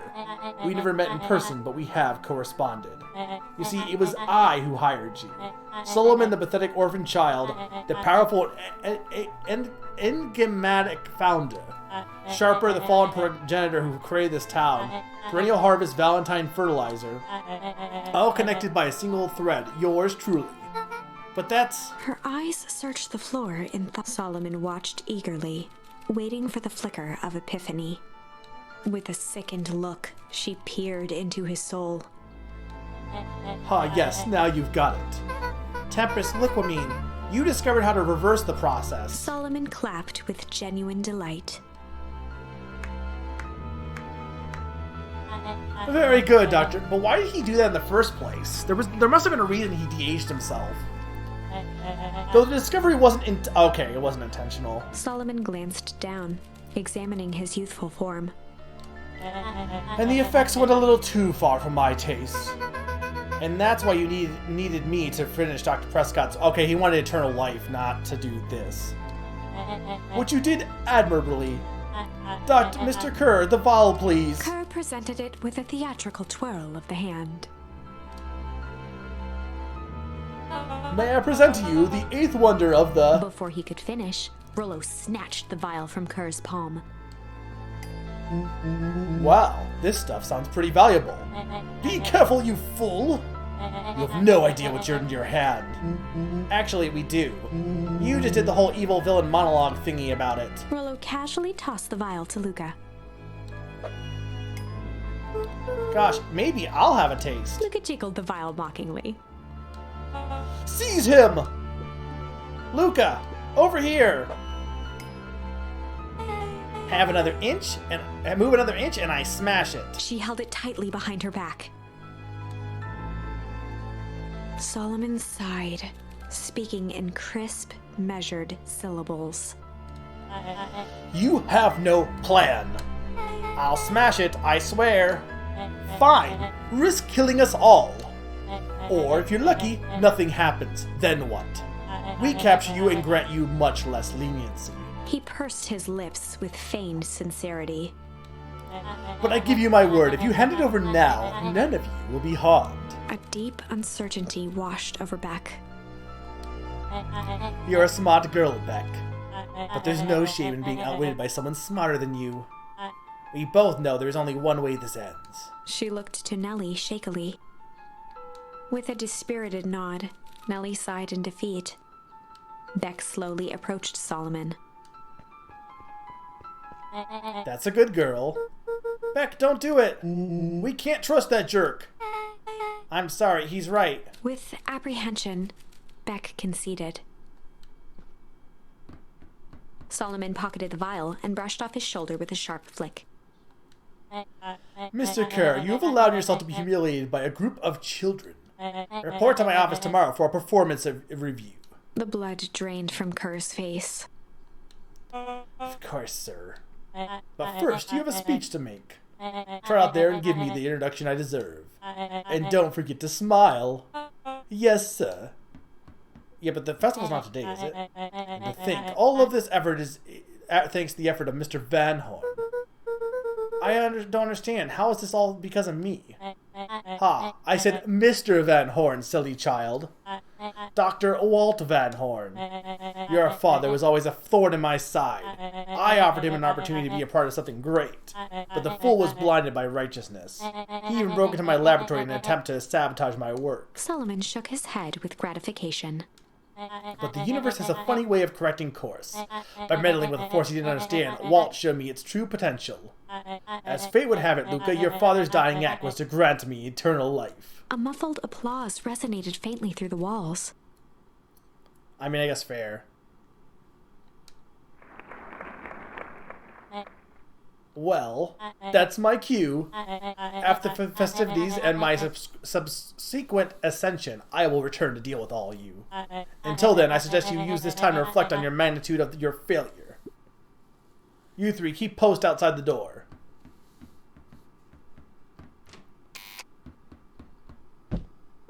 Oh, crap. Can't believe Beck sold us out like that. I'm not sure she had any other choice. So what now? What's the plan? I don't have one. Of course you do. You always have a plan. Rolo, you just need some time. Rolo, it's over. We lost. Hey, I'm sorry, Luca. I did what I had to do. I know, it's just, we were so close. I've got a feeling that eventually Solomon will get what's coming to him. Time wounds all heals. Wait, time wounds all heals. What? Did I read that wrong, or is that a pun? Well, time seems like less of an issue for him now. Luca, there's something you should know. After Mr. Kerr locked me in the office, I had nothing but time and curiosity. I poked around a bit, hoping to find a means of escape, but I found something else. A note hidden in a false drawer. What sort of note? Dr. Prescott must have sensed his time at Perennial Harvest was growing short. So he left behind a letter with the hope that it would be found by a successor. It was a confession of sorts. He left it for me, but its contents... Luca, I think they were meant for you. What? What did I say? It was about an incident with your mother. Dr. Prescott found her in his lab with a stolen keycard. There was an accident. She had been exposed to extreme amounts of Tempest liquidamine. The color dropped from Luca. She survived. Dr. Prescott decided to help her recover. He no longer trusted Perennial Harvest, so he kept her whereabouts a secret. Over time, your mother had led him to reconsider the purpose of scientific discovery. Science is often at the vanguard of change, but that doesn't mean it's always right. He realized that no one should have control over something as powerful as time itself. I now believe that's why he began to intentionally sabotage his own work. And it cost him his life. That's a reasonable conclusion. Luca was overwhelmed. But if she's alive, where has she been? Where is she now? A sudden explosion sounded from the hull. Did she realize what we were doing and decide to come here instead of the Chapter ice? 8. comeuppance. Because remember, the ice was still going to be happening, but they must have realized that we were doing something else. So maybe Ears still ringing, Gran picked herself up off the ground. Through the dust and smoke, she looked over to see Mrs. Fratelli helping Hiram Tolliver to his feet. She'd had to beg, borrow, and steal to acquire those explosives. How many nights had she spent visualizing how she'd use them to make things right? And now, her one shot at destroying the source, that damned hole that swallowed so much of her life, was gone. Traded for this jagged hole in a wall and a foolhardy shot at rescuing Rollo. With Fratelli and Tolliver at her side, she stepped through. It was a strange feeling. Oh, wait, Rollo. So is that why she had the suit given her? There's still a few loose ends because the lady gave, or the daughter gave her the suit to harm Perennial Harvest, who she didn't realize it was her father working for it. But I assume it was to, like, get investigation and stuff. But I guess they still think that Rollo is kidnapped, so... The last time she'd stalked this maze of hallways, it was in a different body. They quickly rounded a corner to find a group of clipboards guarding a door. Something worth guarding is probably something worth seeing. She leapt forward, brandishing her cane. If her last chance at vengeance for things lost was truly gone, she would just have to fight to keep what she still had.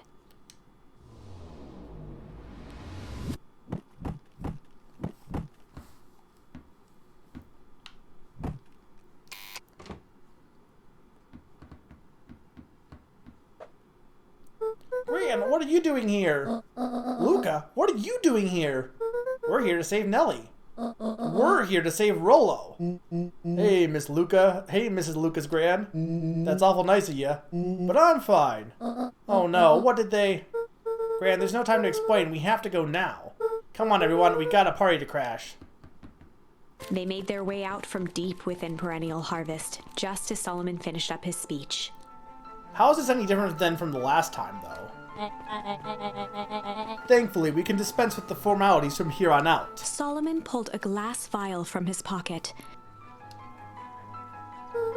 We've got to stop him. In one smooth motion, he downed its contents. A triumphant smile grew across Solomon's lips. Unless Nellie also sabotaged the thing in this. But why wouldn't, if she did, why wouldn't she have not done it in other timelines? No! Well, I guess that's it. We lost. I wouldn't be so... or she swapped the vials. I wouldn't be so sure about that. With a mischievous look, Beck elbowed Luca. Remember when I had the vial behind my back? Oh. I might have tweaked his Wonder Potion with a little... Summer... You still awake, Summer? Hey, chat.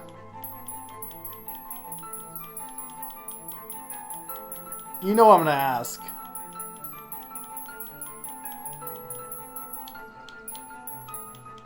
Like, does this have 3 endings? Or is this just a right thing, wrong thing? Also, 1 o'clock, Summer. You told me 1 o'clock.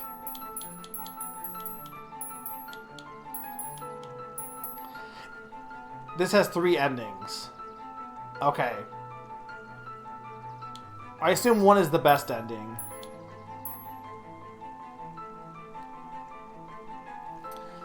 I could have done this in 2 streams, but the thing with doing that, though, is I think when I hit the 5-hour mark, it was already... It felt like it was already an endgame at that point, so I feel like stopping there would have just been a bad stopping point.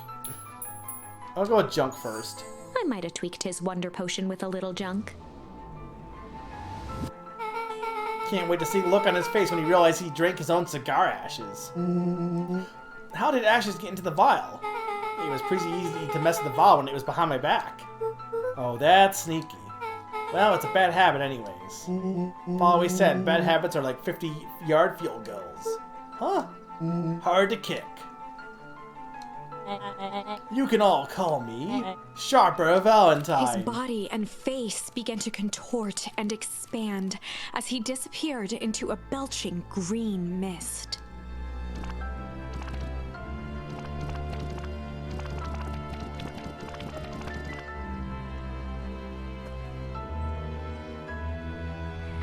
He got Thanos.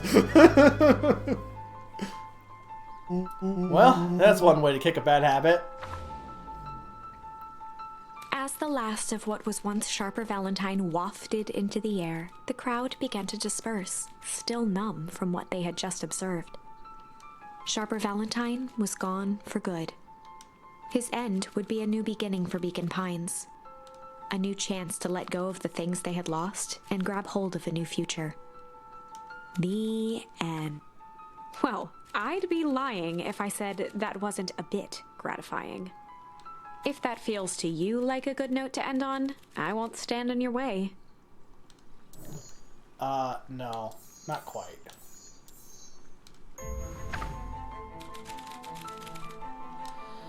Okay, here's the thing.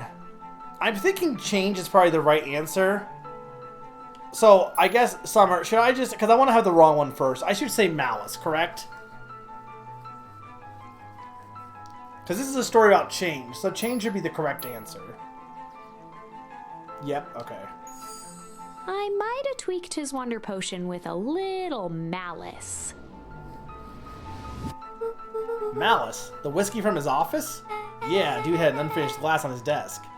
Figured his grow juice could use a little hair of the dog. You can call me Sharper Valentine. His body and face began to contort and expand as he disappeared.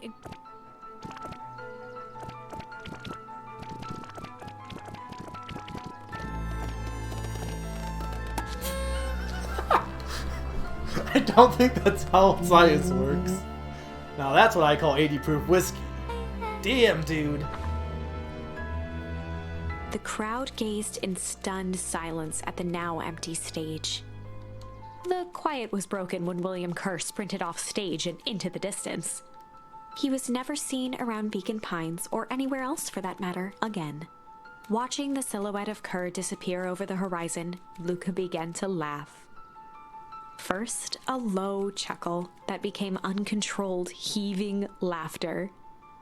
Through his tears, he was vaguely aware that the crowd had begun to laugh with him. The end.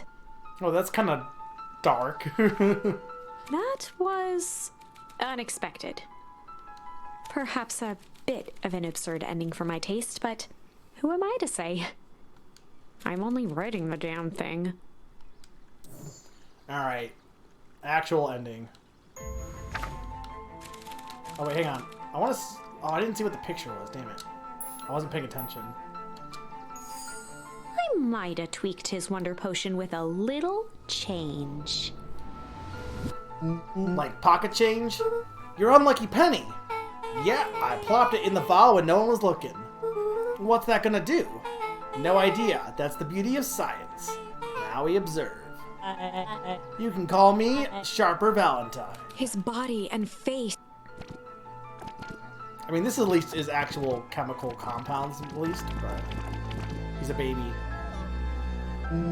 Holy crap, he's a baby! Yeah, but he's still Sharper, right? What he was no longer matters.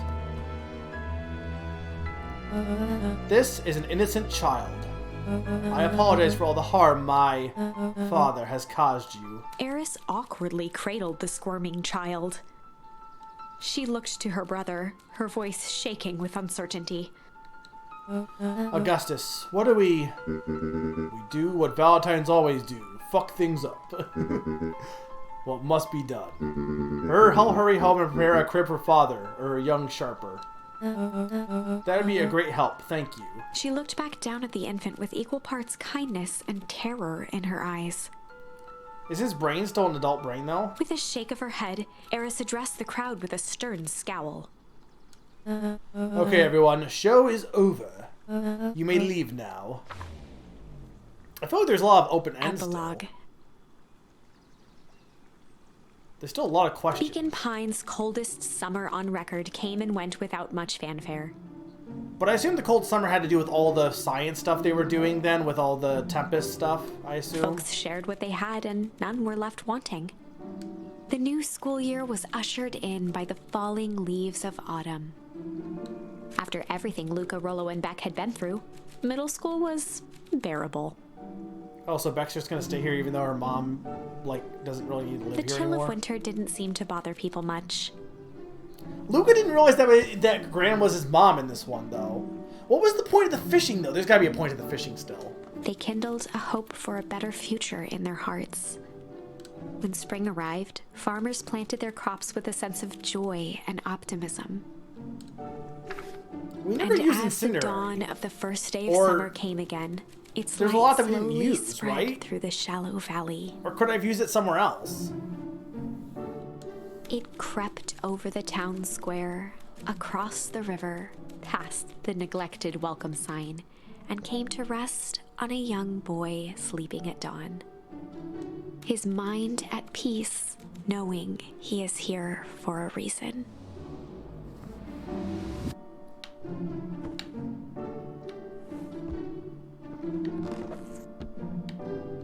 What was the point of the mouse? Rallo, are you up yet? Roger that. It's a beautiful day at Mission Control. You gonna swing by? I'll be there in a minute.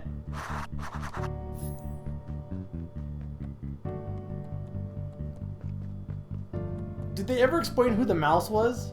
Over time, Eleanor began moving Walt's old things out of the closet and into storage. Eleanor had moved back into her bedroom, Are they gonna explain that was Eleanor, though? and now that she wasn't sneaking out late, she even slept there most nights.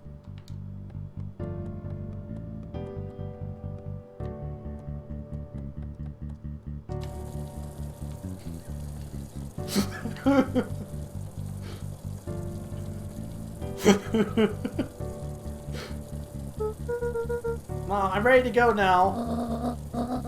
Yeah, but wait, hang on. With the science stuff that the Nelly figured out, why didn't they get something to fix her?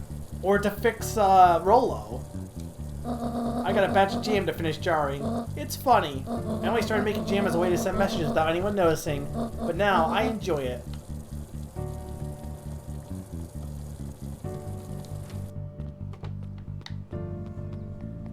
Summer, do you agree with me there's still some unanswered questions? Or does it get explained in this epilogue?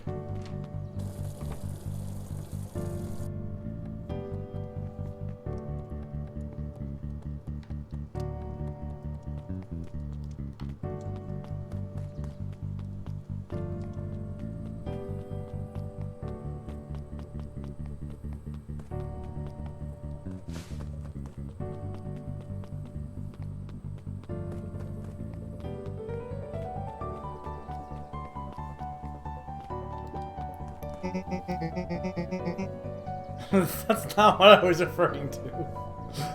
I hear you and Rollo have a big plans for the little treehouse. Yeah, it started getting crowded after we revoked the max capacity 1 Rollo, 1 Luca rule. So we decided to expand. But at least we got some help with that. How's the internship at Nelly and Alona's shop going? It's been great. I hope it helps me get into the School of Agriculture up at State.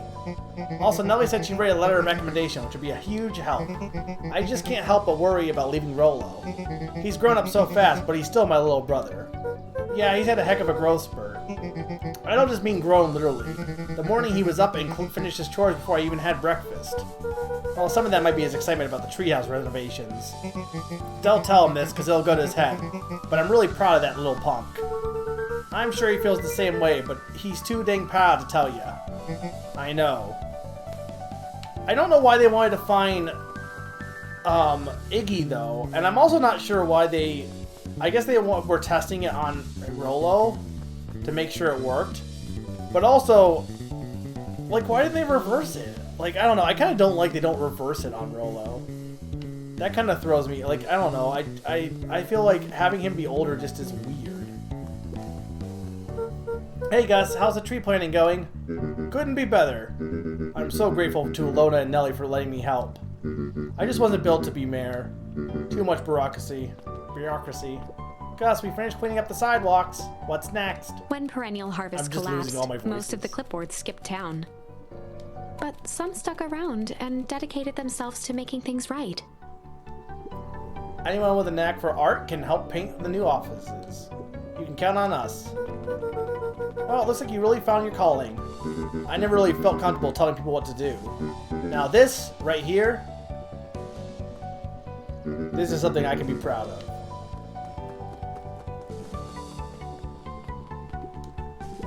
How's the napping this morning? The most underrated part of a good nap is the view. And the view is getting greener every day. Nice. I see you decided on a name. Yep, we had to clear out all the old stuff before putting on the final touch. Slow and Dirty Harvest is now official. I like it. It was actually Nellie's idea. There's still a lot of work to do, and the name serves as a reminder. Just because progress is important doesn't mean change should happen fast. In fact, I've learned that the more you care about something, the more important it is to take things slow. Our motto is, go slow and fix things. Amen to that. Yeah, but are you gonna fix Rolo and my mom? And my dead dad?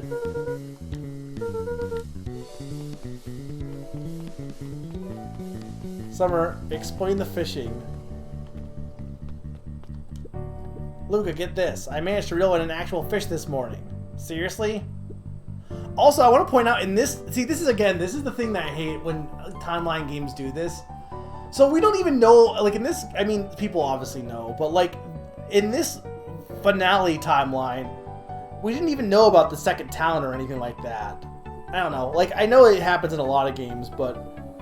Certain games, like, I know, like, some of the games I play that do that are like, oh, well, we're just going to explain everything to you so you're up on you know, you're caught up to what everything else was happening in the other timelines. But technically, you shouldn't know any of this. Swim, swammin', fish. I don't think I've ever caught an actual fish here. But in at least 7 years since I caught one. I'd say it's a good omen. What do you do with that? What have you done with that fish? Oh, I released it back into the pond. I'm hoping to catch it again tomorrow.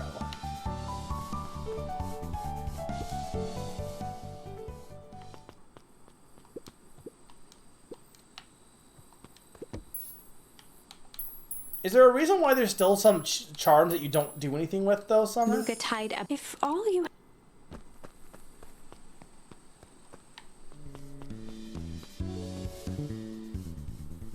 A little higher. Yup. A little lower. Yup. A little higher. Yup.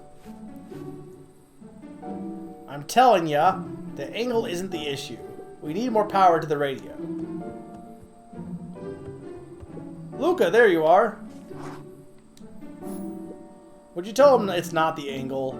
Hey, I'm not in charge of the antenna redesign. Fine, fine. Iggy, just don't do anything drastic until we get back. Who, me? Tish, you're in charge while I'm gone. Yup. They'll be fine, right? It'll be fine. If we really want to turn mission control into something bigger and better, we have to loosen our grip a bit. You're right. Lead the way.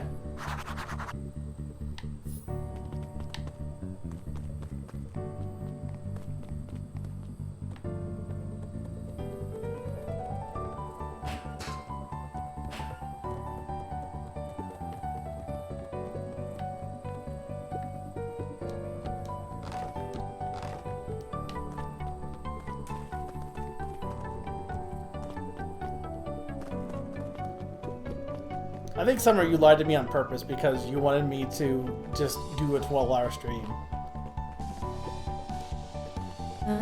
Young Mr. Van Horn. How's little Solomon or Sharper doing? Young Sharper seems to enjoy nature more than I. So we do a lot more strolling these days. Has he, you know, attempted to crawl out of his crib and plot world domination? Yeah. Thankfully, no. I spoke at length with Dr. Modwell, and she feels that Sharper's infant mind was not developed enough to retain his previous memories. For all intents and purposes, the child is unmolded clay. Let's hope he's a little nicer the second time around. That is the objective, yes. But really, all I can do is try and hope. Two activities I am endeavoring to find less distasteful. Well, I think you're doing a great job. And the whole town is ready to help out however we can. I can't wait to teach him how to throw a baseball. Eris did her best to ignore the tears welling in her eyes.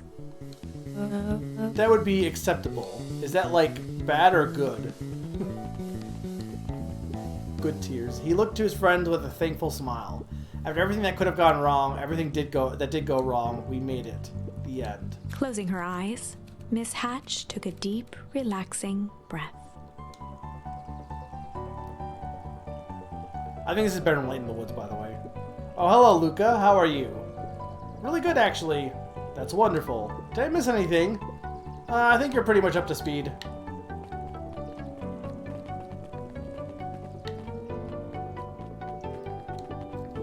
Luca, do you want a biscotti on the house? I don't really have time. Zariel, you gotta come and see this. I finally did it. I pulled the perfect espresso. Aw, Lumi. If I didn't know any better, I would think you're proud of something. As if, I know. It's too late. You are now officially a person that cares. My voice is so shot at this point. Ugh.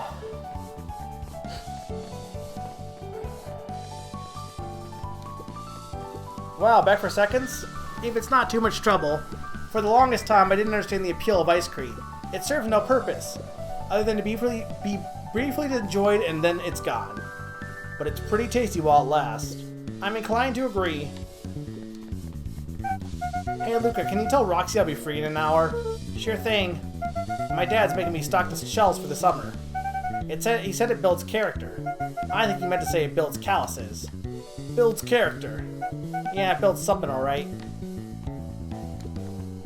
Luca, can I interest you in a delicious apple? He playfully waggled an apple. No thanks, just saying hello. Well, hello then. Mind telling your mom we need a new crate of jam? Already? It's funny, I used to hide the stuff in the back, terrified that someone would find out about our secret messages. Now everyone wants to get their hands on Eleanor Van Horn's famous spy jam.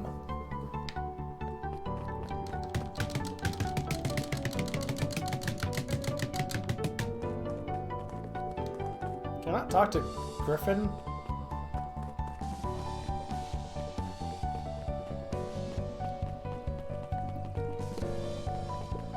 What's today's news that needs knowing? I'll give you tomorrow's headline today. Our old friend Patrick C. Montesquieu, aka William Kerr, just performed a stirring rendition of The Iceman Cometh at the State Correctional Facility. I hear there wasn't a dry eye in the house. I guess he has plenty of time to work on his craft.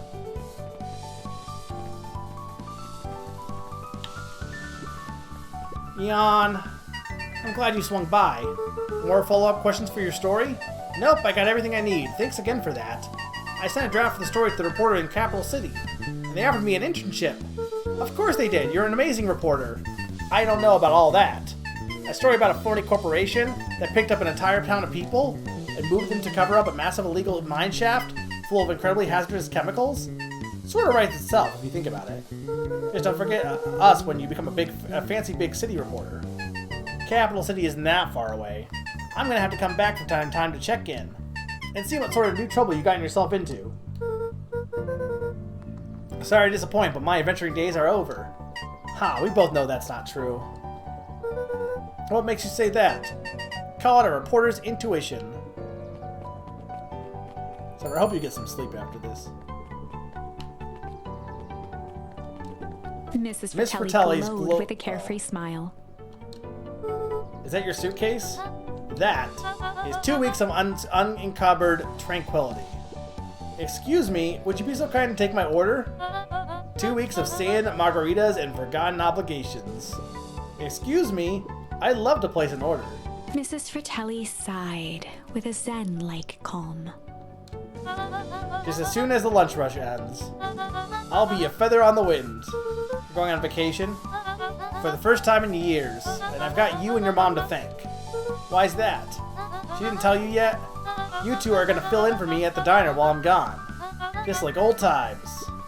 It's fine, I'll wait.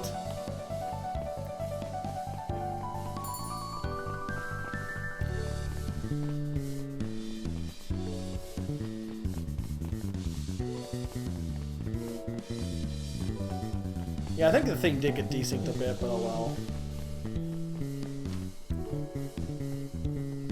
Like, looking at my stream, but I've been going for 9 hours, I'm not surprised. I can't believe it's over. Yeah, the town's really starting to turn a new leaf. The town? I was talking about Hank Atomic. I just finished the last issue. How was it? As great as always. Hank finally returned to Earth. But I just feel weird now. Weird can be cool. It just means you're ready for something new. Any suggestions? You could ask Miss Hatch about what she's always reading. She seems to really enjoy it. Huh, maybe I'll do that.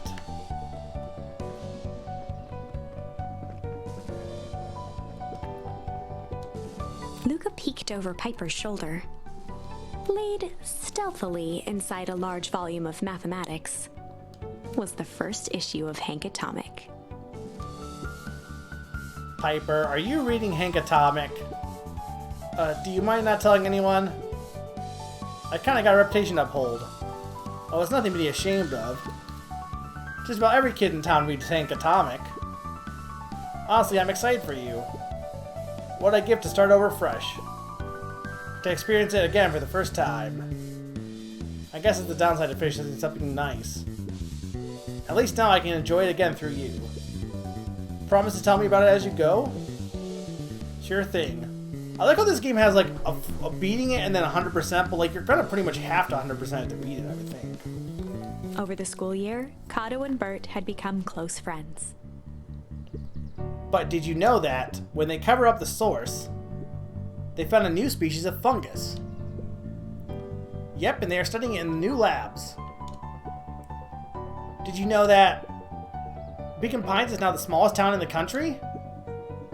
Yep, close to the population before Perennial Harvest moved in. It typically went on like this for quite some time. Did you know? Did you know? Did you know? Did you know? Gaming. Hey, I'm Mr. Nuncreed. I'm gonna go see my dad in a bit.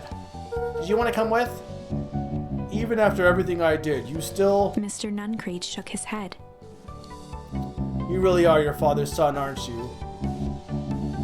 But what was the thing about people being ill and stuff? I guess that would have been from experimenting with the aging stuff, and then he didn't realize that he was like the growth serum on people, I guess, or something. I don't think that was fully explained. Well, you're always invited. I bet he'd love to hear from you. I'll visit Walt in my own time. You run along now. I've never seen any of these bunnies before. Geoff's Wild With Perennial Ride. Harvest gone, the transportation tubes were left unused. Come on, come on. No one is too big, no one is too small. For Geoff's Wild Ride. Well, maybe not completely unused. Just one piece of candy for the ride of your life. Who's next?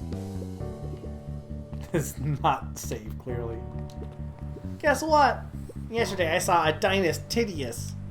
And that's good? It's great! I haven't spotted one of those in years. At this rate, Beacon Pines is going to become the bug capital of the country. Yeah, I'm thinking, Summer, that the cold experiments with the drug is what was actually causing the bugs to disappear.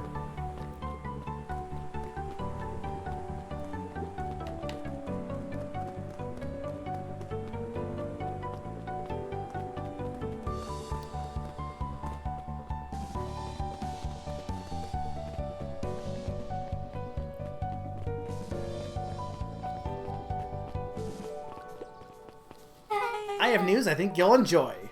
This morning I unpacked my last box. You're officially moved in. It's just a box. Let's not blow this out of proportion. Sounds an awful lot like putting down roots. I guess I decided this place is root-worthy. You're going to be stuck with me for the foreseeable future. I do have to warn you, most years aren't going to be as interesting as this one. I think I'll manage. Ready? Before we go, there's a bit of a surprise. We're gonna de-age Rolo.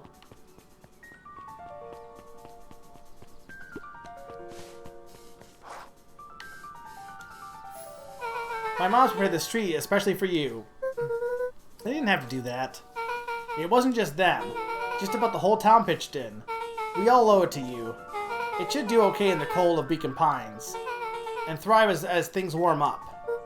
That's perfect. Oh, I know what's gonna happen. Yeah. Again, this wasn't explained in this timeline, but...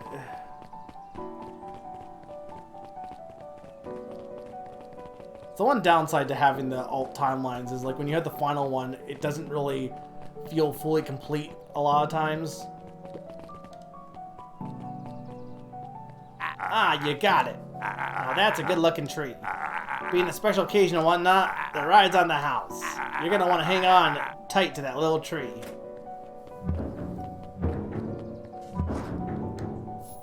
I mean, there's nowhere else to go, I don't think, at this point. I think this is it. The end I've been waiting for. Honestly, I'd begun to lose hope of ever finding it. But then you came along. I don't know exactly how to thank you. It's hard to explain how much this means to me. It's funny, now that our time together is finally ending, I'm at a loss for words. Let's just watch the end together. Done. A good little tree. The best little tree. Thank you, children. This means a lot. Yeah, thanks for everything. Shucks, I only did what any super awesome bus buddy would have done. You should probably give you some alone time now. You good? Yeah, I am. It's been a wild year. How are you feeling? Everyone keeps asking me that. I'm fine, really. Paul always says the only thing fitter than a fiddle is a cello. And I feel like a dang cello. Well, if you ever stop feeling like a cello, I'm here for you. I know, you don't even have to say it. You two make an awesome pair. Excuse me, we're a trio now. Yep.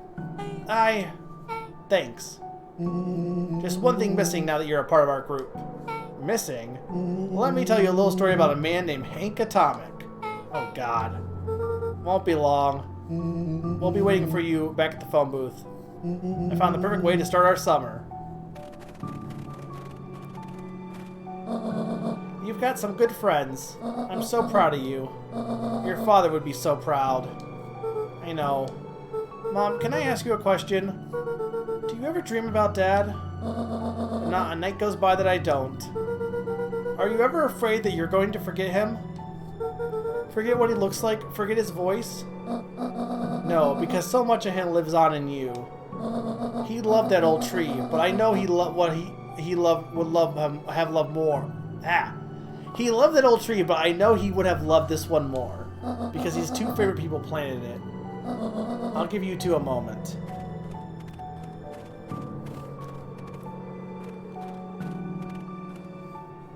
Hey, Dad. Dr. Mordwell says that over the next few years this place should warm up. So you won't to be so cold for much longer. I think I finally understand why you left that night. There were things you believed in. Big things. Those beliefs were the things that made you you. You wouldn't have stood up to stood up for what you believed in. You wouldn't have been the same person anymore if you hadn't. Yeah. You had to go, but that didn't mean you loved us any less. I might not visit you as much as I used to. I know you understand.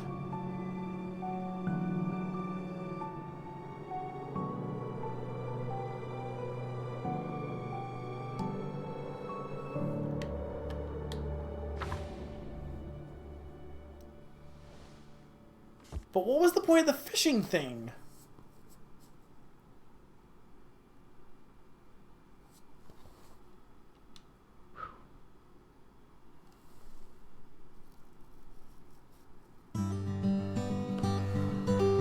Summer, I have questions!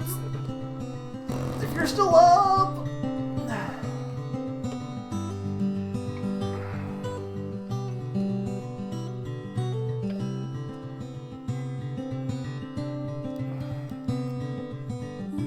Explain fishing. Explain fishing! I mean, is there anything that you know that I should know that I don't know, I guess, would be the question, the thing I would say.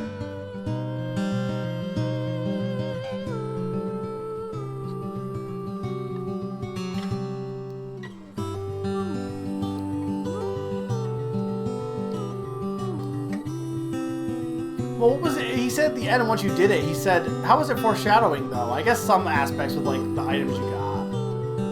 But he says, if you ever have to talk to me, say gone fishing, I'll know what you mean. And then nothing happens with that. It makes it seem like there's some, like, bigger play with that. I don't know.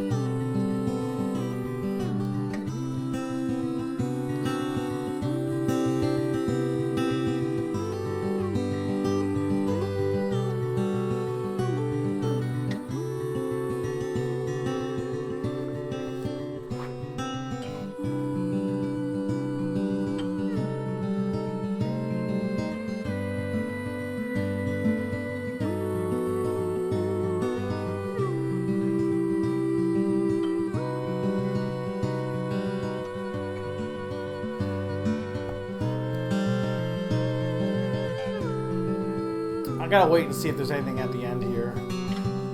I think this is a really good game. I don't think it's perfect. I don't think any visual novel story is perfect. But I really enjoyed it. And honestly, I enjoyed it more than any other indie visual novel, I think. Like, stuff like Later Alligator, like, is cute. But I wouldn't say it's anything like it doesn't match up with a lot of the big boys of visual novels. And, like, Murder by Numbers was good. Again, I don't think it quite hits. I think this hits the right note that games like Virtue's Last Reward and 999 and the Ace Attorney games and AI, I think it hits that right, and Professor Layton, it hits that right note of wanting to keep going and going and going and keep digging and digging that I don't think any other indie visual novel hits. The characters are all very charming, the world is very charming, the art style's great, the music's great. Again, I think a few little like quirks here on how this like story works and wrapping up, and like I said, this is just a quirk of the whole multiple timeline shifting things. I do think sometimes the end result feels a little hollow because you're doing like you're just the culmination of all the different timelines, but it doesn't really match the timeline you're actually in, if that makes sense. I think overall, it was a fun time.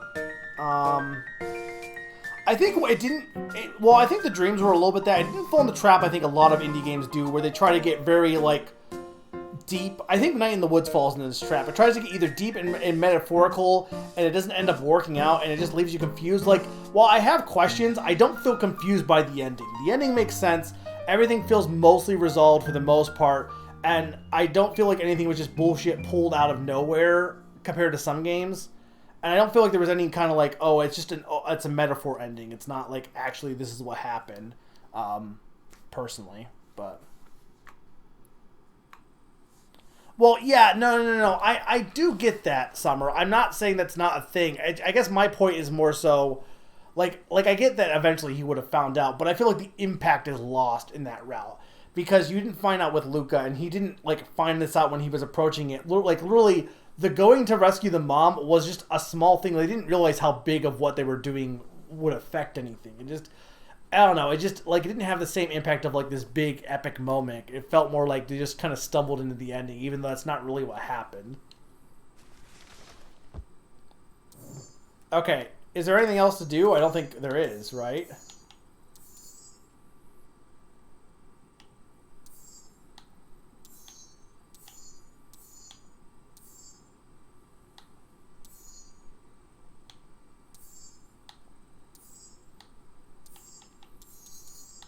There's not that many branches for how, like, long this went, to be honest. This definitely felt like it had way more branches than... I think this is the main route, and then, like, there was way more side branches here, though.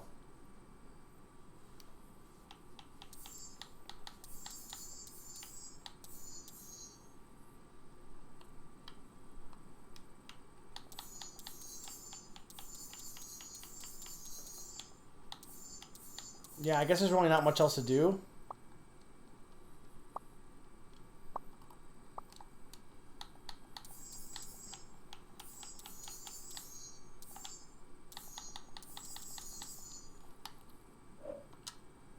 Alright, that's it. Time to play Wug's next. Not really. Yeah. That was good. That was good. Probably did not need to stream as long as I did, but I think it was worth it. For anyone that's checking the VOD out, please tell me what you thought. If you're listening to this message, my final message, goodbye. But no, for the people who were going to watch the VOD, feel free to be like, oh shit, hey, Mega, hi. Like your thoughts on it. But Summer, I think this is a good game. I'm surprised you didn't like this as much. I'm surprised you kind of hate this game. I don't think it's the best game of the year, but what other visual novels came out this year? Did anything? I mean, I guess Nirvana Initiative was really very good. I actually think it's probably better than this. Probably. I guess the reason I like this more than Nirvana Initiative in some respects is because Nirvana Initiative, while I really like it, I think the first game after having it sit is still better. And because Nirvana Initiative is just a sequel to a game I already liked, whereas this is a fresh experience, it's going to stand out in my mind a little bit more. Well, what else came out? What else came out this year? There's a lot of games that came out this year. What other visual novels came out that I played? And it doesn't. I'm saying came out this year, not games I played this year. Because I know, I played Later Alligator and Little Shop of Plants, but I haven't even played Kavitaka 1, so I can't really speak on that. Next year we're getting Ding and Ghosta or whatever. Maybe an Ace Attorney, who knows. I don't think I'm wrong in saying, Summer, that I think this is probably the best visual novel for the indie games. I think it's the best indie visual novel. Do you think that's a hot take? Well, Strange Horticulture didn't come out this year. I think that's pretty accurate to say that Beacon Pines is probably the best indie visual novel. I'm not playing these.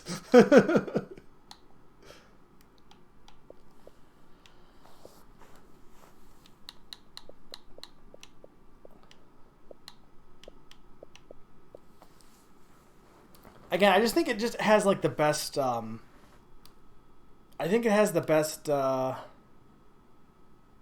sense of. Wow, this stuff really spoils the game. Technically, if you were looking at it, I don't pay attention to it, but Ib, what's Ib? Ibn Ob. I mean, of the ones I play, there might be one that I haven't played that's way better. Again, I'm not fully happy with this ending because I don't like the fact they didn't reverse the changes. I guess I didn't have to, but they had the technology. There was no reason they couldn't have at least fixed what had already been changed, I feel. But because Rolo being grown up doesn't really sit right with me. It's kind of weird. It's also weird that if she has black hair in most of the routes, it's weird that the blue hair look for Beck is considered her canon look, but it's only in one route. It was in a mini. I didn't actually watch that most recent direct that just came out. I need to watch that because I was busy that day. Or I think I was playing Rabbids late, and then I was playing Rabbids late, and then I needed to go to sleep, and then I had a thing to do the next morning, so I just haven't I've just been putting it off, so. Which, Rabbids, by the way, I don't know if you saw my thoughts, Summer, but I think the first game is better. I think you probably agree. First game, I think, is better. But it was fine. I'm kind of, I typically do like sequels more than first games, but for especially newer games, and maybe it's different as I get, as time goes on. I feel like when I look at older games, a lot of times I like the sequels more, like Donkey Kong Country 3 and Banjo-Tooie and stuff like that, and so on and so forth. But a lot of newer games, it varies. I feel like a lot of times I just prefer, the sequel doesn't end up hitting the same way, especially when it's a fresher idea. Whereas I feel like a lot of the older games that I like are taking ideas that were not fresh, like Banjo-Kazooie or Donkey Kong Country, and then the ones I like were taking a fresh concept on that idea. Whereas I feel like a lot of sequels nowadays take a fresh idea and then just kind of continue it, which is unfortunate. Do you agree with me that the Warden of World 5 is the best Warden by far. Also, World 5 has just been the whole game. Like, no spoilers for anyone that hasn't played Ravage yet, so I'm being vague, but it's the best part. And while the music wasn't anything to write home about in the first, I think it's better in 2. What music? What? There's music in the game? I didn't know there was any music. It's first I heard of this. I do too, and no offense to Grant Kirkhope. I think he writes what he writes well, but like the first game soundtrack is just Banjo-Kazooie. It's fine. Second game soundtrack, they brought in Yoko Shimura, and I'm pretty sure most of the songs I like the most in that are done by Yoko Shimura. more than likely. I don't agree with you though that the first is better than 2. I think that the first soundtrack has some better moments. I think the final song definitely works better, and it definitely has more thematic moments that work. But I think the best songs in 2 are better than the best songs in 1. Let me put it that way. The best songs in 2 are better than the best songs in 1, but there probably are there's more inconsistency with 2. I think is the best way to put it. 2 has a lot of forgettable like whatever songs, but then it has a lot of really good songs too. And I think most of the battle songs are good, but I think the story in 2 is just way more tame. I don't know. It's weird. I just don't think it really hits as much as it should for how grand the type of adventure it is. Well, I'm mostly just stalling at this point. For anyone that's watching later on the VOD, let me know. I like 3. I felt bad for 3. I thought 2's was... 2's was better, to be fair. I didn't really like 4's. I don't know why you liked 4's. 4's felt so throwaway. 4's Warden was like, why is she even in this game? Like, I don't understand. Like, I think 4's might actually be my least favorite, to be honest. I think I actually hate, like, 4's the least. Just because she didn't do anything. But, and to be fair, most of them felt like they were just, like, in-jokes, whereas the 5th one at least felt like, hey, here's actual plot and story, as opposed to just making them be a butt of everyone's joke, which I think... I kind of hated how every Warden... At least 2's, they didn't do that as much. But I hate how every Warden was just like, yeah, their lives were awful. Look, 4's Warden isn't even the Warden, because the most used character in that world is the fucking conductor, for whatever reason. I don't understand why. That was the weirdest part. They like really wanted to push that guy as like a major character. He's like the most out of the besides the Wardens. He's probably the side character that gets the most screen time probably. But anyway, I'm kind of just rambling at this point.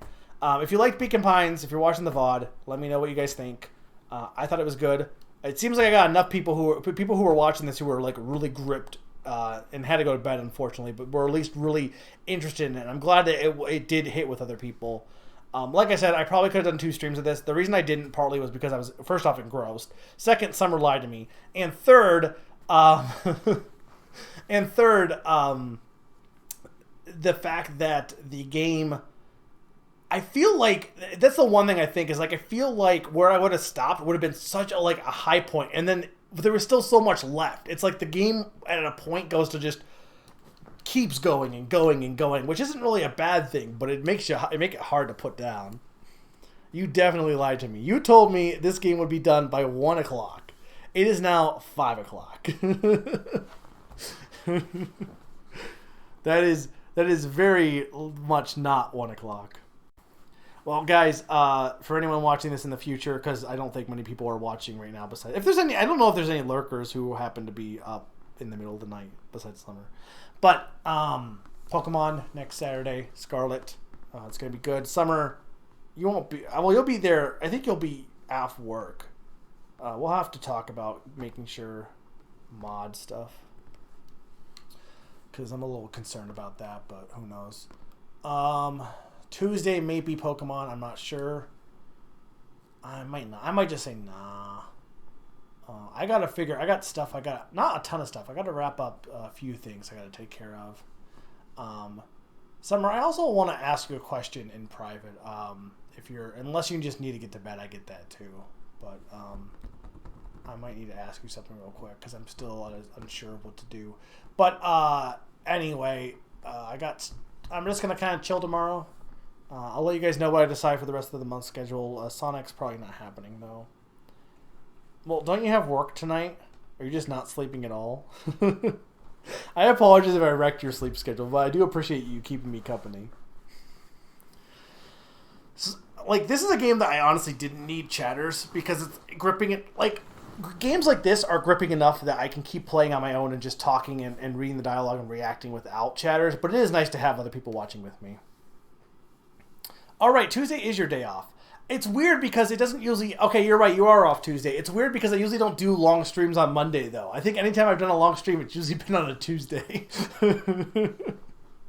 More often than not. Well, then at that point, I could play Bugsnax. I mean, I actually really need to finish Floppy Nights, but probably the game I'm going to do next is on my own is Frogun. Finish that up, and then we'll see where we go from there. But Pokemon's coming up, so my hope is to beat Frogun. I still got to beat Fire Emblem, but I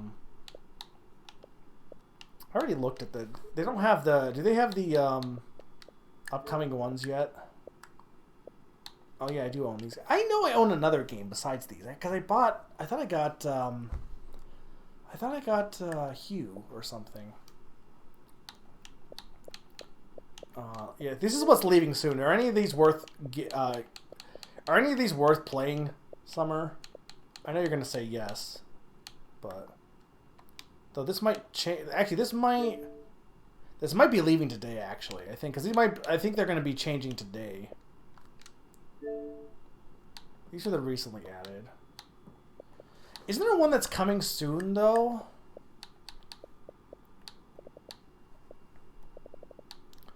Right, because EA Play is its own thing. Yeah, let's go to Game Pass.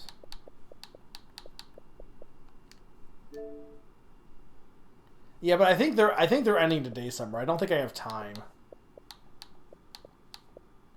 These are day one releases. Wait, Minecraft Dungeons is... I guess it would be on here, right? I didn't realize that was playable on here. It's also Minecraft, though. Coming soon. Yeah, just these two, which I'm not playing this. Yeah, but I think they're going to leave Summer. I think it's leaving today. If it ends up being the end of the month, maybe I'll try it, but I don't know if I'll have time, unfortunately. I can always just get it on my own, but...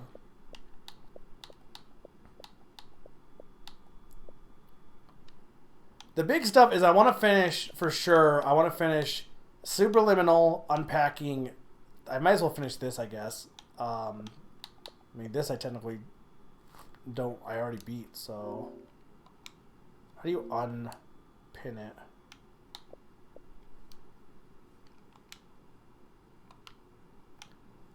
Floppy Nights for sure.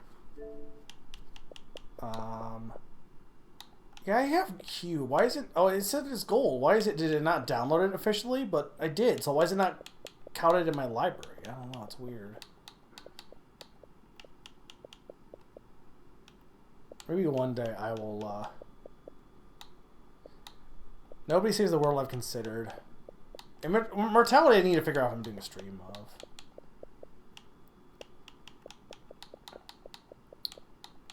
There's a lot still to play. Alright, I'm just delaying the end of the stream. I'm going to end. Thank you guys for watching. I will look to see if anyone is streaming. I highly doubt anyone is streaming. And it's just me and Summer, so I'm probably not going to raid. But out of curiosity, out of morbid curiosity, I'm very curious if anyone is still streaming. More than likely, if anyone is streaming, they just started streaming. But it's kind of early for that. I was going to play... Frogun tonight, but honestly, I'm not upset that I played it because the thing was, had I not streamed this all to you guys, I 100%. If I wasn't gonna do a second stream, I would have just played it all tonight, regardless. So I didn't do anything I did differently than just allow people to watch this, which I think is honestly the best thing I could have done, beyond just doing a second stream, which I don't know would have been the best thing. What the heck is guest star? I know I read about that. I think it's dumb, isn't it? Yeah, no one is streaming. Summer, go raid Discord with Mega's right. I don't know. I hope you had fun, Summer. I hope you enjoyed. I hope everyone who's watching this enjoyed. I hope my voices... I never know if the voices are good or bad. I think the problem is the longer I go on, my voice just dies. Alright, have a good night, guys. I will see you next time on Dragon Ball Z.